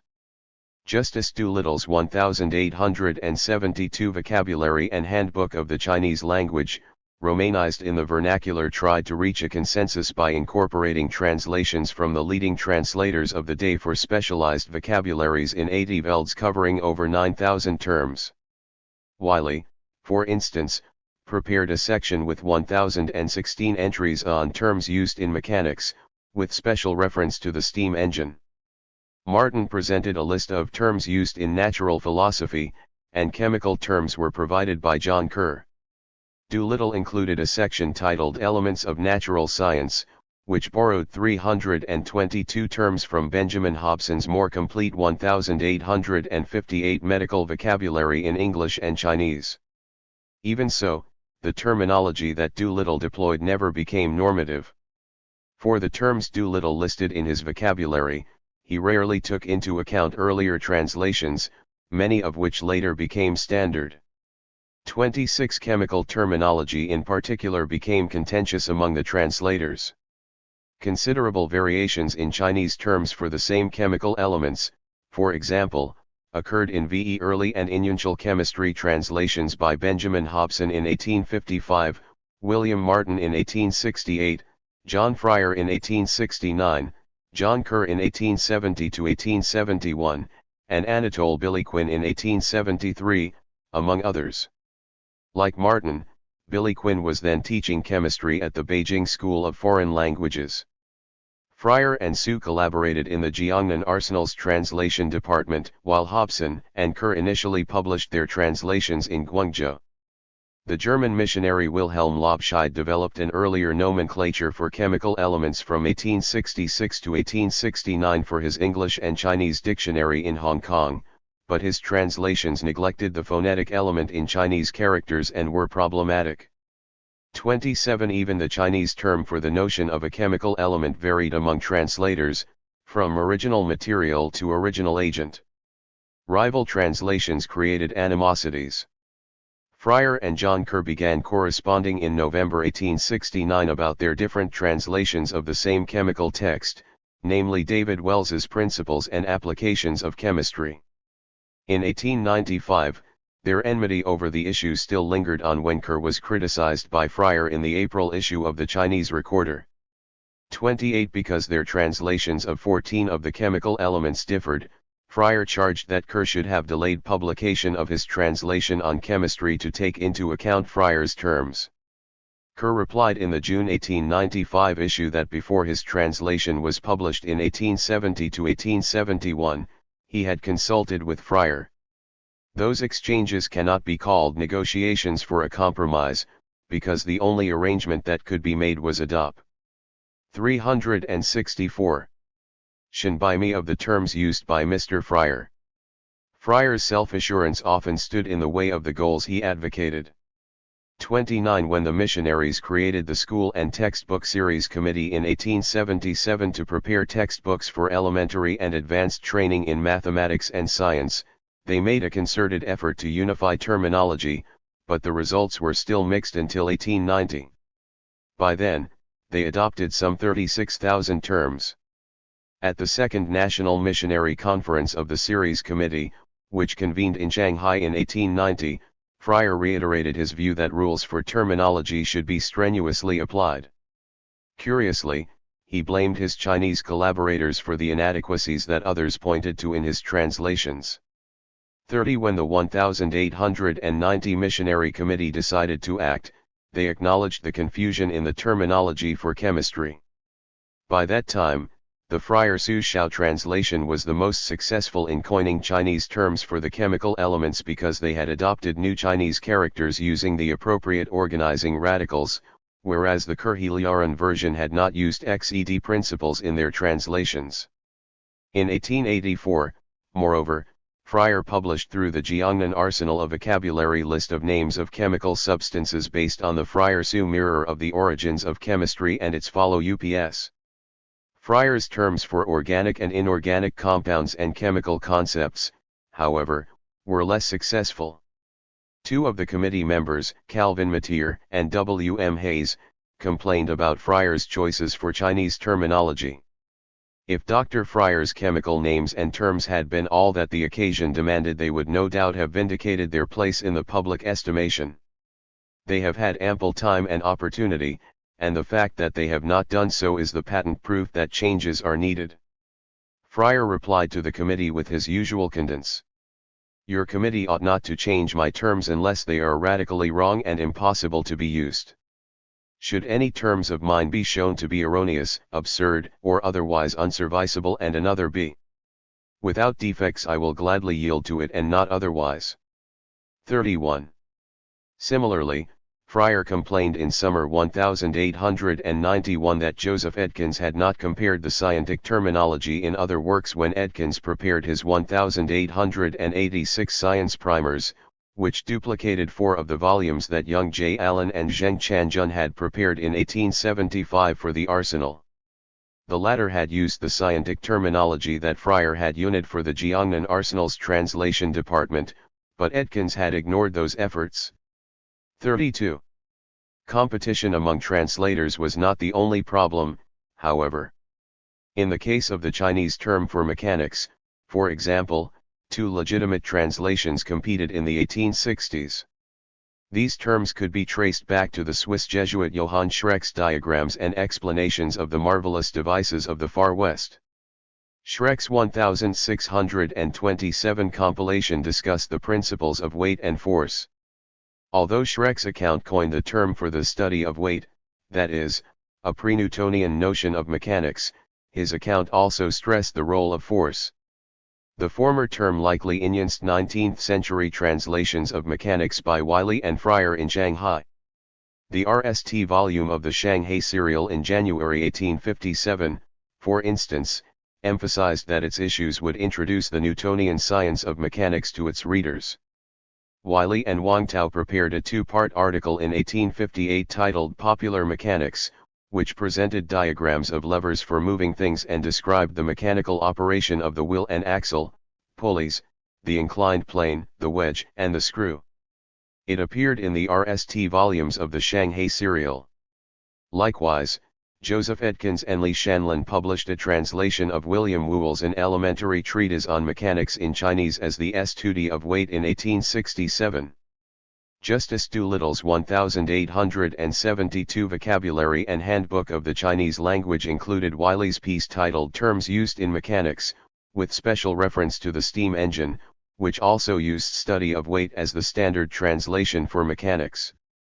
33. William Martin, however, challenged this translation in 1868 when he published his Elements of Natural Philosophy and Chemistry for instruction at the Beijing Foreign Language School. Martin included a section on mechanics, which he titled To Force. His translation of mechanics as the study of force replaced the stress on weight. Later in 1883, when challenged about his translation, Martin justified his choice by subsuming the study of weight under the study of force, thus making weight secondary in the study of mechanics. Fryer countered in 1889, when he used the term for the study of force as the title of his primer Dynamics. Martin's version remained influential enough in China and Japan, however, that the prominent scholar, reformer, and publicist Liang Kikao introduced Newtonian mechanics as the study of force in his widely read essay on the history of science composed while in exile in Japan in 1902, although at the same time he reserved the study of weight for the mechanics of Archimedes. A similar confusion of terms for mechanics prevailed in Meiji, Japan. 34. Given the potential market for textbooks in the sciences for missionary and 366 dynastic schools and in the arsenal training programs, a missionary translator could achieve fame and fortune, as Fryer and Martin both did, through the publication of their works. Hence, the competition over translation terminology since the 1850s was also a claim for priority in the lucrative textbook market. The School and Textbook Series Committee's 1890s response to the continuing controversy over chemical terminology, for instance, chastised Fryer for not fooling his own call for unit rules for nomenclature. Conformity to such a diction as this would make it impossible for us to do anything but adopt Dr. Fryer's system in toto. The same principle carried out in mathematics, physics, astronomy, medicine would make short work of the whole business and leave our committee without any reason for their existence. The spirit of Dr. Fryer's remarks is in fact, just what has stopped all progress in the matter of terminology for the past 20 years. Through the intervention of colleagues, Fryer relented. He became an energetic member of the committee once the controversy had been aired and resolved. In 1898 Matier issued his revised list of the chemical elements, which resolved the differences among the 3 remaining systems of nomenclature developed by Fryer, Kerr, and Billy Quinn. 35 Fryer also described the Enlightenment project of the translation department. His goal was to break up intellectual stagnation in China, which Fryer felt he had in part achieved by 1880. The works the Jiangnan arsenal had translated were well received, and they were used as textbooks in Beijing at the School of Foreign Languages and in higher-level mission schools. Moreover, bookstores sold translations to provincial civil examination candidates in Nanjing. Fryer also regarded the recent creation of Chinese professorships at Oxford, London, Paris, and Harvard as emblematic of the increasing importance of Chinese language study abroad. Despite his series of specialized and elementary translations, Fryer remained cautionary in 1880 about the future of the Enlightenment project and the popularization of science in China. The work of supplying useful knowledge to the Chinese by means of their own language was still needed, Fryer noted, to overturn the system of ignoring everything but the 4 books and the 5 classics at the government examinations. In effect, Fryer, Wiley, McGowan, and Crayer were spreading intellectual light within the precincts of the Qing bureaucracy. Fryer's translations served the gospel of science. Missionaries working for the Qing dynasty interpreted the daily drudgery of translation in light of bringing about the intellectual and moral regeneration of this great country. Like the Jesuits before them, the Protestants saw the translation of science as a way to spread Western knowledge and Christianity. While visiting the Jiangnan arsenal in 1877, Zheng Qiuban presented Fryer with a fan on which Zheng composed a poem comparing Fryer favorably to Verbiest and Schall, which delighted Fryer. 36 One major weakness in the school and textbook series committee's efforts to unify terminology was its deprecation of the contributions made by the Chinese collaborators Fryer and the missionaries worked with. Moreover, Wiley pointed out in 1867 that because the Jesuits had unwittingly translated many things as new, particularly in mathematics, the new nomenclature they used for algebra, for example, initially replaced an older established terminology. When Qing scholars successfully restored the single unknown and 4 unknowns terminology for the native craft of algebra in the 18th and 19th centuries, however, there were now 2 systems of terms, which according to Wiley introduced a looseness and inaccuracy of phraseology, little to the advantage of mathematical studies. This looseness continued in the parallel curriculums for modern and traditional mathematics that Chinese students in the post-typing imperial arsenals empire-wide were expected to master. 37 Similarly, other terms, such as tool or implement, controlling device, and device or weapon, were applied to technical machinery in the 19th century. The technical name for the Jiangnan arsenal, for example, was the Machine Manufacturing General Bureau. When Li Hongzhang proposed establishing new categories for the civil examinations 1867, he included mathematics and science and technology and manufacturing as 2 of the 8 categories. 38 When the Protestant missionary unions peaked in the 1890s, Chinese translators took matters into their own hands and independently translated works in the natural and social sciences from Japanese into Chinese. Unaffected by the natural theology encoded in Christian-inspired textbooks, the Japanese textbooks in the sciences became models after the Sino-Japanese War. Thereafter, the Chinese translators no longer relied on missionary informants.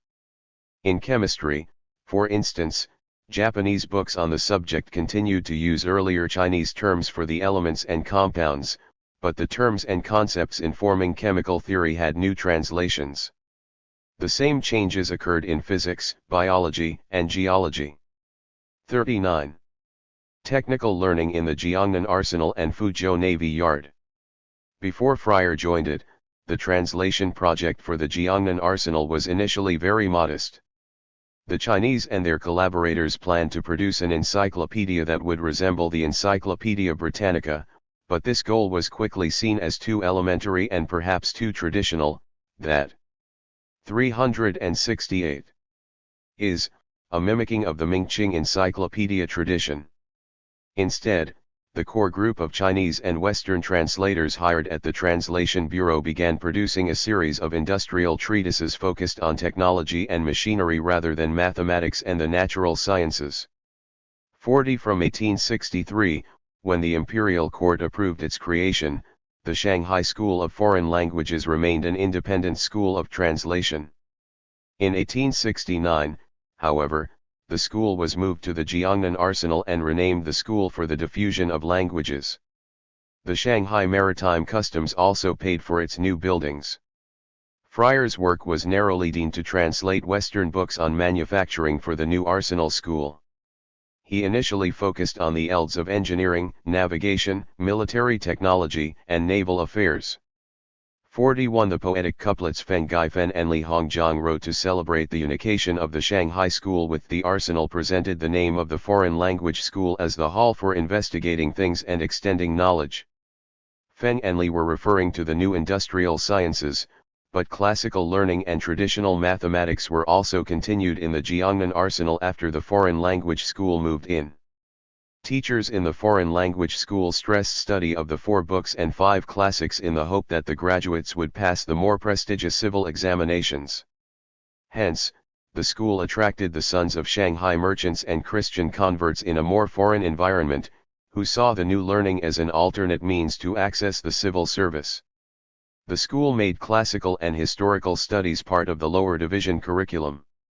Texts drawing on Zhu Shi's legacy, such as the essential meanings of works on nature and principles, which the Kangxi Emperor had authorized in 1715 as an official reiteration of Chengzu orthodoxy under Manchu rule, were required. Teachers also drilled students in the 8-legged essay at the same time that mathematics was also given priority. For the latter, the teaching staff used the 10 mathematical classics, which had been reconstituted by Qing scholars, and the 4 unknowns notational form to tutor the students in traditional Chinese mathematics. 42 Following the Anglo-American model for training engineers, students also studied Western algebra, geometry, trigonometry, astronomy, and mechanics in the lower division curriculum. Teachers provided training in international law, geography, and mechanical drawing. The upper division curriculum for students emphasized 7 fields. 1 Mineralogy and metallurgy. 2 Metal casting and forging. 3 Wood and iron manufacturing. 4 Machinery design and operation. 369. 5 Navigation. 6 Naval and land warfare. 7 Foreign languages, customs, institutions. It took students 3 years to complete the 2 divisions. Outstanding graduates, it was hoped, would then take special provincial examinations in Beijing. 43 At its crest the Jiangnan Arsenal contained 4 institutions, the Translation Department, the Foreign Language School, the School for Training Skilled Workmen, and the Machine Shop. In addition, the Jiangnan Arsenal had 13 branch factories. By 1892, it occupied 73 acres of land, with 1,974 workshops and a total of 2,982 workers. The arsenal acquired 1,037 sets of machines and produced 47 kinds of machinery under the watch of foreign technicians, who supervised production. 44.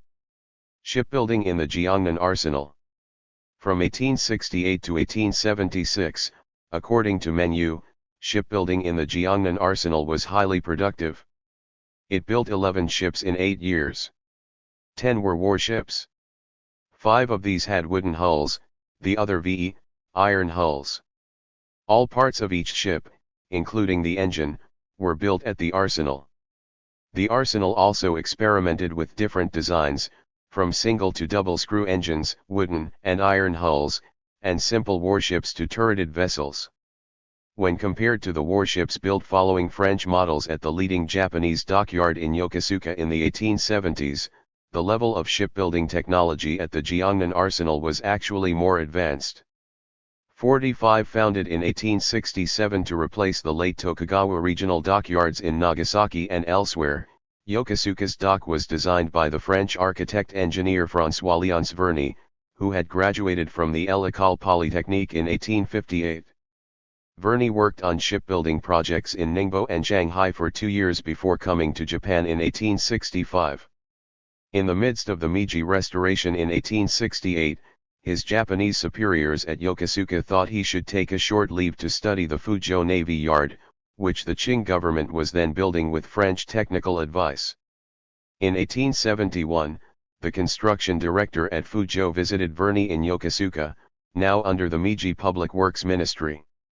Verney covetously noted that the Fuzhou Navy Yard's budget was 3 times his own. 46 The Yokosuka dockyard did not produce its largest wooden warships until 1887 to 1888.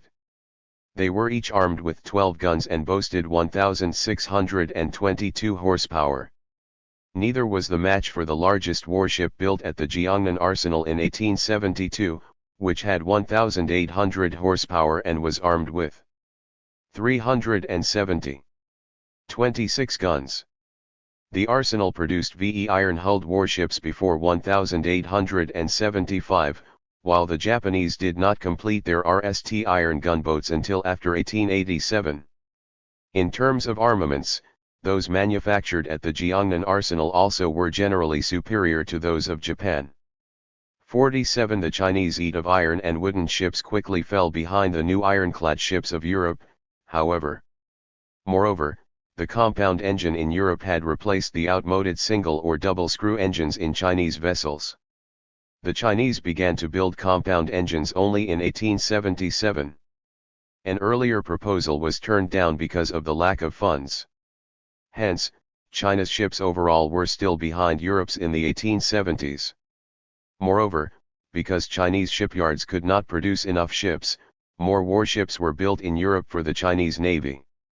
Although the Qing continued to employ foreign technicians to build large modern warships, Chinese ships were still outmoded by the 1890s because Chinese training did not keep pace with continued Western technological progress. Japanese officers and sailors, in contrast, were better trained to manage their ships and guns by 1894. 48 Shipbuilding in the Jiangnan Arsenal dramatically slowed after 1876. In 1885, after the arsenal completed its RST steel gunboat, it ceased to be a military shipyard. The technological switch toward steel and armored warships in Europe highlighted the difficulty of transporting iron and coal to make steel in coastal China.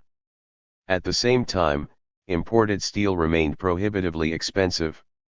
Nevertheless, shipbuilding technology in Jiangnan and the Fuzhou Navy Yard probably remained slightly better than in Japan until 1889, when a French engineer designed new steel and iron warships for the Yokosuka dockyard.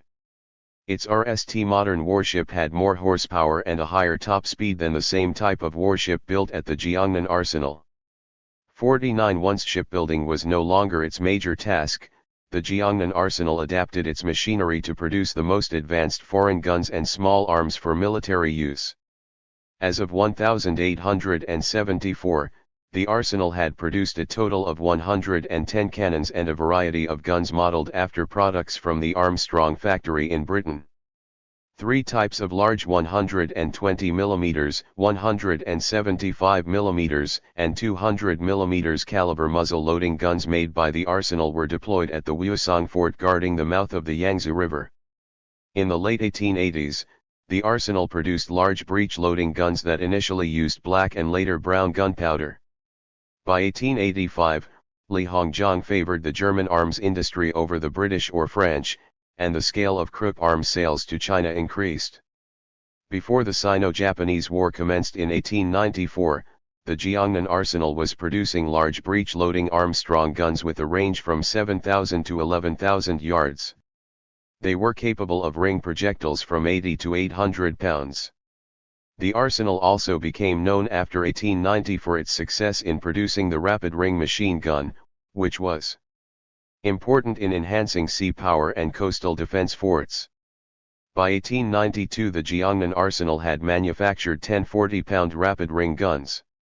2 years later, the arsenal niched making rapid ring machine guns capable of launching 40-pound and 100-pound shells. Because annual production in the arsenal was insufficient to supply the Chinese army, the Qing military still had to purchase such arms from abroad. Japan by comparison did not begin its ambitious artillery program until 1905, during the Russo-Japanese War. 50. The Fuzhou Navy Yard and French technology in China. Besides the Jiangnan Arsenal in Shanghai, the second major industrial site for shipbuilding and training in the Western sciences, engineering, and technology was the Fuzhou Naval Yard. When Zhou Zongtang submitted his 1866 memorial to establish a complete navy yard at Fuzhou, the expectation was that after VE years the need for foreign experts would be eliminated. The estimated start-up costs of 300,000 taels and the 600,000 taels for annual operations were to come from maritime customs duties and the interprovincial taxes collected in Fujian, Zhejiang, and Guangdong provinces. In return, those provinces would receive naval protection from the Southern Fleet based at Fuzhou. 51 In contrast to the hybrid British and French unions at the Jiangnan Arsenal, Zhou and his successor Shen Beijing from the start relied on French expertise. Once the Navy Yard was established, however, the Fujian Maritime Customs turned over only 400,000 taels, with another 50,000 per month for operations, leaving the venture in a perpetual financial bind. At its peak the shipyard employed 3,000 workers. When later construction was completed the force dropped to 1,900, with 600 in the dockyard, 800 in workshops, and 500 coolies. Some 500 soldiers guarded the premises. The Navy Yard had more than 40 buildings on 118 acres set aside for administrative, educational, and production purposes. By comparison, the Jiangnan Arsenal as the largest ordnance enterprise in 1875 had 32 such buildings on 73 acres. 52 In terms of scale, the Fuzhou Navy Yard was the leading industrial venture in late Qing China. Designed as a westernized enterprise based on technical machinery and organizational efficiency, the whole plant was served by a modern tramway with turntables at important workshops and intersections. The Navy Yard's goal was to build a modern Chinese Odia between 1868 and 1875. 19 ships were planned with 80 to 250 horsepower engines.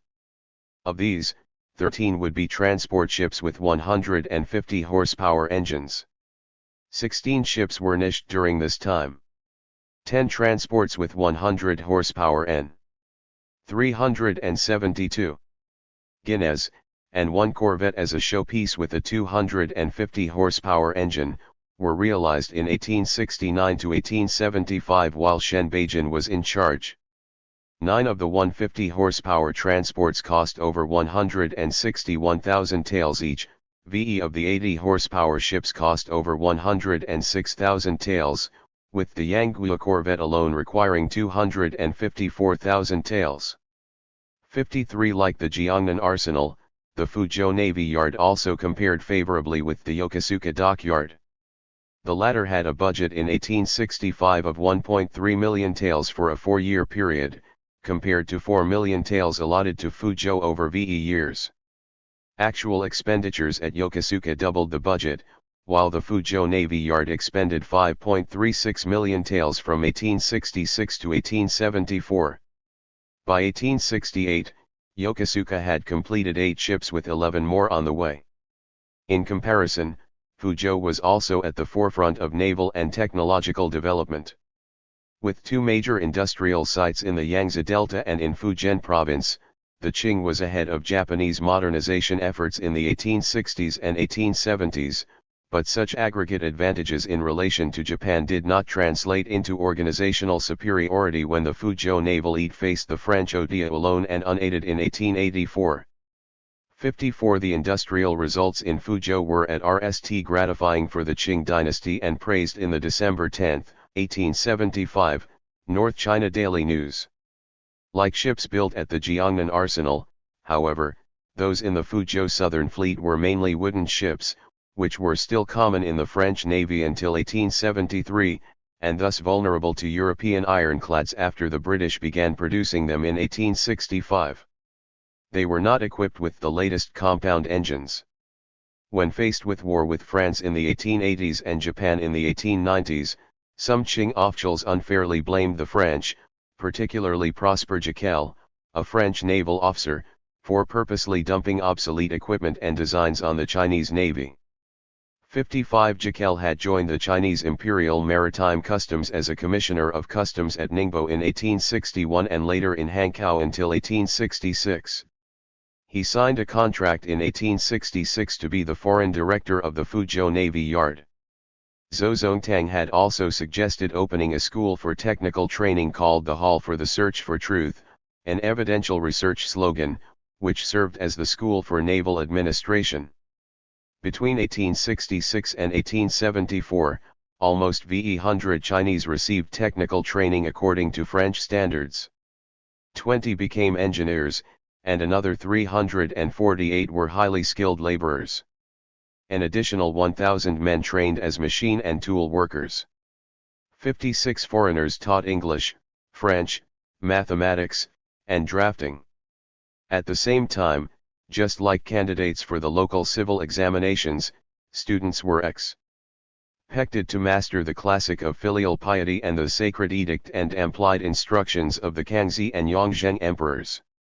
The Qing dynasty's long-term goal for the training that the French engineers and skilled workmen provided in Fuzhou was to create Chinese naval architects and engineers and to generate modern workmen, carpenters, iron workers, brass workers, ship construction workers, etc., based on the French industrial model. Jekyll reported in 1873 that the Navy Yard set up 2 divisions of French and English schools. The French division included departments of naval construction, design, and apprentices.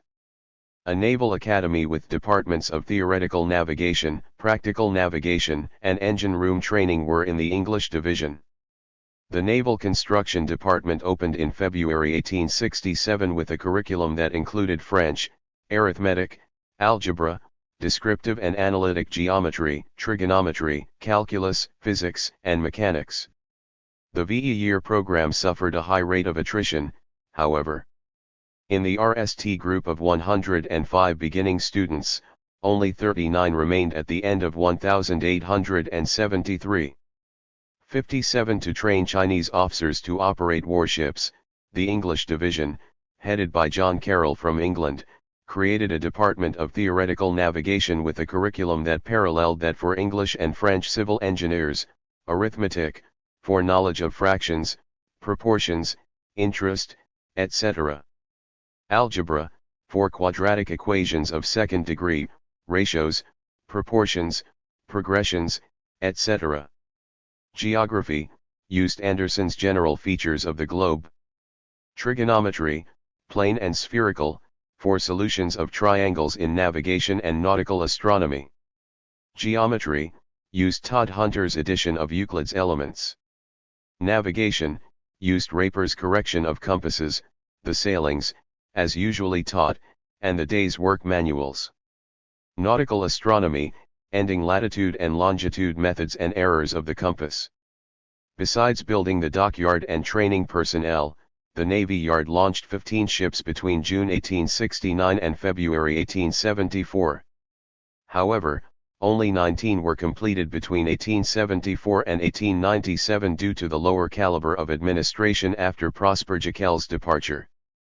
During this era the Qing was expected to manage the shipyard on its own. The Navy Yard also faced a curtailment of operating funds due to the decline of interest by Beijing and provincial officials. 58 A period of Qing self-management commenced in 1874 when operations in the Navy Yard were carried on without foreign technicians, and ended when new Frenchmen arrived in 1897. The schools attracted native stu. 374. Dense until the late 1880s. Students in the French division were usually from Fujian, those in the English division were from Guangdong or Hong Kong. After 1874 the Navy Yard sent graduates to Europe, especially England and France, for advanced training to keep up with new technological developments. In 1877 Jekyll led a party of 26 students. 12 students from the English division went to England with VE attending the Royal Naval College at Greenwich. 9 of the 14 students from the French division studied hull construction and engine principles in France, the other VE studied mining and metallurgy. A second group of 8 graduates was sent out in late 1882 for 3 years of advanced training. 5 studied fortifications, defenses, and gunpowder explosives in France, 2 studied navigation and naval command in England, and 1 went to Germany for training in naval mines and torpedoes. A third group of 33 graduates was sent in 1886, with 10 from the English division, 14 from the French division, and 9 from the Tianjin yard. 30 completed their training, 18 studied hydrography, ironclad warship navigation, naval artillery and small arms in England, 12 studied hulls and engines, mathematics and ship construction, river control, bridge and railway construction, and international law in France. A fourth group was scheduled to go to Europe in 1894, but the war with Japan interrupted that. In 1874, as a 21-year-old graduate, Yan Fu, for instance, was acting captain of a small steamer owned by the Fujian administration but not built by the Fuzhou Navy Yard. As a graduate of the Fuzhou Naval Division, Yan was eligible to receive advanced training in Europe. On his return to China he became a dean and professor of navigation and mathematics for many years at the Fuzhou Navy Yard. In the early 1880s he became professor of navigation and mathematics in the Tianjin Naval Academy, where he was a teacher and administrator for nearly 20 years.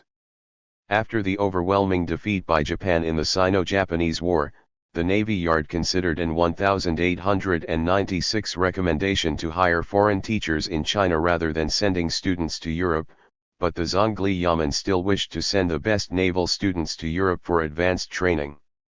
10 were sent in 1897 for 6 years of training, but only 6 went to France.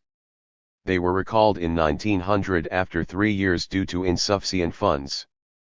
59 Industrial decline at the Fuzhou Navy Yard due to financial troubles had set in by 1876 to 1877. Expenditures totaled 5.35 million taels for the 6.5 years to July 1874. This amount significantly exceeded original estimates, partly due to the high monthly wages per person for the 40 foreign advisors and workmen, which used up 15 to 24% of operation costs. By contrast, the total wages for 2,000 Chinese craftsmen and 900 laborers amounted to 375. Only from 12.5 to 20% of total operation costs per month, or 4.8 silver dollars monthly per Chinese. Corruption and nepotism ate away at the rest. The Chinese staff under Shen Beijing had to work together with Jekyll and his Europeans for construction to remain on schedule. Because the Navy Yard was financed as a traditional enterprise with numerous sources of income, traditional Qing budgetary practices did not take into account innovation, growth, or retooling. Long-term planning became impossible. After 1880, the Fujian Maritime Customs failed to turn over regularly the full annual allocation of 600,000 taels. By the 1890s, the allocation fell to between 200,000 and 300,000 and under 200,000 taels by 1895. As a result, the schools and dockyard were less active in the 1890s. 60. Naval warfare and the refraction of Qing reforms into failure. Europeans and Japanese generally acknowledged that the Jiangnan Arsenal and the Fuzhou Navy Yard were more advanced technically than their chief competitor in Meiji, Japan, the Yokosuka Dockyard, until the 1880s. Leaving out the issues of Japanese skills and personal motivations, which were decisive in trumping China's superior numbers in 1895, David Pong has contended that had the Qing Navy engaged the Japanese in a naval battle over Taiwan in 1874 to 1875, after the Japanese threatened the island in April 1874, Chinese maritime defense preparations would have gained greater support. Perhaps, but due to a failure to reach consensus, the Qing government wavered and sued for peace to avoid hostilities. Subsequently, the budget for the two modern naval fleets in North and South China was cut to 4 million taels, much less than was needed. By the late 1870s, China's armament industries were mainly producing ammunition. Besides financial difficulties, corruption was also rife among leading officials who competed with each other for the remaining funds. 61 According to John Rawlinson, only 3 Japanese ships with about 3,600 men were in the 1,874 Japanese expedition to Taiwan. The Japanese Naval Ministry was established in 1872, and by 1874 it had just 17 ordinary ships with an aggregate of about 14,000 tons. Foreign observers thought China's 21 steamers in the 1,000-ton class could repel the Japanese threat, but, as in 1894 to 1895, the Chinese ships were not organized into a unit. Since it would take time to gather a in Taiwan, and because he feared wrongly that Japan had 2 ironclad warships, Shen Beijing as the Director General of the Fuzhou Navy Yard ended the crisis with a financial payment to Japan. The Qing government also recognized Japanese de facto. 376. Control of the Ryukyu Islands. By 1879, China had 2 ironclad steamships, which had been ordered from the Vulcan factory in the Baltic for the Northern Fleet and were more advanced than anything the Japanese Navy had at the time. They were both later sunk in the Sino-Japanese War when the Japanese had caught up technologically. In gunpowder manufacture, moreover, the machinery used in Germany, interestingly, was not as advanced as that in Shanghai at the Jiangnan arsenal. Japan subsequently caught up with China technically in the 1880s. 62. The impact of the Sino-French War. The lack of coordination between the northern and southern navies became the chief weakness of the Qing compared to their counterpart in Japan, which was a unit stationed in Yokosuka under a central command. This disadvantage became clearer after 1874 when the French claimed Vietnam as protectorate, leading to conflict with Qing China in the upper Red River border in northern Vietnam. France began a naval buildup on the China coast that provoked several naval engagements. France did not win all the battles of the Sino-French War in 1884 to 1885, but it did win the war because of the lack of coordination between the vulnerable Chinese based at the Fuzhou Navy Yard and the Northern Fleet under Li Hongjiang's control. The irony that a French-sponsored navy at anchorage in Fuzhou would be destroyed in a preemptive attack by an invading French OTA based in Vietnam points to the dangers of relying on European aid in an age of imperialism. 63. The Qing had over 50 modern naval ships in 1884, with more than half built in China. Among the others, 13 were British-built Armstrong gunboats, 2 were Armstrong cruisers, and 2 more were German-built ships with 2 8-inch guns. The latter 2 pairs were divided equally between the Northern Commissioners Beiyang and the Southern Commissioners Nanyang. The Qing Navy, however, was divided into 4 the Northern Fleet at Weihai and Port Arthur, one in Shanghai, another in Fuzhou, and the smallest in Guangzhou. In the 1884 to 1885 war, the Fuzhou OTA fought the French nearly alone in the climatic battle. At its home port of Maui, the Fuzhou was destroyed in 15 minutes when French commanders sailed their war vessels uncontested past the Min River defenses protecting the Navy Yard. Because the French had not yet declared war, Qing forces naively allowed the French to exploit the situation. The French thus approached the Fuzhou dockyard on August 23, 1884, unchallenged. The Qing government had not prepared contingencies for the impending war. The Qing at the Maui anchorage numbered 11 ships. All were at least 9 years old and made of wood. 8 French vessels were anchored nearby and were superior, but the Chinese ships had respectable if non-standard armaments. The Chinese were unable to use the tides to outmaneuver the heavier French vessels, which suggests that the Fuzhou captains were inexperienced. Li Hongjiang sent only 2 of the ships that the Qing court requested from his northern fleet, and he quickly withdrew them by asserting that the Japanese threat in Korea mandated their return north. 64 The French withdrew to Taiwan, but after a failed landing French forces threw a blockade around the west coast of the island. Negotiations resumed after a Chinese land victory at Lang Son. China's loss, then, was not simply due to French military superiority. French technological superiority in the 1880s was not as great as England's during the Opium War and the Second China War of 1856 to 1860. China had closed the gap somewhat with Europe technologically. The actual problems were the political and regional disorganization of the empire, and naval personnel were insufficiently trained and had a poor grasp of modern naval strategy. 65 Except for the lost vessels, the Fuzhou dockyard had survived with little damage. In the post-war period, however, progress at the Fuzhou Navy Yard was limited in scope after its founder, Zhou Zongtang, died in 1885. Li Hongzhang thereafter purchased naval vessels for his northern fleet rather than building them at home. Li also had to supply his Anhui land army. After most of the Fuzhou squadron was destroyed by the French in 1884, a foreign-built ship was purchased and used as a training vessel. The Fuzhou Navy Yard also reduced its number of engineers and skilled workmen, but it continued to operate in the 1890s despite neglect. One ship each year was launched in 1891, 1892, and 1895. The war damaged or destroyed books and logistical supplies for the schools, but officials quickly restored them by 1886. 66 The rise of Beiyang as China's chief eat after 1885 resulted from what the Chinese called the disaster in the south. Although demanded by the court, subsequent efforts to create a single command for a unit naval eat never succeeded. The new Navy Board and Li's Beiyang eat competed for financial resources, which were declining due to further naval budget cuts between 1885 to 1894. The Empress Dowager's infamous efforts to garner funds to expand the Summer Palace did not bankrupt the imperial treasury, but they didn't help support the Chinese Navy either. Inadequate funding and misplaced priorities set limits on Li Hongzhang's plans to expand the northern fleet.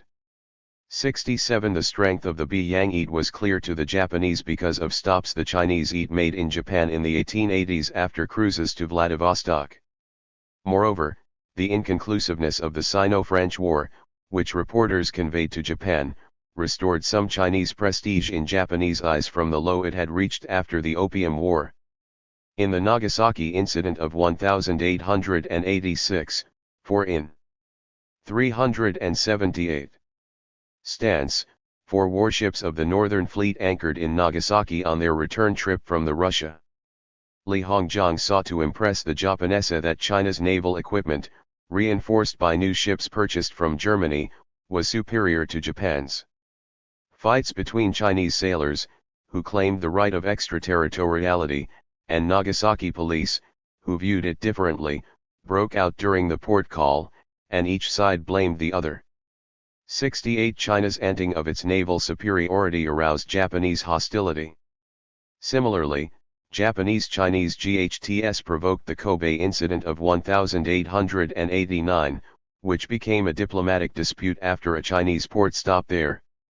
A reporter for the newspaper Citizens Press reported another visit by the Chinese eat in July 1890, presenting it as an instance of Chinese showing off their new ships.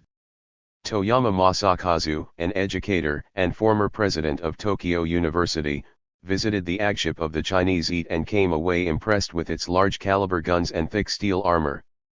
The Sino-Japanese War put an end to these diplomatic controversies when Japan exploded the notion of Chinese superiority and ended Chinese claims of extraterritoriality. 69. The Sino-Japanese War and its aftermath. When the Sino-Japanese War unexpectedly began on July 24, 1894, the foreign press generally predicted a Chinese victory even after reports of initial losses. At the time, the Qing Navy ranked 8th in the world, compared to Japan's, which ranked 11th. China's navy was superior in armor, armaments, and tonnage. Some thought that China's 2 German-built battleships were more powerful than the Maine and the Texas, the United States Navy's largest warships. G. A. Ballard, Vice Admiral in the British Royal Navy, believed the Beiyang eat in the 1890s was in serviceable condition and ready for action. Some later comparisons of the Qing and Meiji naval eats have suggested that China could have won the Sea War. On land, however, the 60 battalions of the Chinese army in the north had serious organizational weaknesses. Only 20,000 front-line troops faced Japan's 1,000-man army. 70 almost 14,000 men manned Japan's naval eat of 32 warships and 23 torpedo boats. 10 ships were built in Britain, and 2 in France. The Yoshino from Britain's Armstrong's shipyard was arguably the fastest vessel of its time when it was timed at 23 knots in the 1893 trials. China's navy was still divided into the Beiyang, Nanyang, Fujian, and Guangdong Eats. In 1894, these 4 combined had about 60 large ships and 43 torpedo boats. The strongest, the Beiyang Eat, more or less equaled Japan's entire Eat. Chinese ships were equipped 379 with more modern guns, but the Navy lacked an adequate supply and transport system to take the offensive. The Eats took a defensive posture, which had contributed to defeat in the Sino-French War a decade earlier. 71 If general opinion among foreigners favored Li Hongjiang's Eat over Japan's, then Japanese newspapers, magazines, and Shin were marked by exhilaration at the prospect of war with China. Some Japanese were not overly content of victory, however. The publicist Fukuzawa Yukichi warned against overconfidence, for instance, although he agreed with Japan's just cause in spreading independence and enlightenment to Korea. The Meiji Emperor was reluctant to begin hostilities.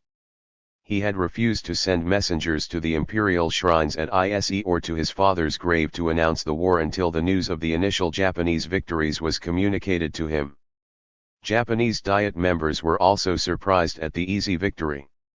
72.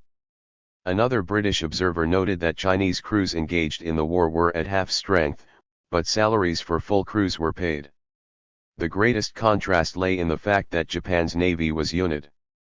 In the end, Li Hongjiang's Beiyang Navy fought the Japanese principally unaided. Li had kept his Eat out of the Fuzhou battle in 1884, and the Nanyang officers now got their revenge on the Northern Fleet by keeping their Eat for the most part out of war with Japan. So much for a united Eat. Located between Japan and North China, Korea had historically tilted toward China rather than Japan, particularly after Hideyoshi's disastrous invasions of the peninsula in the late 16th century. 200 years later, Korea's Joseon rulers still acknowledged their tributary status in relation to the Qing Empire. Korean affairs, particularly Japan's dissatisfaction with Qing Indians over Korea's closed-door foreign policies, became a ashpoint between Tokyo and Beijing. With the political and economic opening of Korea as the key dispute, hostilities commenced when Japan seized the Korean king. Li Hongjiang shortly before, in July 1894, had sent Qing troops into Korea to preserve Korea as a Qing ally. The Korean king's regent, an ally of Japan, then declared war on China. The RST encounter between Chinese and Japanese ships occurred on July 24 at Fengdao, and China's 2 warships proved no match against an unprovoked attack. After that sea battle, the Qing Northern Fleet tried to defend the Chinese coast from Weihaiwei and Port Arthur to the mouth of Yalu River, and Nally declared war on August 1. 73 Subsequently, the Japanese naval raid at Weihaiwei on August 10 stunned the Qing court, while Li Hongjiang stalled and made excuses. Weihaiwei and Port Arthur controlled the entrance to the Bohai Bay and sea approaches to Beijing. The main Beiyang Eat gathered at the mouth of the Yalu where a major naval battle with Japan commenced on September 17. It was arguably the RST Great Naval Battle employing steam-powered Eats. Each side had 12 ships in the clash. China had the advantage in armor and weight in a single salvo, while Japan had a decided advantage in speed of ships and total amount of metal thrown in a sustained exchange of salvos. Japan had more quick-ring guns, which could re 3 times more weight in shells than China's 6 to 12-inch guns could. 74 Technology alone was not the key determinant. Japan, for example, could not match China's 2 major battleships. Japan, however, proved to be superior in naval leadership, ship maneuverability, and the availability of explosive shells. Some observers rushed to scapegoat the Fuzhou-trained officers as cowards because they were the dominant Chinese group and had more experience and training than the Tianjin-trained officers. In 1892, for example, most engine room appointments still went to Fuzhou graduates. 9 of the 12 captains of the Beiyang ships that fought Japan at the mouth of the Yalu were Fuzhou graduates. Rawlinson, however, has contended that cowardice was not the decisive factor. China read 197 12-inch projectiles at the decisive naval battle of Yalu, with half of them being only solid shot rather than explosive shell. They scored 10 hits, only 4 LLED with explosives. 75 from smaller guns. Chinese read 482 shots and registered FTY 8 hits, 22 on one ship. They also launched VE torpedoes without hits. China scored about 10% of her tries. The Japanese, on the other hand, with their rapid rares scored about 15% of their tries. In addition, the Chinese were hampered by shortages of ammunition, especially for their bigger guns. Some were LLED with cement, for example, the one that struck the Matsushima and the two that passed through the Saikyo. This suggests that there were serious corruption problems in Li Hongjiang's supply command. With hindsight, assuming that Qing and Meiji strategic decisions remain the same, it was clear that the speed and rapidity of Japan's ships were more important at Yalu than the weight of the Qing vessels and their superior armor.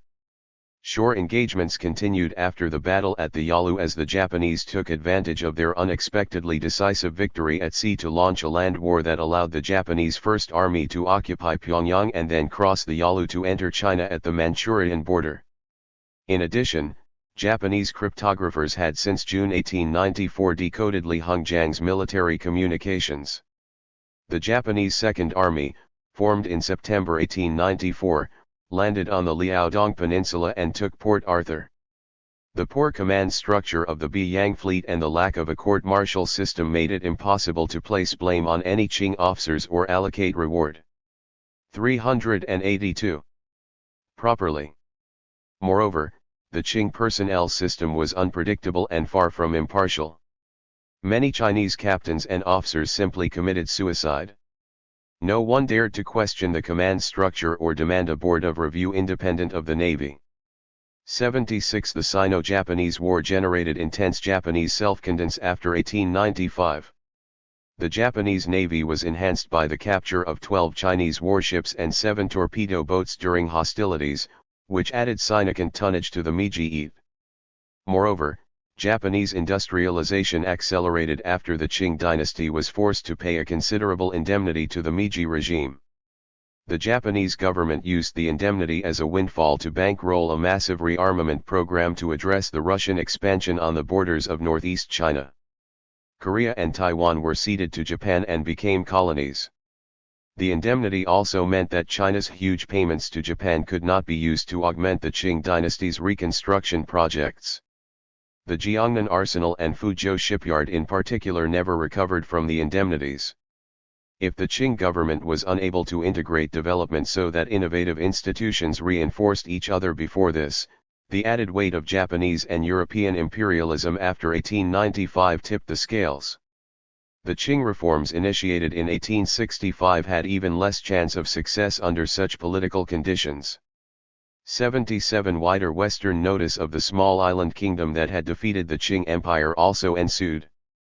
The Japanese victory, however, angered the Russians, who feared Japanese expansion on the Asian continent. In concert with Germany and France, the Russians joined in a triple intervention after the Treaty of Shimonoseki was signed in April 1895, which forced the Japanese to withdraw from the key Liaodong Peninsula in exchange for an additional payment from the Qing government. Subsequently, in June 1896 Russia and the Qing government signed a secret alliance against Japan in which Russia was granted a railroad concession in the northeastern provinces that were increasingly referred to as Manchuria. 78. For the Japanese public, the victory developed into the key event that energized the newly emergent Meiji press, and drowned out editorial debate over Japan's military role in Korea. Public rage was also directed at the European powers for intervening on the side of China. When Russia later forced the Qing to lease the Liaodong Peninsula to them, the Japanese were primed for war with Moscow over the fate of China. Public enthusiasm for military adventures became a common feature when the dissemination of the national news became a central feature of the Japanese press after 1895. There were by then 600,000 newspaper subscribers in Tokyo and Osaka alone. The Japanese victory over China reverberated throughout the 383 country and demonstrated the preeminence of Meiji Japan in East Asia. The Japanese naval victory over Russia in 1904 to 1905 cemented such national exuberance. The shift from a controlled to an information press in Meiji Japan grew out of news accounts of the Sino-Japanese War, which stimulated the demand for news and information in a new, unit Japanese language. The Hakubunkai Publishing House, for example, took advantage of the outbreak of war and quickly published a tri-monthly illustrated record in September 1894 titled The Diary of the War Between Japan and Qing China, which was enormously popular and helped create a cult of Japanese war heroes. Other publishers quickly followed suit, and novels, plays, and woodblock posters about the war became bestsellers. The Yomiuri Shimbun newspaper initiated a prize competition for the best anti-Chinese war songs. 79 In a completely opposite way, the naval disaster at the Yalu River and the decisive Qing defeat in the Sino-Japanese War energized public criticism of the dynasty's inadequate policies and enervated the staunch conservatives at court and reformers in the provinces who had opposed westernization. The unexpected naval disaster at the hands of Japan and the way it was presented as a technological victory had shocked many literati and officials and now led to a new respect for Western studies in literati circles. The renewed success of the Shanghai Polytechnic in 1896, for example, was tied to this event. John Fryer now reported, "The book business is advancing with rapid strides all over China, and the printers cannot keep pace with it. China is awakening at last." 80 Unfortunately for Fryer and the missionaries, China increasingly imported science books that were translated or edited in Japan after the Sino-Japanese War. Accordingly, there was a sea change from missionary-based Chinese terminology for science from the 1840s to Japan-based Chinese terminology from 1900 with the Sino-Japanese War as key point of change. During the last decade of the Qing dynasty, the terminology in science journals in China shifted dramatically away from terminology associated with investigating things and extending knowledge to Japanese terms in science texts such as World of Science, First Level in Science, Science Journal, and Science. 81 The period after the Sino-Japanese War in Shanghai also saw the more active involvement of Catholic missionaries in a new Enlightenment project that drew on the image of Meiji Japan as a model for the 1898 reform movement in China. It was ironic that as Japanese Indians in the Psi. 385 Inces replaced the Protestant era of translations, the French Catholic community renewed the Jesuit effort to enlighten China through science. 82 For example, the Revue Scientifique was published monthly by the commercial press from March to August 1898 and was tied to the French Catholic community in Shanghai. Founded by Zhu Xiao and Zhu Yunzuo, both converts, with the editorial assistance of Wang Xianli and French missionaries, it represented a clone of the Chinese Scientific and Industrial magazine.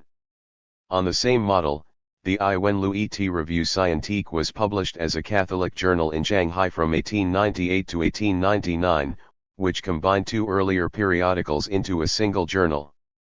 The stated goal was to introduce Western learning and practical affairs to the Chinese, as if they had not mastered their earlier lessons properly. Chinese awareness of modern science was deepened by these new journals, but they were soon superseded. 83. Reconsidering the foreign affairs movement.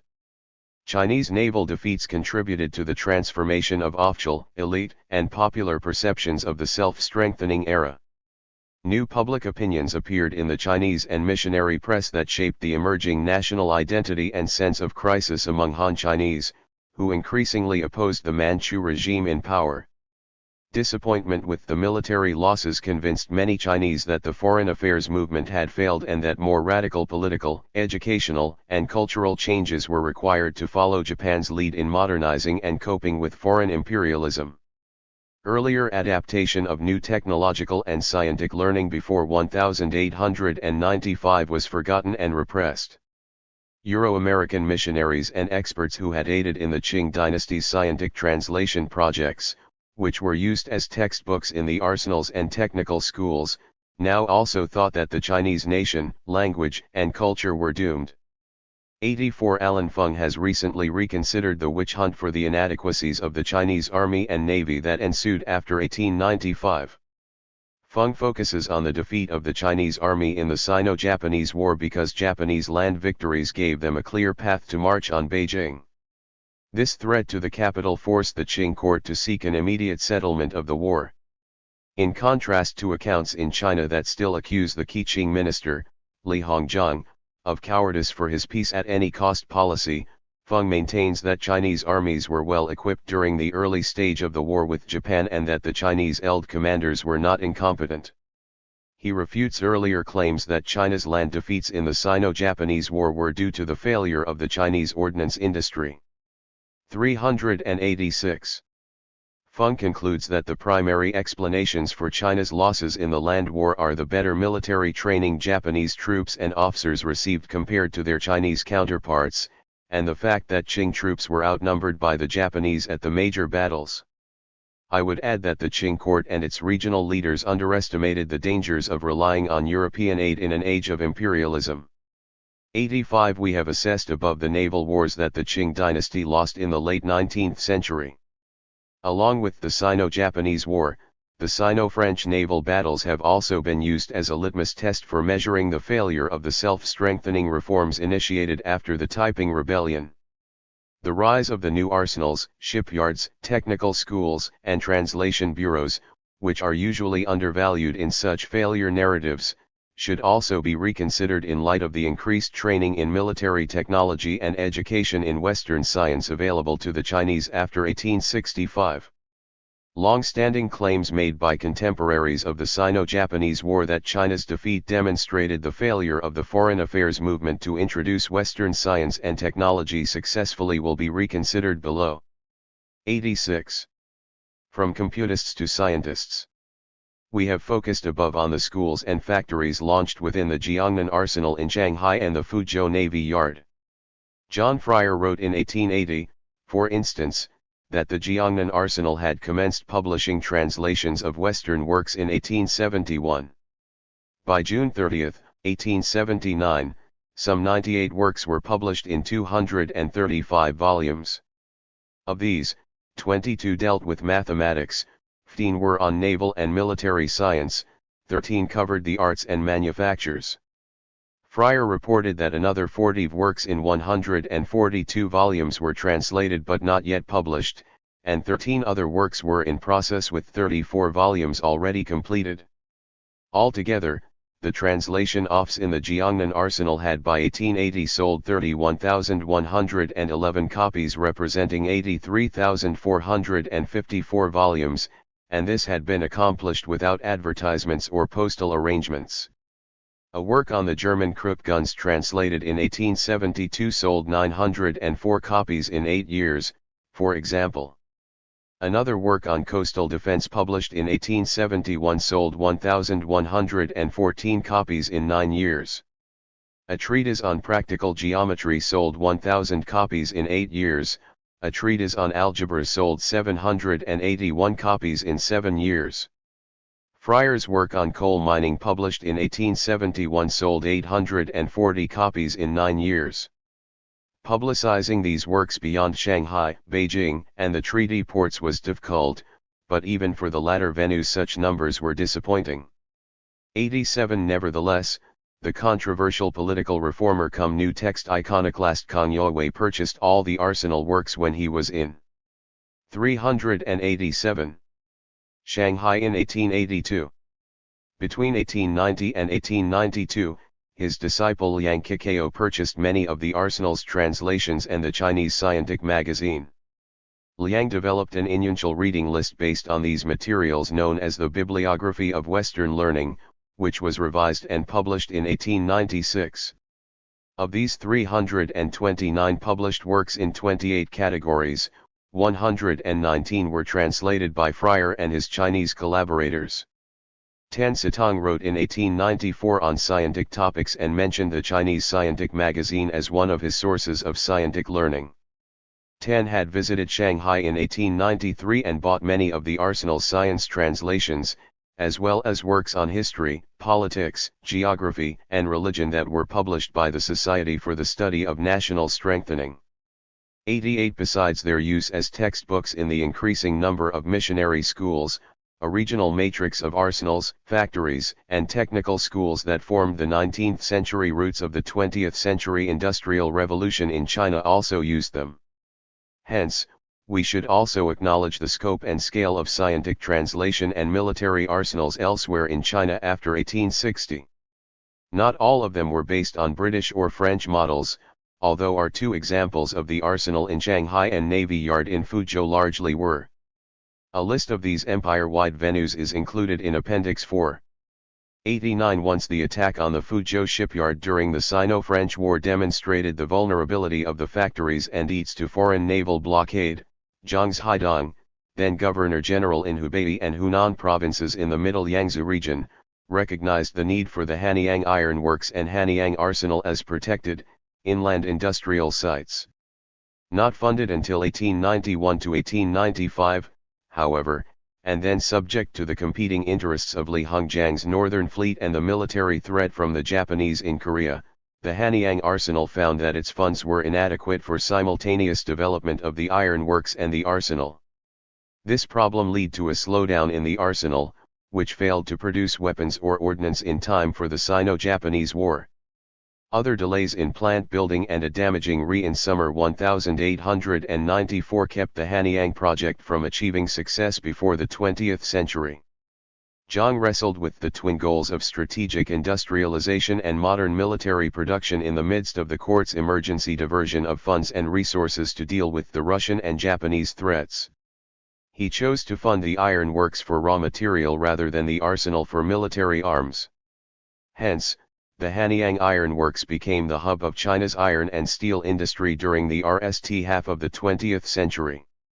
90. If we repopulate this impressive list of factories with the human lives and literati careers they contained, then we can trace more clearly the post-typing successors to the native mathematical astronomers that Ruan Yuan's compilation of the biographies of astronomers and mathematicians had adumbrated circa 1800. A new group of artisans, technicians, and engineers emerged between 1865 and 1895 whose expertise no longer depended on the elds of classical learning monopolized by the customary scholar officials. Increasingly, they were no longer subsidiary to the dynastic orthodoxy or its official representatives. 91. Still a necessary part of the cultural, political, and social hierarchies, the new students of the sciences in the arsenals and missionary schools emerged from the older categories of the myriad elite aspirants for official status. The scientist was one who investigated things, and he now coexisted with the orthodox classical scholar in the bureaucratic apparatus but at lower levels of political rank, cultural distinction, and social esteem. The self-taught students of modern science and technology in the 1850s, such as Su Xiao, Hua Hongfang, Su Jianyan, and Li Shanlin, were successors of the Yangtze Delta mathematical astronomers who had emerged during the rise of mathematics in the age of evidential research. Before he began work in the Jiangnan arsenal, for instance, Su Xiao was expert in mathematics and physics, but he remained unsuccessful in the civil service competition. His classical and mathematical expertise enabled him to master the technical knowledge needed for shipbuilding and other industrial projects at the arsenal. In one curious overlap between evidential studies and modern physics, for example, Su Xiao, who was a skilled maker of replicas of ancient musical instruments, revised the endings in the English physicist John Tyndall's book Sound, whose second edition was translated by Fryer and Su Jianyan. Seeking to restore a mathematically accurate musical pitch pipe series for ancient harmonics, Su Xiao published an article titled Evidential Investigation into Mathematical Harmonics in an 1880 issue of the Chinese Scientific magazine, in which he noted that the ratio of the length of a pitch pipe to another one an octave higher was 9:4 and not 2:1 as Tyndall had claimed. Fryer then submitted a letter to Nature in 1881 that demonstrated why Tyndall's ending was in error. Seeing a scientific basis in Su Xiao's experimental critique of Tyndall's error, the editor of Nature noted, it will be seen that a really scientific modern correction of an old law has most singularly turned up from China and has been substantiated with the most primitive apparatus. Tyndall initially corresponded with Fryer about the translation of his book into Chinese, but after the Sioux critique of his work appeared in Nature, Tyndall made no effort to alter the mistake in later editions of his book. 92 Su Xiao's training in evidential research was coupled to a rejection of the key concepts of traditional Chinese natural studies. We have seen in Chapter 8 that he also attacked traditional Chinese medicine because of its use of yin-yang and the VE phases. In Su's case, evidential research also prepared him for mastering Western science. Su Xiao, Li Shanlin, and others were in turn 390. Succeeded by those like Yan Fu and Lu Sun, who were drawn to the Fuzhou Navy Yard and the Jiangnan Arsenal for formal training in science, mathematics, and engineering. 93 By going outside the orthodox curriculum of the civil service examination, the newly educated in science, mathematics, and engineering inhabited the unprecedented arsenals, shipyards, and factories that offered non-degree-oriented engineering, mathematical, and science training. By linking science and technology, late Qing reformers produced an early version of 20th-century Chinese techno-science. The regional leaders of the foreign affairs movement emphasized technical expertise in engineering and mechanics and specialized knowledge of the modern sciences. 94 Those who were drawn to scholarly work in the new industrial arsenals in Fuzhou, Shanghai, and elsewhere, or translation positions in the 3 foreign language schools in Beijing, Shanghai, and Guangzhou still tended to be Manchu bannermen or Han Chinese literati such as Su Xiao and Li Shanlin, men who failed the civil examination several times and saw Western learning and the sciences as an alternative route to an official career.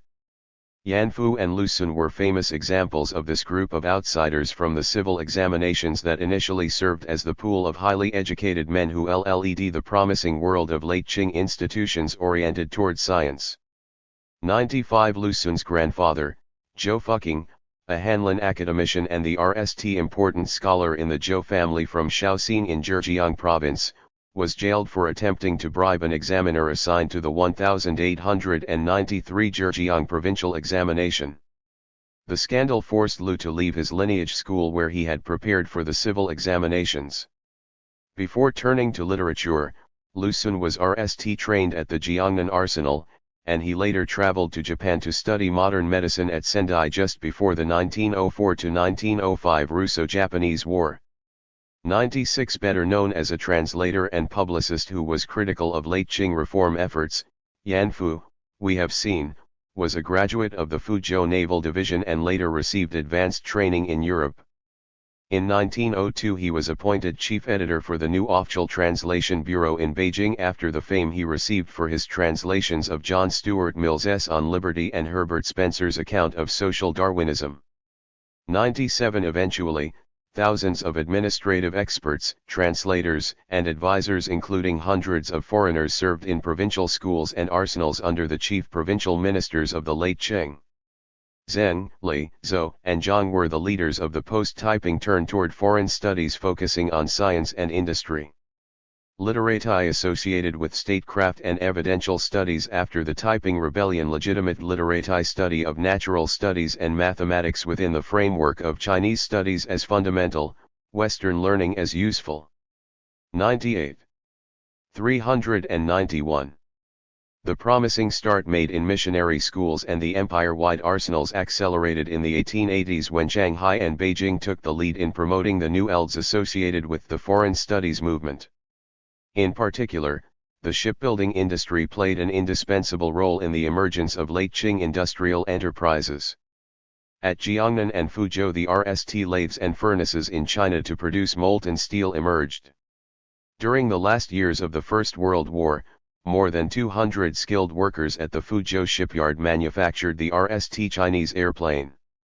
The arsenals, machine shops, and shipyards provided the institutional venues for an education in science and engineering. They also trained the architects, engineers, and technicians in the shipyards and arsenals who later provided the manpower for China's increasing number of public and private industries in the early 20th century. 99 China's defeats in the Sino-French and Sino-Japanese wars produced a pessimistic intellectual climate among both foreigners and reformers in China. Chinese literati increasingly believed that China was doomed unless more radical political initiatives were carried out. In the process, rhetoric favoring modern science became a key theme of revolutionaries in their political discourses. Earlier efforts to complement traditional Chinese natural studies and mathematics with modern science were gainsaid and deemed ludicrous. This perspective informed elite discourse about pre-modern natural studies and traditional Chinese medicine for much of the 20th century. The Sino-Japanese War provoked a striking switch in Protestant conscience about the future of Qing China. Chinese frequently pirated young J. Allen's account of the Chinese defeat, after it was translated into Chinese. It was required reading for the 1896 Hunan provincial examination in Changsha. One of the leading Protestant missionaries and translators in Beijing, Allen outlined needed reforms in China.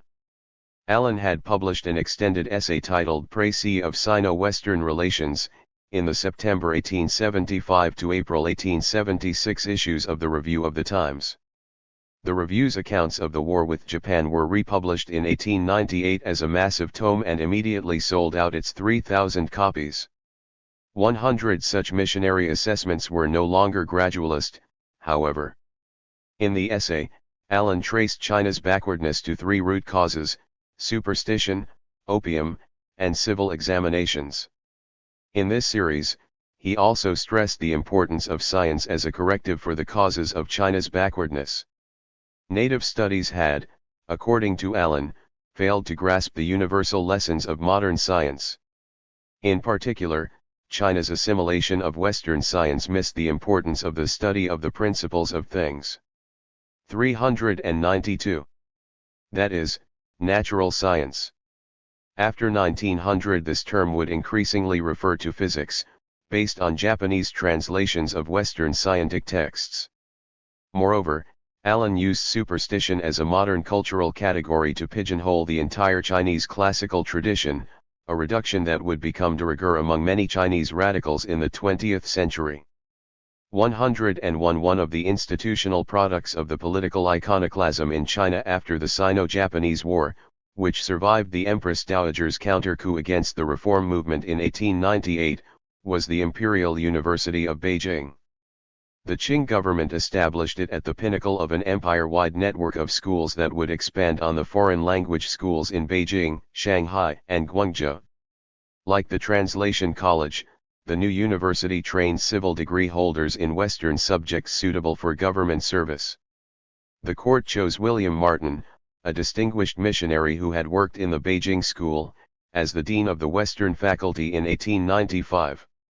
102 The curriculum at the Imperial University comprised 8 ELDs: classical studies, politics, literature, medicine, science, agriculture, engineering, and commerce.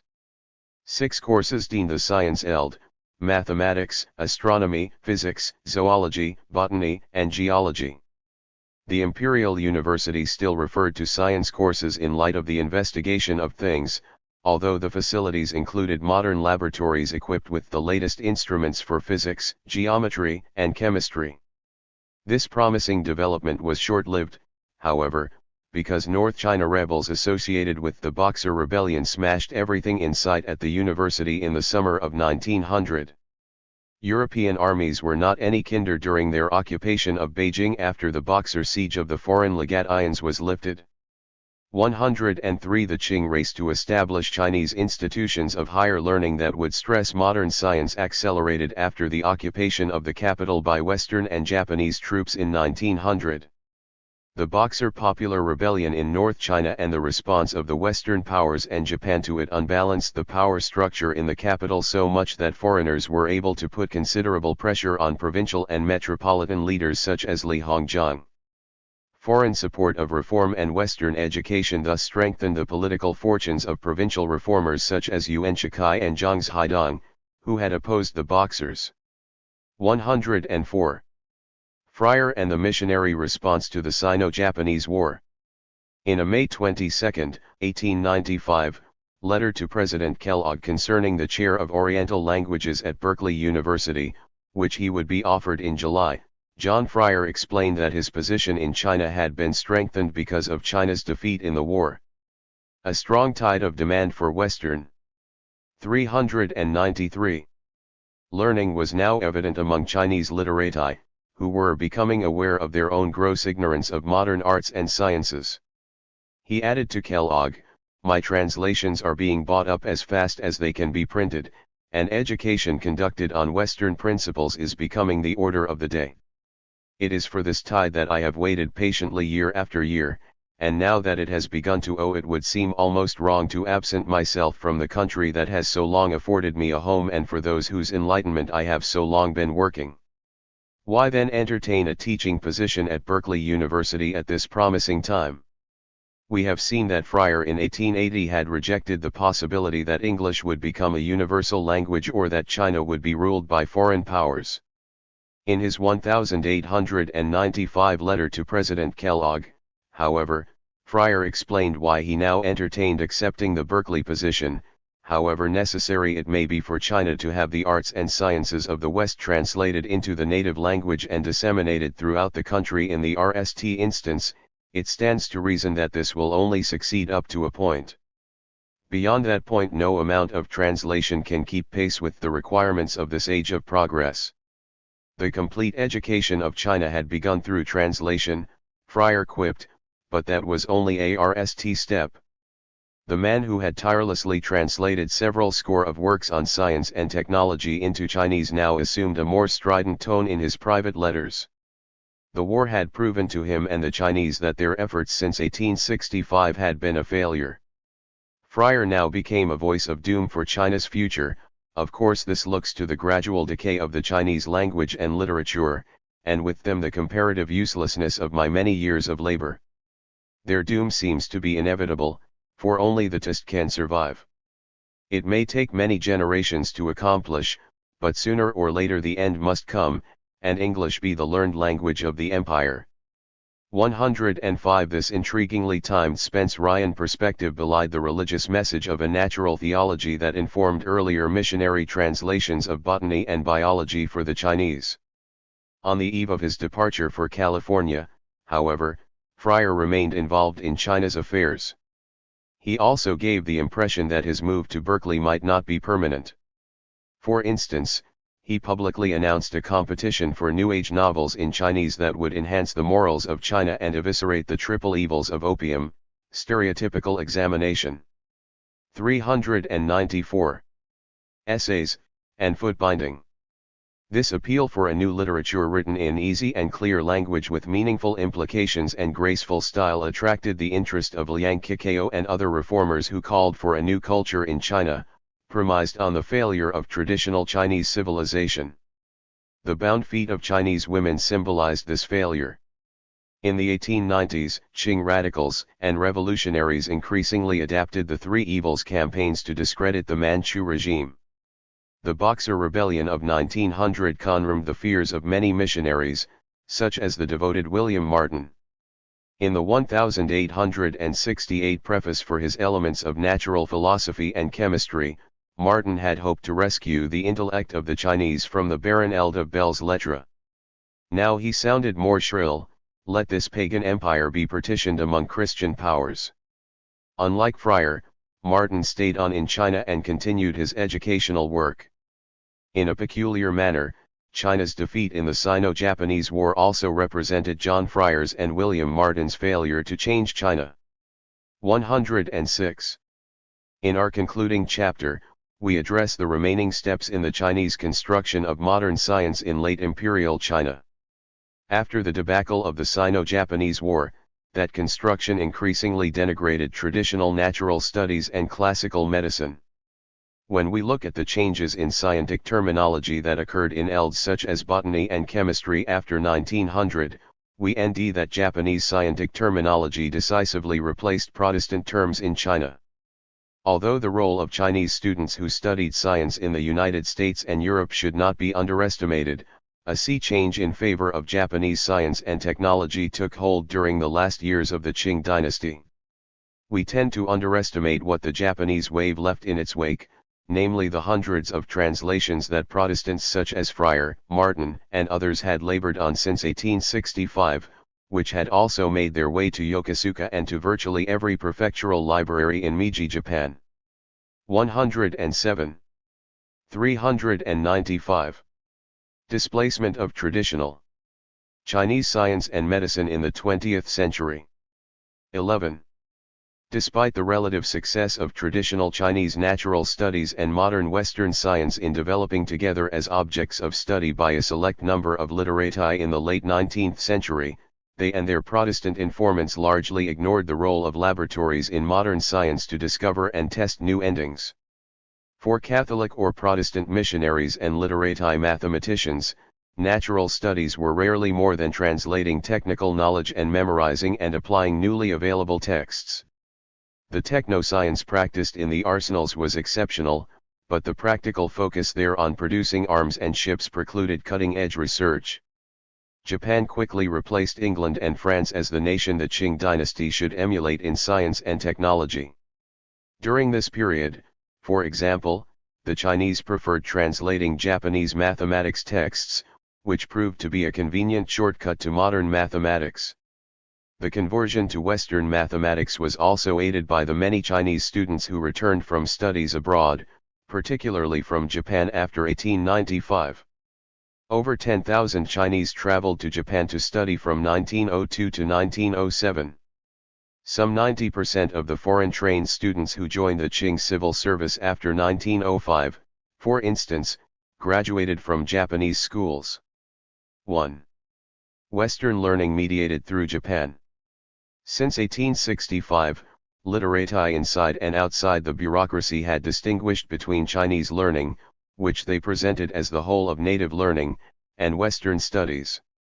Neither term was successful as a monolithic designation.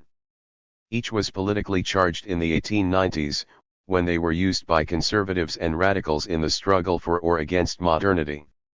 When Western learning gained momentum as a model for science and modern institutions, literati displaced mediating terms for science such as in 396. Investigating things and extending knowledge. They considered educational institutions that used such accommodations old-fashioned. The ever-increasing numbers of overseas Chinese students in Japan, Europe, and the United States perceived that outside of China the normal language of modern science drew on universal concepts and terms that superseded traditionalist literati notions of Chinese natural studies and was disengaged from classical learning. Nevertheless, continuities remained. For example, Japanese scholars during the early Meiji period, influenced by the rise of industrial Germany, demarcated the new sciences by creating a new term for Wissenschaft as a broad sense of European science. They still presented natural studies using traditional terminology such as the exhaustive study of the principles of things. To the latter term, long associated with the classical stress on the investigation of things popular in early Tokugawa, was reinterpreted later based on the Dutch learning tradition of the late 18th century, when Japanese scholars interested in Western science still used terms from sinology to assimilate European natural studies and medicine. 3. After 1895, Chinese students and scholars adopted the Japanese bifurcation between technical learning and natural studies. Yanfu, for instance, rendered the term science or sciences using Japanese terminology in his 1900 to 1902 translation of John Stuart Mill's System of Logic, while translating natural philosophy as the investigation of things. Similarly, when regulations for modern schools were promulgated in 1903, the Chinese term for science referred collectively to the sciences in general, while the Japanese term designated the sciences as individual, technical disciplines. This two-track compromise in terminology lasted through the end of the Qing dynasty and continued after the 1911 revolution. Chinese students who returned from abroad increasingly emphasized a single, modern Japanese term, kagaku, for the Western sciences, abandoning the earlier accommodation between traditional Chinese natural studies and modern science. For as traditional accommodational terminology receded from use, so too the multiple identity of science and technology as native and Western disappeared. Modern science now simply meant Western science. When the Qing court launched its new governance policies in 1901, however, the latter were not called a westernizing policy. Just as the early Qing court had refused to call the Jesuit calendar Western, so now the late Qing court also called its reform policies new rather than Western. Although hundreds of Protestant translations printed from 1865 to 1900 had delineated the unique nature of modern science, many conservatives in Qing official circles still asserted the strategic myth that all Western learning, 397, could be traced back to ancient China. Late Qing reformers, such as Chen Qi, Zheng Guining, and Tang Zhen, also argued that new political institutions and conceptions from the West were rooted in classical sources. In this vein, Kang Youwei could also argue that his recovery of new text classical learning affirmed that Confucius's political ideals were compatible with modern republics and nation-states. 5. During the 17th and 18th centuries, traditionalistic rhetoric was plausible because it legitimated the recovery of early Chinese mathematics and ancient learning. In the late 19th century, Wiley's and Fryer's introduction of the calculus to China had shocked many literati mathematicians, such as Li Shanlin and Su Xiao. Until 1895, however, the success of a new development such as the calculus depended on its political packaging as ancient Chinese mathematics. After the Sino-Japanese War, which further ate away at Chinese self-confidence about their native traditions and institutions, such packaging more and more appeared as part of the problem rather than a necessary compromise. 6. Both Liang Qiqiao and Zhang Haidong, for instance, quickly changed the title of their earlier accounts of Western learning to New Learning. As in the late Ming, the binary opposition between native and European learning was transformed in favor of the dichotomy between old and new learning. Lacking the notion of Chinese origins, however, this move left the Qing state and its conservative literati bereft of a rationale for encouraging study of ancient learning as a complement for Western learning. Native learning now was simply ancient learning, with no ties to the new learning from the West. 7. Science and the 1898 reformers. Westernizing elites who played important roles in the 1898 reform movement, such as Kang Youwei, Tan Sitong, and Liang Qiqiao, enunciated a more assertive approach to modern science. Chen Qi, a secretary in the Bureau of Revenue and a reform advocate, believed that scientific knowledge was a prerequisite for economic productivity in both industry and agriculture. To anticipate the objections of political and cultural conservatives, Chen still couched his arguments in favor of science and technology within Chinese origins rhetoric. Kang Youwei, like Chen Qi, believed that the military successes of Meiji Japan served as a model for China. Expanded education in the sciences and industry was required. 8. In his 1905 essay on industrialization, for instance, Kang Youwei emphasized that China like Japan needed to master Western forms of mining, industry, and commerce. Because machines had augmented the power of European 398 states and enhanced the welfare of the people, Kang contended that the Qing dynasty had to change its goals. He advocated educating the people in technology and not just building factories and arsenals based on foreign models. Often, Kang and the reformers misunderstood and demeaned the results achieved when the foreign affairs movement had promoted industrialization from 1865 to 1895. In the post-1895 political environment, reformers could claim they were championing unprecedented policies, when in fact their calls for science and industry built on the efforts of their predecessors. Where Kang Youwei and others did break new ground, however, was in their demand that traditional, subsistence agriculture should be mechanized. A new industrial commercial society was the goal. In this endeavor, the reformers were as impractical as the self-strengtheners had been a generation earlier. Kang's focus on an educational transformation that would increase the numbers of those trained to industrialize China through science and technology was on target, however. By 1905, the dynasty abrogated the old civil examinations, and most literati now faced a new world of career expectations that drew them away from the classical curriculum that had remained prestigious until 1904. 9. In particular, Kang was influenced by late Qing translations of Western political economy, such as Joseph Edkins's policies for enriching the dynasty and nourishing the people, which was included in the primers for science studies published in Beijing and later reprinted in Shanghai. The missionary Timothy Richard, who unlike Martin and Fryer had condensed in the Qing reforms underway since the Sino-Japanese War, also influenced Kang. In 1895, Richard published the influential essay New Policies in the Review of the Times, which had received as much attention as had young J. Allen's account of the Chinese defeat by Japan. Richard also prepared a series of forward-looking essays on policy matters, which the reformers published in Shanghai under the title Tracts for the Times. Kang Youwei and Liang Kikao consulted with Richard and drew on his essays for inspiration during the 1898 reforms. 10. Kang was influenced by the science translations from the Jiangnan arsenal when he visited Shanghai in 1882. As a result, Kang established mathematics as part of the curriculum in his Guangzhou Academy, where in the early 1890s he tried to apply its geometrical axioms to the political and philosophical views in his complete book of True Principles and Public Laws. Straying from mathematics, Kang Youwei contended that primal Qi was the creator of heaven and earth. He also believed that Qi was a sort of pervasive ether that lent spiritual form to both electricity and lightning, an interesting trend we will discuss below. 399.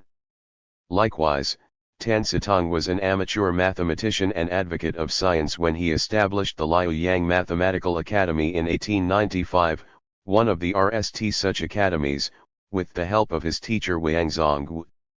A typical reformer, Tan believed that mathematics was the foundation for both science and technology.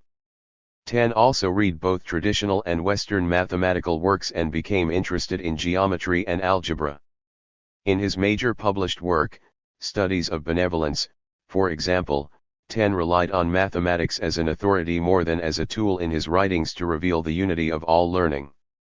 Moreover, like Kang Youwei, he regarded ether as the element of elements. 11. When Tan traveled to Beijing in 1893, he had his RST contact with Westerners. When he saw Fryer in Beijing in 1896, Fryer introduced him to fossils, adding machines, the X-ray, and a device that purported to measure brain waves. Tan was most impressed with Fryer's translation of a work on psychology by Henry Woods titled Ideal Suggestion Through Mental Photography, which later informed Tan's stress on the dynamics of mental power as an example of the power of benevolence. In Studies of Benevolence, Tan declared, ether and electricity are simply means whose names are borrowed to explain mental power. At RST site, such pronouncements appear as airy, metaphysical claims out of touch with the tenor of modern science. Tan's views of the ether were drawn from trends in physics before 1905, when electromagnetic fields were better understood. Before then, physicists explained the motion of electricity and magnetism in terms of mechanical motion within a medium of ether. Both William Thomson and James Maxwell, for example, thought that ether was the key to a physical theory that explained electromagnetic phenomena. In addition, literatician writers appropriated the translations of modern science to present a technological utopia in late Qing science fiction novels. 12. Tan Sitong and the ether. Tan's use of the ether began in an essay published in 1897, in which he united the materialistic framework for the chemical elements by making ether the origin of all the elements. Thomson had theorized that ether might turn out to be the universal substratum for all physical phenomena. Drawing on the perennial Chinese notion of qi as an undifferentiated, primal stuff from which all things derived, Tan reasoned ether as an unchanging essence behind all external phenomenal forms, which connected the physical, mental, and spiritual realms through the action of benevolence. Through its principle. 400. Property of mutuality interpenetration, benevolence operated through mental power. The interpenetration of ether and mental power made benevolence manifest. 13. Tan Sitong's understanding of Western science drew on notions of the ether and electricity held by eminent Western scientists at the time, which had been presented RST in Karl Krayer's and Zhao Yuanyi's 1876 translation of optics for the Jiangnan arsenal. Moreover, Tan's use of the concept of ether in his studies of benevolence maintained the traditional Chinese notion of a continuum between the physical and spiritual realms, which had troubled the Jesuits in China. 14. Aristotle had complemented the four elements with ether as a fth substance to account for movement and change in the sublunar world. The Stoics had used pneuma to account for the coherence of matter and the interaction of all parts of the cosmos. In early modern Europe, Descartes postulated three types of corpuscles, with air or ether as the third, within which the planets swirled through vortices. Newton used the concept of ether to explain the action of gravity at a distance. By 1745, all significant British electricians postulated a special electrical medium analogous to the universal Newtonian ether. 15. In the 19th century, the wave theory of light, the discovery of electromagnetic eldes, and the propagation of electromagnetic waves revived theories of the ether to explain theoretical problems in physics. Since 1854, William Thomson and others in Britain were searching for a consistent physical theory of ether and matter that would explain the continuum of matter through space. Earlier, the notion that ether was a carrier of waves of light and radiant heat had been developed, but its electrical, magnetic, and thermodynamic characteristics were not understood. In 1867, Lord Kelvin regarded atoms as vortexes in a plenumling ether. Dmitry I. Mendeleev saw ether as a real gas and eventually included it in a revised version of his periodic table as late as 1902.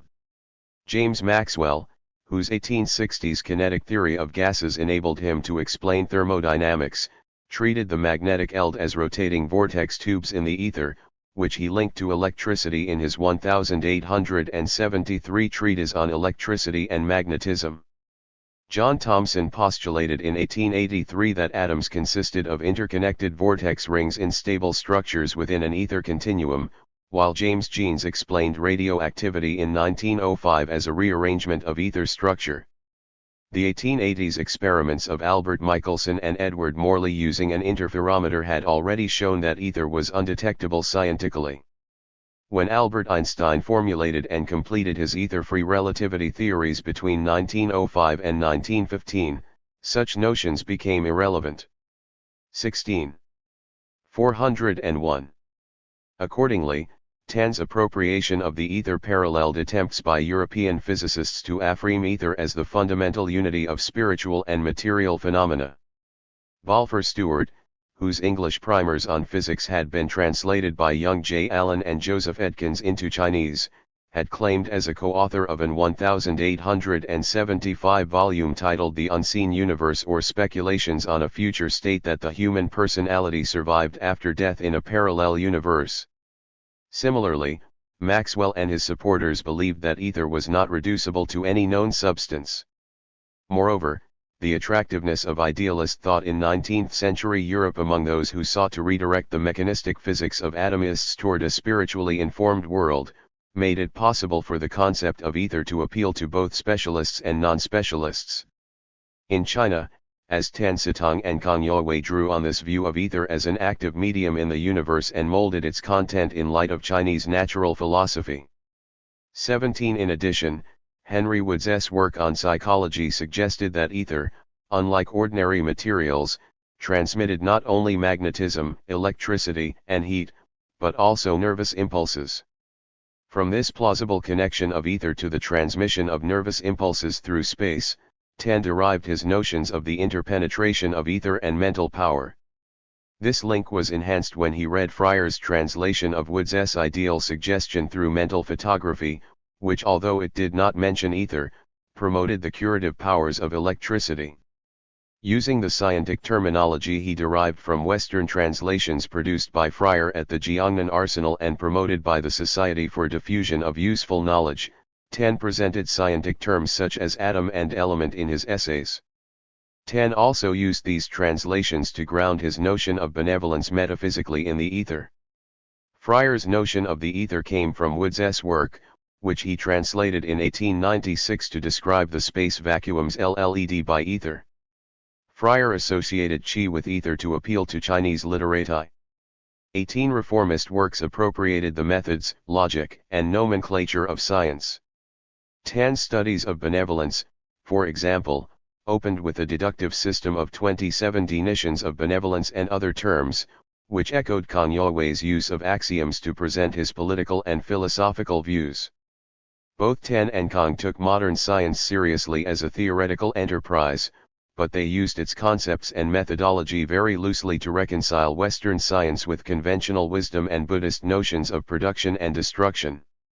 In addition, this strategy allowed Tan to affirm the Chinese origins theory, while at the same time he advocated the study of modern science to enable China to catch up with the West. Neither Tan 402 Sitong nor Kang Youwei was well educated in the sciences, however. They were publicists, classical scholars, and sometime officials, never practitioners of science. 19. From traditional to modern mathematics.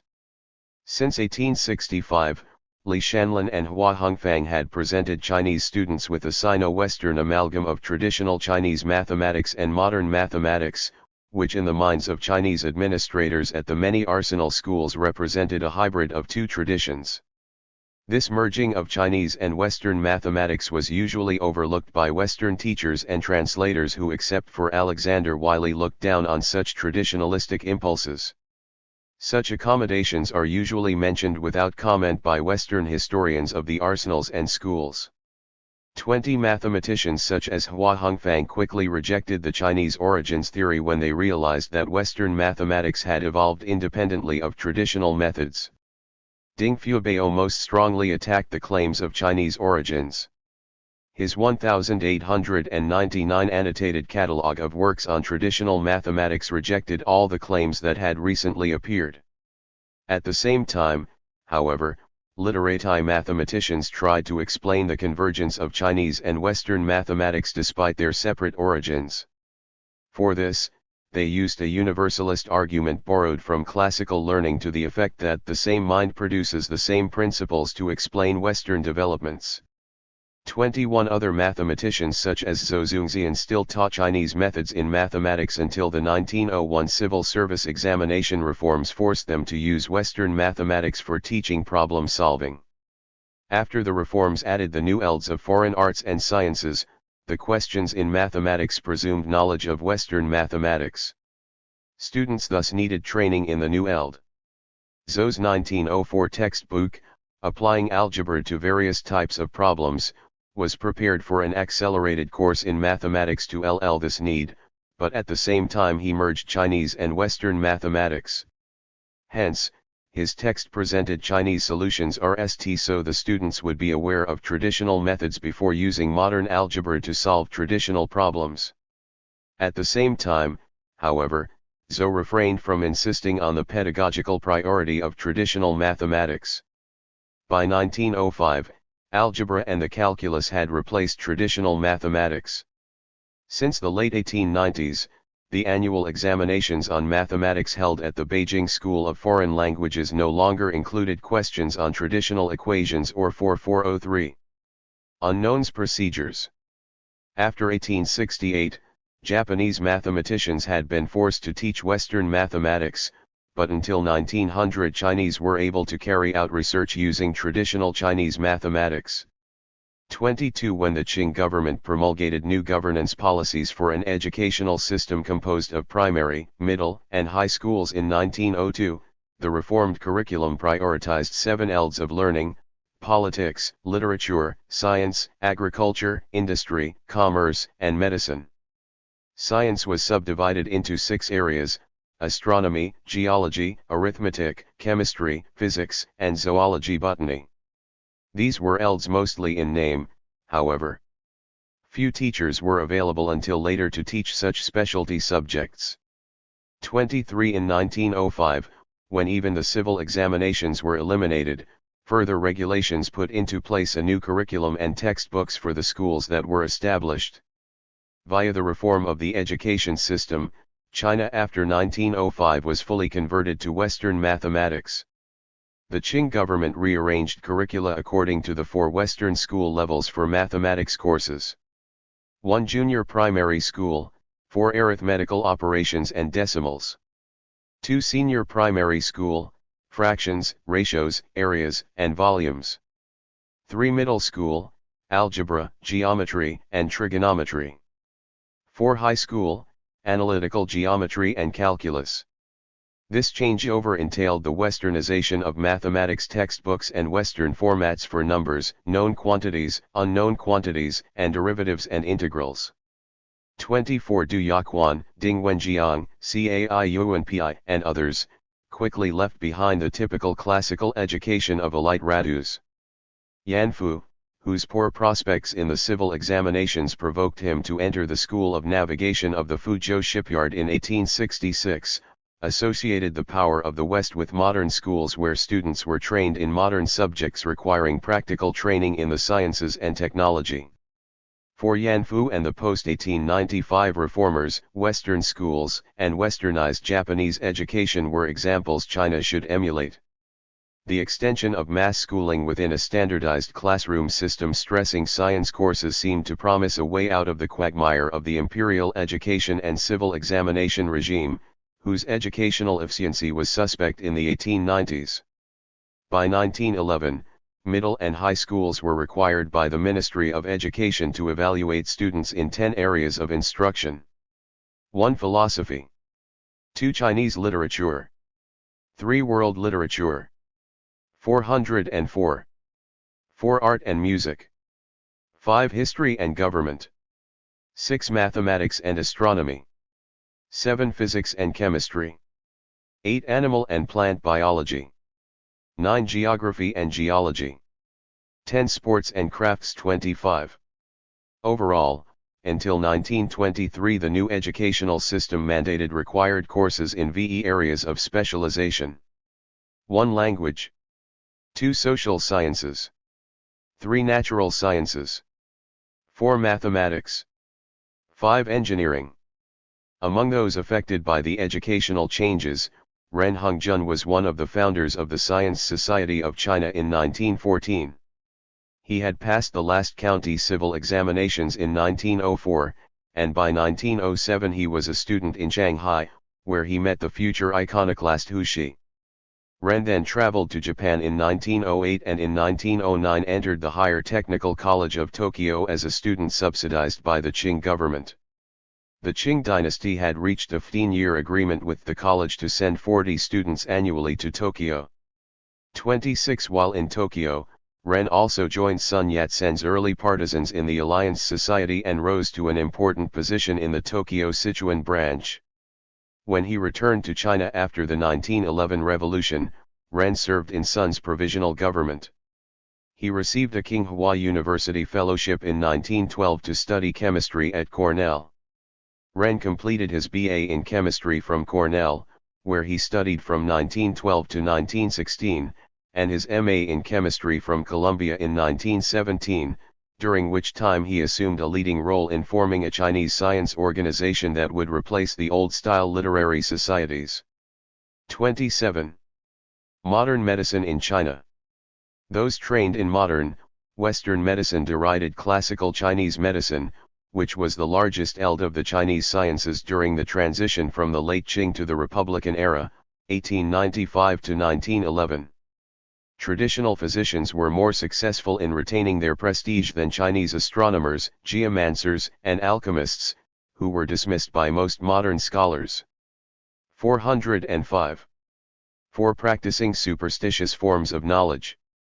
Since Su Xiao had criticized the traditional concepts used in traditional Chinese medicine in an 1874 article, Chinese scholars increasingly called for a cosmopolitan synthesis of Western experimental procedures with traditional Chinese medicine. In 1884, for instance, Tang Zonghai addressed what he considered the dismal state of Chinese medicine in his Convergence of the Essential Meaning of Chinese and Western Medicine to explain the classics. Later, in about 1890, Yu Yu prepared the RST Overall Attack on Chinese Medicine, titled On Abolishing Chinese Medicine, which was perhaps prompted by the deaths of his wife and children due to illness. Using evidential research methods, Yu concluded that the oldest Chinese materia medica was valueless, and he contended that there were no essential differences between popular priests and physicians. Despite his support for Western medicine, however, Yu still critiqued Western science as derivative. 28 Chinese physicians of traditional medicine, however, remained very large in numbers and very influential despite the inroads of missionary physicians, Western hospitals, and the success of anatomy in mapping the internal venues for bodily illnesses. Coexisting for several decades since 1850, Western-style doctors and Chinese physicians had remarked upon the limitations in each other's theories of illness and therapeutic practices, but for the most part each was practiced in its own institutional matrix of caregiving traditions. Moreover, until anesthesiology was introduced in the early 20th century and miracle drugs were discovered in the 1940s, the curative power of Western medicine, especially surgery, remained problematic when compared to the non-invasive pharmacopoeia traditions of Chinese physicians. 29 One aim of the new governance policies after 1901 was a plan never realized to increase Qing state involvement in policing public health. Unlike the Song dynasties, when the government created local medical bureaus to deal with epidemics, state involvement in local health issues since the late Ming markedly diminished. Local elites led the vacuum by making charitable contributions to deal with health emergencies at a time when literati also took an increased interest in medical knowledge. Late Qing public health policies signaled an intention to break with this long-term secular decline of dynastic intervention in local affairs, a devolution that abandoned medical issues to local gentry and Chinese literati physicians. Treaty ports such as Shanghai and Tianjin became venues that linked local elite initiatives to the increasing numbers of foreigners who favored sanitation reform and public medicine. By the end of the 19th century, the Qing government increasingly saw its role in statist terms. Using Germany as a model, which Meiji Japan had also emulated, the Qing government began. 406. In the short time left to it, to use quarantine and isolation hospitals to deal with epidemics of infectious disease. During the Ming and Qing, when local physicians had faced southern epidemics they associated with heat factor causes, the state was minimally involved. 30 Qing public health policies accomplished little, however, until an epidemic of plague took some 60,000 lives from 1910 to 1911 in northeast China. The Qing state turned to Wuliang to bring the epidemic under control. Trained in medicine at Cambridge University, Wu dramatically demonstrated to officials and the public, through substantial immunization and exacting quarantine measures, the superiority of Western medicine. As a result, the slow emergence of the modern Chinese state during the Qing Republican transition was tied to the extension of Western medicine and the appropriation of Western models for state-run public health systems. 31 One byproduct of government involvement in public health was that Western-style physicians and classical Chinese doctors organized into separate medical associations. They drew the state into the contest for medical legitimacy between them. Hence, the modernizing state was progressively tied to Western medical theories and institutions, while Western-style doctors controlled the new Ministry of Public Health. When the Kuomintang-sponsored Health Commission proposed to abolish classical Chinese medicine in February 1929, however, traditional Chinese doctors immediately responded by calling for a national convention in Shanghai on March 17, 1929, which was supported by a strike of pharmacies and surgeries nationwide.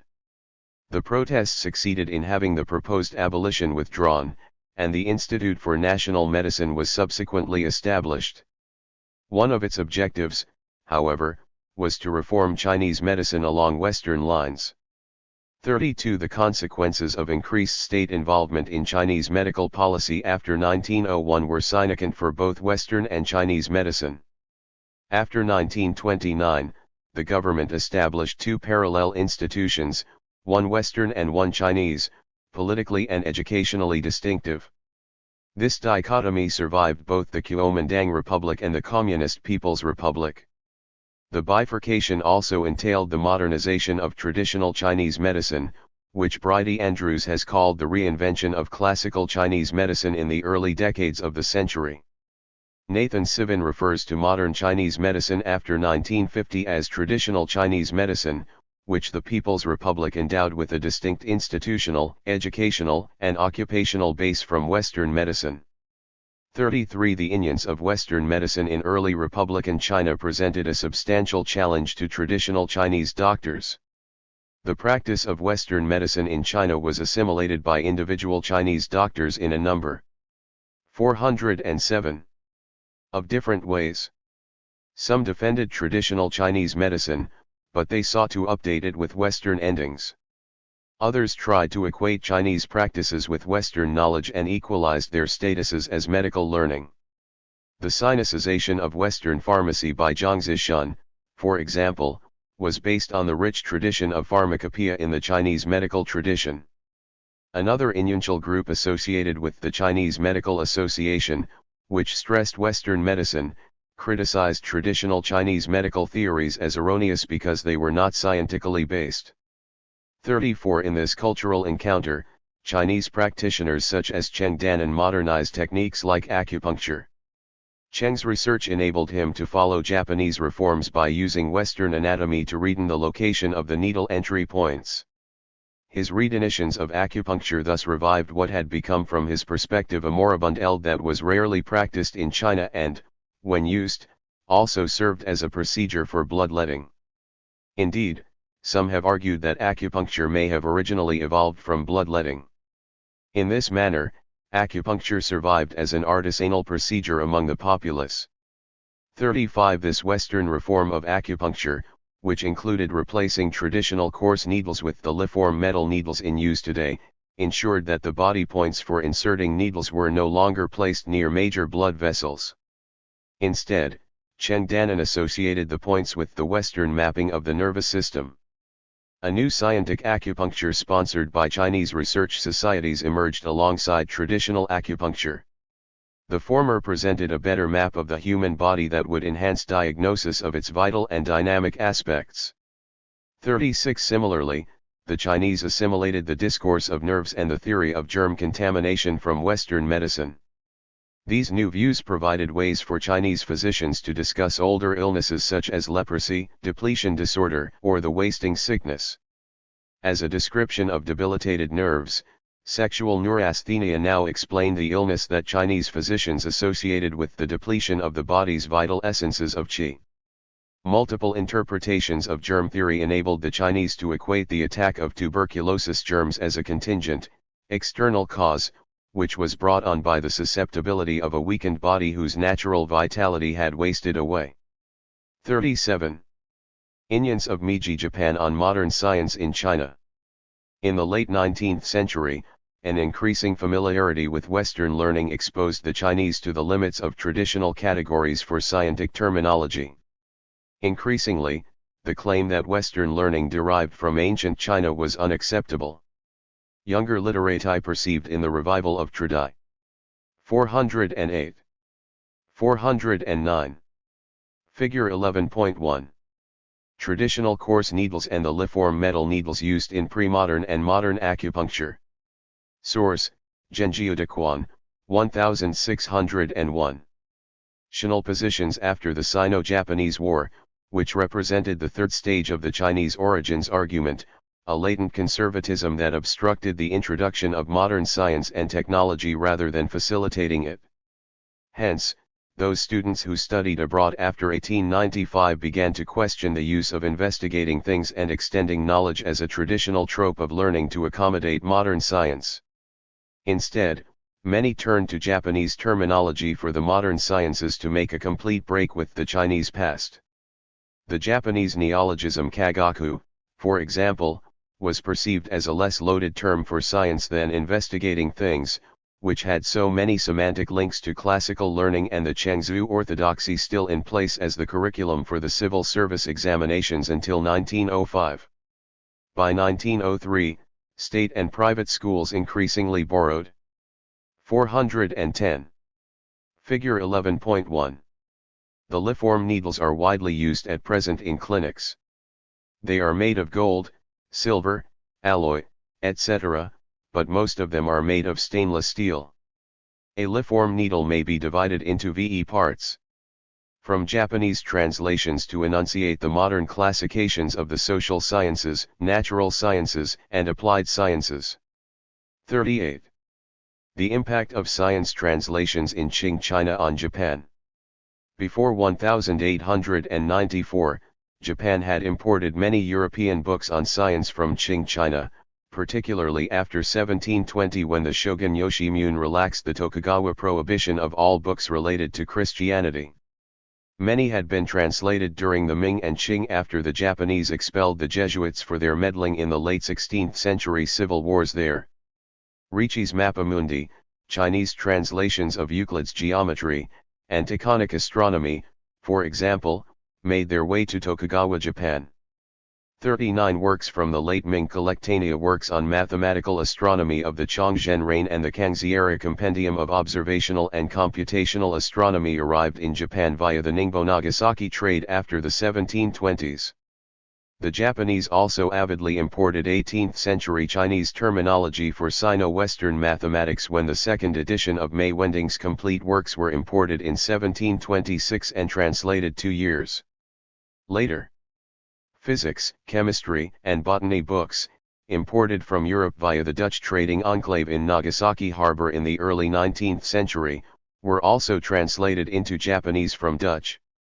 40. In addition, the translations on science prepared under the auspices of Protestant missionaries such as Macawen and Hobson in the treaty ports were immediately coveted by the Meiji government. Prominent translations into Chinese of works dealing with symbolic algebra, calculus, Newtonian mechanics, and modern astronomy quickly led to Japanese editions and Japanese translations of these works. Macawen's 1851 Philosophical Almanac and Hobson's 1855 Treatise of Natural Philosophy came out in Japan in the late 1850s and early 1860s. 4 of Hobson's other medical works from 1851 to 1858 came out in Japan between 1858 and 1864. 41 issues from the 1850s Shanghai serial published by Inkstone Press were also republished in Japan, along with the translations Fryer and others completed in the Jiangnan Arsenal and the publications from the Beijing School of Foreign Languages.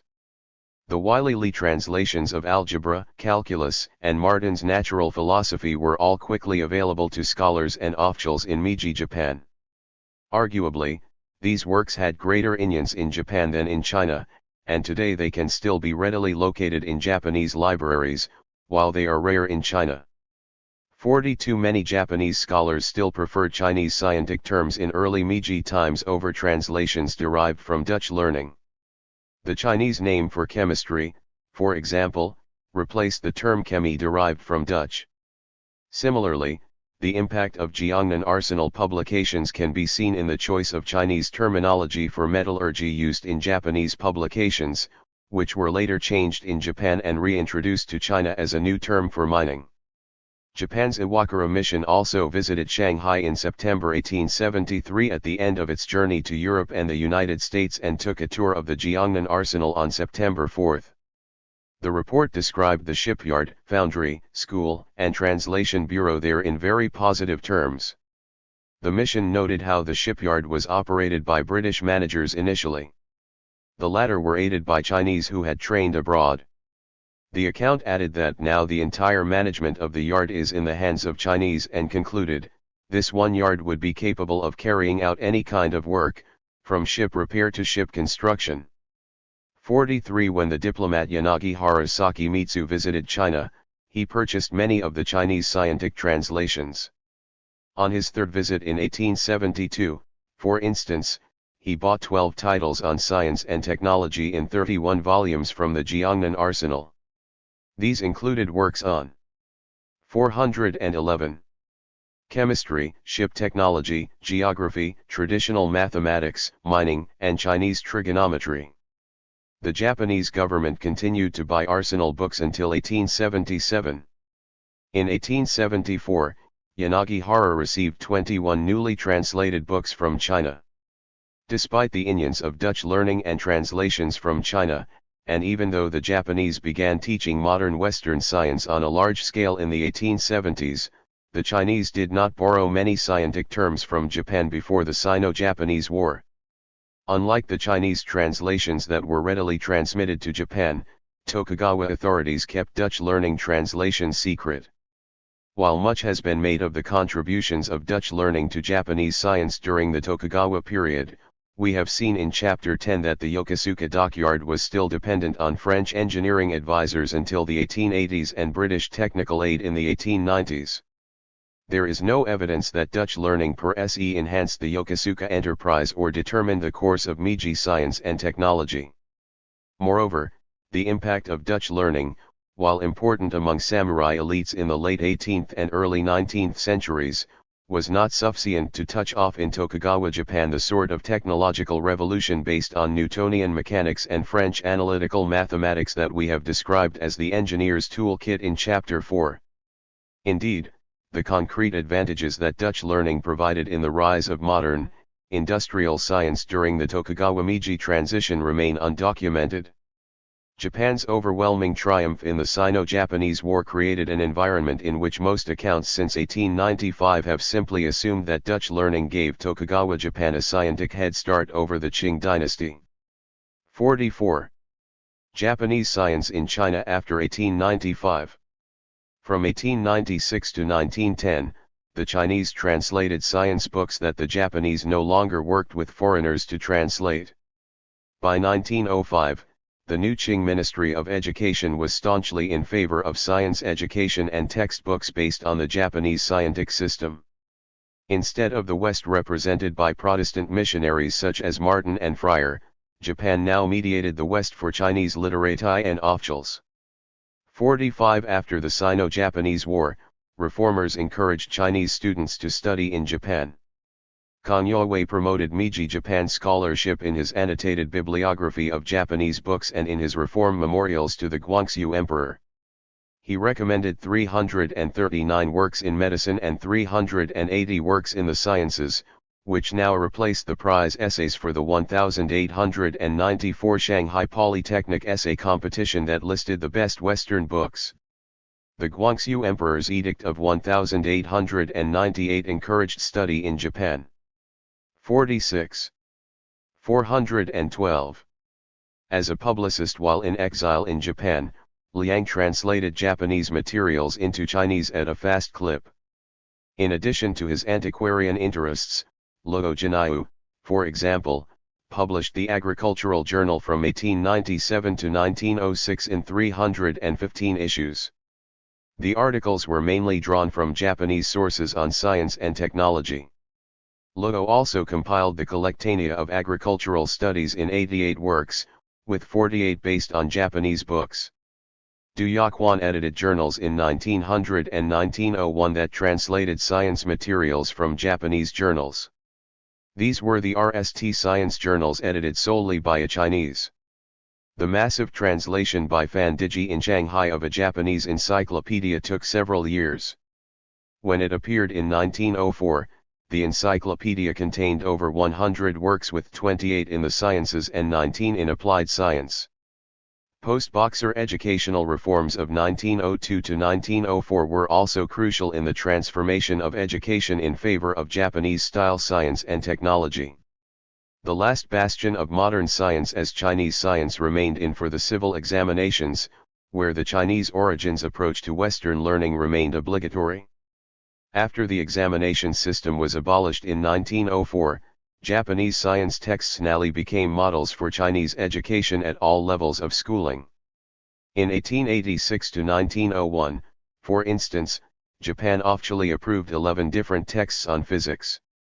8 of those, which were produced after 1897, were translated for Chinese editions. In 1902 to 1911, 22 different physics texts were approved in Japan, and 7 were translated into Chinese.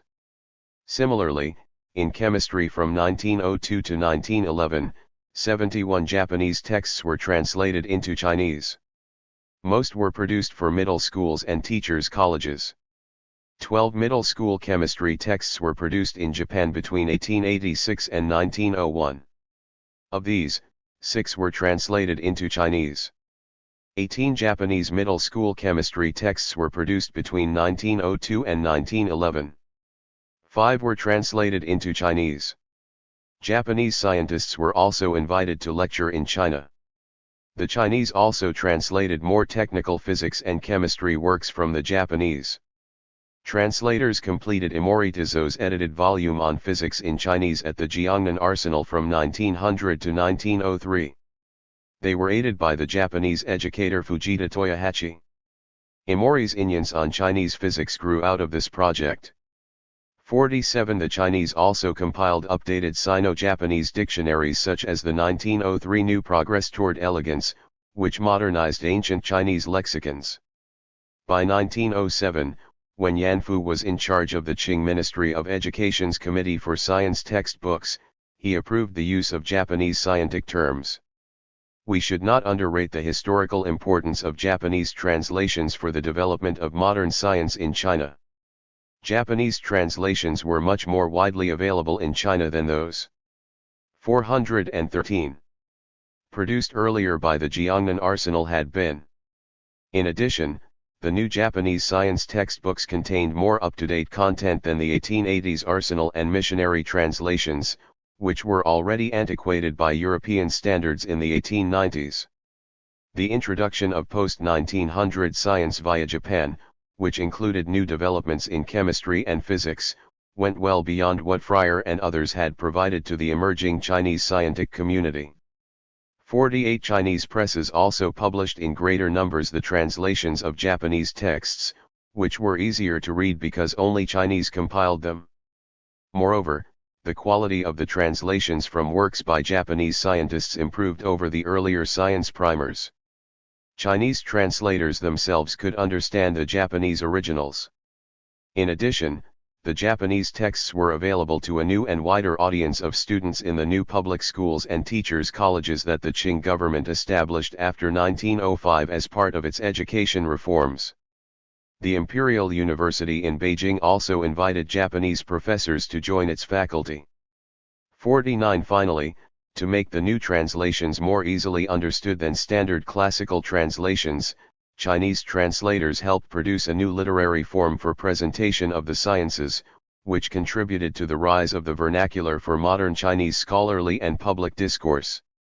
Among urbanites, especially in Beijing and Shanghai, the RST decade of the 20th century provided the basic education in modern science via Japanese textbooks for the generation that matured during the New Culture movement of 1915 and the May 4th era after 1919. 50. The delayed emergence of physics as a technical field in China. When we compare the development of modern physics in Meiji Japan and Qing China, we see that scholars in both countries had started to master Western studies in the early and mid-19th century.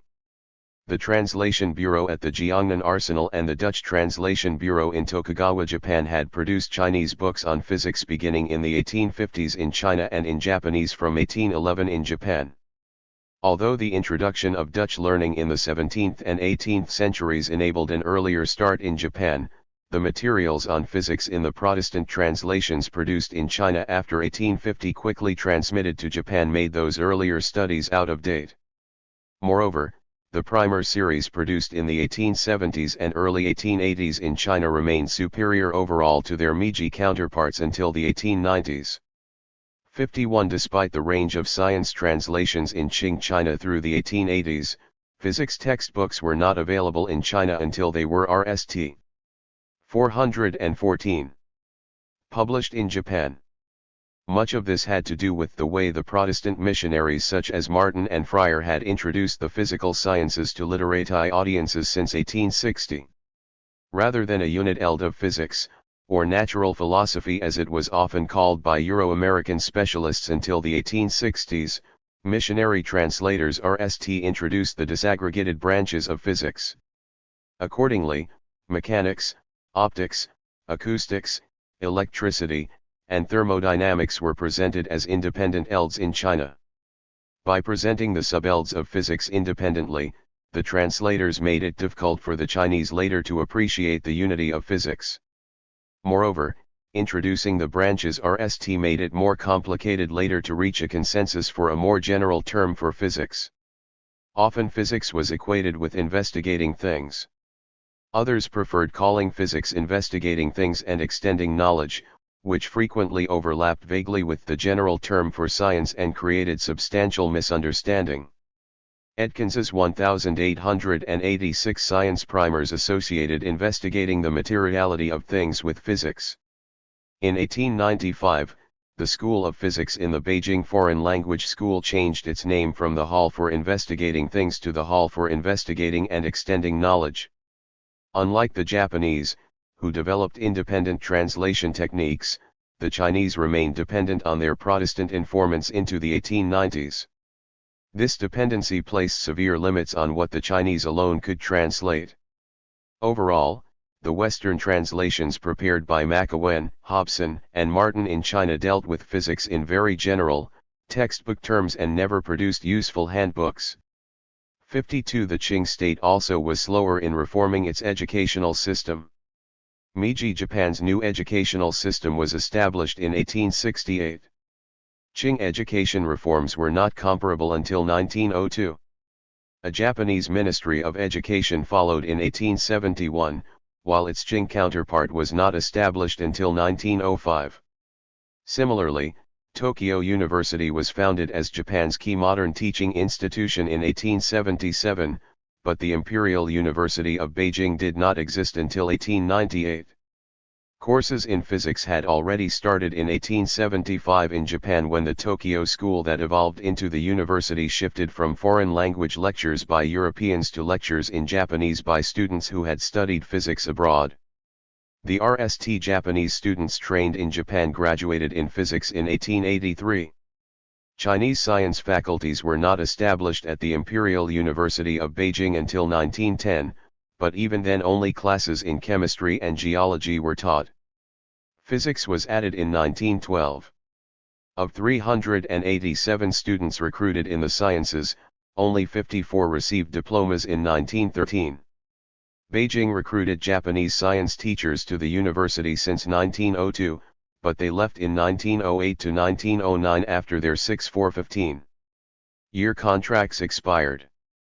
From 1898 to 1911, only 200 students were trained in the sciences at the Imperial University, and the initial absence of faculties of mathematics and physics remained a serious problem in training scientists.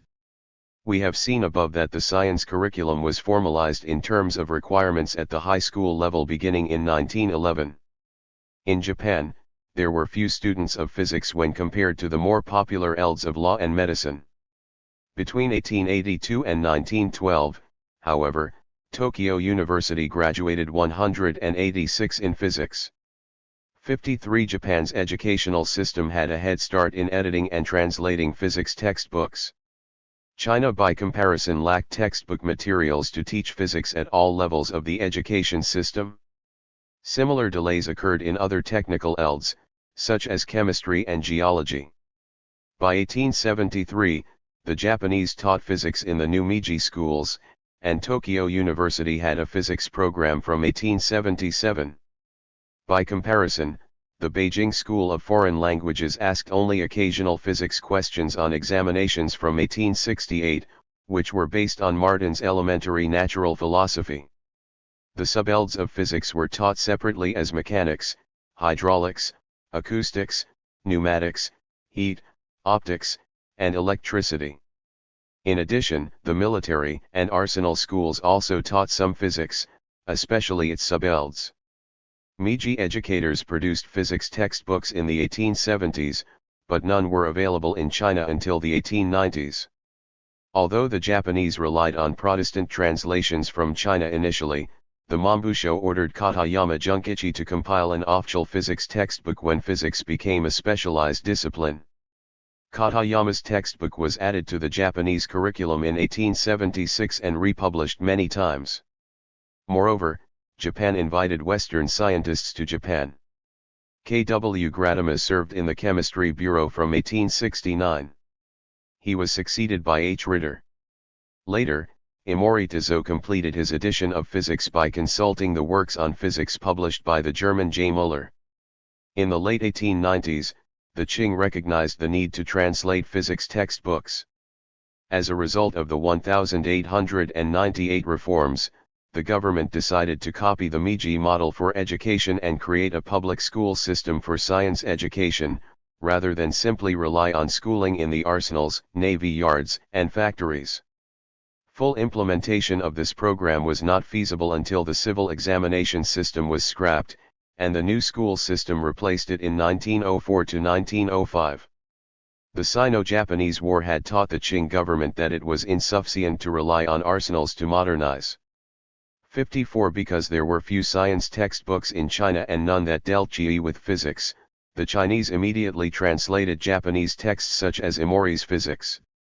Direct Chinese translations of the best physics texts by the 416 most famous Japanese physicists became the most efficient means in the early 20th century to prepare textbooks for the new Qing school system. This policy also guaranteed that the Chinese would no longer rely on Western informants for specialized translations in important fields such as physics. But China's dependency on Japan was reconsidered after 1915 when Japan's policies toward the Republic of China became increasingly predatory.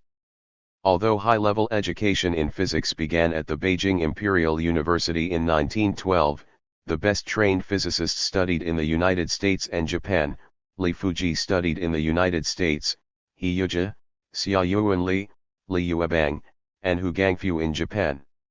When Beijing University was reorganized in 1912, it had formal divisions between the humanities and the sciences, with the latter including the three fields of mathematics, chemistry, and physics. An independent physics department was not created until 1917, however. The greater scope of physics texts in the school system after 1905, however, did provide for wider knowledge of the field in China than had been the case before 1900. 55 Japan also had a lead over China in research in physics, the unification of technical terminology, and research associations by 1900. For instance, Japanese scholars started publishing in physics in 1880s. More than 200 articles in the various subfields of physics had appeared by the end of Meiji era in 1912. Moreover, several Japanese physicists had emerged who were approaching Western levels of expertise in physics.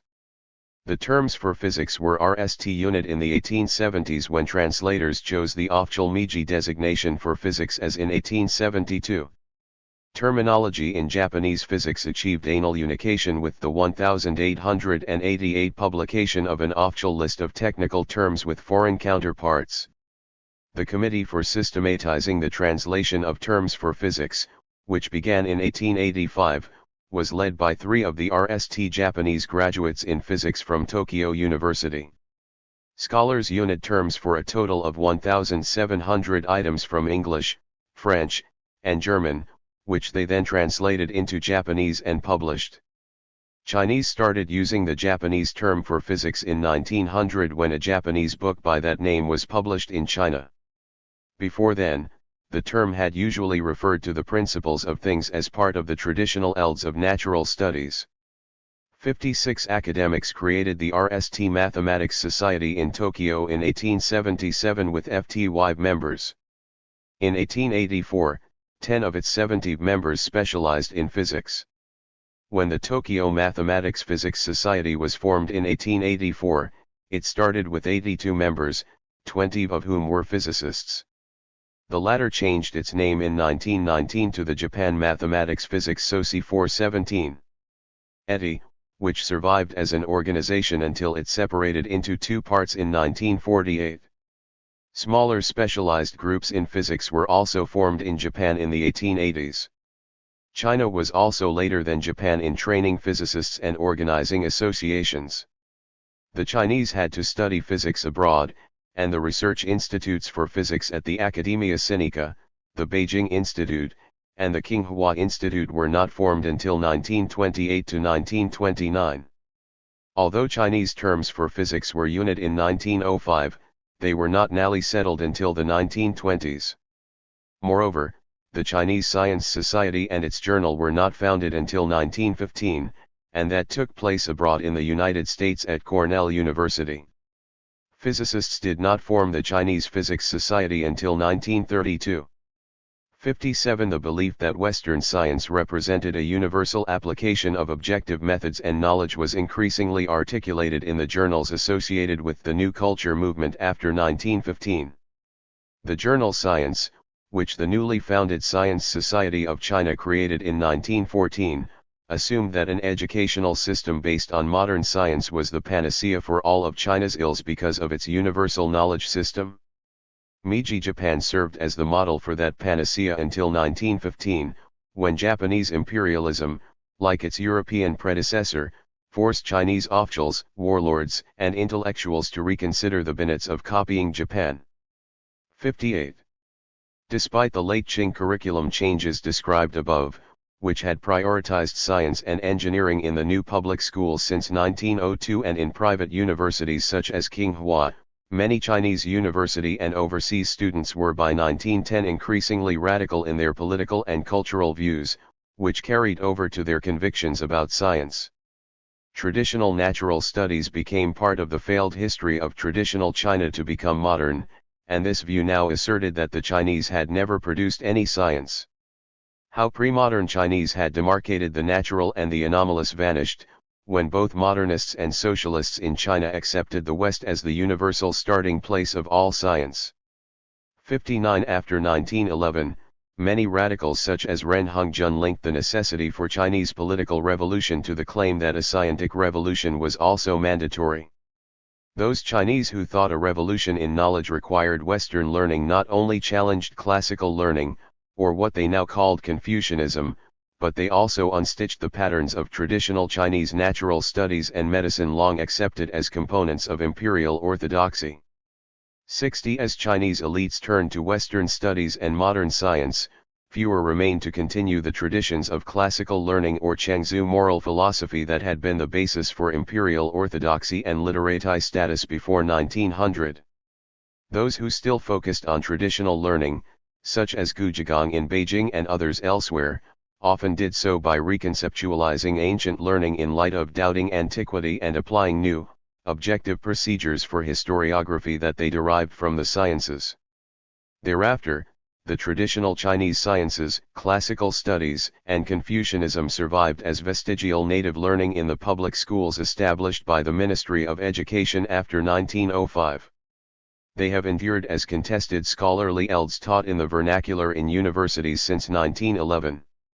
61. The Great War from 1914 to 1919 acted as a profound intellectual boundary between those modernists who still saw in science a universal model for the future and the new Confucian traditionalists, such as Zhang Junmei, who showed renewed sympathy for distinctly Chinese moral teachings after the devastation visited on Europe.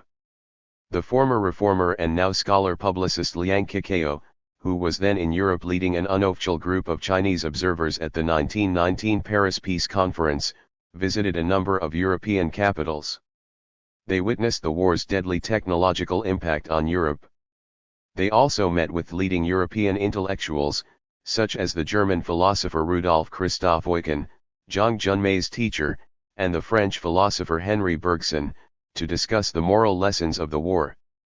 62. In his initial condensed record of travel impressions while in Europe, Liang Kekao related how the Europeans they met regarded World War I as a sign of the bankruptcy of the West and the end of the dream of the omnipotence of modern science. Liang found that Europeans now sympathized with what they considered the more spiritual and peaceful Eastern civilization and bemoaned the legacy in Europe of an untrammeled material and scientific social order that had fueled the World War. Liang's account of the spiritual decadence in post-war Europe indicted the materialism and the mechanistic assumptions underlying modern science and technology. A turning point had been reached, and the dark side of Mr. Science had been exposed. Behind it lay the colossal ruins produced by Western materialism. 63. In the early 20th century, we tend to forget the degree of skepticism that Joseph Needham's remarkable Collectania, Science and Civilization in China, initially provoked decades ago. The consensus when Needham's RST volume appeared in 1954 drew on heroic accounts of the rise of Western science to demonstrate that pre-modern China had no science. Some accused him of doctrinaire Marxism. Others dismissed the embryologist's foray into the history of Chinese science as a dead end, a project they felt revealed need for 19. Ham's wishful thinking about pre-modern China. For some, the Needham project simply reiterated the Chinese origins of Western learning approach. 64 Many 20th century scholars were convinced that pre-modern China had no industrial revolution and had never produced capitalism. Therefore, they contended, the Chinese could never have produced modern science on their own. While Needham granted that China lacked the capitalist catalyst required for modern science, he did not stop there. Few besides Needham, his collaborators, and Nathan Sivin stopped to consider what the rich archives in Taiwan, China, and Japan might yield if someone bothered to go through them. As the evidence of a rich tradition of natural studies and medicine accrued in volume after unrelenting volume of the Science and Civilization in China project from 1954 to 2000, it became harder and harder to gainsay it all as superstition, irrationality, or inductive luck. The largest archive of pre-modern records for the study of nature remains in China. By better understanding the history of imperial Chinese natural studies, technology, and medicine, and the cultural mystications that undergirded them, we can be more perceptive about ourselves and the mystications that undergird our contemporary versions of modern science. Chinese science has grown in respectability among academics. The romanticized story of European science, whether capitalist or socialist in genre, has slowly unraveled under the onslaught of FTY years of non-positivist research. Younger scholars now probe the surface of self-satisfied rhetoric about science as fundamentally Western and go beyond simplistic appeals to the Greek deductive logic by armchair philosophers of Western science. 65 In this volume I have reconsidered the scholarly consensus about the alleged failed history of science in China and the alleged victorious history of science in Europe and Japan. Both histories are pieces of a larger, yet unwritten global narrative of science on the planet. 66 With the exception of a modernized version of traditional Chinese medicine that is now flourishing as one version of holistic medicine, the traditional elds of natural studies in imperial China did not survive the impact of modern science between 1850 and 1920. We have tried to show that earlier accounts of the historical construction of Western science, technology, and medicine in Republican China depended on specious claims that the Chinese sciences failed during the Ming and Qing dynasties. The Chinese construction of modern science, medicine, and technology on their own terms is a remarkable achievement, even if they did not initiate the internal and external revolutions that provoked that construction. Early modern Europe, after all, borrowed much from Asia and Islam before its own scientific revolutions. To be sure, China's plans to send space expeditions to the Moon and Mars in the 20th century are in part a response to the 420 Ming Navy that allegedly and anachronistically failed to take advantage of its commercial and military opportunities in the early 15th century. Withdrawing from the Indian Ocean after 1450 and unintentionally leaving the Pacific to become a site for the rise of Spanish, Portuguese, Dutch, and English naval power certainly is a lesson that contemporary Chinese will not soon forget.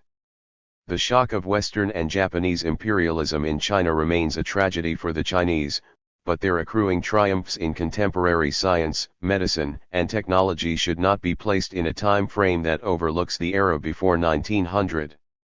In this century, modern science in China will hopefully work more benevolently than did Euro-American techno-science.